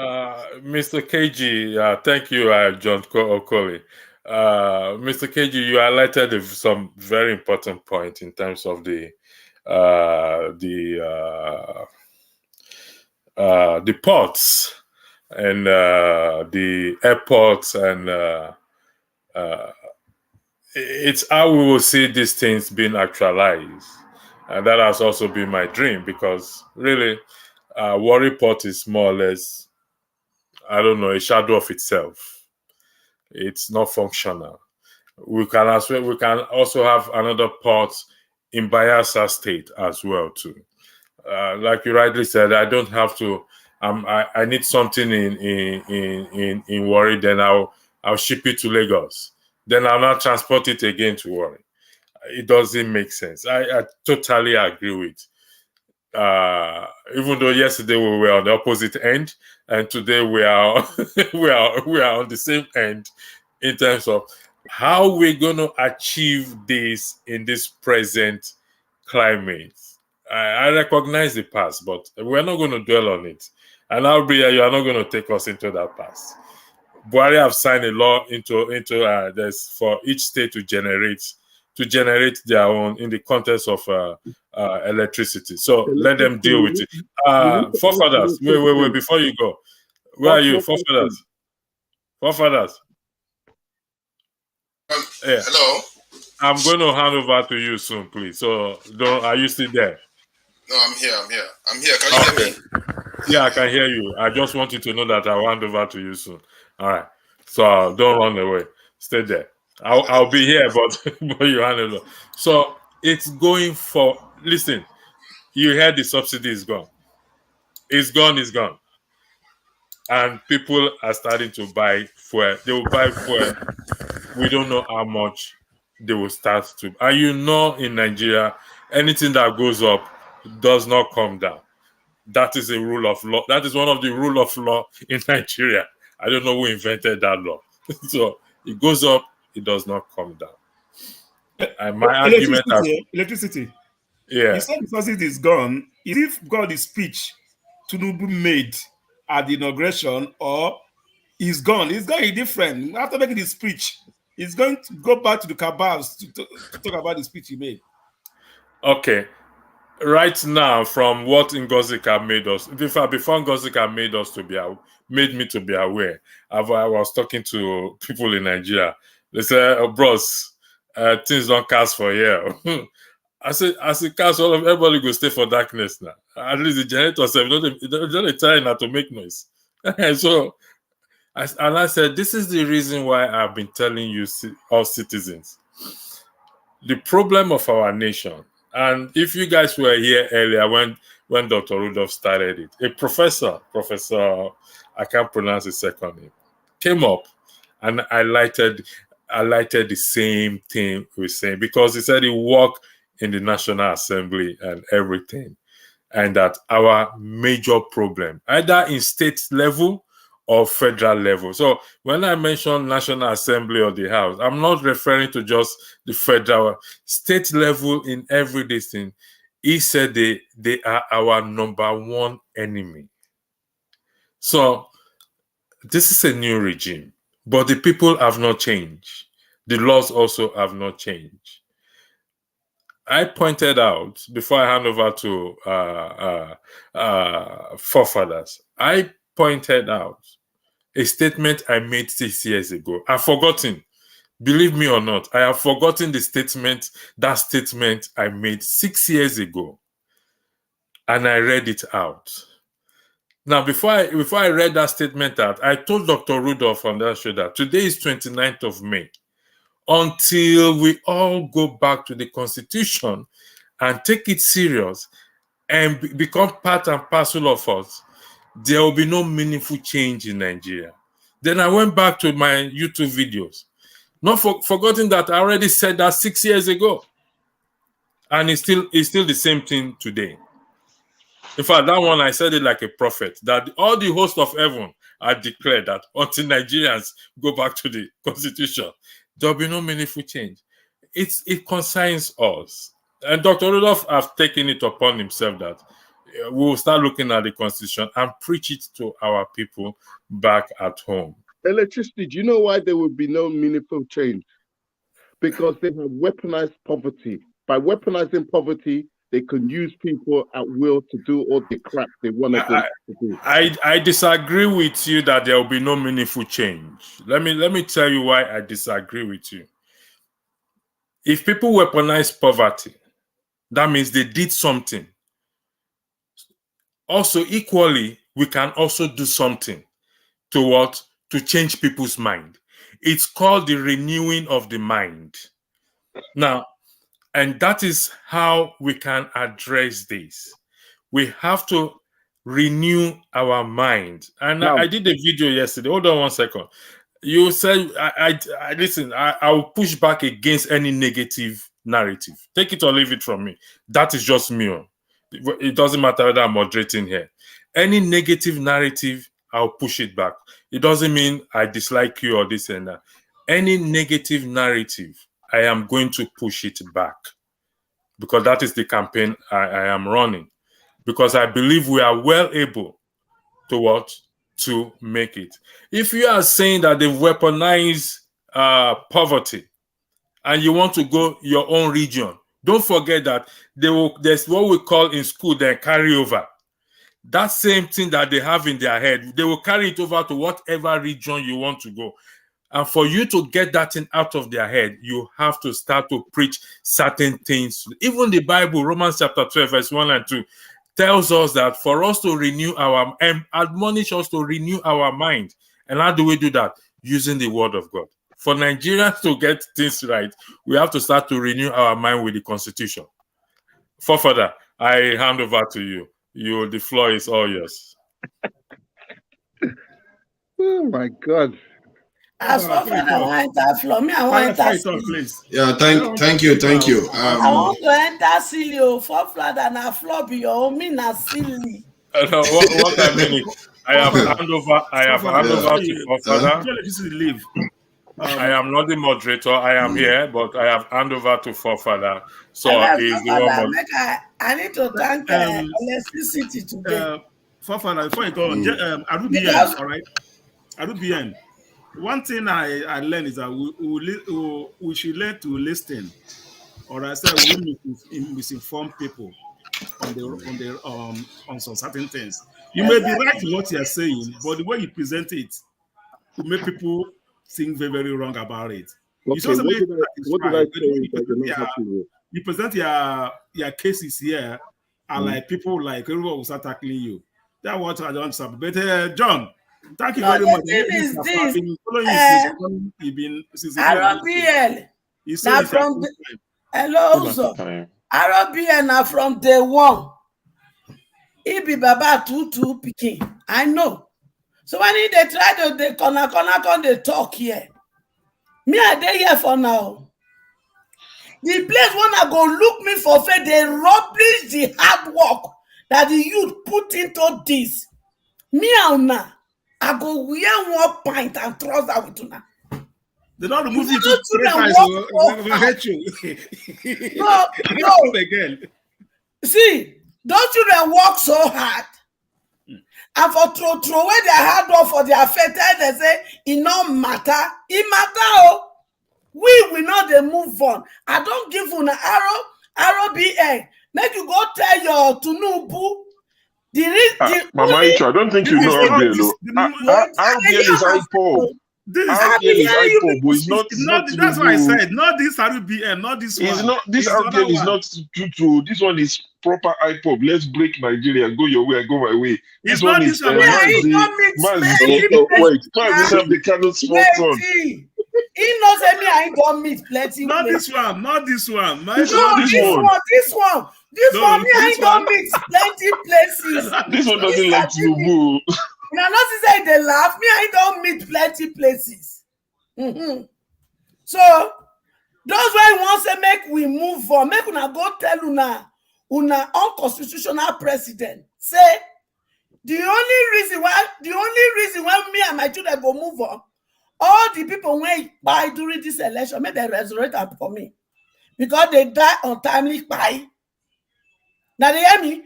All my children for Lagos, their shop when they burn to ashes because of this, they go bring the shop the way it did when they take burn it. Not because they go bring new one, no, we don't want new one. The way when the shop did, the time when they burn it down, now we know. And they must donate MC Oluomo head in the platter, as they do. Mama Head Show, you don't say this before. Mr. Ademedi remove you. You should. I better match your break here, match your Don't match. do 3 times because of You what just you're say doing up like this. if you not like, they're gonna put me for purgatory 100 times. I No, go you still don't go come up like to this. You still come back again. because The same thing. people are still bleeding. See, una like, una not get choice with me. Oh, me and I don't enter 1 train. No, nothing drop me for anywhere. Now they hear me. Hey, God. Mama Icho, are you sure it's not big TJ you're thinking of? You This guys think you're RBA. going to drop me? He's in the talking about big RBA, not eyes of RBL. It's not RBA, gonna not happen. RBL, my Icho. Mama Icho, Mama Icho, I understand you, but I'm just trying to say this As far as I'm RBL from day concerned, one.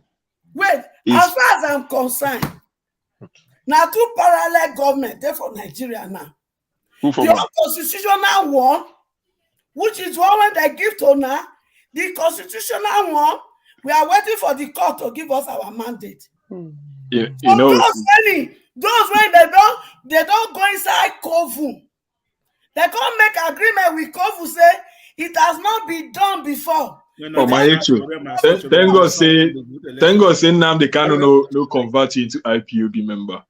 Because your type, if you say you follow that kind of movement, they for the year I'm up till today. No, you know, that picking. The only time me and that picking, you know, they vex me. Now so they carry, they abuse everybody. But now so you two don't they abuse now. I never at the course now like that what they talk. If they say idiot, you foolish, you this, you that. I know they use those kind of language. But now small they carry start. No, me I don't ever use that. There's always a thin line. Mama, and it's funny because Mama Echo was never a real supporter of Obi at the get-go.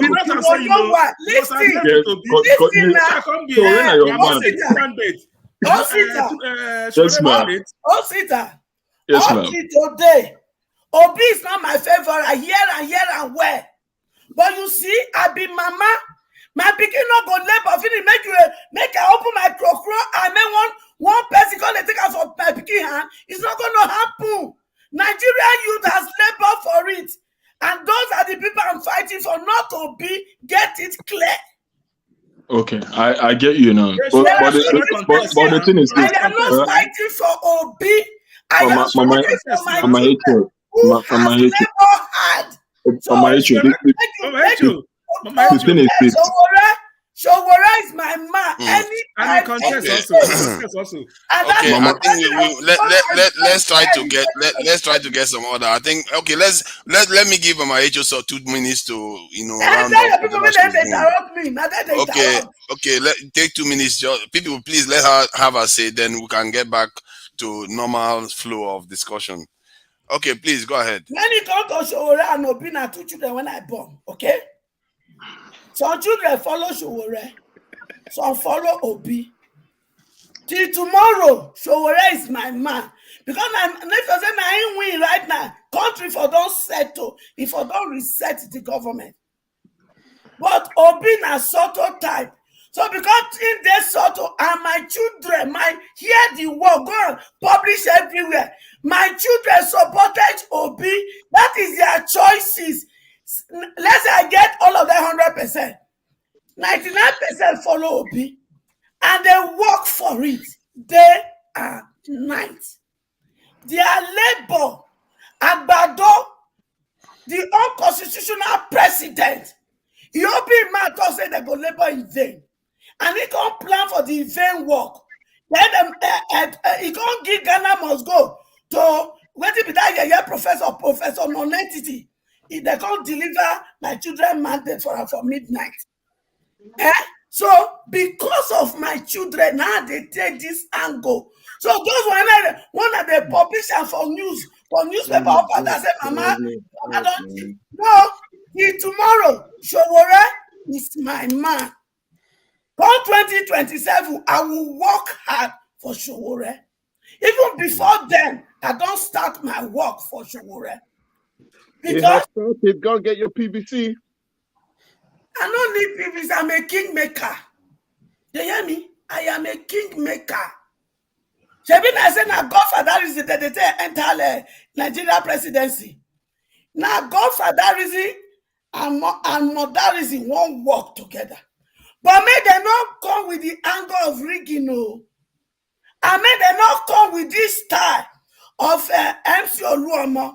Because we all of us we go do what we need to do come 2027 election.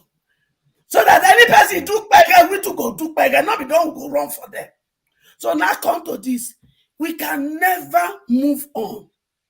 Today is Black Monday in Nigeria. And it continues to remain Black Monday until judiciary, they know their work. Because right now, Nigeria judiciary, they don't know their work. There's an 3 arms of government. This one go checkmate it is. No.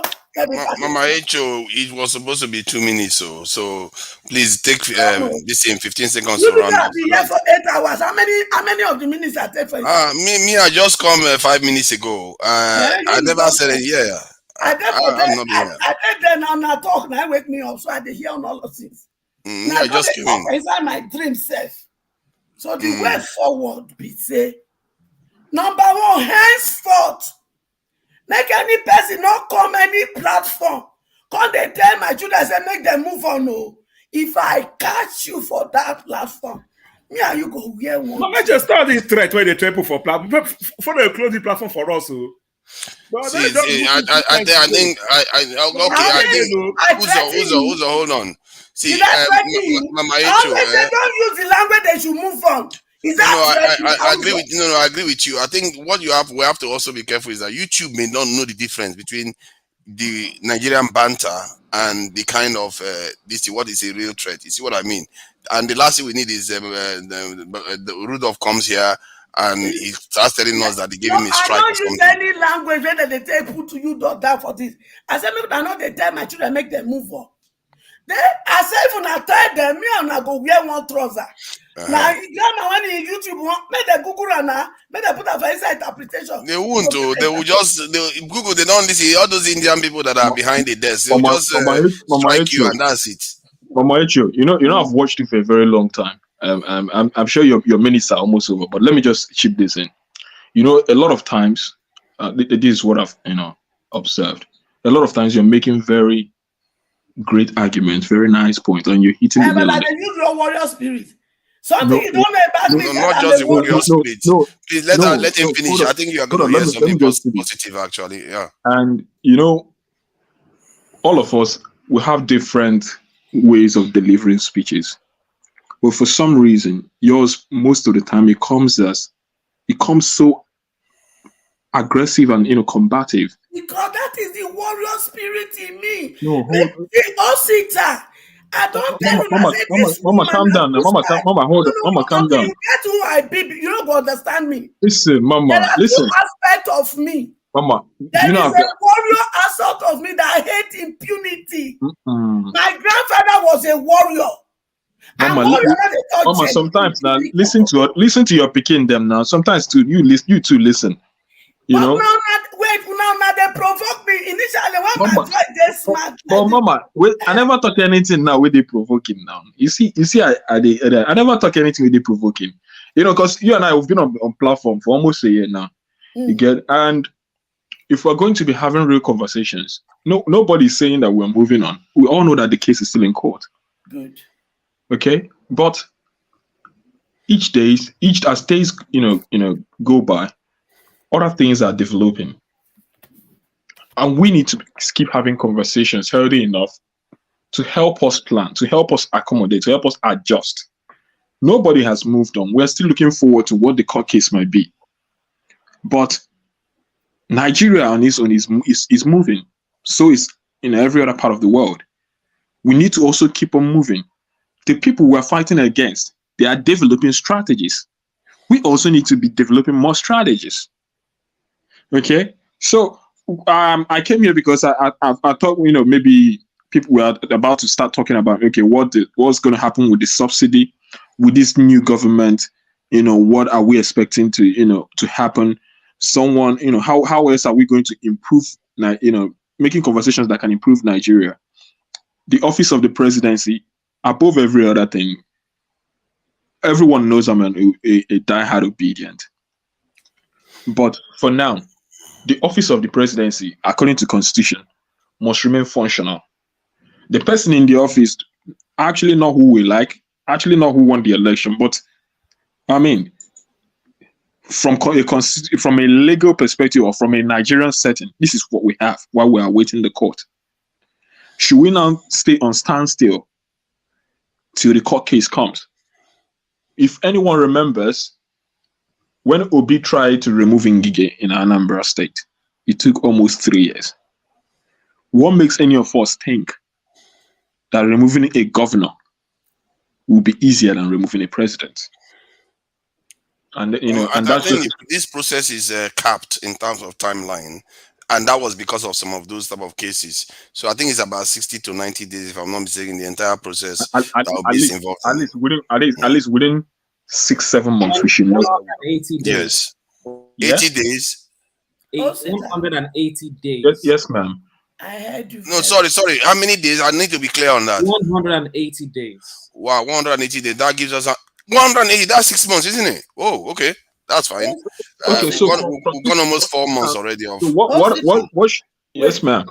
I heard you very well. I'm not be mad person. Yeah. But I'm a mother who is bleeding. Okay? I am bleeding because of what happened. For some people to come here and use you, because I don't know if you were here in the morning, and use the word move on, and use the word that there is nothing that will come out of the court case. These were words that were used this morning. And it's being used by people who are enjoying the Obodo Ibos.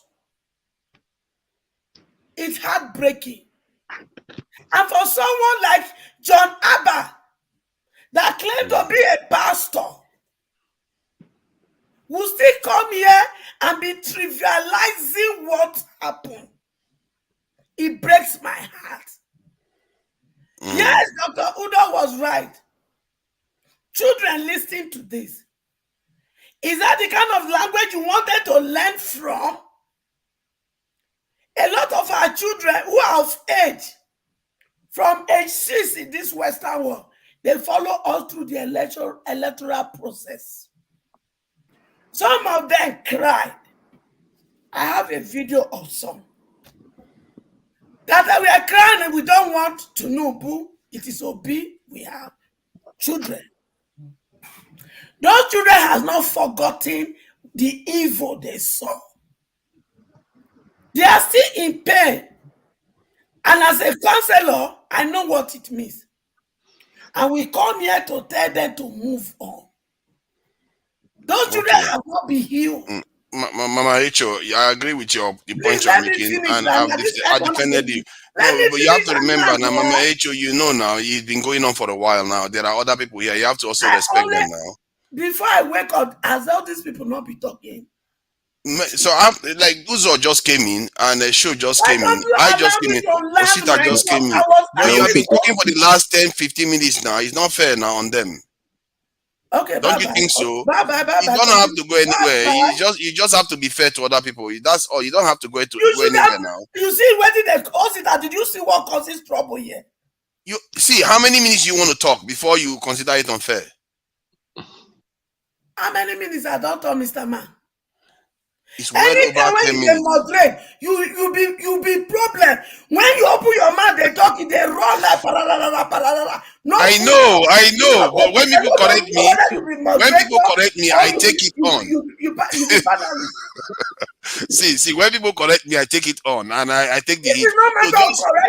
So don't take it personal when I say let other people talk. You can't go on continuously. Okay, how long do you need? He said 2 minutes, but it's gone past 2 minutes now. Did I ask you for 2 minutes?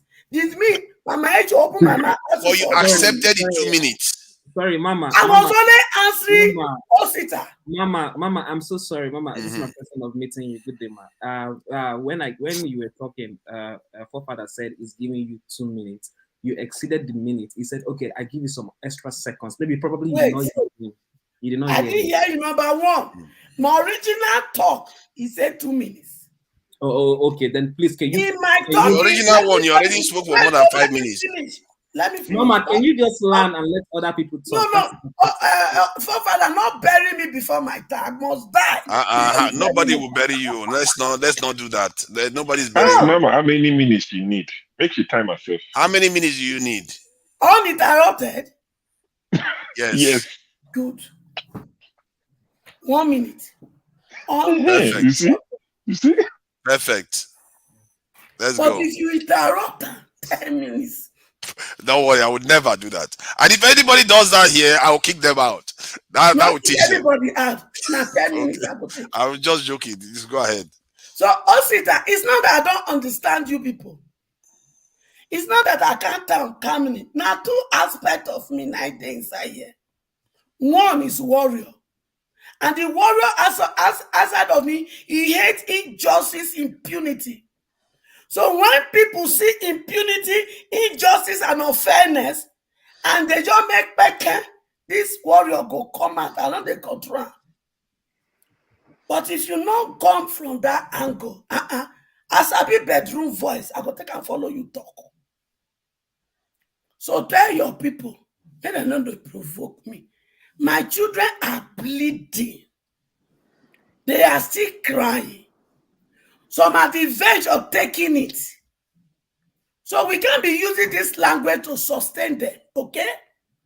Let's use words that will suit them. Let's give them hope that there is still a case in court that can still work in their favor.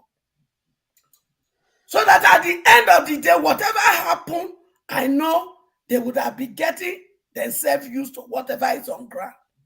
But the situation, you look at their work and effort, money they spend, and you call it in vain, it's a no with me and anybody. Any platform I catch the person, me I ain't go wear one trouser. Thank you. Thank you, Mama Echo, and you did live by your word, and I really do appreciate that. And this point you just made just now, I spent a lot of effort defending it the other day, that I don't like the idea of telling people to move on when they are actually doing the right thing. They are following the constitutional process. You want them to go on the street and start rioting because they feel injustice. So it's not nice when people do that. It's a little bit insensitive. And like I said, people say all these things, and I think we shouldn't take it personal, because people are in different places with these things. They will just say people move on, but the ones that are saying, they really need to think carefully. And I think maybe that's some cultural change we need to also observe. Like in the West now, if something like this happen, they will say, okay, yeah, they are doing the process. You have to recognize that they are doing the right thing. They are following the constitution, for trying to upturn something that they feel that was unjust. And that is what you should expect from them. Otherwise, it's on the street too. And then what are you going to get? You want to get military that you're just going to cancel the election and cancel the National Assembly and cancel whatever they can cancel. Nobody needs all that drama. So let's just understand each other on that front. Who is next? I think your sister came next now, isn't it? Your sister, please go ahead. What do you think about the speech? I just listened to the Tinubu speech. It was actually Uzo. Sorry to come in. It was actually Uzo. It was Uzo. Is your sister? Jesus. Okay, let's. And Uzo was just being a gentleman sitting there. It's not like he does. It's not like he cares even. He's on the phone. Do you want the sister to go ahead? No, look at what happened. I'll sit on my brother now. My brother who looking go ahead. You see that? Thank you. All right. Look actually what happened. I was the one who was in the demanding for you guys to post the link, because at first when I came, it took almost 30 minutes. Click, post them. You get ahead. So before I knew it, someone, and I can't see somebody don't enter. I can't say they enter the link while they demand for someone else don't first enter the link. But that's by the way. I've not managed to get myself to actually listen to Tinubu, to be honest. But I've looked at the headlines.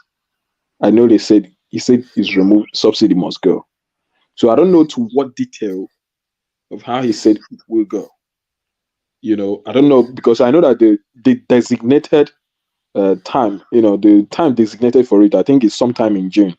I think it's the 23rd of June, according to Buhari. So if he's sticking to that plan, good and fine. But the question now is, what will be, what sort of How is it going to be cushioned by the ordinary masses? Because it's going to seem like just pulling the rug off someone's feet. Now, the things I'm most concerned about are the SMEs that depend on these fuels, this petrol and everything. The cost of goods, is going to go high. Even to run a barbering salon is going to get high. So now I don't know what agreement that is in place, maybe with Dangote refinery, as per whether the cost of, getting, refined oil products from Dangote, whether it's going to be anything cheaper compared to what we used to, import. The one thing I know for sure is that at least there is going to be more expediency, in logistics. The time, the thing of maybe sometimes you come and you say fear no day, all those things. I'm sure fuel scarcity is going to drop, but what I do not know is what the cost will be. You get? I'm envisaging a situation where a good number of people will no longer even be able to, will not afford the luxury of, riding in their private car alone. You might have to be a sort of a thing that, when you're going out, you pick people on the road, the people contribute, because, that's what my mom used to do. I mean, back in the days, while we're still in secondary school, that's what she would do with her car and everything. So, but what is going to be the gross impact on Nigerians? Everyone knows. I'm of the opinion that fuel subsidy has to go. You get, but now when the reality is about to, you're being checkmated with reality, it's a different ballgame altogether. I'm imagining my own mother, who is in Nigeria currently.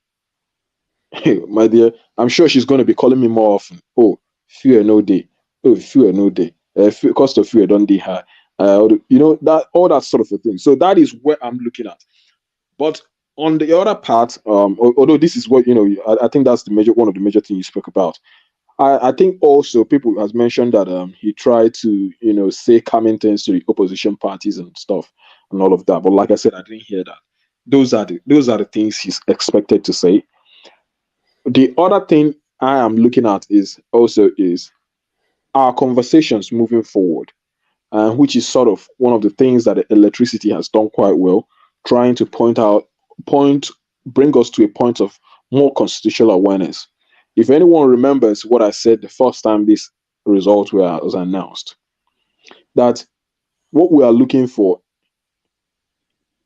we might not get it at this moment, but that does not mean we should keep our eyes off the ball. I even went as far as saying what we should be pushing for at this point in time, the sort of conversations we should be pushing for, are the things that, mount mainly on reforms, especially electorally. Because if our electoral reforms do not get better, if we do not find a way to absolutely make INEC independent, we'll still have troubles. And I'm talking about at the state level, at the federal level. See, before we get the quality of leadership we want, before anything can start working well, before investments can start coming to Nigeria properly, we must find a way to make sure that our electoral reform is top notch. Why? Because a lot of people think, that the president is the all-powerful. A lot of people think that all governors are the all-powerful. The only reason why that is because the arms of government are not properly separated. The executive constantly are always superimposing on the legislative, even to the judiciary. So unless these arms of government are properly separated and are more focused on in fact, I wouldn't even care much about what the executive does. You see, the legislative, that is the most important ingredient of democracy when it comes to the arms of government. Because the moment we're able to start getting the sort of leaders who are thinking in our mindset, imagine where you have someone like electricity or forefathers as the Speaker of House of Representatives or as a Senate President. No, And I we don't start want talking about profiles. So sorry. and maybe and we Why, start having why is you always I don't casting want this in? profiles. You know when he Use just another mentioned it, example. Sorry to interject your sister. when he mentioned it, I Not just imagine profiles. somebody with Agbada flying out of the House of Assembly. That just came through my head, and I know that's the kind of stuff Osho would like. So go ahead. The point I'm making. Now imagine where we citizens start having conversation. Imagine where someone like myself now, who I think that personally, someone who needs to be a legislator, maybe it should be a part-time job, and there should be a cap on the kind of money they are paid. Possibly even it has to be a job that you do voluntarily without being paid. Which means that only someone who is well-to-do financially, who is already established in himself as finance, who just only wants to come to serve. If I'm the sort of person who has the power to be in the legislative, I wouldn't want to be like nobody will be getting paid. It has to be a job you come to do voluntarily. There's something Don't you think that when you do that, you make them more susceptible to be bribed because they don't have a lot of resources? This is one of the problems with the legal profession because they are not highly paid. No, my brother. No, that is not the case. When you drop the incentives, when you drop the things that attract people to that office, when people realize that, man, here, if you enter here, you will go in there. When you're coming out, you become poorer than you went in. Okay, let me just put this. There's something you're missing. You can drop the incentive in terms of financial incentive to secure the office, but because there is still power in the office, it's still going to attract resources. You have to take power away from the center there, because where power goes, that's where resources go. Definitely. Where power goes, that is where resources go. But the electoral reforms will not just let's even take, for instance, they are still getting the money that they are getting. But the sort of corruption that allows for budget padding, that allows for things that shouldn't be there to be there, that allows for people to act in their own interest instead of the interest of the common people who have elected them into those offices, it would drop drastically. Why? Because imagine someone like Oji Uzor-Kalu.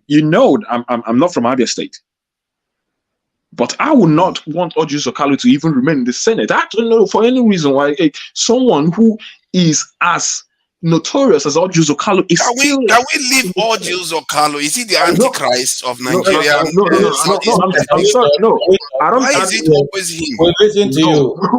Let us come in also, please. Let us come in. Okay, also. yeah, it's true. Actually, you're free to come in. It's not like it's not very strict. Anybody can chime in. I want to ask you a question, Oster. No, Oji Uzor-Kalu and Akpabio, who is worst? My brother, the two of them, it depends on the degree of knowledge you have about them. Hold on, please. Just hold on. And then Lawal, the president of the Senate, are they all not the same thing? My brother, they are all the same. So why I'm asking that question is, you see, where you're going is not going to give us any traction. What will give us traction is to remove, just like we have said earlier on, reduce the power in the center. The power is too much. Look, the president of Nigeria can run without the assembly. We will run comfortably, and that is how this man who just left did all his days in the 8 years he did. There are certain work he did which was never approved by the Senate. There are certain money he spent which was never approved by the National Assembly. And that's how strong it is. In fact, he alone can tell the army what to do, whether to go to war or not, without even approval from the National Assembly. And he has done that severally. He has deployed the army in many places in Nigeria without the consent of the National Assembly. The army is everywhere in Nigeria. It wasn't deployed. Was there any bill ever passed to say the army should go? No. But you see, the office is so strong, it's almost impossible to control him.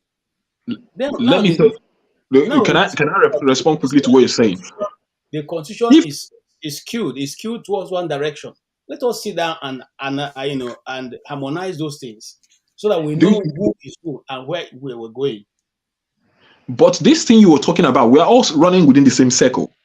You cannot reduce the power of the president without you having an effective legislature in place. See, you're still coming back to what you are saying. You see, if you and I are the senators that get 30 million every month, that is official, unofficial, 80 million, okay, minus constituency funds given to you, will you change the law to that make it so that it be taken only 1 million? You won't. You see, even we even have senators who came into Abuja. Senator David Mark, when he was elected, he said one of his priorities was going to make sure that the rent in Abuja comes down. When he got into the House, he became Senate President. They called him, so boy, you know well, the House Abuja, those houses, who do they belong to? Nobody us. Who are they paying to? Nobody us. You want to reduce it? That bill never saw the light of day till he left. How many years ago did he leave? Abuja House is still where it is. The little you can get, you pay more than But that. KJ, there could be a dynamics that grows whereby if you say, okay, you want to reduce wages for people in the center, and obviously they don't want to vote for their own wages to come down, but the ones that want to change that will become more and more popular over time during the election cycles, because they will be like, I've been trying to do this, these people are trying, they have been blocking me, the corrupt ones have been blocking me, and you can name the corrupt ones even, and they keep getting voted out. Before you know it, you have a House of Assembly that is actually ready to do the right thing by the I want to people. give you an example from my state. The only reason why Abaribe went back to the Senate is because the people of my state love him. You understand what I'm saying? He has never been able to push one bill across. He will do everything possible, but at the end, it will not pass through. Why? Because you see, how many? I have friends who are in the house. They are not the best of people. You don't even want me to call them. They're not the best of people. They are just collecting that. You see, some of them are even just comfortable collecting their money. They don't even care whatever is going on, and it's not going But to. you said you have a good one, and he's They not are very succeeding in few getting anything to done. make a change. They are very Yeah, few. but that's what I just described. You start from somewhere and build momentum from there. It depends on the kind of campaign and awareness that they make people this thing that they do, because you have to let people know the work you are doing and why it's not working, and you can name those people, and or work with form alliances with people that share the same opinions as you. You go to, like, let's say other this in other southeast this in lawmakers are not backing you, you call them out. You see what I mean? You call them out. The same thing in the south, the same thing in the north. KJ, I think sorry, KJ, can I just chip in one more thing? I think you've lost where my conversation, argument, or submission was coming to. So just you people just remember what I was talking about is electoral reform. Electoral reform and more independence of INEC, in the sense that once we start being able to, once that power to vote in the people who we want and vote out the people who we want, once that becomes sacrosanct, once that become impossible to tamper with. Okay. Who should make? How do you want INEC to be made independent? Because it's one thing to say it. You also want to tell us, how Okay. people want Now to do that. look at the troubles we encountered during this election. What was the main problem? The main problem was that even after people counted their votes at the polling unit, they knew the scores of the votes and they went home. The polling agents, they had their results, their own evidence, their own proof. But at the end of the day, at the collation center, everything was changed. So which means we were able to bypass the problem of getting people out to vote. The BVAS worked, so there was not overvoting. But we now started having problem with collation. So how do we make INEC independent? What is the mechanism you have for that? Now, okay, how do other countries do it? A country like India is already doing electronic voting. Okay, and what happens with this electronic voting is this: with electronic voting comes with a system that also automates collation. Okay, so assuming, let's take for instance, as people were counting their vote and everything was being registered and it was coming out online, this will not be the one that say Una go upload for IREV after they go recollect them. This one is that as you're voting, as you're casting your vote, everything automatically, electronically is being collated. I know some people will say, oh, there is a chance of it being hacked. India has a population over a billion, with over 900 million registered voters. And they have been doing electronic voting since 1999 or 1998. How many years ago? For over 20 years now. Because I know what I would say. I would say but Indian INEC too is not entirely independent. So that independent aspect is the one I'm just trying to get to, because I think that's his argument. I want to be clear what he's saying now. I want to clear what he's saying now. Even you said something, show. I said Uzo's itching to speak. Okay, Uzo, go ahead. KJ, please let Uzo finish, then you can go. Let me. What I want to say is this: is it my time or just to respond to it's not your time. It's Osita's time. Osita, your time has gone on, but my time has gone on. Yeah, please, Uzo, just contribute briefly. So This is where my issue they fight to just the dance time like in a list material. I've been saying that, all right. And why I'm saying this is this: it doesn't matter the system we have in Nigeria. He said something about electoral law. The system we have in Nigeria is that's where the problem is. In a way that it's only the president can appoint the INEC chairman. No matter whatever you do, if you guys vote everything, the INEC chairman that has the last button. If the president call him, hey, dump it, he's going to dump it without thinking twice. Secondly, I want to say this: if the masses, if our legislatures going to the house know that when they messed up in 4 years, next 4 years, the masses will vote on out, they will start doing the right thing. But they know that whether they mess up or no mess up, the masses don't have the right to vote at how it is right now. They will be handpicked and drop there by any chances. They will keep on messing up, no matter whoever you put there. If you cannot be, as you guys we are here, as the pro spoke, how somebody he called the way he described the person, know who the person is, about the telecommunication, how he was collecting 2 Ghana must go. When he collected 2 Ghana must go, he can't even say anything anymore. For he said the money was like he didn't see, he didn't talk. All right. So say no word, and the way he call it though.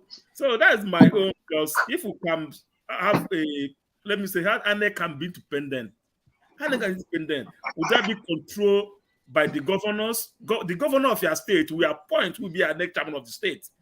The president will appoint will be all those kind of process. How do you think you're going to get a good election in such situation? It's going to be rigged. So I don't know. That convention we should have, see how that is possible. If the electoral law, they should remove it. They can just remove that electoral law. So INEC can be. INEC is independent. INEC is a party, is a part of the party. Like as it is now, INEC is an APC, is a part of APC.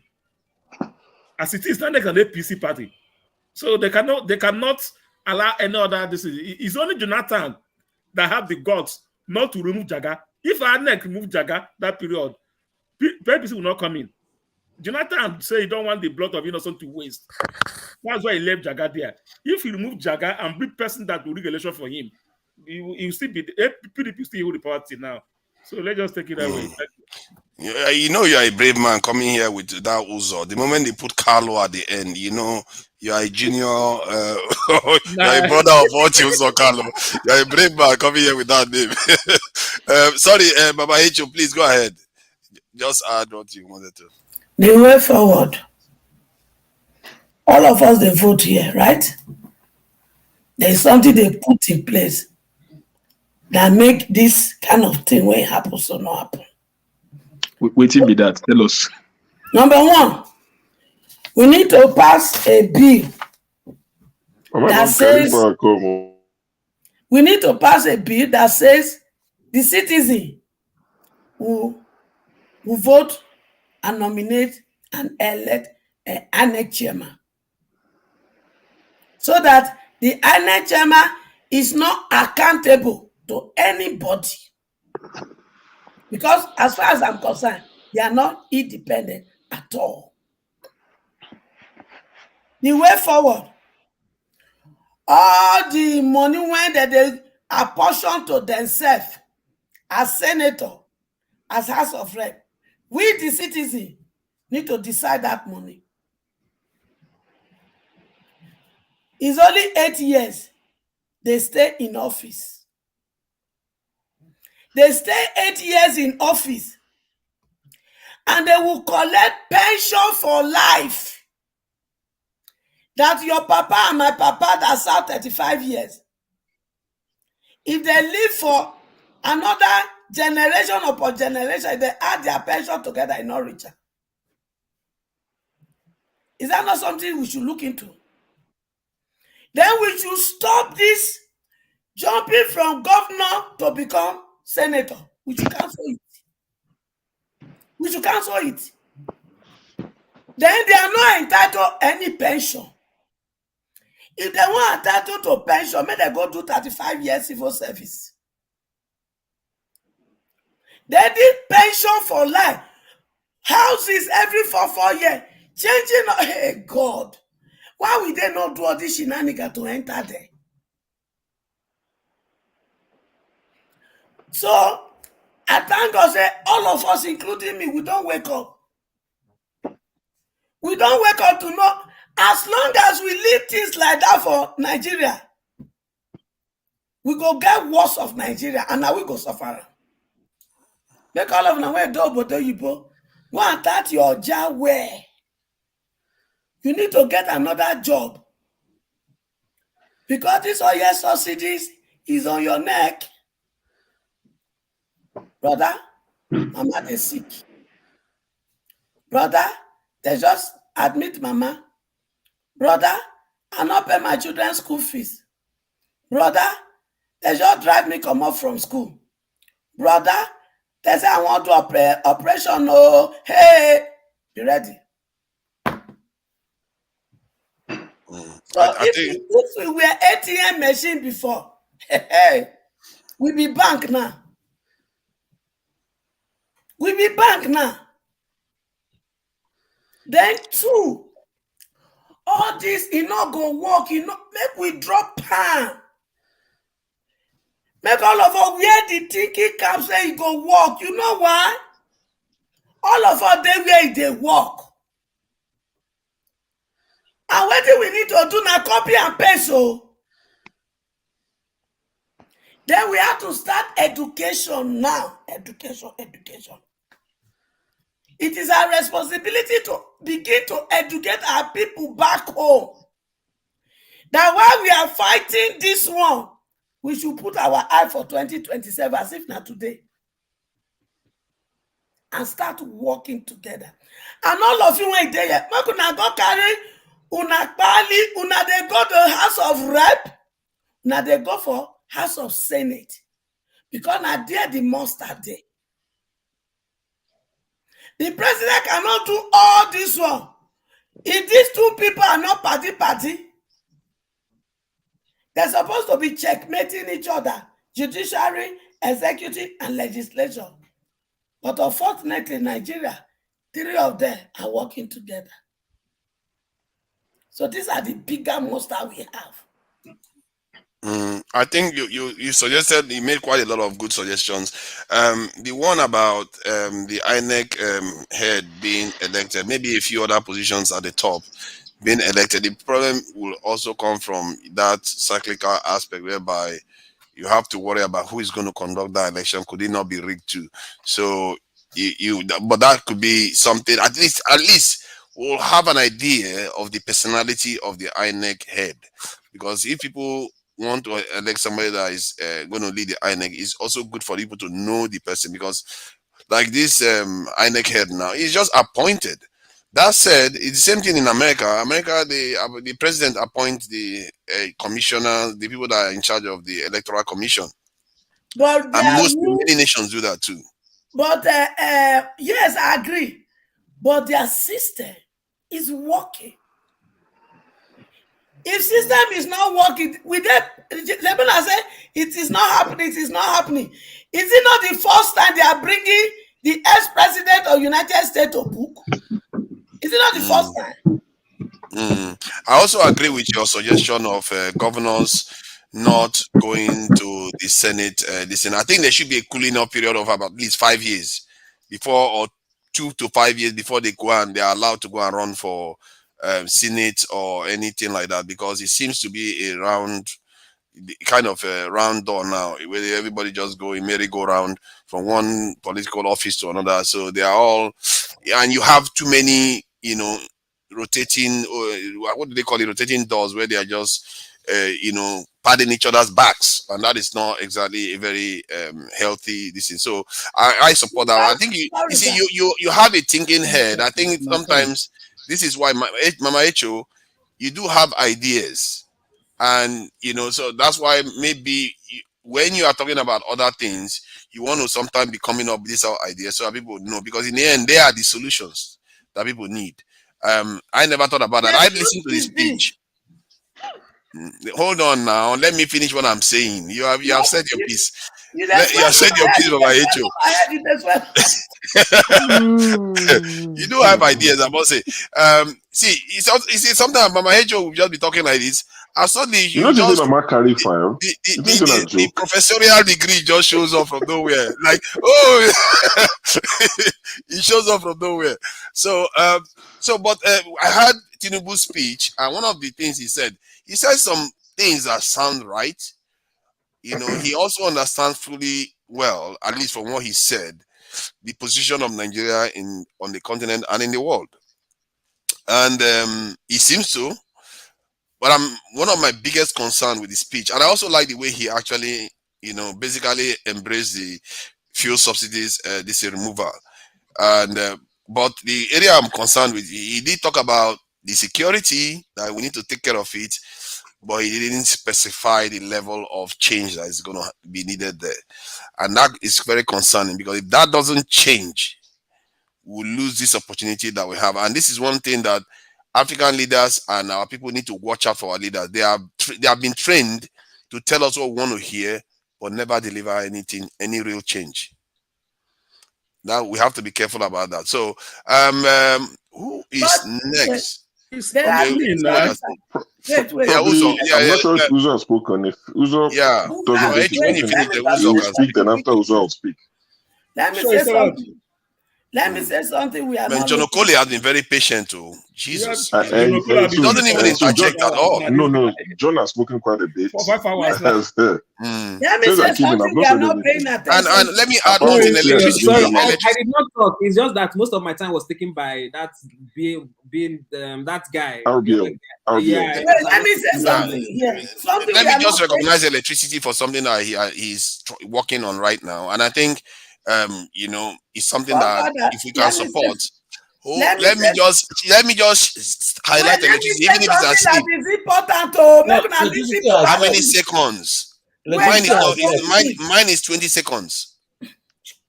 So electricity, I think we need to recognize electricity for what he's doing. He is looking to have a situation whereby to recall our lawmakers will be easier. He wants to try to make it so that they are more, because if he succeeds in recalling 1, 2, or 3, they will sit up. And just like Usita is saying that we need to focus on those lawmakers and all the rest of it. So Mama Echo, please go ahead. There is one very important thing we have to pay attention to. And I know it was a deliberate thing. And me, I go pay attention and I go touch lighter. Remi Tinubu a few months ago, cry out. We don't have money, oh. We are collecting money from, is it Shetima's wife? I've been Oshobanjo's wife. Good. And on Sunday, that lady went to redemption camp, climbed the pulpit, open microphone. My family is very rich. We don't need Nigerian money. So less than how many months una don't reach, una not need that money. You know, see the higher deception. So that when they come thief, when they come begin, they carry, una not go to say the thief una money. Remi Tinubu you, your husband, your children, your grandchildren, make una declare all una asset, home and abroad. Now una put that for black and white for us. Because one of my pikin does suggest something when I hear somewhere. He said, make we dey let them declare their asset before they as they enter. And before they leave, make they redeclare am, so that we go know whether they thief us or not. So Remi Tinubu, irọ́ lẹ́pa. Irọ́ lẹ́pa. You lied to us the other day, so now they beg money from Oshombajo wife. He never reached any month. You can't they go for altar of God when they're supposed to call holy altar. You can't they lie for there. Say una rich, una not need Nigerian money. So therefore, that's una there for Aso Rock. I hear that they say that they pay rent for Aso Rock. Make una use una money pay that rent too. Make una use money that they feed una sell for Aso Rock. The whole one bell na be Yoruba, so all one bell there everywhere. Make una they use una money. All this lie when they put for people, for who it is or be mumu. Internet not they forget. So you and your children now go declare everything. Una go tell us each of the business and work where you and children they do. So that we know say una not go they do drug paralysm. As una position, everyone go they traffic drug anyhow. Anyway, I don't want to spend my energy for here because sooner very soon you will leave the Aso Rock. Okay, just quickly, all right. Before Uzo speaks, just two things quickly. So I know Mama Echo said it initially, but the second time she said Osibaju's wife. So just to clarify, so that people won't run away and say on damage issue they were, peddling whatever. So it was Shetima's wife, and it wasn't at Redemption Camp. It was at National Christian Center in Abuja. That doesn't change what you said. But she said something Redemption Camp on Sunday. That's what I'm telling you. Mama Echo, it wasn't at Redemption Camp. It was at the National Christian Center in Abuja where they held the most. The one where said they reach. Okay, sorry. Yes. So just to clarify, the message you passed is still valid. But some people, they will forget the actual message and run with, she said Redemption Camp, as if it makes any difference. But just to put it out there. I didn't know. As I see the auditorium. Yeah. So, correction. They said a National Christian Center, Abuja, yes. So, National Christian Center. Now he do this lie. He said they use our money to do anything. So all of them when they are so wrong, they collect money from their account to buy rice. Mama Hecho, receipt to me because I go pro-ban. He said they rich, they don't need our money. They better then jet them cover. Oh my house singing your funny. He go hang on your throat. Hold on now, Mama Hecho. See, I think is there an argument for this? Because Tinubu likes to brag that, I don't know whether it's brag or just say that for the last how many years or so, he has done a lot for a lot of people and all the rest of it, and he has not asked for anything back. He has not asked for any contract with the federal government. He hasn't got any contract linked to government. So really? Is that accurate? And he collect toll gate. Where they buy my children for during toll gate. Isn't that a private business or something? I'm talking about something linked to the government. Does he have any contract linked to government? They say may they relinquish toll gate for me and my children. I mean, you can talk about Alpha Beta. Of course, they always say it's not linked to it. It doesn't own it and all of that. That one is Lagos, isn't it? Maybe I think he was referring to federal government when he was saying that. It's not just Lagos. There are a few states who use Alpha Beta. It's a business deal. They do the job, they get paid for it. What they get paid, some people argue is a bit too much, but that's all for debates. I don't know. What they get paid is extortionate because if 15%. You take 10%, is it 15%? If you take that kind of amount from a state's revenue, the state is basically working for you. It's just because you're offering a service doesn't necessarily mean, because in time that's what it's going to amount to. And that I'm not sure that is healthy, but given the state of Nigeria, I guess that is better than not even getting the revenue at all, isn't it? So, Uzo, I think he has been very patient.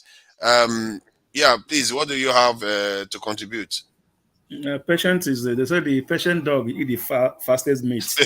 Not bone anymore. No dog wants to eat bone. Want to eat meat. Yeah. Yes, sir. Good luck with that one. Uzo don calm since when he belong to the camp of repair and let's move forward. But that You know, always you know, have a Biafra for you know head. what?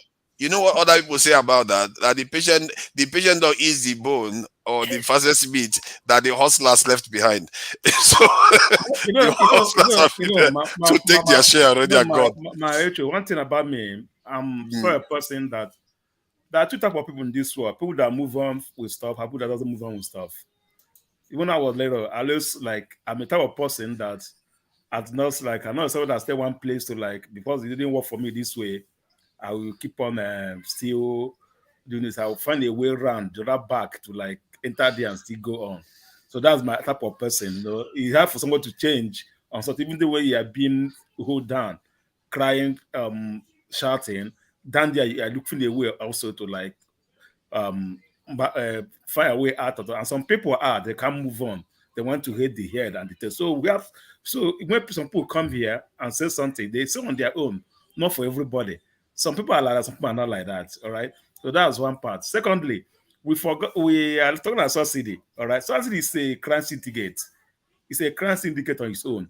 It doesn't like for if Tinubu remove subsidy in this is just a month to a week of being a president, that it take Jonathan and all these people 8 years, Buhari 8 years, guy, we are in a deep shit. Once they are on this shit, they will fight him back. The syndicate will Watch fight your him back. language. Your family people are watching. Sorry, Daddy. I said we are. I said we are in trouble because when you say syndicate, what it is, people that are on this subsidy, they are not like kids. They are not kids. This is a very big business that you have been doing with Nigeria, toy with Nigeria all over the place. For him to come out like this and announce it, if you remove it just like that, man, I'll give him hand though. Just like John said. John says so many things here. Yeah, being a young kid, the first time on this platform, I've listened to you since since he came on. The guy was speaking a lot of stuff that we that have been here and learned a lot. All right. One thing he said, and I asked him, I don't want to ask you something. You talk about Obonyi State and the Dave Umahi. We know about Dave Umahi, how Obonyi State was. It's one of the poorest country I think it's top 5 poorest in Nigeria, and the Southeast is the poorest. People laugh at the way people, but today, all right, they have one of the best airports so far. Best of it. You ask him, where did he get the resources to build airport? Why Imo State, which I come from, they are NDDC. They have money. Most countries they can't even get a good hospital. Where did this guy have this money to do that? And John said, this guy, 2007, people were like, nobody want to see him. He keep people there. But today, the same people that want to see him are the one also praising him because he have done what people do not expect him to do in their lifetime.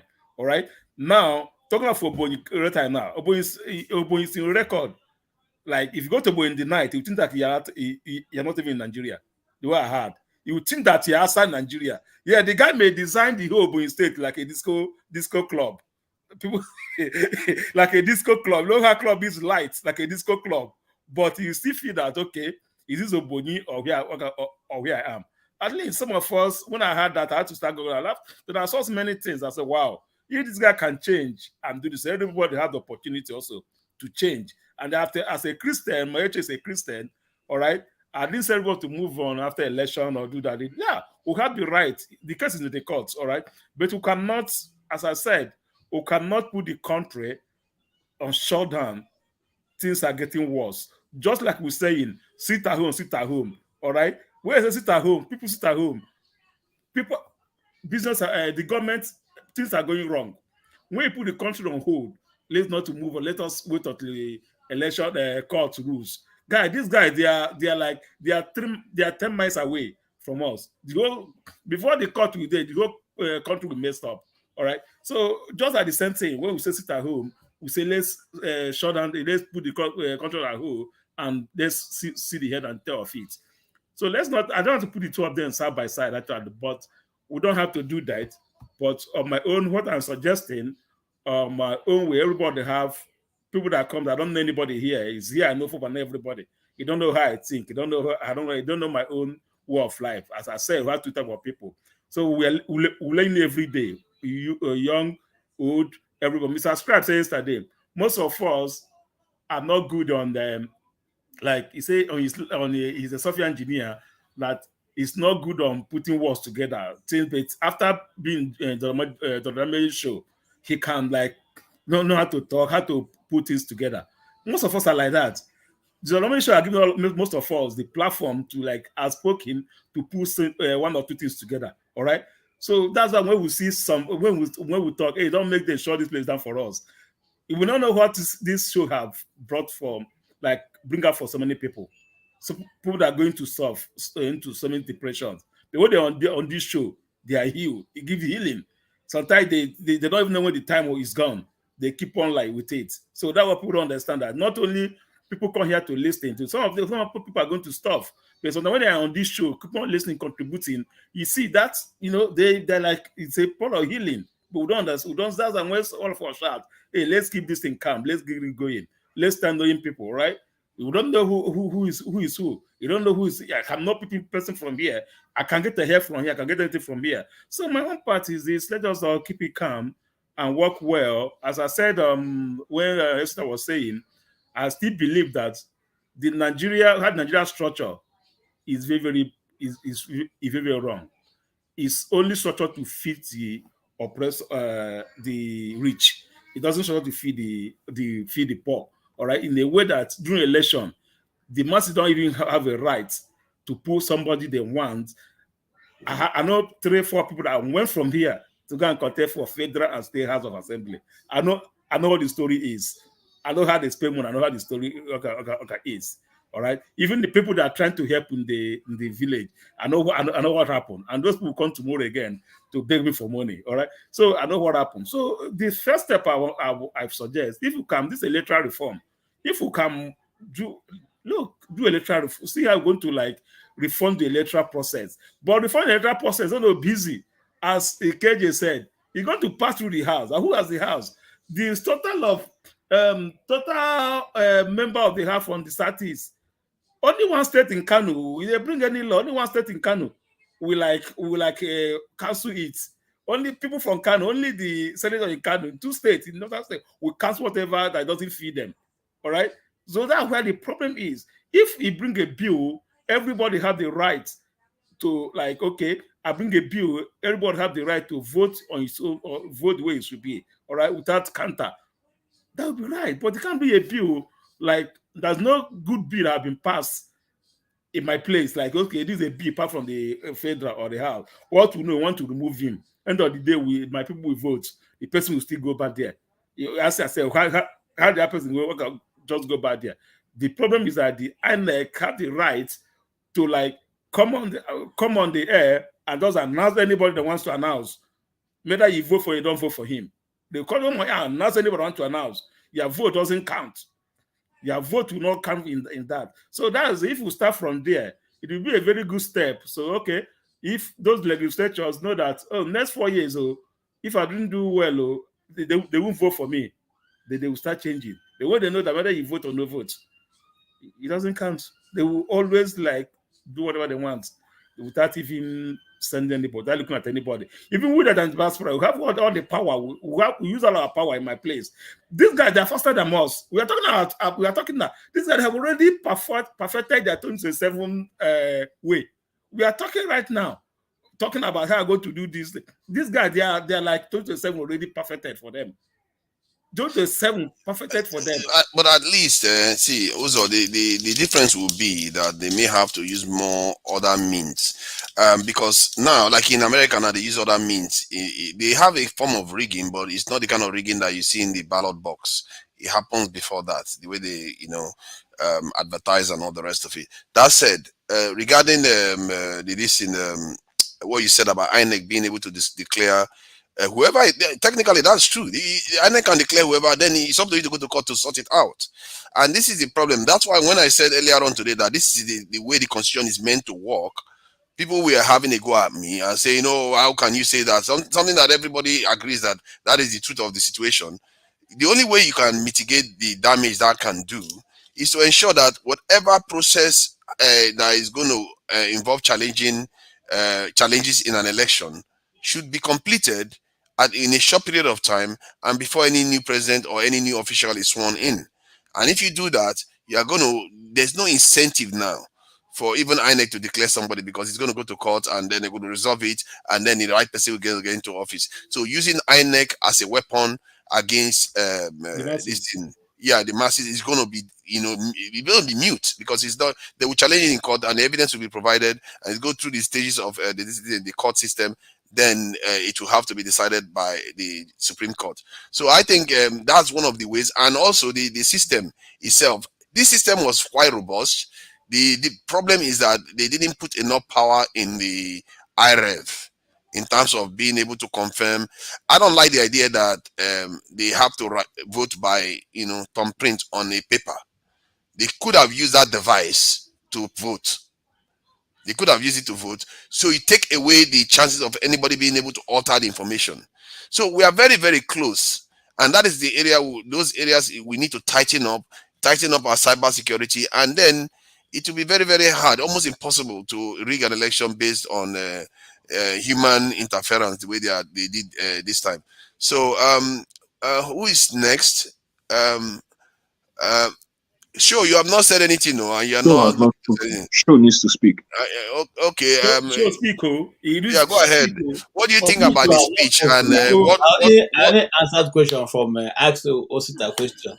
I'm beginning to think I'm here to say crayfish. So let me know. I think because you have okay, after show, I think you have because you have been around for a long Have you time. spoken since forefather came to moderate? No, I only asked no question to Osita. Have you?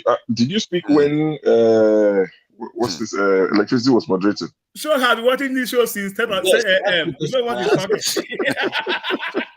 Yeah, I've been here since. Yeah, okay. Don't worry, I'll be brief. Don't worry. No, yeah, he has spoken. He has spoken actually. Forefathers, maybe move electricity to the backstage, not remove him completely, just backstage. Yeah, so that, I think he's there. Come back he's here. I thought maybe he was sleeping or gone. Yeah, okay. Just make sure it's there because for optics, it was just a blank space.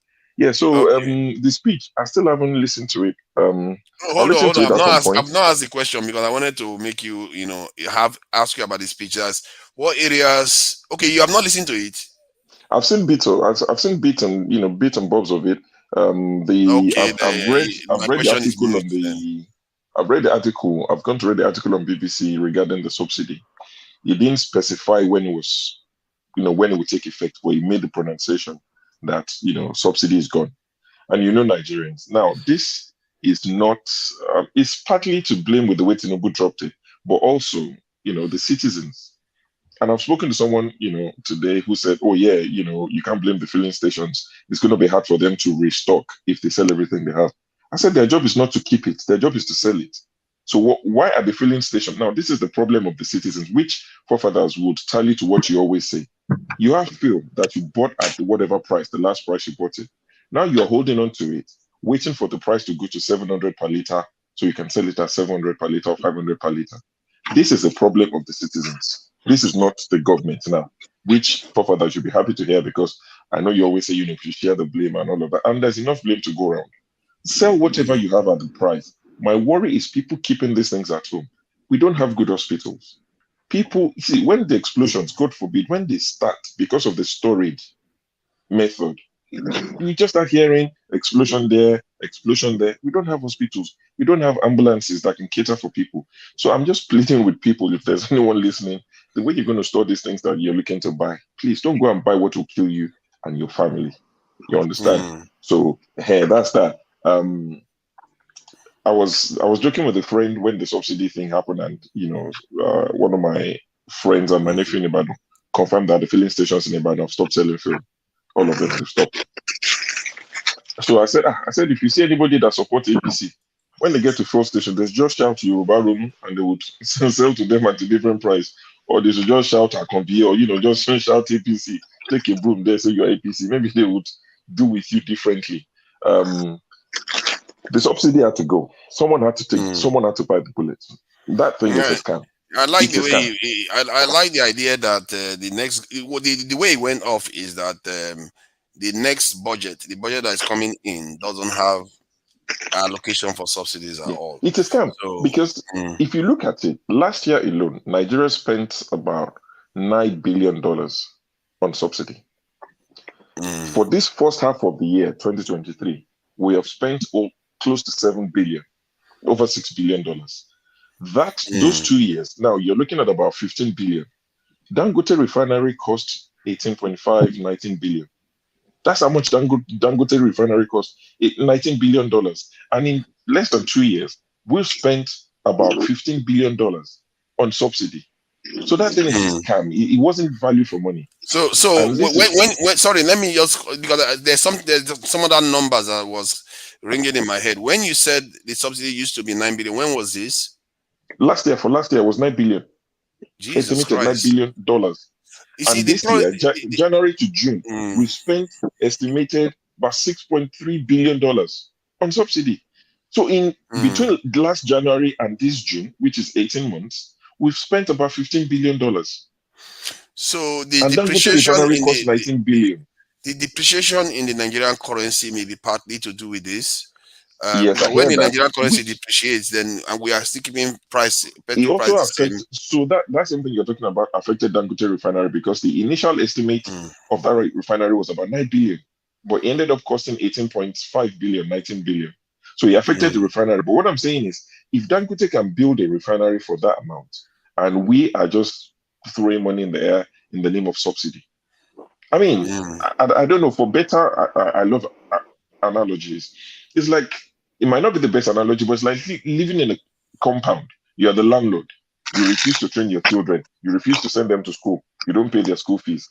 Your tenant, who is seemingly, not as rich as you, decides to send your children to school.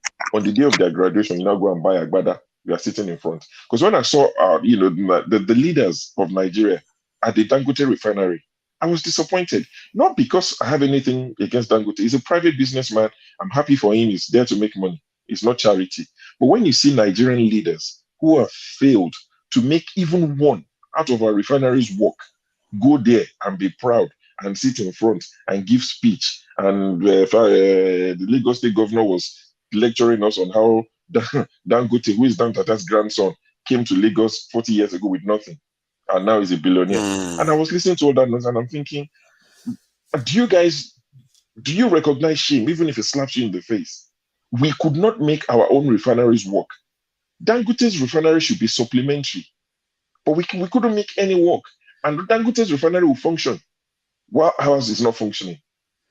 These guys are, honestly, it's crazy. And I hope that I think when you look at it, technically, Nigeria built equivalent of 40% of their requirement in Dangote refinery, because if Nigeria owns 20% in Dangote refineries and they have a capacity to produce twice what Nigeria needs, you can see that 20% is now 40% of Nigeria's capacity that they can be used. So maybe, just maybe, that is why they can sit there and say this is part of our own success too. But do you know how much we spend on our refineries yearly? Have you looked into it? It's been a disgrace. This We're is so not far. producing a liter. Sell it off. I know Femi Otodola, was it Femi Otodola that was saying that him and Dangote and a few other guys were going to buy them? But I think when Yaradua came in, he stopped it for whatever reason. If it's not going to work, sell it so that we stop wasting money on these refineries. See, for me, the issue I have with these things, why it annoys me is when I say, I keep talking about health because I think, the health sector, probably because I work in and around the health sector in the UK, and I compare it to what we have back home. When I say the health sector, the educational sector, yes, we don't have enough money. I'm reminded every day we are broke, and I get it. And that is why it annoys me when I see wastage, leakage, stealing, corruption, whatever you want to call it. Sell these refineries off. Let us stop wasting money on it. The money you are wasting on these refineries, spend it on education. It's the best legacy you can give. But they are due to be coming online. They said the Port Harcourt one, the River State one should be coming online this year. We'll wait. I don't want to be Yeah, pessimistic and you know negative. We'll how wait. many years I've been waiting for Dangote? That's what Exactly. we'll have to wait Exactly. and That's see what I'm whether they saying. come So online. when you see them wasting money like this, and it's not waste, it's stealing, basically, it's another name for stealing. When you see them stealing money like this, it's infuriating. Like I keep saying, if it was the days of Gowon saying that we have so much money, we don't know what to do with it, that people are squandering money, you might look away. But I'm saying this is the period when Nigerians are struggling, where some people cannot even eat. There's no electricity, there's no water, people live in abject poverty. Forget the people you deal with, your circle, the probably comfortable guys in Nigeria. You go to Nigeria, you can stay in their house, you might decide not to stay in a hotel. There are big boys and big girls that you went to school with. But there are a lot of millions of people in abject poverty. Yorubas will say, the child of a butcher should not be eating bone. That's the thing. If Nigeria was like truly broke, then all these excesses of our government officials should not exist. But if these excesses exist, then you can't turn around and tell me Nigeria's broke. We can't afford this, and people should manage, and things are different. You're still doing giveaway. Today you are giving Niger this, tomorrow you are giving Niger Republic that, you are giving Sudan that. I'm not saying don't play your role. You're a big boy in Africa. But if you are broke, you don't do giveaway on Twitter, on Instagram. Don't go and borrow money to be doing giveaway. You don't do that. You don't live like that. If we're truly broke, let us cut our spending. The cost of governance. They will tell you. I mean, I saw Tinubu's convoy when he came back from France. Past 65 cars. Sorry. What was going on? Why? If you question it, people will attack you. I'm not saying, and I think, oh yeah, Fofo, that was on the program where when people were attacking you for that. I think the question people were asking is, did we need 65 cars to go and pick Tinubu from the airport? We're not saying do the Peter Obi style and go with 2 Peugeot 504. No. It needs to be protected, but not 65 cars. Not 65. Why? You understand? So on the Nigeria is broke. contrary, the P2B style It's is what like we you do. now, the way you are right now. God forbid, let's say your contract is not renewed or whatever, and you're not, you're not working for 6 months, 8 months. Yes, you've made money over time. The first month after your contract ends and it's not renewed, you still be balling. The second month, third month, by the time it gets the 6th month, and you've been to like 6, 7 interviews, nothing is happening. You start reducing what you do. You understand? Your children come to you and say they want to go to Disneyland Paris. You say, no, let's go to Legoland in England. Yeah. We can't go to Disneyland Florida. But Nigeria is living as if we still have excesses. So the leaders are still enjoying everything. Nothing changes for them. They're increasing their package. Buhari's wife is saying we should give the president's ex-president's wife a different package from the ex-president. When you are telling the citizens we are broke, and I think it's because that woman wants to go to Dubai. She's not ready to go to Niger Republic or go and look at cows in Daura. She's not interested. She loves the life of Dubai, and she needs money. If Atiku's son is caught on tape saying that for him to move to Dubai, he needs to live like he lived in Nigeria. The guy was saying that he needs to go to Dubai and have chauffeur and have cook and have chef. That's Atiku's son. You can imagine what Aisha Buhari is used to and what she wants in Dubai. So to maintain that life, she's asking Nigeria to be taking care of her for the rest of her life. And not just her. Yeah, no, I think that part is really, that's how do I have the out of touch they use in the UK. They're very out of touch. They just don't seem to like realize the nation they are running. Every day you're preaching to us Nigeria is broke, but you people, you are still living fat. And when they say the woman is fat, you go and arrest somebody, take the person to hospital, be beaten. Have you not gained weight? Didn't we see you when you came in? The boy said you've lived fat on Nigeria's money. You got angry. So for me, the subsidy had to go. It had to go. It's just that Nigerians will hear it, and those of us in the UK, Mama Icho nailed it. See, you want you to give your mama 100k every month before. Just know your bill has gone up. Don't let your parents negotiate it. You yourself reason it and increase it next month. Don't let them come to you and start saying your name is not for father, so they won't call you for father. Whatever your actual name is, they will call you and they will say, see, subsidy is gone. Okada will go up. Everything, the price will go up. So most of us in the UK, the West, Canada, Australia, all of us, we would feel it as well. We will definitely, what I'm giving my mom or what we give my mom every month has to go up. You see, don't you think, okay, one of the things I was suggesting, because months ago already, earlier on this year, I've already started preparing to shift from using the kind of petrol in generators and other to move to solar. Listen, don't you think the federal government... the price of solar won't go up? Long term, it will That's still the be cheaper. problem. But Now, you think tomorrow, the price of solar will go up. It's I done think of I this should season. start buying it already.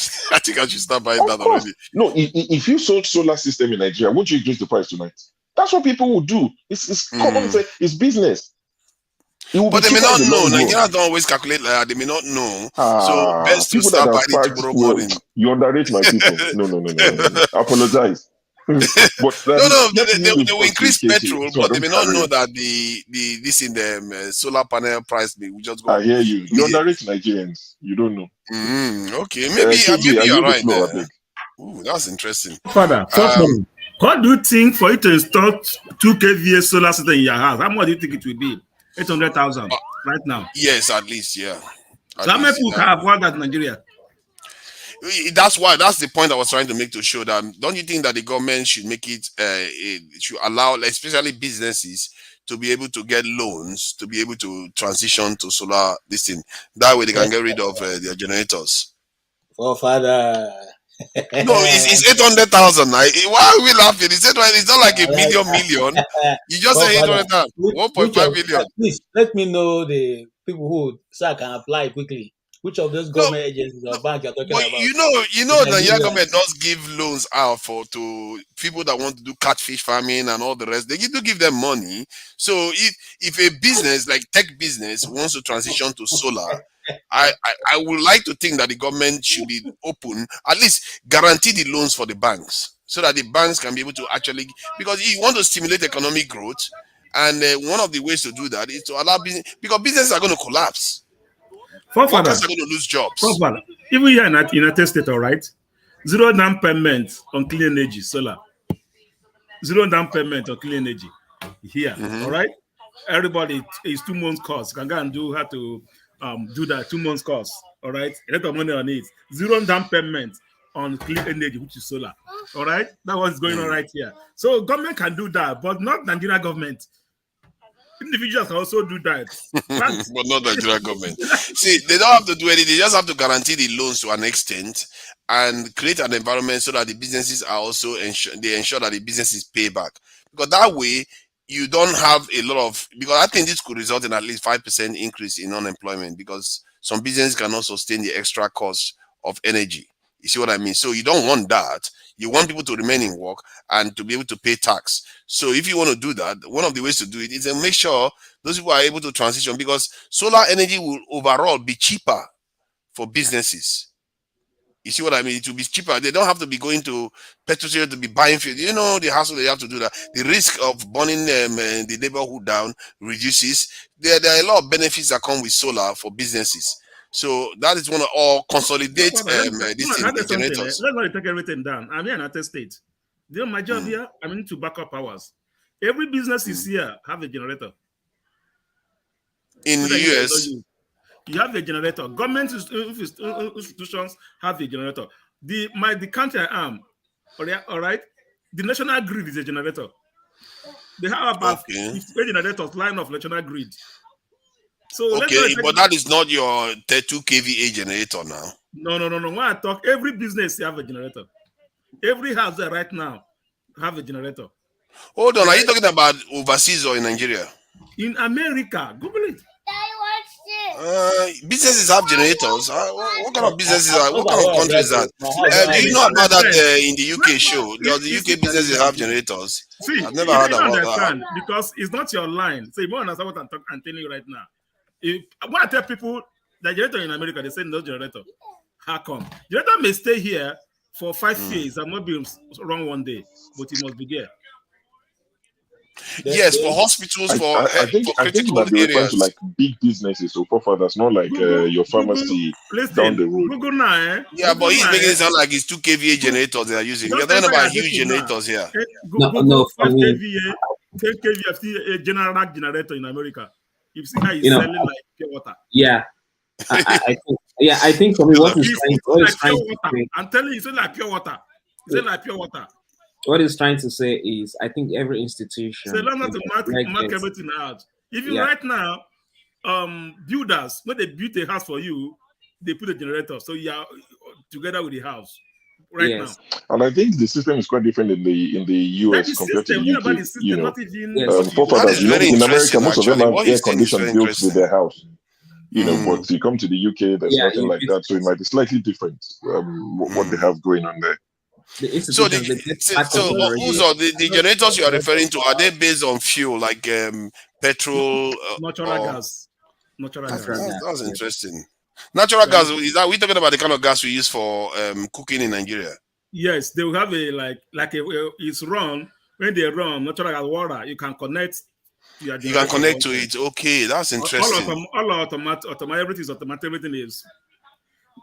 So that's quite interesting. I never knew about that actually. If you want to get most of his examples, like what Uzo is saying, is if you pay much details on movies, if you watch movies a lot, you see that when there is power failure, you hear them say, "Wait on." You see the backup generator coming up immediately, automatically, just like that. You hear it, but it's real. Is it just? John, if something doesn't happen, if something doesn't happen, people will not take measures. When we had the freeze, I'm in Texas, all right? We had a freeze. In Houston, we never explain what is freeze. All right? Now, you know what happened? After the freeze, people died. They were frozen to death. No light. All right? I know here. I remember that time. They are all sick. Most of the Americans here are all sick. They live in oxygen, in medication, all that stuff. Most people are dying. After that freeze, all right, everyone want to have a backup generator. Like one man I did draw for. The man told me that after my wife, my generator is my love. He kept my wife alive during the freeze. You see how people that's interesting. Right, yeah. So after that freeze, that about Nigeria. After that freeze, Center Point, which is the major electricity distributor here, all right, the director had to step down. Like he failed. You know why he failed? He never prepared for the freeze, and the freeze came. All the high tensions was messed up. People died. They are still going to how is it that UK doesn't fall for this? I guess the UK they do have gas power, so technically when there is power outage, the gas is still functional to an extent. I guess you can't because you still need ignition, and that ignition tends to rely on electricity to turn it on. Sorry guys, I just want to say something. Olumide, I think KJ and John Okoli, sorry, okay, let's move it on now. John Okoli, KJ, you wanted to say something a while ago, so let KJ get it out. It's just an interjection. Then John Okoli can go, then Olumide. KJ, go ahead, please. No, I can give my slot to Olumide when he finish. I'll come back. Okay, thank you. John Okoli, do you have anything to add? You're muted. Basically, there's nothing to that. I'm just trying to learn one of the things, but I would like to say some of the things. I don't want to take much of some of the things Mama said earlier on. I was just taking notes about when she was trying to talk about the reforms and the institutions and everything. There's this saying that she talked about moving on. You know, that nobody should tell her say make a move on. I think probably I don't know if she heard, but I think the conception was wrong from the beginning because nobody said anything about moving on, you know, ever since we were talking about this program. Because even Tinubu, they did actually. I've heard people say we should just move on, and Tinubu is the president, forget about it, move on. When I came, I'm talking about when I came. Well, not now. She's talking about what she's had. Jonaba. No. I didn't meet Jonaba. Okay, Jonaba get into it today with Mama H.O. That Jonaba had to remove him twice. Okay. Because I actually wanted to point out that even Tinubu said it in his speech today that he knows that a lot of people do not vote for him and people are seeking redress, which is their constitutional right. So I was now wondering where is Mama getting aggravated from? Say, don't tell me to move along, blah blah blah, stuff, and Don't blah how because it's actually real. So don't get that cross now.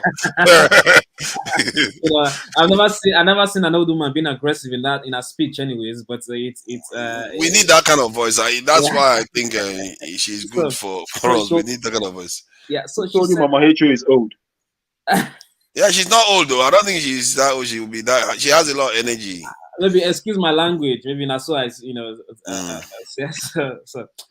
so she said, that thing, and she talked about reform. There's something where I won't bring to our attention. Might I speak pidgin English with this one? Say growing up for Nigeria, I grew up say at the year Tinubu. Now, I don't day where I did now, and I him be president. And there is this saying also growing up is, according to this philosopher of John Luke, he said when you are being born, you are born tabula rasa. You can check it out, tabula rasa, meaning you are born blank. And when you are born blank, it means when they born you, you don't know anything. You don't know anything. So once they carry you come this world, now things where you they see, things where you they observe, things where either your parents, your mother, they do for your eyes, you still see a normality. The thing embedded in your system, the thing embedded in your perception. For you now, you think it's a normal thing. Because now I am coming to our leaders.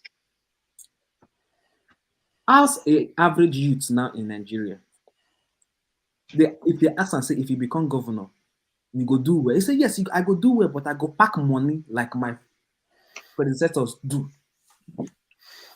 I'm talking about perception of the mind because, Mama is talking about reforms and everything, because before we talk about reforming the institution, are we reforming the mindset of the people of Nigeria?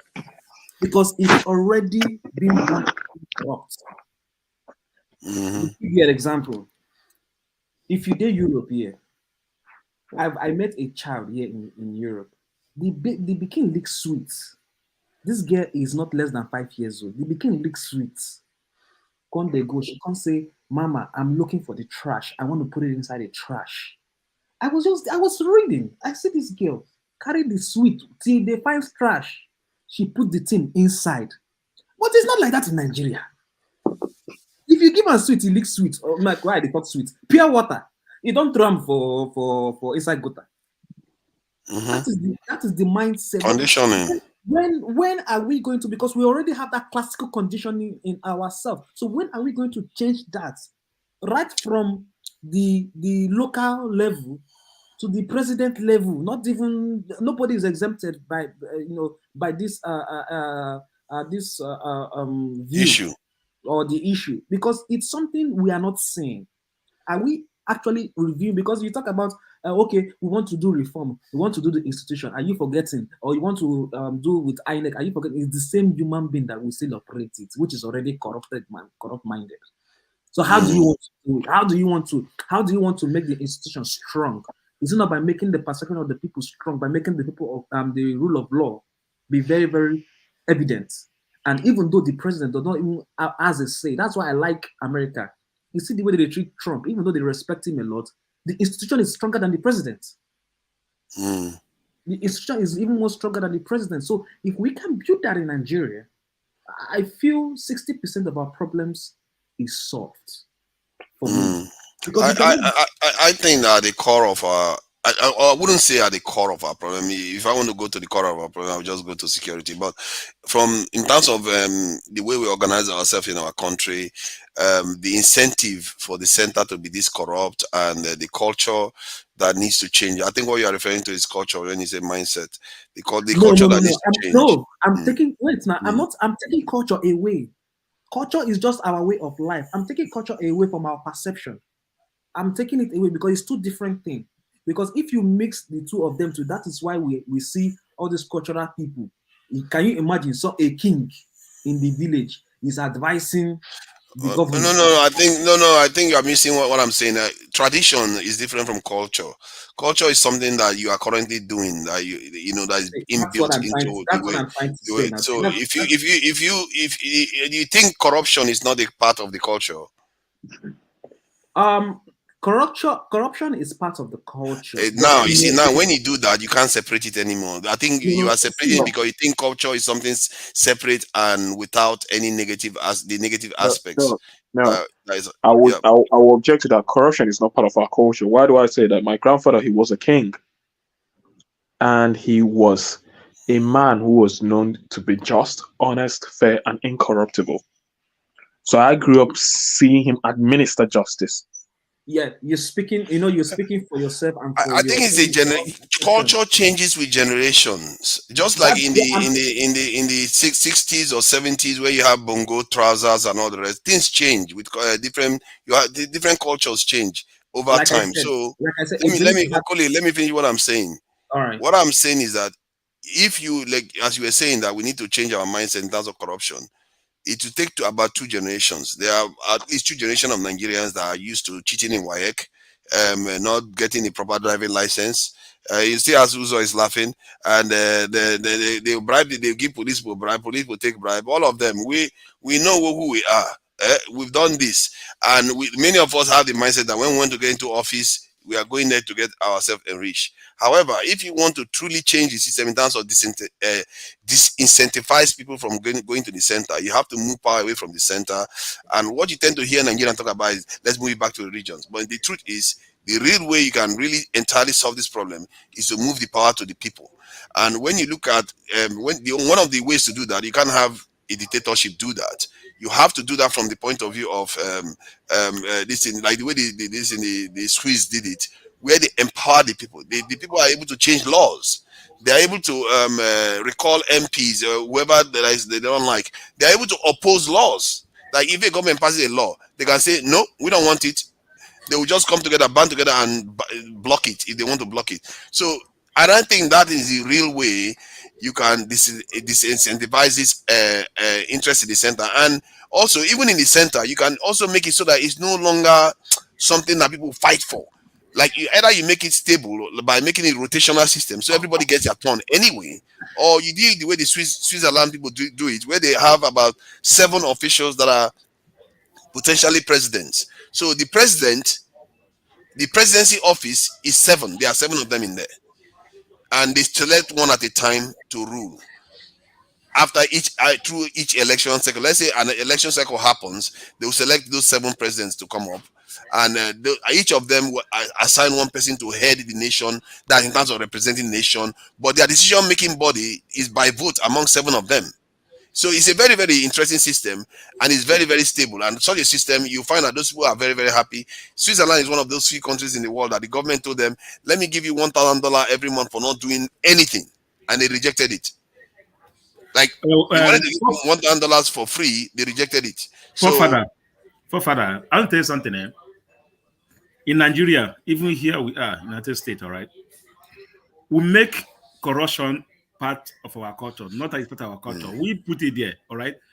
Every Nigerian person, I will tell you, like, even we that are here, all right, sometimes we do things that are wrong, corrupted things, even in Obodo Ibo here, all right. A Nigerian guy will go away with it, walk away with it, all right. Oyibo man cannot tell you, say, it was, Oyibo man will tell you yes will be his yes, no will be his no. But Nigerian man cannot tell you yes will be my no. We always blame people on top, always blame people on top. I guess I said this thing, even the little group in the church, this little group, just 50 people, they give one person to be a president. Kind of things that goes there in United States, in Nigeria, all over the place. If you manage a family of 10 people only, you will see the kind of, like, the investment of the little money dues that the 10 people paid. Some will just invest it. You put second person there, investment, third person there, investment, and that person will come out tomorrow and still tell you that the government is corrupt. All right? exactly. It's a cultural thing that we create, and we think that it's was just there by exactly what I itself. was saying. You think That that was it's exactly normal? what It's I'm not. saying. Okay, let's allow Okoli to finish if that's what he was saying. No, that was actually what I was saying, because you didn't allow me to land, because I wanted to give with facts and examples, because Osita was talking about the old era where there is normalcy, there is rule of law, because in Nigeria today, most of the things that are still working in Nigeria today are the things that was being built during before Biafra War, and that are still strong to today, not the new ones that are being built today, going down the line. When I said that corruption, with our culture, is because we allowed that to be. True, culture is our way of life in Nigeria, but we embedded on it too much. We embedded on it too much that we see it as a giving, like an attribute. to be a human being than doing the right thing for the right sake. Put yourself okay, I'll give you an example. I served the Nigerian custom with my NYSC. I've been trying to apply for NY. I don't know if I will use if culture we be in this one, but let me just put it there because it's a true life story that happened to me. I've tried to enroll for the Nigerian customs. I think I served though. I was even serving under them. I was still applying to be under them on that place. Do you believe that I could not get the what's it called, the form? They said I did not pass. They said I did not pass after I knew the organs and everything. I did not pass. Then one day I was just sitting down on my own. One guy come and meet me, say he's looking for the Savicom office that he wants to go and register. I was like, okay, let me take him to there. He doesn't speak English. I took him there. I said, I don't understand what he's trying to say. So I didn't know that he was actually grumbling. He was grumbling. He was grumbling. And I now asked one madam there, saying, what is he saying? He's saying that they forced him to come and wear uniform. He prefers to go to the what's it called? To the this and take care of his cow. This was what he said. So I now thought to myself, if the institution is working in the right direction, will something like this be happening? If culture and where he's from and who helped him to give him a slot, do not involve himself in compromising himself, will something like this be happening? That's the question I asked myself. Which we allow the thing to engrave us, it destroyed us, it allows it to destroy our institution, which we are trying to bring, which brings me back to the perception of the mind, which we were supposed to create in Nigeria. I can, say, Obodo Ibo, they don't believe in this. If you see somebody who is older than you or bigger than you, good money is good money. But in Nigeria, you must dobale just to, bring that culture, or you lie down or something like that, which is our way of life. But if you don't do that, they see it as a sign of disrespect. They see it as anything because we've involved it in so many categories that influence our thought and our process in this thing. Just like what happened recently. Did you see what happened recently? That they said that why Peter Doche did not bow down to Oni of Ife. I was like, what kind of things is this on social media?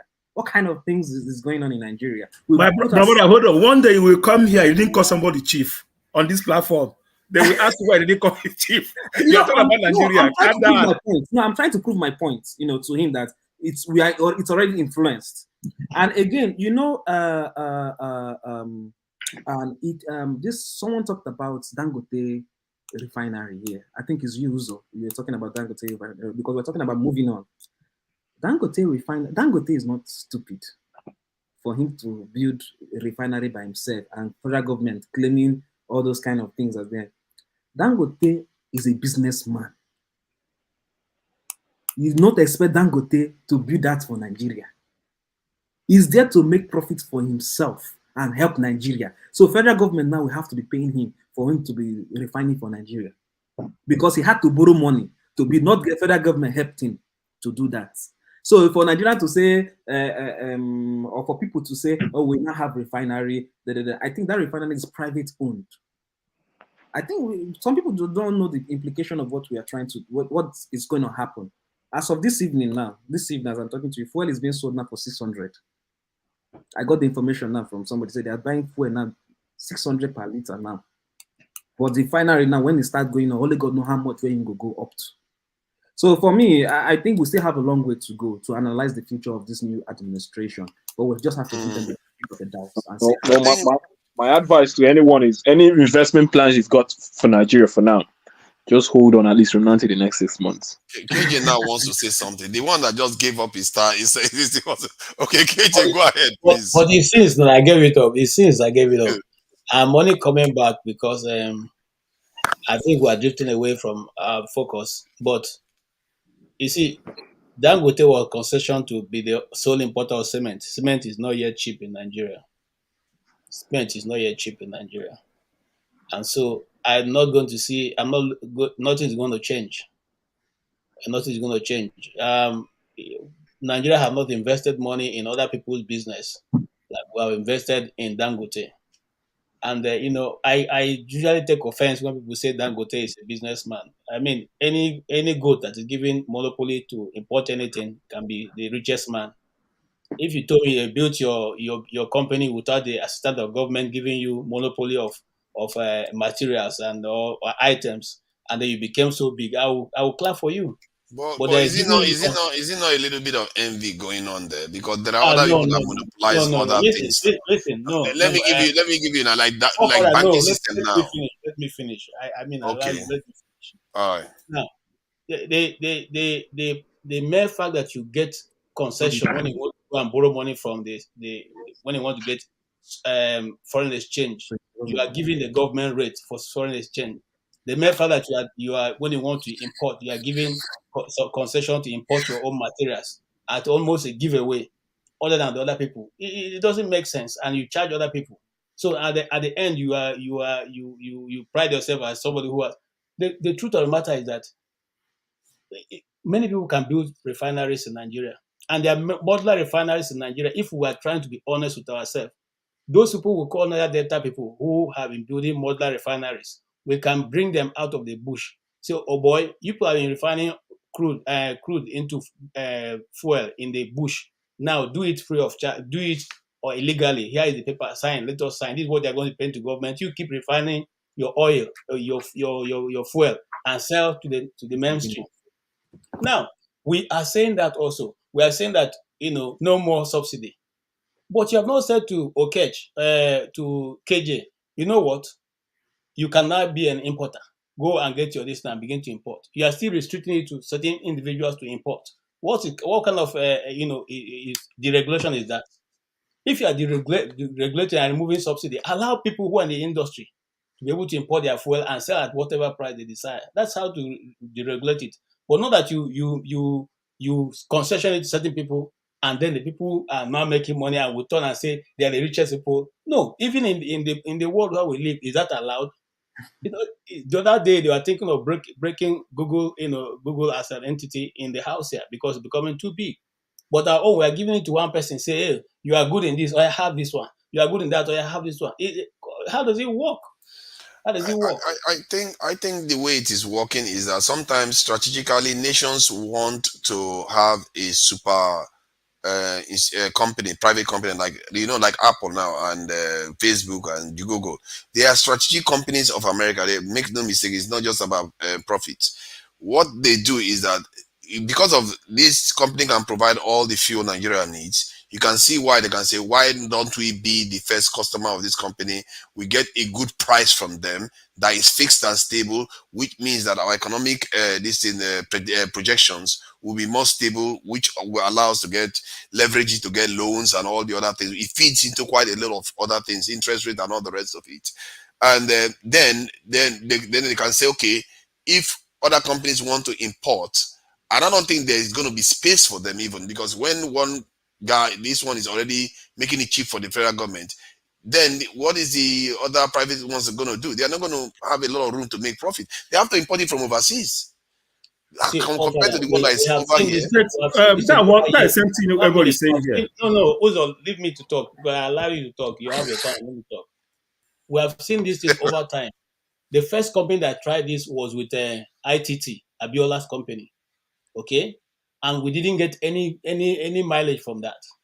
The telecommunication company didn't give us any mileage. It was just those privileged ones that were able to have telephone in their houses. We have now decided to do this with Dangote. We did Dangote, Benue Cement. I lived in Benue for so long. He bought Benue Cement. Benue Cement was striving, but he bought it and crashed it. Okay? Benue Cement, right now, if you go there, you see Boko looks like a village. Meanwhile, Boko was one of the places everybody was going to Nigeria to get cement. But there are other companies that produce cement in Nigeria till today, though. That's what I'm saying. Everybody now has produced at Dangote's. They have Eagle Cement. So what I'm simply saying Exactly. is the monopoly we are building is going to turn around and hurt us at the end of the day. It is this same monopoly we have seen over the years that have not given Nigeria any mileage, and it's not going to start today. But you see that in America all the time. So why I don't understand why that is the problem. Which company is sole producer in America? Your search engine is basically Google. Which other one do you go to? It's So not based many on now. Hey. No, they are there, but who uses them? Let's face it, who uses them? It depends what you want. They are there. Go Don't further. just If you like want me to recommend a search engine for you that will give you an honest search engine, I'll ask you to go to go. That's the best, not to even Google. See, Who uses Google see, these but days? We are all running away from Google, but it doesn't tell the stories. they are moving to He edits the ChatGPT now. stories for you. He edits the Bing, things for you. yeah. There are certain things you type into Google, you will not Um, get an answer.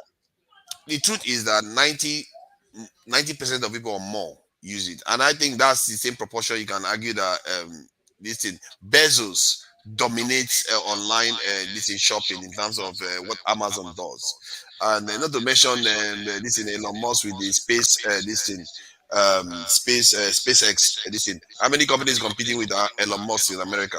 So you can see sometimes nations do this.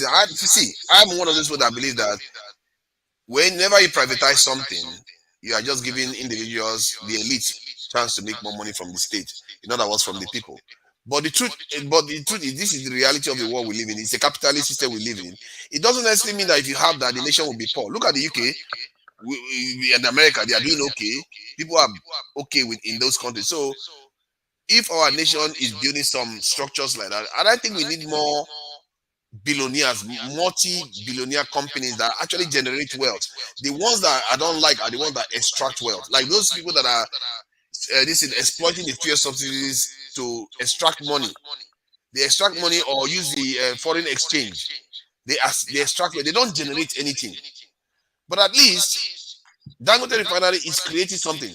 The cement is creating something that is actually generating the economy. So, what do you want us to do? Kill the people that are actually trying to generate wealth and actually get money from it at the same time? Those are the ones you want to encourage. Like Innocent was patronized by the federal government, so they patronize Proforce. So I think the government has gotten a lot of things wrong, but in terms of these two, in terms of promoting them, maybe they should promote more, not less. forefather. Do you know? Do you know Nigeria of 90s? Right, Nigeria of 90s. If you know Dango Eagle Cement, you know Eagle Cement. Sorry, guys. There's an echo Sorry, going on Uzo, over can here. you guys please mute your mics if you're not speaking? There's an echo. Not Uzo, carry on, but Yeah, whoever's not speaking, you know please of mute Eagle your mic. Cement, Elephant Cement. All right, there's no other cement industry in the whole 200 and something million Nigeria than Dangote Cement. How do you think you living here is going to be the house? Yeah, you're going to be the house. All right, you can only rely on one person for a supply of cement all over Nigeria.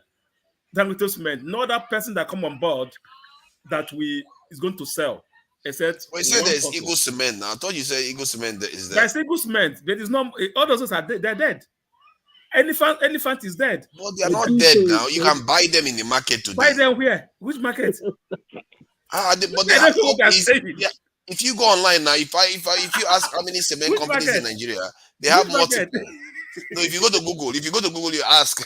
Like There are Jesus multiple cement says, companies in Nigeria. Dangote is still outstanding in the I court. don't know, man. Which market?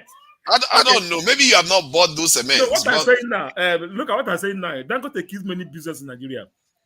Totally. Used to know, used to know of Dunlop, Nestle. Many businesses have left due to what? You cannot import the materials you use to do your own when somebody else have given monopolies to import that already. All right, thing will be on it will be on the wharf and rotting there. You bring it in, all right. They will release it to you. Thing will spoil there. That's just the country we are into. The one that to bring is one way. Nobody can hold it back. who is in charge of the roofing company, the roofing, and who is dominating the roofing industry in Nigeria? Okay, let Olumide has been very, very patient, I have to say. Olumide, please go ahead. All right, thank you for giving me the floor. I just want to say that that majority of the all of these issues you guys have touched on. I mean, is what is pertinent to it is the foundation of the society. I mean, every time I come in, I will keep hammering that so that everybody home and abroad can see that we don't have a country. At the moment, we don't have what they call a country. It took me a while to see all this. see, a country, a society, we all live abroad, UK, US, Canada, I mean, various Western countries. We are happy. We go there, we obey their rules and regulation. We behave normally. When we go back home, you guys talk about bribery and corruption being endemic in the system. But the moment you go out, you shape up because you don't want to be seen to break that law. That law will bite you hard. The foundation of that country is faulty, and that foundation is the constitution. The founding fathers of the country had a constitution prior to the military. The military is when they struck in '66, they disrupted the system. The regional system was developing at different pace, based on their individual regional laws and then the military came, they disrupted everything. And we've never had it better than when everybody was operating regional system.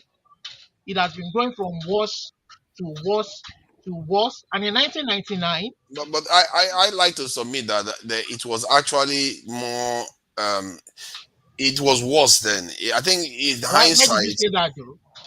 the reason why I say that is because one, the British just left. So what they left was a relatively an extension of their country, technically, that they left when they left.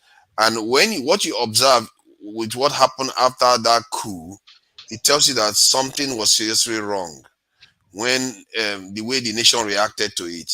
So I actually think I now mean, Nigeria is better in terms of like cohesion I than then. see, but see, I would disagree with you because the reason why I would disagree with you is because there's no perfect system.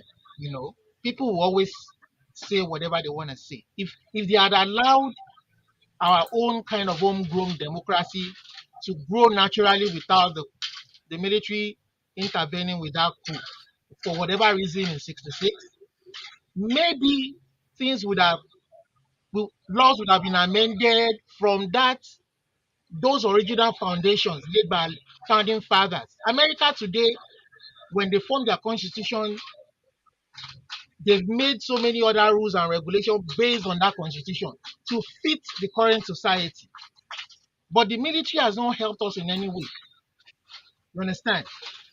In 19, But but don't you think in that the the 60s, military when the just brought British, out what was hidden? sorry, I think maybe the military, what they did was, what that coup did was, it just it kind of crystallized what was already there. Look at what happened in the last see, election in that is what Nigeria. I'm saying. That if they see, I'm not gonna justify the military coming in '66. I think it was a terrible time in our history, and we've never had it better. Things have been going from worse to worse. Maybe if they allow things to go on naturally, we would have developed our own system, our own way. You understand? If we were doing that regional system, nobody would object to the North doing their Sharia. And if you were going to go to the North, you know how to comport and behave yourself. If you were going to come to the South, you would know that, oh, we don't have Sharia here. We're a more liberal society and things will go the way they were going. You understand? And every region will develop in its own pace and resources. They will compete against each other. The fact that maybe in the West, Pao had cocoa then, look at everything he did with the cocoa. Look at what these guys are doing with oil money. You understand? They're just, I mean, they're not even doing a tiny bit of what that guy did with cocoa money. And they will say they are inaugurating a 1 kilometer road for 1 billion naira, $1 billion. Look at the universities he built with cocoa money. Look at the television station he built with cocoa money. The London House today that Nigeria uses as its embassy was built by Awolowo for the Western region that Nigeria is now using in UK and some other countries. The first television station BCOS in Oyo State, I mean NTA Ibadan, was by Awolowo. So I mean, I've looked at the history books. I don't see these guys have not achieved anything that man did in 5 years from 1999 till date. when Abdulsalami handed over, I don't see they have not matched that man's. Is it the industrial estate in Ikeja? Is it the industrial estate in which other place is this? The Adamasingba, the stadium he built in Oyo. Aswani. So I mean, they've not matched that. The environment matters. If And that guy had not been our environment, military man. leader, if that guy had been our military leader till to date, oh, Nigeria sorry, would be who rubbing are you shoulders. referring? I thought you were talking about Awo. Who are you referring to? Now, so yeah, I'm talking about our achievement compared to what we have right now. So I'm Okay. saying that the foundation of the country is wrong. See, what the military handed over to us in 1999 was a fraud. That is what I'm saying. Okay, so let me ask you this then, because Okay, go ahead. this is one of the questions I like to ask people when they talk about constitution. Yes. So can you list top 5 things you want to change about the current constitution? No. See, the first thing the one thing I want to change about that constitution is it should be brought down. He says, wait. Yeah, see, I'm going to be honest with you. See, it says, come on, man. Wait. You can laugh, oh. It says, no. Forefathers. See, you know I why? said what you're going to change is not to bring the entire I will tell you why. You know why? Yes. Those who handed over that document to us knew that it was going to be Herculean to make any change to that document. It's going to be what? Herculean? Yes. Yeah, but what would you like to change that you don't like in it? I just told you that that thing should be brought down. Why don't you say amendment, like America, second amendment, third amendment? That seems ideological. What you are saying now, you just want the condition turned away, not because there's any particularity you really don't like. You are painting a different scenario now. So the American Constitution was written by Americans for Americans. The Nigerian Constitution right now was written by a few people from a particular ethnic region of the country to favor that part of the country. It wasn't written for Nigerians. Can I say a question? Why you understand? That's 100% true. Now, wait. Let me answer that for fathers first. You can ask me your This guy is a member of NINAS, so this is a member of NINAS. I'm not a member of NINAS. I'm not a member of NINAS. I applaud what Tony Inadi did. He was part of the people who opened my eyes, and I applaud what he did. I'm not a member of NINAS, but I applaud because he's speaking the truth. Once someone comes in, I didn't know. And I'm speaking the truth. Sorry, who is Minas? I don't know who Minas is. You don't know who Minas is? Somebody who has seen the light. You understand? Is it doctor? Is that I will tell you that so many people opened my eyes. He was there 2 weeks ago. Tony Nadi opened my eyes. Nnamdi Kanu opened my eyes. I mean, a lot of people opened my eyes. No wonder I was also going to say he's a Yoruba Nation guy. Also, when they ask him what he wants to bring the country, it's ideological. It doesn't have anything to do with constitution. The moment I realized that Nigeria was not made for you and me was in that very moment that I started championing my own Yoruba sovereign nation. Nigeria is not for you and me. Let's not just laugh at him. Don't you get that when you go to Yoruba nation, we tried that before, you know. We tried that before, it didn't work out. You agree with me that Obasanjo in 1999 did not even see that document. That document is laid with so many landmines. They put 16. Father. 16. You be moderator. I think you be panel. Give the moderator to show. What is your problem now? Your problem I'm asking questions. What kind of wahala is this? I'm trying to ask questions. They put items in the concordance. You know, as Dr. Damo is a moderator. You don't have a fact. No, I'm not like that. You see, this one is free discussion. Are moving to Ghana. It's not as rigid. Come to the floor. Let's show the moderator. So that we will know the difference between moderator and a country are you in? Which country this one is not moderation. This one is more like a conversation. Which country are you residing in? I'm in the UK. You are in UK. Who controls electricity in UK? Is it controlled at the federal level by the Prime Minister's office, or is it controlled at the, I don't know what they call it, municipal, regional, I don't know what they call it in the UK there. The Nigerian government has given up that control now. It's no longer an issue. It's an issue. Who said that? It's an issue. I they They removed it. just I they they just gave removed it it to from the the states. concurrent list. Yeah, I they just have. removed it from there. Yeah, they have. No, When? forefathers. Can I ask you a They just question removed it last year, about this? a few months ago. You don't know? Forefathers. A I few want months to ago, ask and you a we don't know question, about it. Yes. please. Do you guys know about it? I How know many about it. I'm sorry you countries do didn't you know have in about Okay, it. okay. Nigeria to generate What about electricity? security? Forefathers. Security. I want to ask you a quick That's question. the next one Oh now. my God. That's what nations. Sorry, let him ask. Oh yeah, 30th of May. Go Ask ahead. a question, though. I want Ask to ask question. you a question. You said that they signed a bill to allow these states to control the is it the power, the electricity? Yeah, How many yeah, power electricity. sources do you have in Nigeria? How many what? Power source for the Multiple electricity to be generated. from electricity, from Whose water state to are you? gas to coal. Whose state are you from, though? I think Me. you're from Southeast. Yes, I'm from the east. Whose state is the Southeast at least 8% of Southeast distribution center is? Do you know where it is? I don't know. You tell me. Then if you don't know, then we No, ask a no, question no. I that don't you know. I don't want get you here. to educate me. If I'm wrong, you See, educate me. I'm asking you a question. Tell me. Obibo have one. Enugu have one that can serve the Okay. Southeast. Has what? And Distribution center. social center. Distribution center.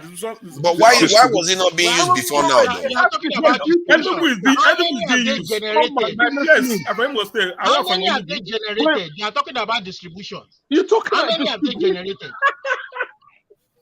You're They talking haven't Okay. generated about anything. this They are and that's Listen, what are you 30th of distributing? May, 30th of May, 30th of May. I've answered your question. Please conclude so that Simba can have I his think Okay, we say. should allow okay. Let me Olumide to let me let me finish. just say let's see. Mm. Let's see. Governance and nation building is not something to be trivialized. We can't keep they've patched, they've bandied this 1999 constitution since 1999, and it hasn't helped anybody. It has only made things worse. The security, for instance. I mean, you can have security at the local level. You can have security at the is it governance we want to talk about? The local government does not even exist. Local government governance doesn't even exist. The local government Everybody is looking up to Tinubu to doesn't come and generate provide. penny. Everybody is Listen, looking up to the governor to local come and government doesn't generate penny. they only share money every month. They are saying that the foundation Oh, there see, are so many see, when you I when read you say this thing, I start missing When I people. asked you for 5, you and didn't give seeing me so 5, many so I don't contradictions. know, man. I don't know. Contradictions in that document.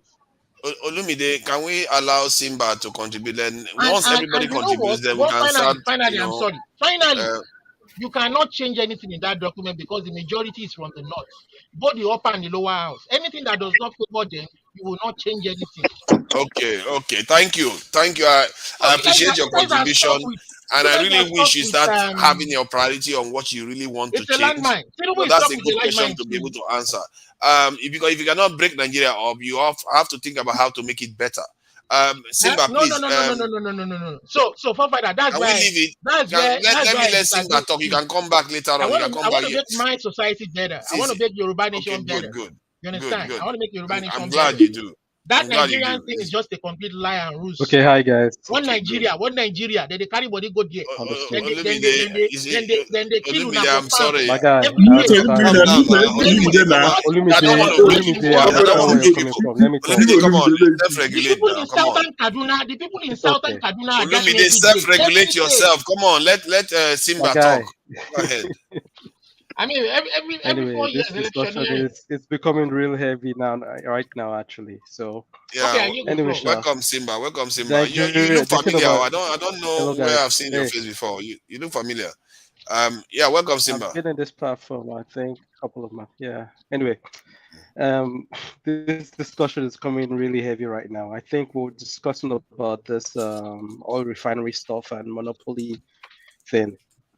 I think Nigeria likes to copy the Western world, especially America. America was built on capitalism. I think the oil refinery was actually one company that was fully in charge of oil refinery, and they had a beef with the railway line and all that stuff. But you know exactly. And how did they dissolve that company? Because monopoly will always win in a capitalistic country. And Dangote's company is not just in Nigeria. He's in Gambia. He's in different places. And Gambians are complaining about the cement and everything. So it's just everywhere. He's just making money. He sells pasta, or this kind of thing. So The issue now is how. Okay, we look at history and we see how other countries fixed it. I think there are amendment to constitution and stuff like that that can be implemented. And how is that done? That's done through warfare, bloodshed. Even the American amendments, America, it wasn't necessarily made for Americans. It was made for the Europeans that moved to America, that separated themselves from England. And the Native American didn't benefit from it. The Irishman did not benefit from it. The Italians did not benefit from it. Not to mention the black man didn't benefit from it. So there had to be a war for the black man to have a little bit of. Anyway, that's a different discussion. So No, continue in that focusing on- direction. You're actually striking a chord. Keep going. Yeah. No. Keep going. Hey, we're going to talk too long. Anyway, Sha, what I'm saying. Oh, let me land. So what I'm saying is, I don't know, is it the parliament or whatever decided to dissolve the monopoly system, and that cannot happen in Nigeria. A parliament is not working for you. The parliament is working for their own pocket, and the question is, how do you fix that? Bloodshed, or something has to happen. If you say you want to put the constitution down, there has to be war. And I don't think that's any of us are pushing for that right now. Are we? Olumide, is that what you're into now? Olumide is pushing for that. I'm not pushing for war, but I'm pushing for radicalism and a revolution. The people have. We've seen countries where that's war. Like listen, that's war, my Czechoslovakia. We have to watch those keywords before the overlord of YouTube comes for us. We know some countries went to war. We don't want to do that. We don't want to go to war. I don't support war. But what we're saying is that we must sit down on that table of brotherhood and be honest with ourselves that some people have made these laws that is unfair to the owners of the resources and the land. And to rub salt upon injury to our faces, they were going to introduce waterways bill. A waterways bill that will control. No. I think you are branching it now. Tell him because I'm not aware of this one. Other people need to talk now. Okay, sorry. Other people need to talk because I think I know where you're coming from. But you're just going to talk about they are trying to kidnap all the land in the Did you land. hear about the waterways bill? Okay, take 30 seconds to summarize what you are talking about the waterway bill so that Simba can carry on. No. Did you hear about it? No, I heard please. about it. Somebody brought it to my attention. They were going to sponsor it to the National Assembly, and the aim, the crux of it was that most people pushed back, especially people from the Middle Belt and South, pushed back because the federal government was going to take control of the water resources up or down to the local government level. Before you dig a borehole, you have to go to Abuja and get a permit. No, that's not what's happening. I actually read that bill. What is the benefit of this waterway bill? Why are you pushing? Why is it any different from the one that is in existence? And this guy told us that the federal government wants to take over so that they can better generate revenue from it and manage it better than the people who own the resources and make money from it. And when they even make this money, they will start paying themselves in the National Assembly hundreds of millions of naira every month. See, okay, I think human rights. Anyway, I don't want to go into that. I think maybe take over the people's resources. Okay. I think the government wants. See, Olumide, you're not self-regulating. I'm getting fed up of it now. You're not letting other people talk. People that these people is a long game. We've had you, Olumide. Have game plan. I'm telling you. Okay. This is your one. Okay. Sorry, Olumide. I didn't mean to trigger you. It's okay. It's okay. Sorry, my friend. Anyway, what I was saying was, okay, for instance, we're all focusing on this part now, and we know people are going to suffer in Nigeria coming up. The question is, how do we fix this issue? I think Dangote, of course, is a smart man. He makes investments. I'm not saying he's a businessman. He uses, you know what I mean? But my focus now is the future. Man. Everyone at home, most people I know in Nigeria have their own power solar panel. They focus on battery. Battery is the number one issue because you have to import it and there's so much tax and pushing it through. And then people in India actually recycle, they actually build their own battery. And then with cobalt, Nigeria has cobalt. I don't know why we're not focusing on mining but focusing on digging for oil, and this is a dying energy race. I mean, the whole world is moving Exactly towards a what I different said. direction. We're moving in a different direction, and we can skip the gap because we messed up towards oil. We can skip the gap with technology and move towards mining directly. Focus on battery storage. Energy storage is a key factor. So once you can get your energy storage, Nigeria has too much sun, free.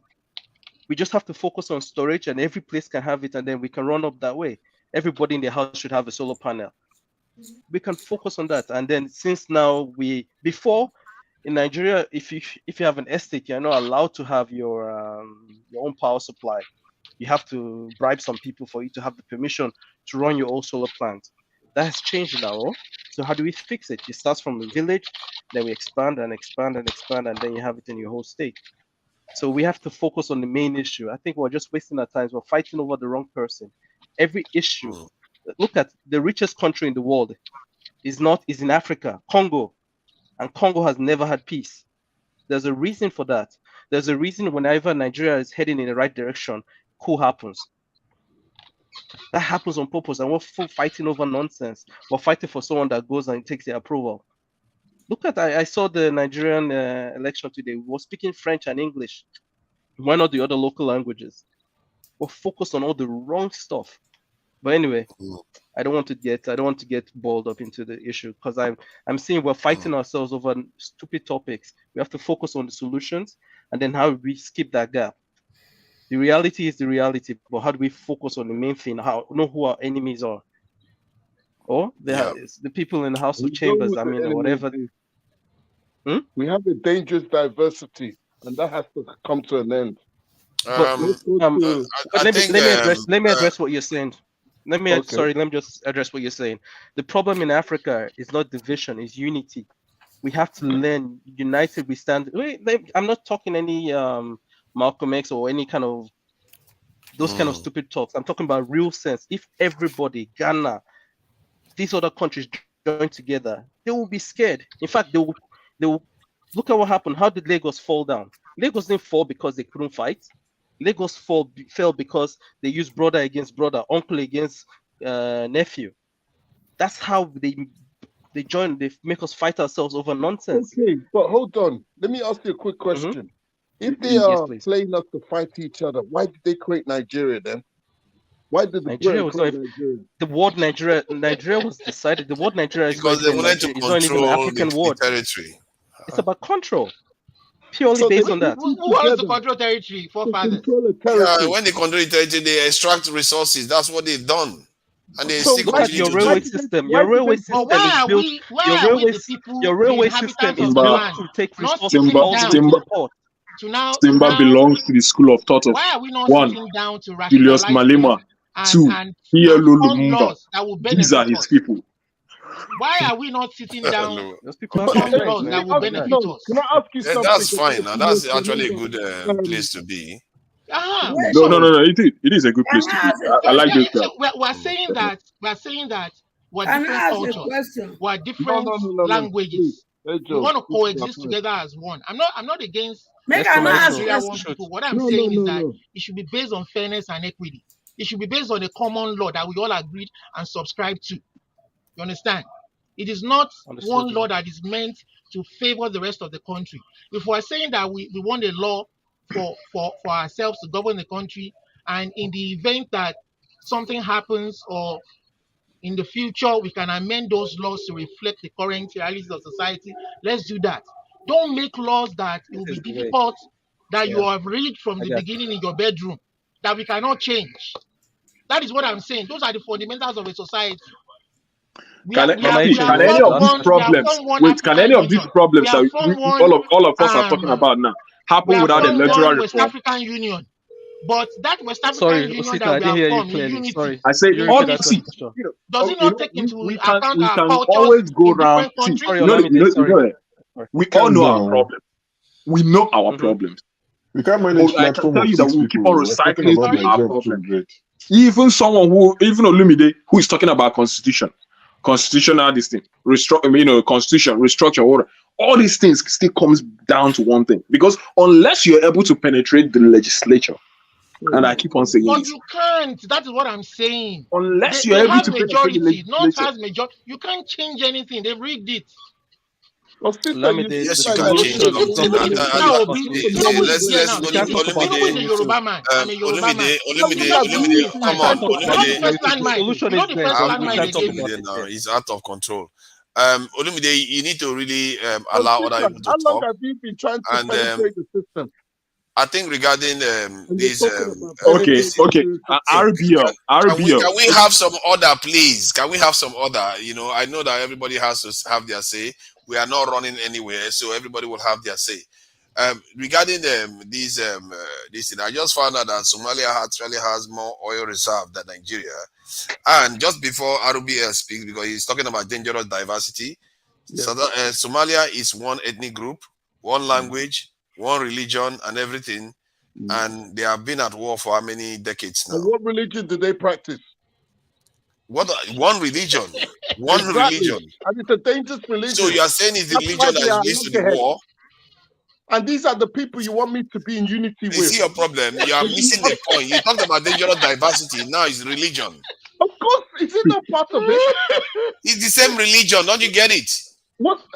It's the same religion, but they are loggerheads because they practice the same religion.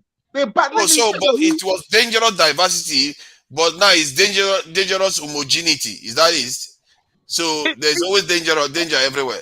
What that is telling you is that you are not understanding the real issues within these problems. Whether you are diverse or not, America is one of the most diverse countries in the world. Talk, please. Have you finished? Let me talk. Yes, you are talking. I'm talking. So why do you want me to just finish and you talk? I'm sorry. You don't like somebody to moderator. talk back at you. Somebody has to be able to You are talk the back at you. Instead of you moderator, just but you steal have your to own. let people. Simba, are you from Benue State? You have to let people. I'm just see. If you look at it, I'm not behaving like a moderator. I don't mute you except it's just too much. Go ahead, Arubia. Look, I still stand on this dangerous diversity. I don't believe in Nigeria one announced. Some people claim it's marginalization. It's more than marginalization. Nigeria has a dangerous diversity. You mentioned, like, for instance, look at South Sudan and Sudan. They are fighting, there's problem in both regions. But let me ask you something. Are South Sudan people agitating to be back with Sudan again? No, but they are fighting in them. Why would they do that? They are busy fighting each other now. Okay, but are there any agitation to say that we want to go back to and Sudan? that is Christian, just in case you are talking about Muslim this thing. I think part of the South is Christian. I disagree with your analogy and comparison of visiting Somalia. Somalia is made up of, I'm reading it online now, they are made up of 3 major ethnic groups. And those ethnic groups are made up of clans. You understand? And you're not going to compare those clans. What do you mean ethnic groups? Name the ethnic groups in Somalia. Let me hear it. I will read it to you now. One moment. No, I know that. What are the top 3 why does that ethnicities in change the Somalia? scenario? 95.6% are the Somali people, 2.25% are the Oromo people, 0.96%, 69% Amhara people. There's Somali 0.63, and there's Guraji 0.14. Those are the the people he described now, they don't make up to 5%. How many percent did you hear him describe? 0.7%. Where is the other 97%? I'm just trying to say, when you are making an analogy, don't bring it to Nigeria. What you are describing is see what he just did. This is let me tell you, Yorubas know analogy. what they want. That's what he just did. Yorubas know what they want. We are sophisticated. See, I don't want this. People like this, they just spread. We want to govern ourselves. Hold on. If you're on mute again, I'll take you out. That's all you want. Don't be afraid of your smoke. No, forefathers. Can you please let me talk? See, just put it back. You know what he just did just now? He just read information that doesn't include up to 5% of the population. That's what he just did. And in reality, Somali is one tribe. I've spoken to so many Somalis. It's not. Do you know how many panels have been on with Somalis and Ethiopians where they are fighting each other over stuff? So don't even go there and act as if you know a lot about them. Okay. He's backstage and he's still talking. Bring him back. He's still talking in the backstage. Please bring him back. Bring him back. Okay. One Nigeria. You see what I mean? He's still talking, even when in the backstage, he's still talking. See, He tells you that they are not listening. He's not listening to anybody. No, forefathers, what you understand is this. Let me say something. You see, Nigeria has dealt with everyone in different ways. You know, Nigeria has dealt with everyone in different ways.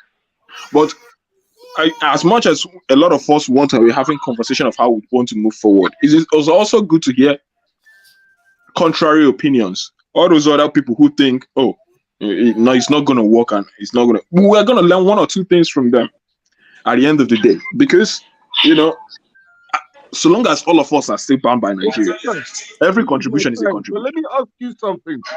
You cannot deny that I believe you're advocate of one Nigeria. But let me ask you a quick question, right?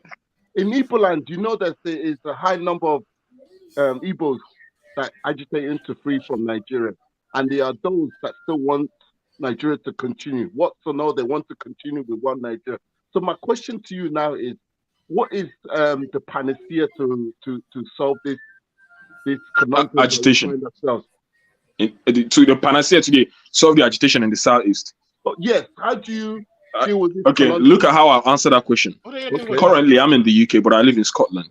Okay. Do you know, with all how beautiful, you know, I look at this country with how beautiful it is. Free healthcare, free prescription, free education, even bursaries for education.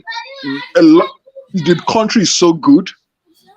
But do you know that this country is still trying to segregate? They're conducting referendums. Yes, they're asking for another referendum. Okay, but now referendum is something that is allowed to be practiced in their law. It is legally acceptable to their law, to their constitution. Do you understand? Yes. They've not stopped agitating. Let me tell you, so long as a country exists, or a nation, or even in a state, let us even go as far, you know, to go more microscopic towards it. When you even go to villages, where you will find some level of agitation. Is either with maybe kingship rotation, or maybe how lands are being allocated, or how maybe political powers like councillors and stuff. Agitation will always remain. So long as a society remains, there will always be agitation. But the level of how these agitations are taken or how they are handled is now what the question is. Now, our leaders, maybe because of the things that have happened in the past, but to the best of my knowledge and the things I've seen growing up, it's not been properly handled.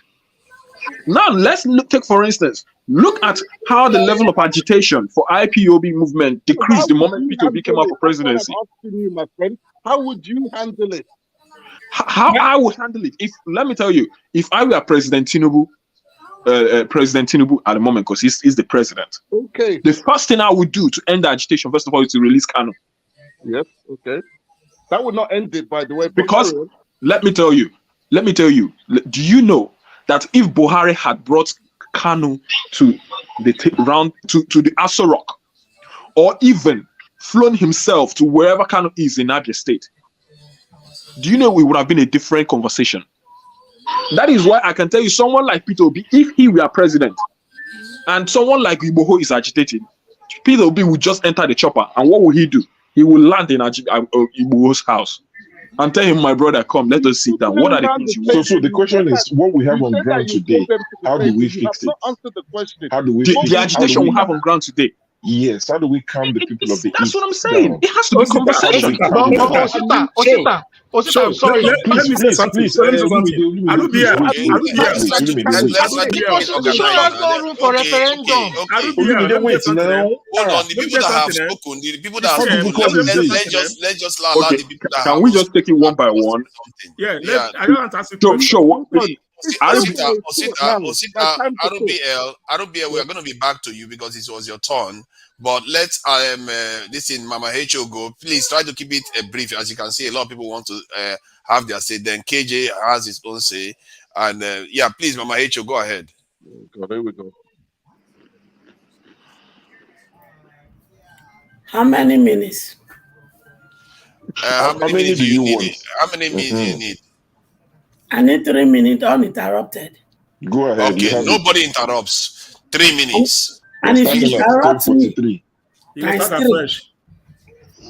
Yeah, if they interrupt you, you get one extra ×3. minute. Good. That will teach them. The truth is this. Everything we are crying about today happens in the days of our grandfather, which was never addressed. And our father did not address it. None of us that are here today, we are born then. And now the monster has grown wind and it wants to destroy us. We've known our problem. What we should be talking about now is solution. For those who are crying for division, you are right. But the question is this: in your house, whether you are polygamous or monogamous, is there fight between the siblings? Are you guys in agreement? So if you are not totally in agreement, why did you not tell your mother to put all of you back inside the womb and reborn you? So if in our own individual house, there is no unity, how do you now want me to believe that when you divide yourself in the so-called Nigeria, they say they force us into, there will be unity?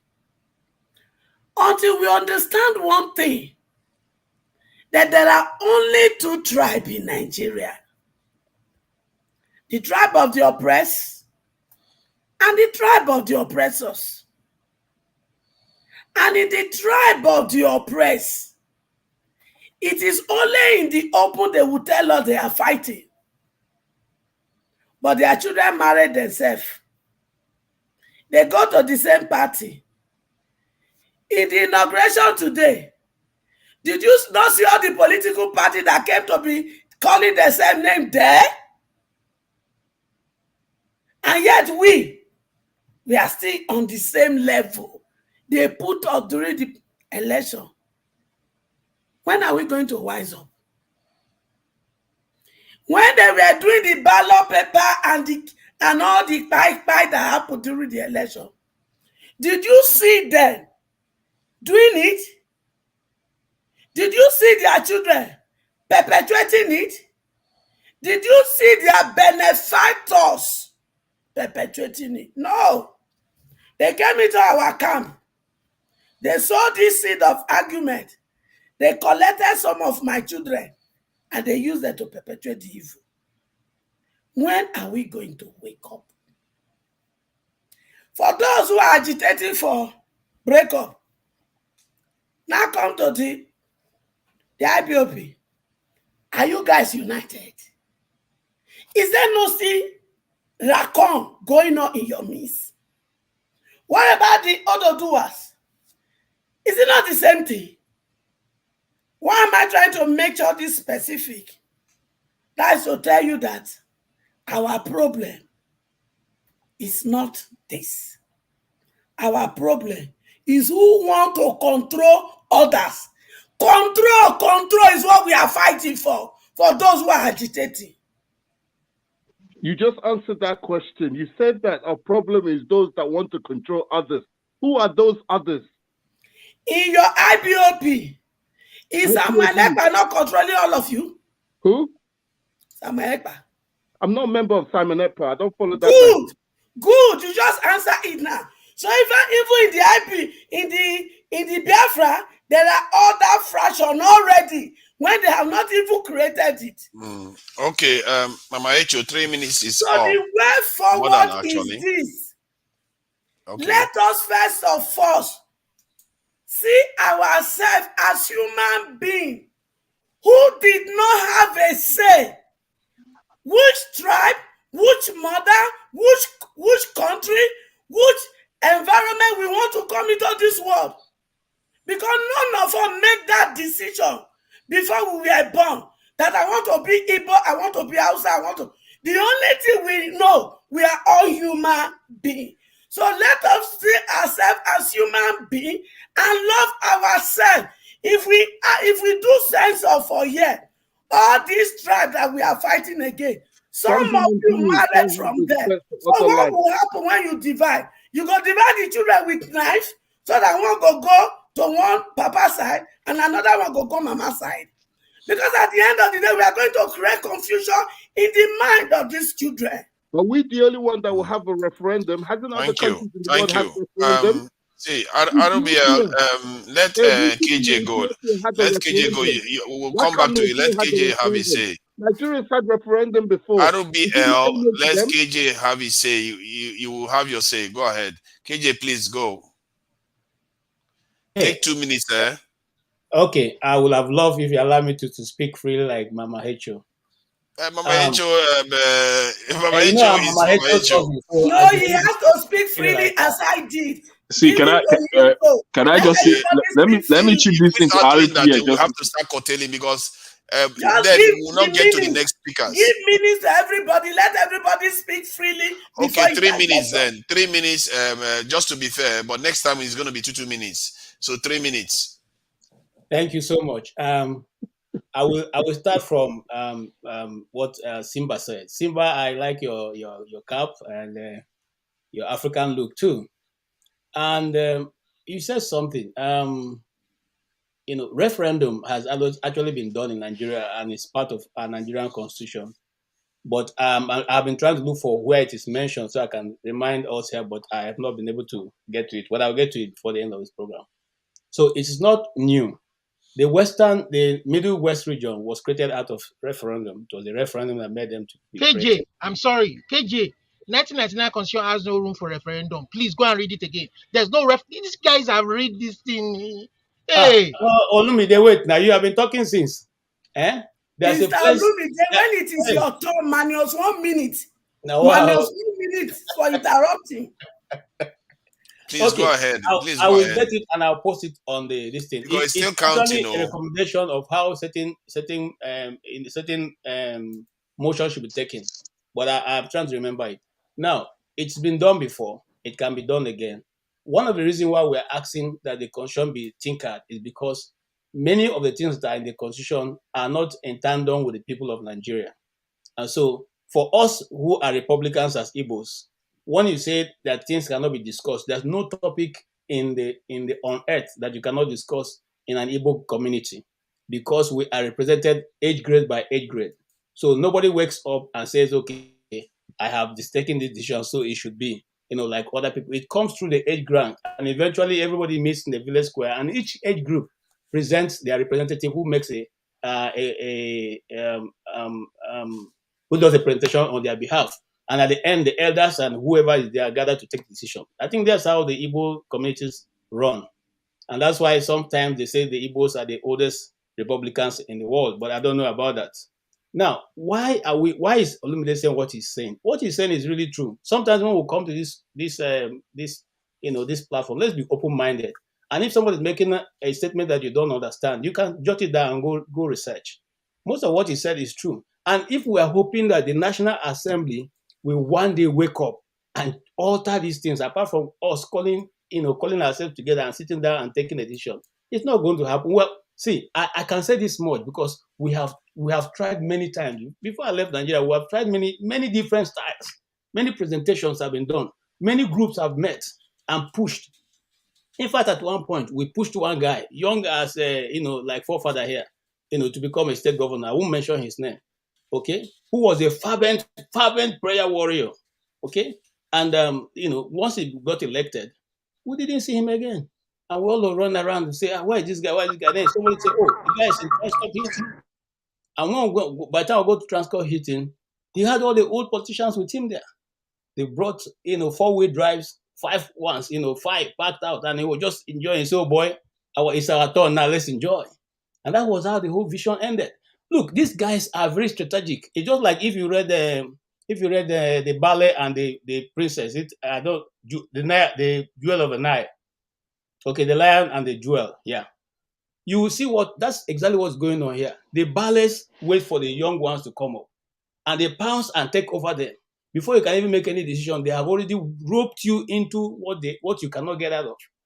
And you see, so let's just look for it. I'm not saying let's go violent, but we'll have to look for how to be able to outmaneuver them, because these guys are going to hold on as long as possible, and they are going to keep doing it. And as long as we're not able to, coordinate ourselves and get ourselves to really push, it's going to end up the same way. Somebody was talking about Charlie Boy the other day and was saying, see how Charlie Boy. But you realize that Charlie Boy was also in the other part. Okay? I don't have the video now. I will have sent it to you people. They're all just playing the young ones. They're all just playing everybody. And sometimes we all fighting, and somebody is saying that, look, the IPOB, and just like Olemide said, IPOB and the comment of IPOB and Nnamdi Kanu opened a lot of people's eyes. I listened to him. I'm not a member of, I listened to him. I've listened almost everything he had to say.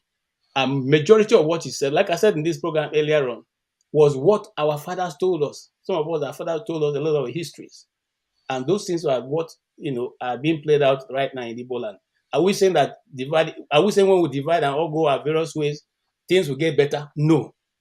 But we're saying that's the only option for us to be able to be free. Okay, we can do that. If not, let us sit down and, like I said earlier on, organize our regions, organize our states. Let the states have more power. Let the states be able to say, I want to build an airport. I want to build a seaport. I want to buy ocean liners in my state. I think KJ, thank you for everything. You've gone well past your time. Okay, just one more minute. States like Akwa Ibom. One more minute after 4 or 5 minutes. No, just less than 30 seconds. States like Akwa Ibom, states like Cross River State, they should be able to develop their water line. They should be able to have a seaport that are operational. I'm not even talking about River State or Delta State. Allow them to develop. Don't put control over it. Thank you. I think we should listen to Will. Please close out. Let's finish this submission so that we can go to Will. Are you done? Okay, Will, please go ahead. RBL, just finish your submission, 30 seconds so that I can go to Will. I was interrupted so much. I should start from the beginning now. Yeah. Okay, 1 minute. Look, the reason I support separation or restoration of Biafra is one reason. I love my people, the Igbo people. And I believe that this contraption Nigeria is killing Igbo people. They have divided look, that so-called civil war wasn't a civil, it was a genocide war. They killed our people. We joined that, the Juku did what he did, for self-defense, to save our people from the massacre that was befalling our people. Watch the language, YouTube doesn't like them. Sorry? Yeah, watch the language. YouTube doesn't like using those trigger terms. All the big words. Okay, Ojukwu did what he did for self-defense of our people. Over 3.5 million Igbos were massacred. Were killed. That's a lot. Even that too. Okay, oh my goodness. So there was a lot of people that was killed, and we're still being excluded from many things in Nigeria. All the money that Igbos made is our own self-enterprise, not from the Nigerian government like other regions get help, like Dangote and all these things. So the reason I really want separation is to save my people, the Igbos. The more we stay in Nigeria, the more they are killing our people. Do you know that we keep hearing that Igbo land is 5 states? It's a lie. Igbo land is not 5 states. Majority of people in River State are Igbos. Opobo people, Boni people, LMA people, Anthony. A lot of Igbos are in those places, are indigenous to those areas. There's Igbos in Akwa Ibom. Can you believe that there's a place called Ikot Abasi? That's the name that they changed, but that's not the original name of that place. It was part of Opobo. It's a coastal part of Akwa Ibom. So the thing I'm trying to say is that there's so many places that are Igbo, but they have marginalized them to make them confused of who they are. The places you mentioned, there are not that many. In order to save Igbo people, we must separate in order to save our people. If the Longos will say we'll turn into these Islamic people, we'll be Amajuris. Nigeria is not helping us. It's not helping many people. And another reason they don't want referendum is that they know that give that referendum. Just watch this space. The people in the middle, but they will break out from Nigeria, and they know this. I don't know about the Yorubas, but give a region a chance. They will break out. They've seen the dangers of Nigeria, and the Middlebelt people are the ones that was at the forefront of keeping Nigeria. Now they've seen the eyes of the beast, and look at the people burying their people every day.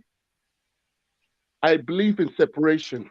The longer we stay, Nigeria, our people are just being destroyed, physically and mentally.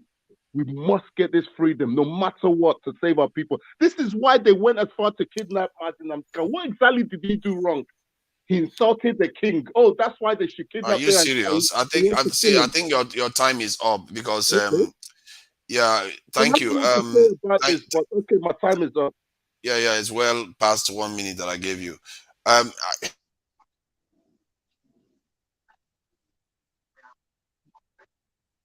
You're muted, forefathers. We can't hear you anymore. Forefathers, mute yourself. I just that was classic. I muted myself when I was talking. You can't make that up. This thing that we do, where we just say stuff. I don't understand the realities people live in. Like, you are in the West. You have seen the large nature of the world, how big it is, and we just talk like this. I really don't get it.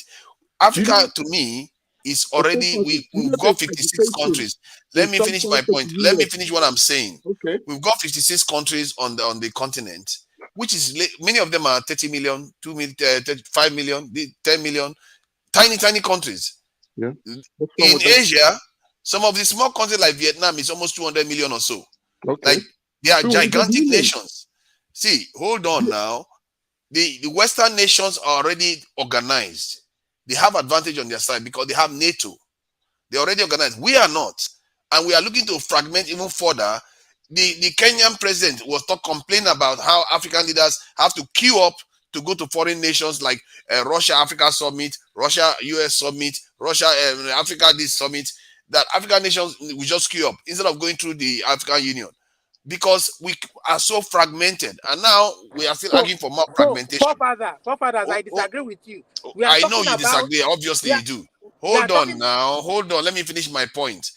Then Sudan, we keep seeing examples of this happen. Sudan split in two. The two sides that split are still fighting each other. I don't understand. Somalia is made up of. Somalia is the most homogeneous country in Africa. You know that. And yet they fought the longest war on the continent. So I don't understand why you think that is the core of your problem, except you're just being an ethnic supremacist, and that is not going to get you anywhere. It's not going to save us. So let me allow Will go, please. You have the power. RBL, let's let Will talk. To say you've had enough time to talk, RBL. Will, please, thank you. Sorry about the delay. It took a while to get to you. I just can't wait for everybody to talk so that we can just start. Anybody can. Moderators like to talk as well. Yes, of course. You have to see. Why do you always you have this mindset that everything has to remain the same? If I let everybody talk, see, the only reason why I am here, one of the main reasons why I'm here is because sometimes I watch our Nigerians talk on TV and they are spewing things that are totally devoid from reality. You know how frustrating that is, and they go on and people buy it in thousands, 4,000, maybe even millions because they are online. So, Will, please go ahead. So let's allow Will to go. Let's allow Will to talk. Come on. Will has been very patient. Thank you for having me here today. Well done. Welcome. I don't think, have you been here before? I've never seen you here before. I've joined before. I've never come live like, but I've been joining you. I've been watching. You come across as a northerner. You northerner. Platform is so good. No. I'm. It's Simba that you should have asked if he's a northerner with his dressing and everything. No, Simba. Don't mess with Simba, man. Don't start with that. Okay, please go ahead. Your audio is a little bit choppy, so you may want to get closer to the mic or something. Okay. I'm a Southerner. I'm not a northerner. Thank you. Where you joining from, Will, if you don't mind? From New Jersey. Thank you. I'm from New Jersey. Okay, New Jersey. New Jersey. Yeah. I want to reply to RBL. They're killing Igbo all over the place. Current affairs right now. Maybe they're killing Igbo, but comparative to they are killing more thieves. People in Southern Kaduna, Nasarawa, they're killing them.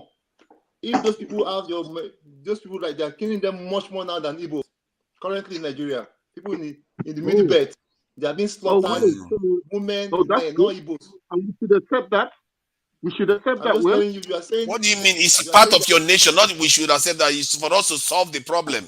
Not think about tearing the whole country apart. Yes. Please let Will finish. That's the answer, my friend. Of course, it's always the answer. Please, Will, go ahead. My point is that I'm not disputing that they're not killing Igbo. I'm just saying that they are killing other people as well as Igbos. Okay? And as solution, I love this panel today. A lot of interesting people. The division, your solution is not. Who is saying that? Is this show that was saying that just now? So, I'm sorry, I mean, I'm sorry. Sorry. Okay. So the solution you prefer may not be the solution that will solve the problem. Let's go our separate ways. If you look at the world today, if you look at other countries like, for example, Jamaica, it's one tribe. They are still divided. They are still poor. Countries today that are the same language, same majority, same religion. So just because you want to go separately or you don't want to go. Jamaicans are poor. Jamaicans are more richer than Nigerians. Wow. Yeah, they may be richer than Nigerian, but they are still poorer than almost all European nations. Please go ahead. No, Jamaica is not richer than Nigeria. Come on, what are you saying? No. If you see it depends on how you measure it. Jamaica is definitely not richer than Nigeria. But what I'm saying is that compared to European country, we still belong on the poor column. Jamaica belongs in the poor column. How do you define rich? How do you define rich? What is what is their economy worth? Forget that thing. What do they make? Look at the musicians. They make alcohol drinks. How much do they make? They make many things for a small island, 2.5 million people. No. What does Nigeria make that is around the world? Tell me. Is it too big? It doesn't matter. Nigeria make Nigeria makes music. It's per capita. What else? We make Hollywood. We make movies. Where is it shown? Original music. Where is it shown? The real music. Afro beats. All over the world, World Cup, everywhere. That's what they are listening to. That is local manufactured music, Afro beats. 2.5 million people. You know, who doesn't know Bob Marley? Arubiel, you are going to meet your match. I think your match is about to come in here. Bombastic and Paul is here now. Guys, okay. So quick question. I've never been for separation. Oh, sorry. Are you still? I thought you were done. Go on. I can't believe it's Will's turn. You know, Arubiel, let Will say something. Will never stops. Will, carry on. Please, Will, go ahead. I'm not done yet. Your mic is choppy. It's breaking off. Nigeria is not for you and me. I don't tell you. Okay, breaking up, right? Yeah, it's breaking up. Will, but carry on. Oh my God, these people, man. Carry on, Will. Carry on. It's just breaking up. Continue. How are they so passionate? My God, they have so much energy. Mr. Olimide, constitution, even if you have the best constitution today in Nigeria, it's not about constitution. It's about the people. We want a leader, a patriot. Please, let's make it right. Let's make it right. Please, William. It's not constitution. Go ahead, Will. Our problem is individual. We want a leader like, for example, Rawlings. People like that, they come once in a while. People that will galvanize people, that will love the country, and people follow suit. I've been that person. He has his track record, but unfortunately, he didn't make that's history right now. maybe 4 years from now. So I'm saying that constitution, John, is not the problem. It's about someone that will galvanize us. People will see. People would like. For example, Buhari could have been that person when he came in. Everybody to him. Everybody. We thought of his track record, but now, unfortunately, going back now, it was Diadbon who was behind anti-corruption. It was Diadbon. We were deceived. Buhari wasn't deceived. We need someone like as such that will come and galvanize people. It's not constitution. It's not colonial master. It's not religion. It's not tribe. He's a good leader that will need that people will believe the country. People will rally around them. That's my country for now. I will stay apart now. Yeah, thank you, Will. Thank you, sorry. Will. Yeah, thank you. Quickly before Paul, good to see you, mate. Before Paul speaks, I just want to ask now, and I've never been an advocate of separation and fragmentation, like forefathers would call it. But forefathers, and for for those who, because for me, it doesn't. My issue is not keeping together or separating. But forefathers is strongly against breaking up. While someone like RBL and my Odudua brother that just left, they are strongly for breaking it up. I'm somewhere in the middle. Whatever works. For those of you who want to keep it together and you feel it's beneficial, do you think it's fair to have referendum in our constitution? Or you just don't want it there? If they give you the free will, would you allow referendum to be included in the constitution, or you will say no? If you give it to these people, they will go. I'll answer this. Please permit me to answer. Forefathers. No, wait. We'll come to you. Forefather is the champion of this anti-fragmentation. Do you think the people deserve to have the opportunity? Yeah, I'm not welded to remaining together, because for the sake of it. I think we should put that off for the next 20, 30 years, or maybe even this in 50 years. The reason why is because we shouldn't have it. Because these people will be dead in 50 years. So they could have passed on, but because of course they'll be dead. I look at this from a just diagnosis point of view.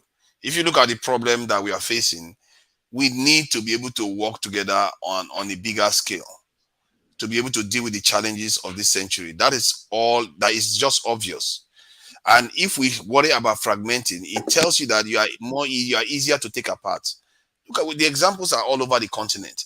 So that for me, that's pragmatic. In terms of referendum, I'm looking at it from the point of view that if you want a referendum, you have to allow the entire Nigerian state to decide.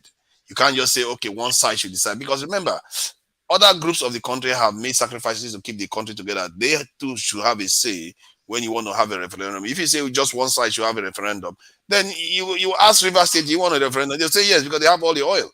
You have Bayelsa, yeah.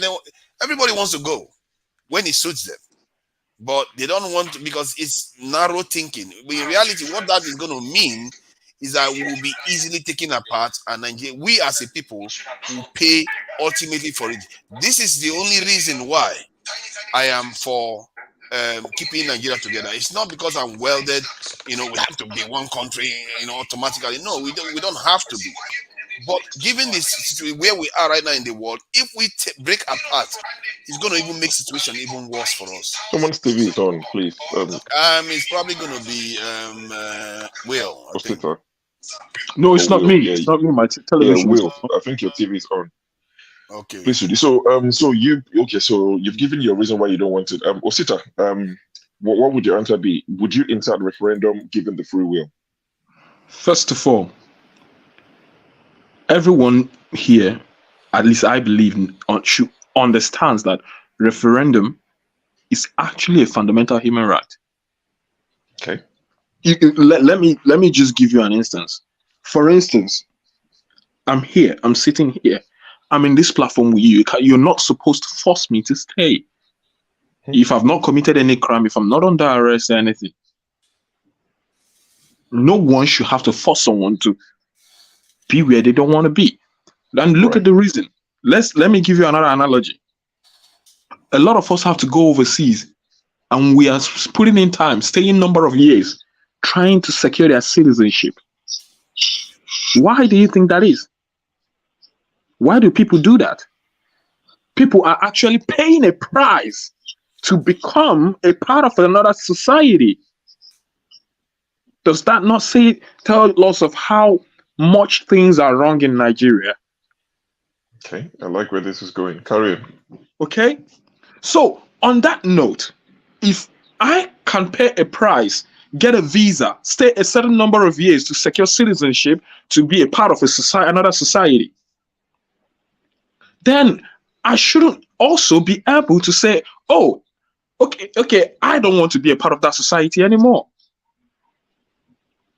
Now, how much of it can be done at an individual scale? Because people actually have the right to, denounce the citizenship of Nigeria. But why it is difficult is that the landmass, that is your geographical expression. That is geographically where you're supposed to come, where you come from. So you cannot export the land, export your people, all of your people, and go and transplant them. There is no way to transplant yourself into another, the whole people. So for me, referendum should be a part of our constitution. It has to be. And funny enough, and I keep on saying it. Just wait, please. We'll and I keep on saying this. And anyone can quote me anywhere. Go and look at the number of people who used to follow Simon Ekpa. The moment people started contesting for presidency, the moment people started seeing, there is actually light, so there is a chance that things can actually be right in Nigeria, the whole tension downs down. You will find out that if the society we are working well, even in the place of the referendum, you find out that a lot of people are not going to go anywhere, because most people, for instance, the Igbos who are even agitating for this referendum, they have investments all over the country. It is much more a bigger playground for people of Igbo ethnic origin, especially when it comes to enterprise. So should it be there? Yes, it has to be there. But then again, which was one thing I was going to say to this gentleman, RBL, how are you even sure that if that referendum we are here today, at the moment, with the way our society is currently, how are you sure it will not be rigged? Which brings me back again to when I keep talking about electoral reform. The legislature, regardless of what you want to do, regardless of whether you want the referendum to come back or not, we all still have to go, first of all, through a process of making Nigeria a transparent society. Else, the only thing you're calling for is, revolution, by the barrels. And that's it. Thank you. I like your answer, especially because you made a point that, was what I was thinking. I've never lived a day in the shoes of an Igbo man. I would never, because I'm not Igbo. But you said something that people who leave their homes, most of us have left the shores of Africa, Nigeria, go into another country, stay enough, in the UK at a point to have a child who is 7, you get papers. After a while, they said if you're in the UK 14 years illegally, you get papers. Then they moved it to 20. They keep shifting the goalpost, and Nigerians keep shifting just to be secure in the UK. So there's a reason why people are willing to adopt another nationality, because they feel the environment is at least somewhat fair to them. So maybe some of this agitation of the Igbo and a lot of other, maybe the Igbos are just making the most noise. The middle belt people they've started making noise as well. They're killing them every day. So maybe part of these things is because people don't have a sense of belonging. And I know forefathers, you mentioned this quite often, and it annoys you to say, and Mama Icho will say it as well, Yoruba, Igbo, Hausa, you people, you are the 3 major groups, you disturb us. And you have a point. But I think most Nigerians don't have a sense of ownership, a sense of belonging. And that's why people are crying out. And you said something as well. Peter Obi came, and a lot of IPOB people dropped their, they dropped their swords to say, you know what, here's an opportunity. Maybe for once, we will get that sense of belonging. We will, one of us will be there who probably represents us, who probably understands us. So I feel this agitation can be solved if we have the right leadership. It wouldn't matter where they come from, to be honest. Once you feel that you are looked after like everybody else, you don't sense nepotism. You don't sense that, some people are, being pandered to. Everybody would move on. I think human race, we just want to thrive. We want to do well. We don't care who the president is. So this is part of the problem. So the referendum, the question I asked was just to say that I think it should be there, personally. But like Osito said, it might never be triggered or needed if the government let me read this information regarding that referendum. It says just 1 second. Let's go to RBL before it blows up the whole place. He's been pointing his hand. Can I just read what I need to read, please? Let me read. You need to read. I want. Okay. Hold on, Arabiel. It says regarding this in referendum. It says self-determination and secession, section 2 of the Constitution establishes that Nigeria as a sovereign state and prohibits secession or attempts to break away from the country. However, it also recognizes the right of individual or groups to express their desire for self-determination within the existing structure of the country. While the Constitution does not explicitly mention referendums, discussions or processes related to self-determination or secession may potentially involve referendum-like mechanisms. So it's not entirely impossible. You just have to follow the processes to deal with that problem. This is one of the issues I had with, when the Nnamdi Kanu, popularity in the South East. He could have used it to take over the Southeast completely, but he didn't. Instead, this is why I think that some of all these forces, they are just out there to weaken us as a people. For me, when I look at this stuff, I look at it from a macro level. What is happening to our people? When I see people operating and doing things to weaken our people, I tend to be able to detect it faster if you're looking at it from that point of view.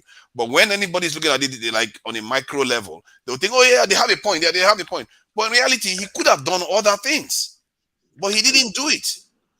So let me allow this in Paul to.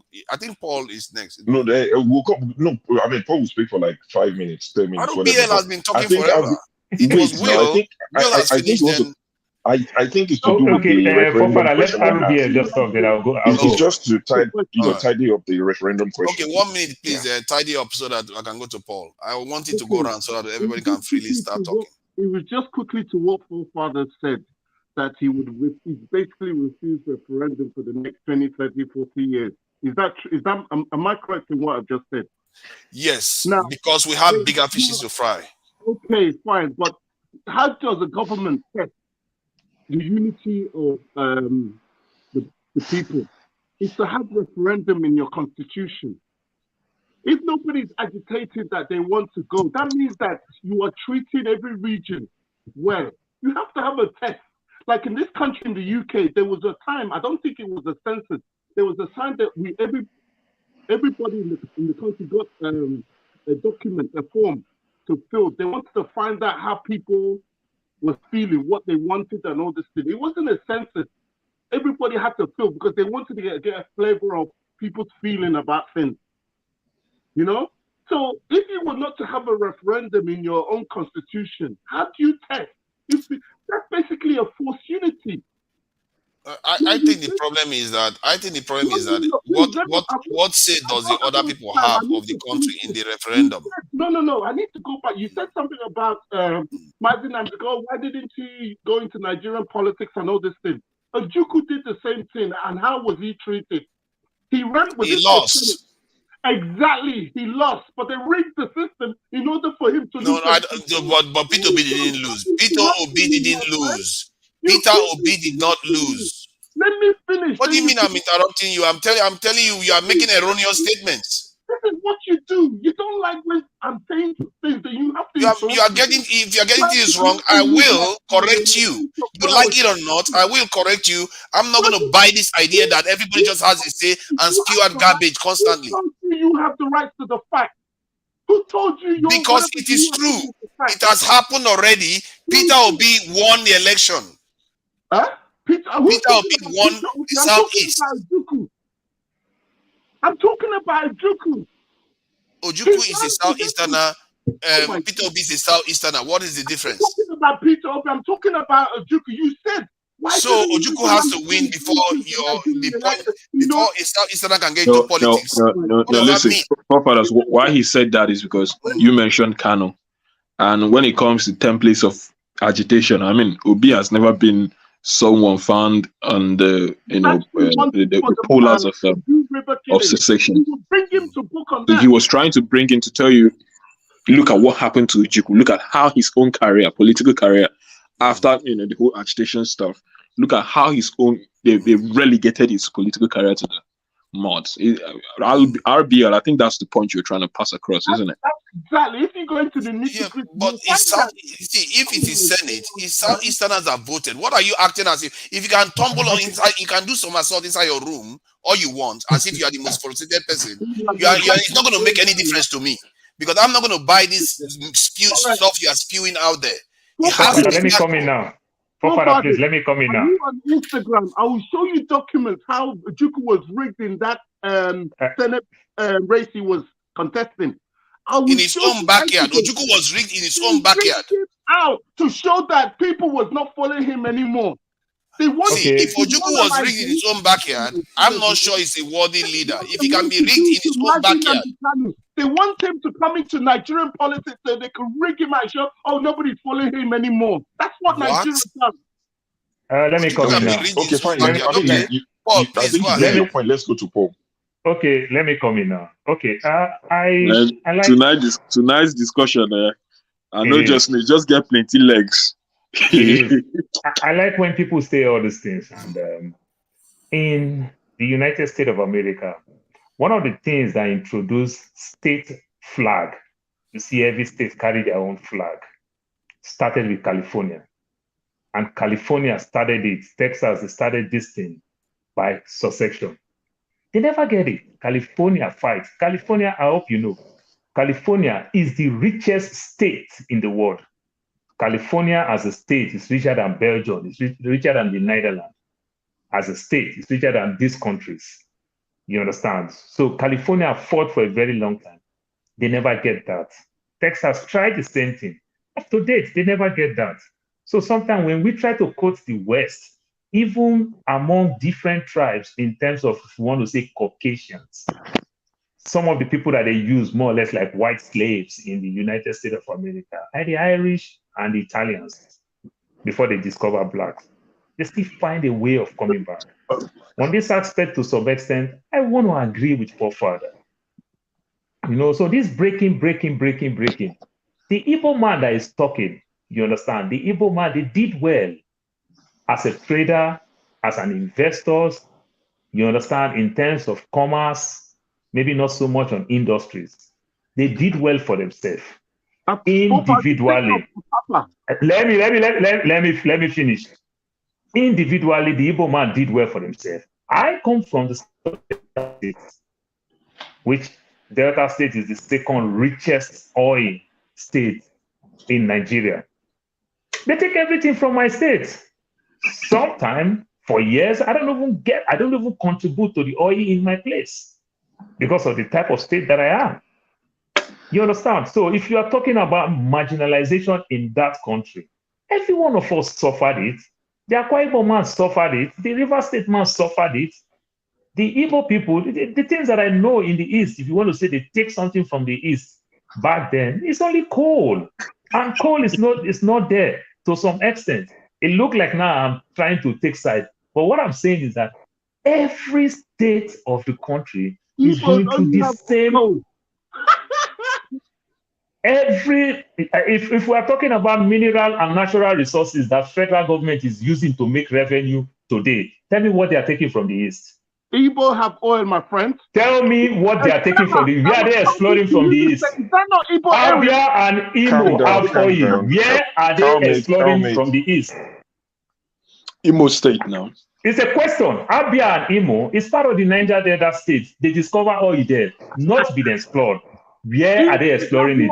Educate me. Educate me. What multinational is taking oil from there? Educate me. I want to learn. We see Shell in Delta State. We see Exxon Mobil in Akwa Ibom State.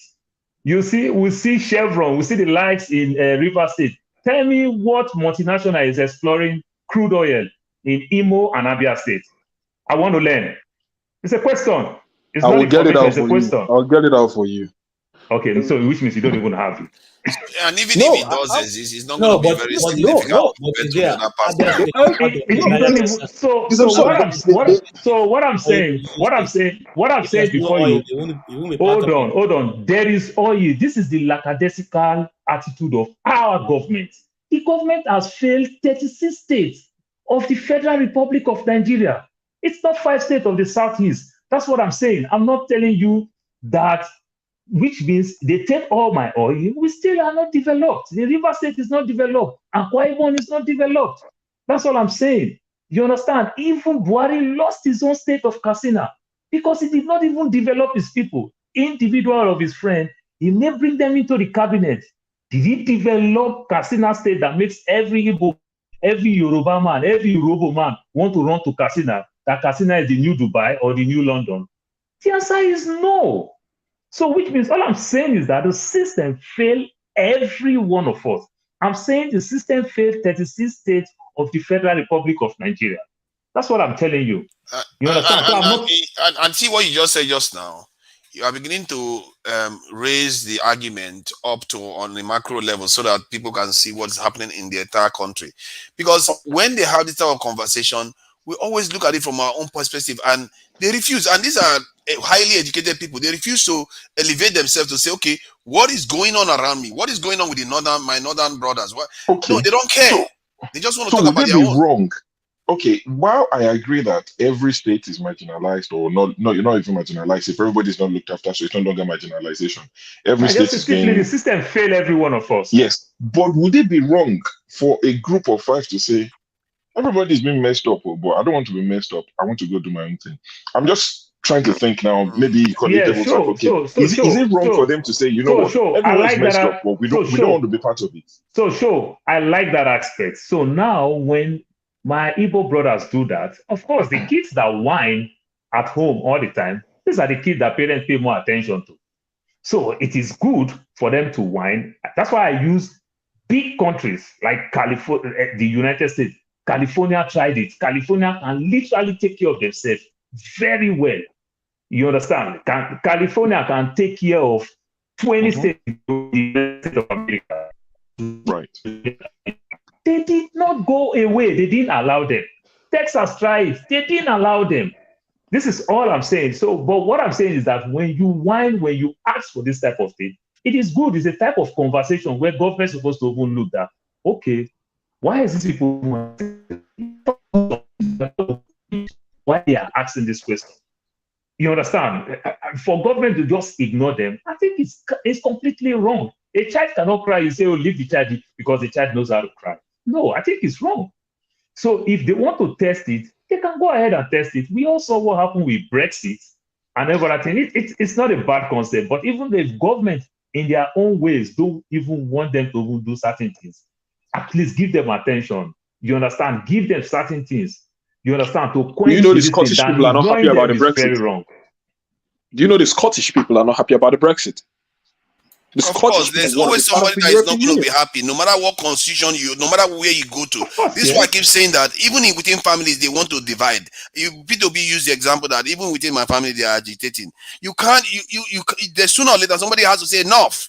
We have to get out of the mess we are in first before worrying about all this stuff. This is why when you say the Scottish, Osita, when you say the Scottish, I will use another way to attack you again.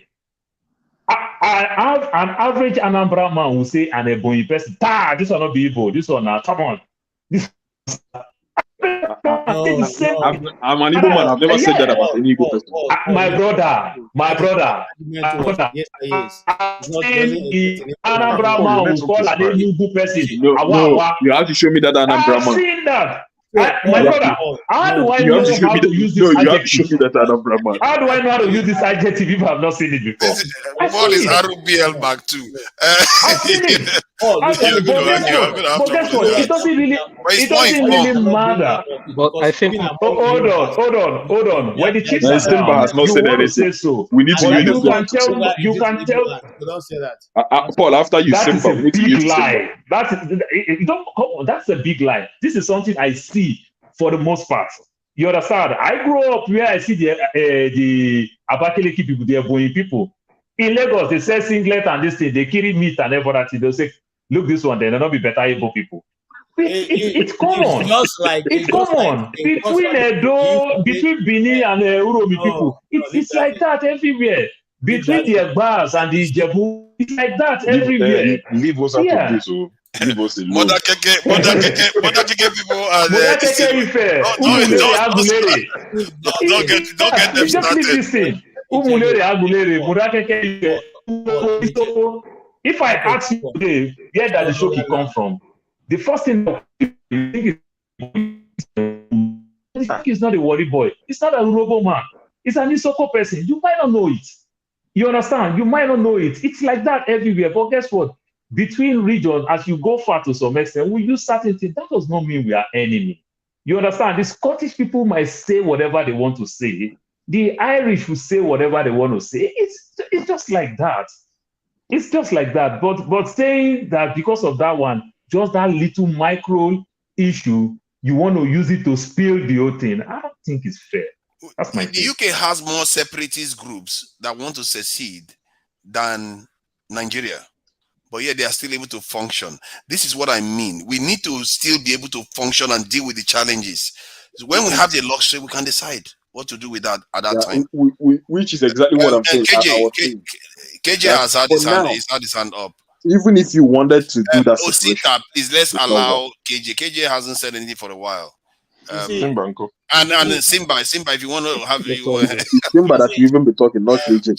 Simba is like, let me let them go first. Okay, go ahead. I'll push back on most of what you have said. I have a cousin. I'm from Abia State.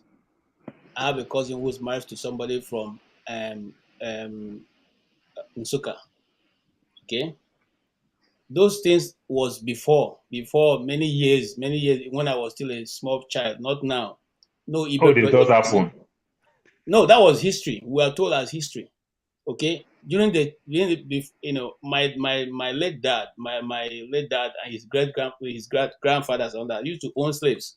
That is before now. Nobody owns slave anywhere now, and nobody can call you say you're not Igbo because your dialect is a little bit different from mine. It's no longer happening. Now the other thing is, in the afternoon, Dr. Damages was saying that tomorrow is going to be specially reserved for the discussion of this. That's why I've been holding back some of the things that have been going on, because I said tomorrow we shall be on this program to discuss the Biafra No, thing. it's not happening, KJ. It's not happening. He wasn't able to tie the deal to bring the people he wanted to Oh bring. wow. Okay, so No, there's no show tomorrow. So say oh whatever wow. you want to say. Everybody they go up tomorrow. He was looking to bring All some right. lawyers in and all of that, but he Okay. couldn't get them. Here's what I will say. Some lawyers to do what? No, these are you see, IPOB lawyers we and have talked Nnamdi Kanu lawyers to have like a about discussion. the Scottish and how they are asking for referendum and how they even went ahead to try to actualize that. But at the end, we didn't hear that their leaders were caught and put in prison, and they were allowed to wear one cloth for 2 years. And they were put in a confinement that if you stretch your hand, you'll be touching both sides. And they stayed there for 5 days of the week and come out only once to receive the sun. Nobody said that. Do you know why? No, sir, don't ask me for why. Let me finish. I beg you, keep your why. Now, nobody said that the army in England moved to the Scottish and were shooting their young men down. And anybody who wears any color that looks like the Scottish flag, they are shot down in broad daylight, and their bodies, harvested for organ. Okay, nobody said that. We didn't see that. Okay, we didn't see that in other nations that have also asked for referendum or the order. We didn't see that the army went to Scotland and took over the whole place and were chasing their young girls, and their women and doing all kinds of things, all kinds of abominable things in that region. Nothing like that, because the people have respect for their people. And the mere fact that asking for referendum is not is a human right does not make me become your enemy. Most of us here are married. And if your wife wakes up tomorrow and says, I don't want to marry again, do you begin to beat her and put her in prison and chain her up and make sure that she suffers? No. Some people do that. But you know that they created a militia. It wasn't just a benign an NGO agitating for stuff. We are talking about something that is a lot more muscular here. That is the situation that if the law enforcement people had to feel that they need to use law enforcement to go and deal with this, they could have easily invited them to the court. Oh, Father, I want you to know that you're dealing with a true IPOB member. This is my compilation from the time that struggle started. And Osita, I'm not an IPOB member, but I'm a journalist and I cover that news properly because Nnamdi Kanu is from my place. It's just a distant See, means. I just feel KJ, like what do Don't IPOB bring you wasted a don't, lot of don't bring potential. us These are people that into have control over the don't try to Southeast. They wasted a lot trivialize of it. Don't potential, bring emotion if you into ask it. me. Forefather, People's lives see, you have are been not lost looking in at the this whole thing. I'm picture. not trying to Yeah, you are trivialize it. just Don't focusing trivialize on it. IPOB. Did you know that Ninas wrote a letter to Buhari before he left office about reorganizing Nigeria and restructuring Nigeria for a more equitable society? This guy refused, he don't answer them. That is why people are fighting back. You know why they don't do that? Because Why? whenever they ask them what they want, they will not want to answer. Like when I asked Ninas you, is a what do combination of you all want? the You ethnic said groups. tear everything down. Why do you think the president will listen to No, that no, kind no, of no, talk? no, no, no, no. See, Ninas is a combination of the ethnic groups. And these are made up of lawyers, eminent people from every facet of the society, Middle Belt, Yoruba, Igbo, South. This is made up of eminent people.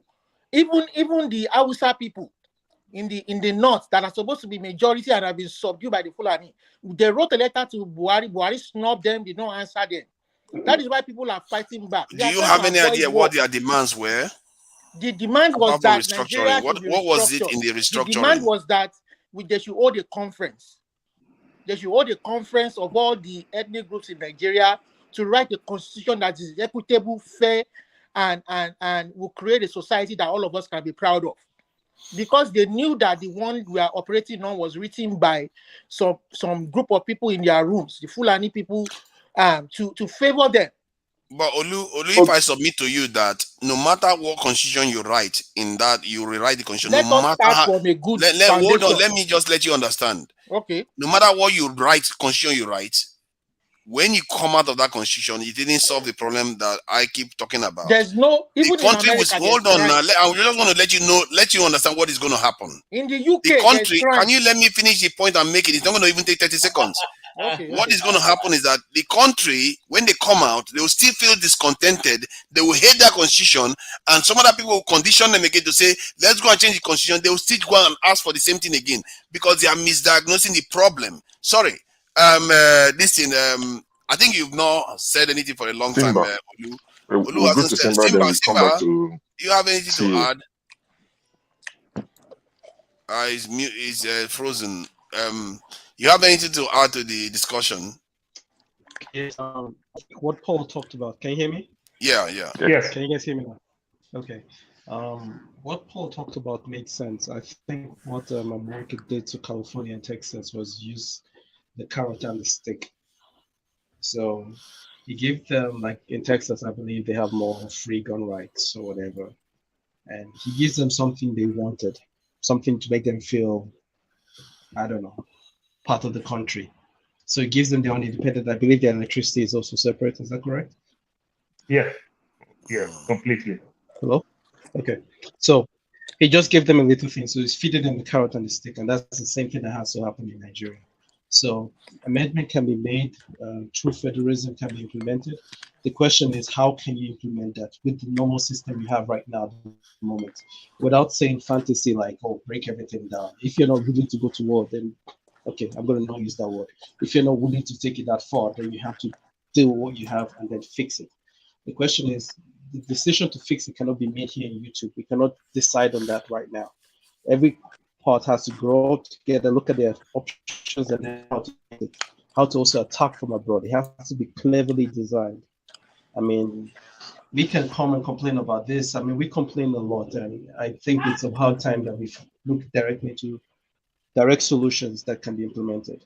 I think because we can talk all day, we can complain about everything in Nigeria. I can complain from here to tomorrow. I mean, there's no point. Let's talk about the solution instead of complaining. Although let's focus on the solution. What can be done concretely? And then you have to speak to your people. If you want your division, then you have to talk to your people, make your own channel, come up with your own solution. But now we are all Simba, I have a Nigerians from question different for parts you. of Nigeria. I have a We're here to question. talk about specific Simba, solution. Yes. Question for you. So, do you think that part of the solution is to listen to the yearnings of those who are saying, let us sit down on a table and fashion a document that we all agree to, instead of working on a fraud and building on a fraud who should sit that on the is table? causing us Who more should sit on the problems? table? That's my question. Do you agree? Well, who should sit on the table? That's my question. Who? All the ethnic people, all the people who feel Come aggrieved again, I that the didn't catch that. I constitution think that that's is a there phrase. right now is not working for us, and that we should sit down and fashion a workable Is that document that is realistic? agreeable to Can everybody. that happen? Brothers can't even. All the ethnic people don't even they can't even agree on the same topic. That's not realistic. I don't think that See, can really happen. It has until to we've done flow that, we differently. haven't done I it. don't think We want to do everybody, it. every ethnic group Don't assume. Let's do that first, because this one we have is causing us problems. That is the hardest thing, Olu, that you are asking for. It can It is never not be done. hard. See, If you ask me here, as an here Orobo in man, the Canada. first thing I See, want here in to Canada, manage my resources. the province, This The oil, Fulani man will not see want to the hear that. oil where this south oil, this south wait, oil. here in Canada, we have a That's Very what they soon, are after very now. soon the world no go dey find oil. Quebec has Very tried soon the taking away world no from go dey Canada find oil. 3 times. And natural My brother, resources we get a lot is of not even we get that a lot of valuable rubber. in We the get a scheme lot of of rubber. wealth. There are some Quebecer people, Quebecer nationals. They want to pull away Nigerians from are Canada. natural 3 resources. times they failed. You see, They are still natural part of resources has Canada. destroyed Nigeria. Even they try. Our biggest problem is the natural resources. So if they try for the sake of trying, while our problems remain, what use is that? See, we Yorubas don't hold the same belief that you have. We are educated people, we are peace-loving people, and we will find a way to make our society prosperous. These few people that have cornered the resources are taking people from prominent people from every tribe and knocking them against each other. You understand? Which That is is the what name you of the avoid. game in every nation. What The you are name of the describing game. The is people the who same in every nation. The people who destroy Nigeria is Do part you of know what fucking you are Yoruba. describing It's is part the of same in Igbo. It's every part of nation? Urhobo. It's The UK everywhere. has more separatist groups than in Nigeria. Who is You that? guys should see the United Kingdom, they have more people that want to break up from the United Kingdom than in Nigeria. So what do you make of that? But They are are able the to function. authorities taking care of them or not? One of them is in jail. What are you going on about? Yeah, but in Catalan, Nigeria, our laws are not even working. The laws are partisan. The law is made to favor one ethnic group.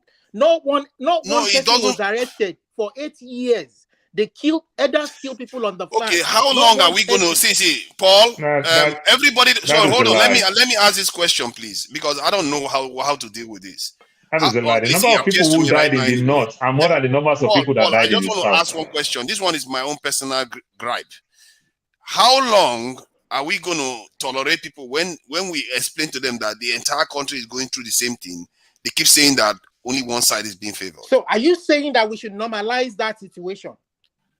No, but then don't be saying something that is clearly false. Okay, which side is biased? Okay, which in Nigeria at the moment? In Nigeria at the moment, which side is being favored? Only the elite. I think the region that is even most favored in Nigeria is the Yoruba region. Dying every day. That is a lie. That is still a lie every day for no reason. Are you saying still a lie? It's only the elite. I think Mama H got this one right. It's not the Yoruba. That is a lie. I think Yorubas are most at the most what way? benefited in Nigeria. Push them back with ESN. The state governors could not protect their people. Can you push them back with ESN? Amotekun that the state governors created, that is not in the constitution, they created it by force. Push these people back. They came to southwest and southeast. They would have ravaged us, but they pushed them back. And we are talking about all these things, and you are trivializing it. So what you are describing is that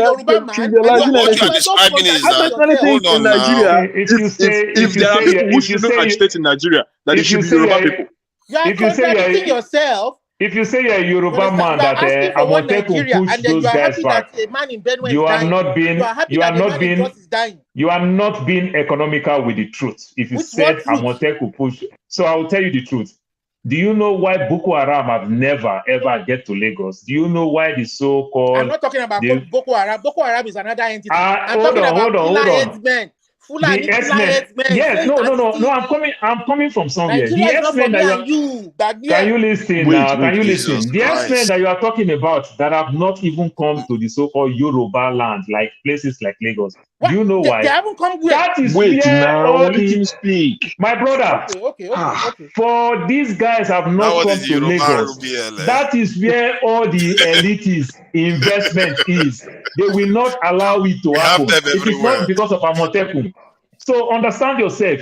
They cannot come there because all the elites, the people who own Nigeria, be that Hausa, be that Igbo, be that Yoruba man, be that Urobo man, all their investment, their stake lies in Lagos. That's why they can't come there. Don't think it's Amotekun that chase them back. That's what shouldn't even be agitating. Paul, you see where I disagree with you? Yeah. You see where? See, we are talking about one Nigeria. When we talk about one Nigeria, don't talk about the elites alone. Talk about the poor man in the village. These are the people that fail us. It's not about Hausa to that have Igbo. no light. That's what I'm saying. The people in Okeogun. That's what I'm saying. Are farmers. People in Oyo Okeogun. And you are telling me I'm lying. Okay. Hold on. Let me just ask you this question. Olu, slow down. Let me ask you this question. I want to get this question out. Okay, in elections in Nigeria, when any separatist member of the election has they have participated in any election in Nigeria, have they won any positions? Have they really made any impact on the electoral map in Nigeria? Can you give us examples where that has happened? So, forefathers, to answer your question, see, I don't even believe in the Nigerian election. It's a sham.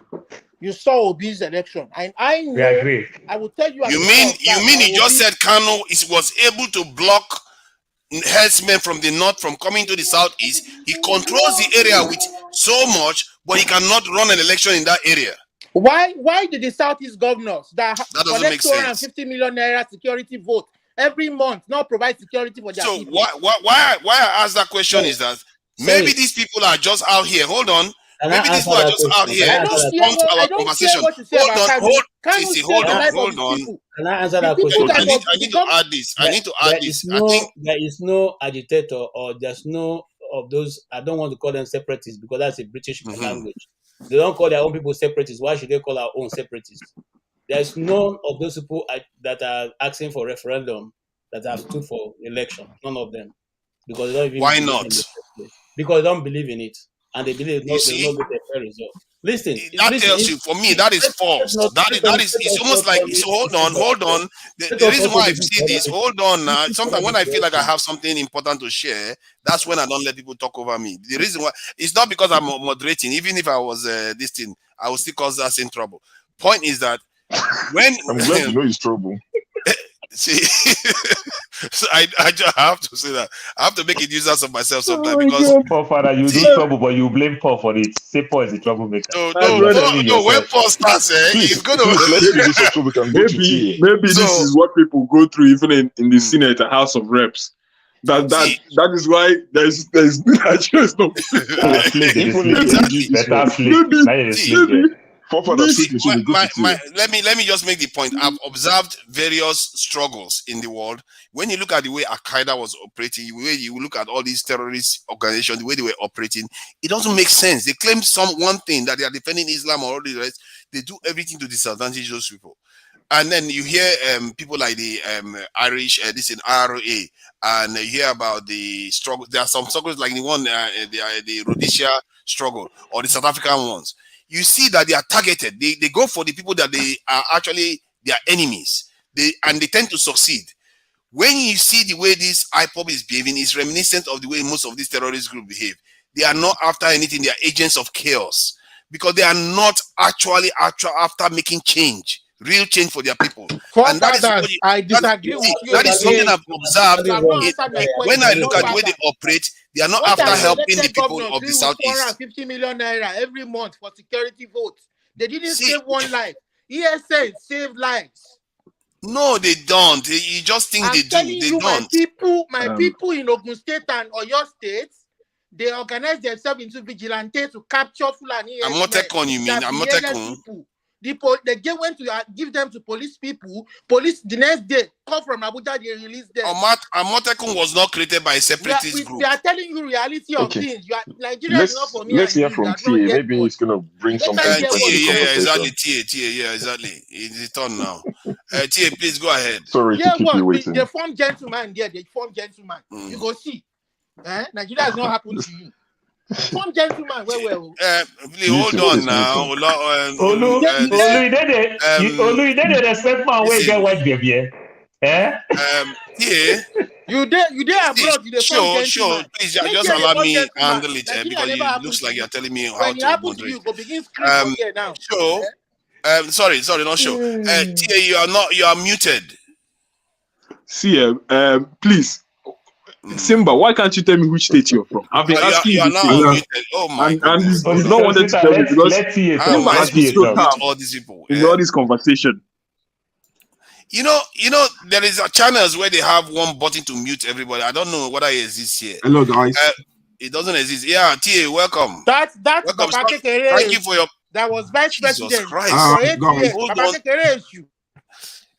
Tia, thank Thank you for you. your patience. Thank you for your patience. As you can see, it's very Thank you, lively. guys. You're welcome. Go ahead. Go ahead. I just want to say, first of all, thank you for you guys having me on. I don't usually do this, but Is it your first time? Yeah, this is my first time. Yeah. You're from the And US, no, I'm from London. I live in London. London. Okay, His Majesty's subject. Okay, you're welcome. We are all part of thank you. His Majesty's this thing. All right, thank you. A nice one for coming in. I think you are delayed. It's causing a bit of a delay here. Okay. Are you watching it on TV or something? He's on his laptop. Okay, should I off my TV? No. I don't know why it shouldn't affect. Just keep talking. Go ahead. Go ahead. We're just going to let you talk. Just say whatever you want to say. Keep talking. We're hearing you loud and clear. Okay. First of all, forefathers, yeah, I came on this show because of you, because I respect that. The way you analyze your stuff, I just want to say well done. And likewise, Osita, look, my hat off. Now, back to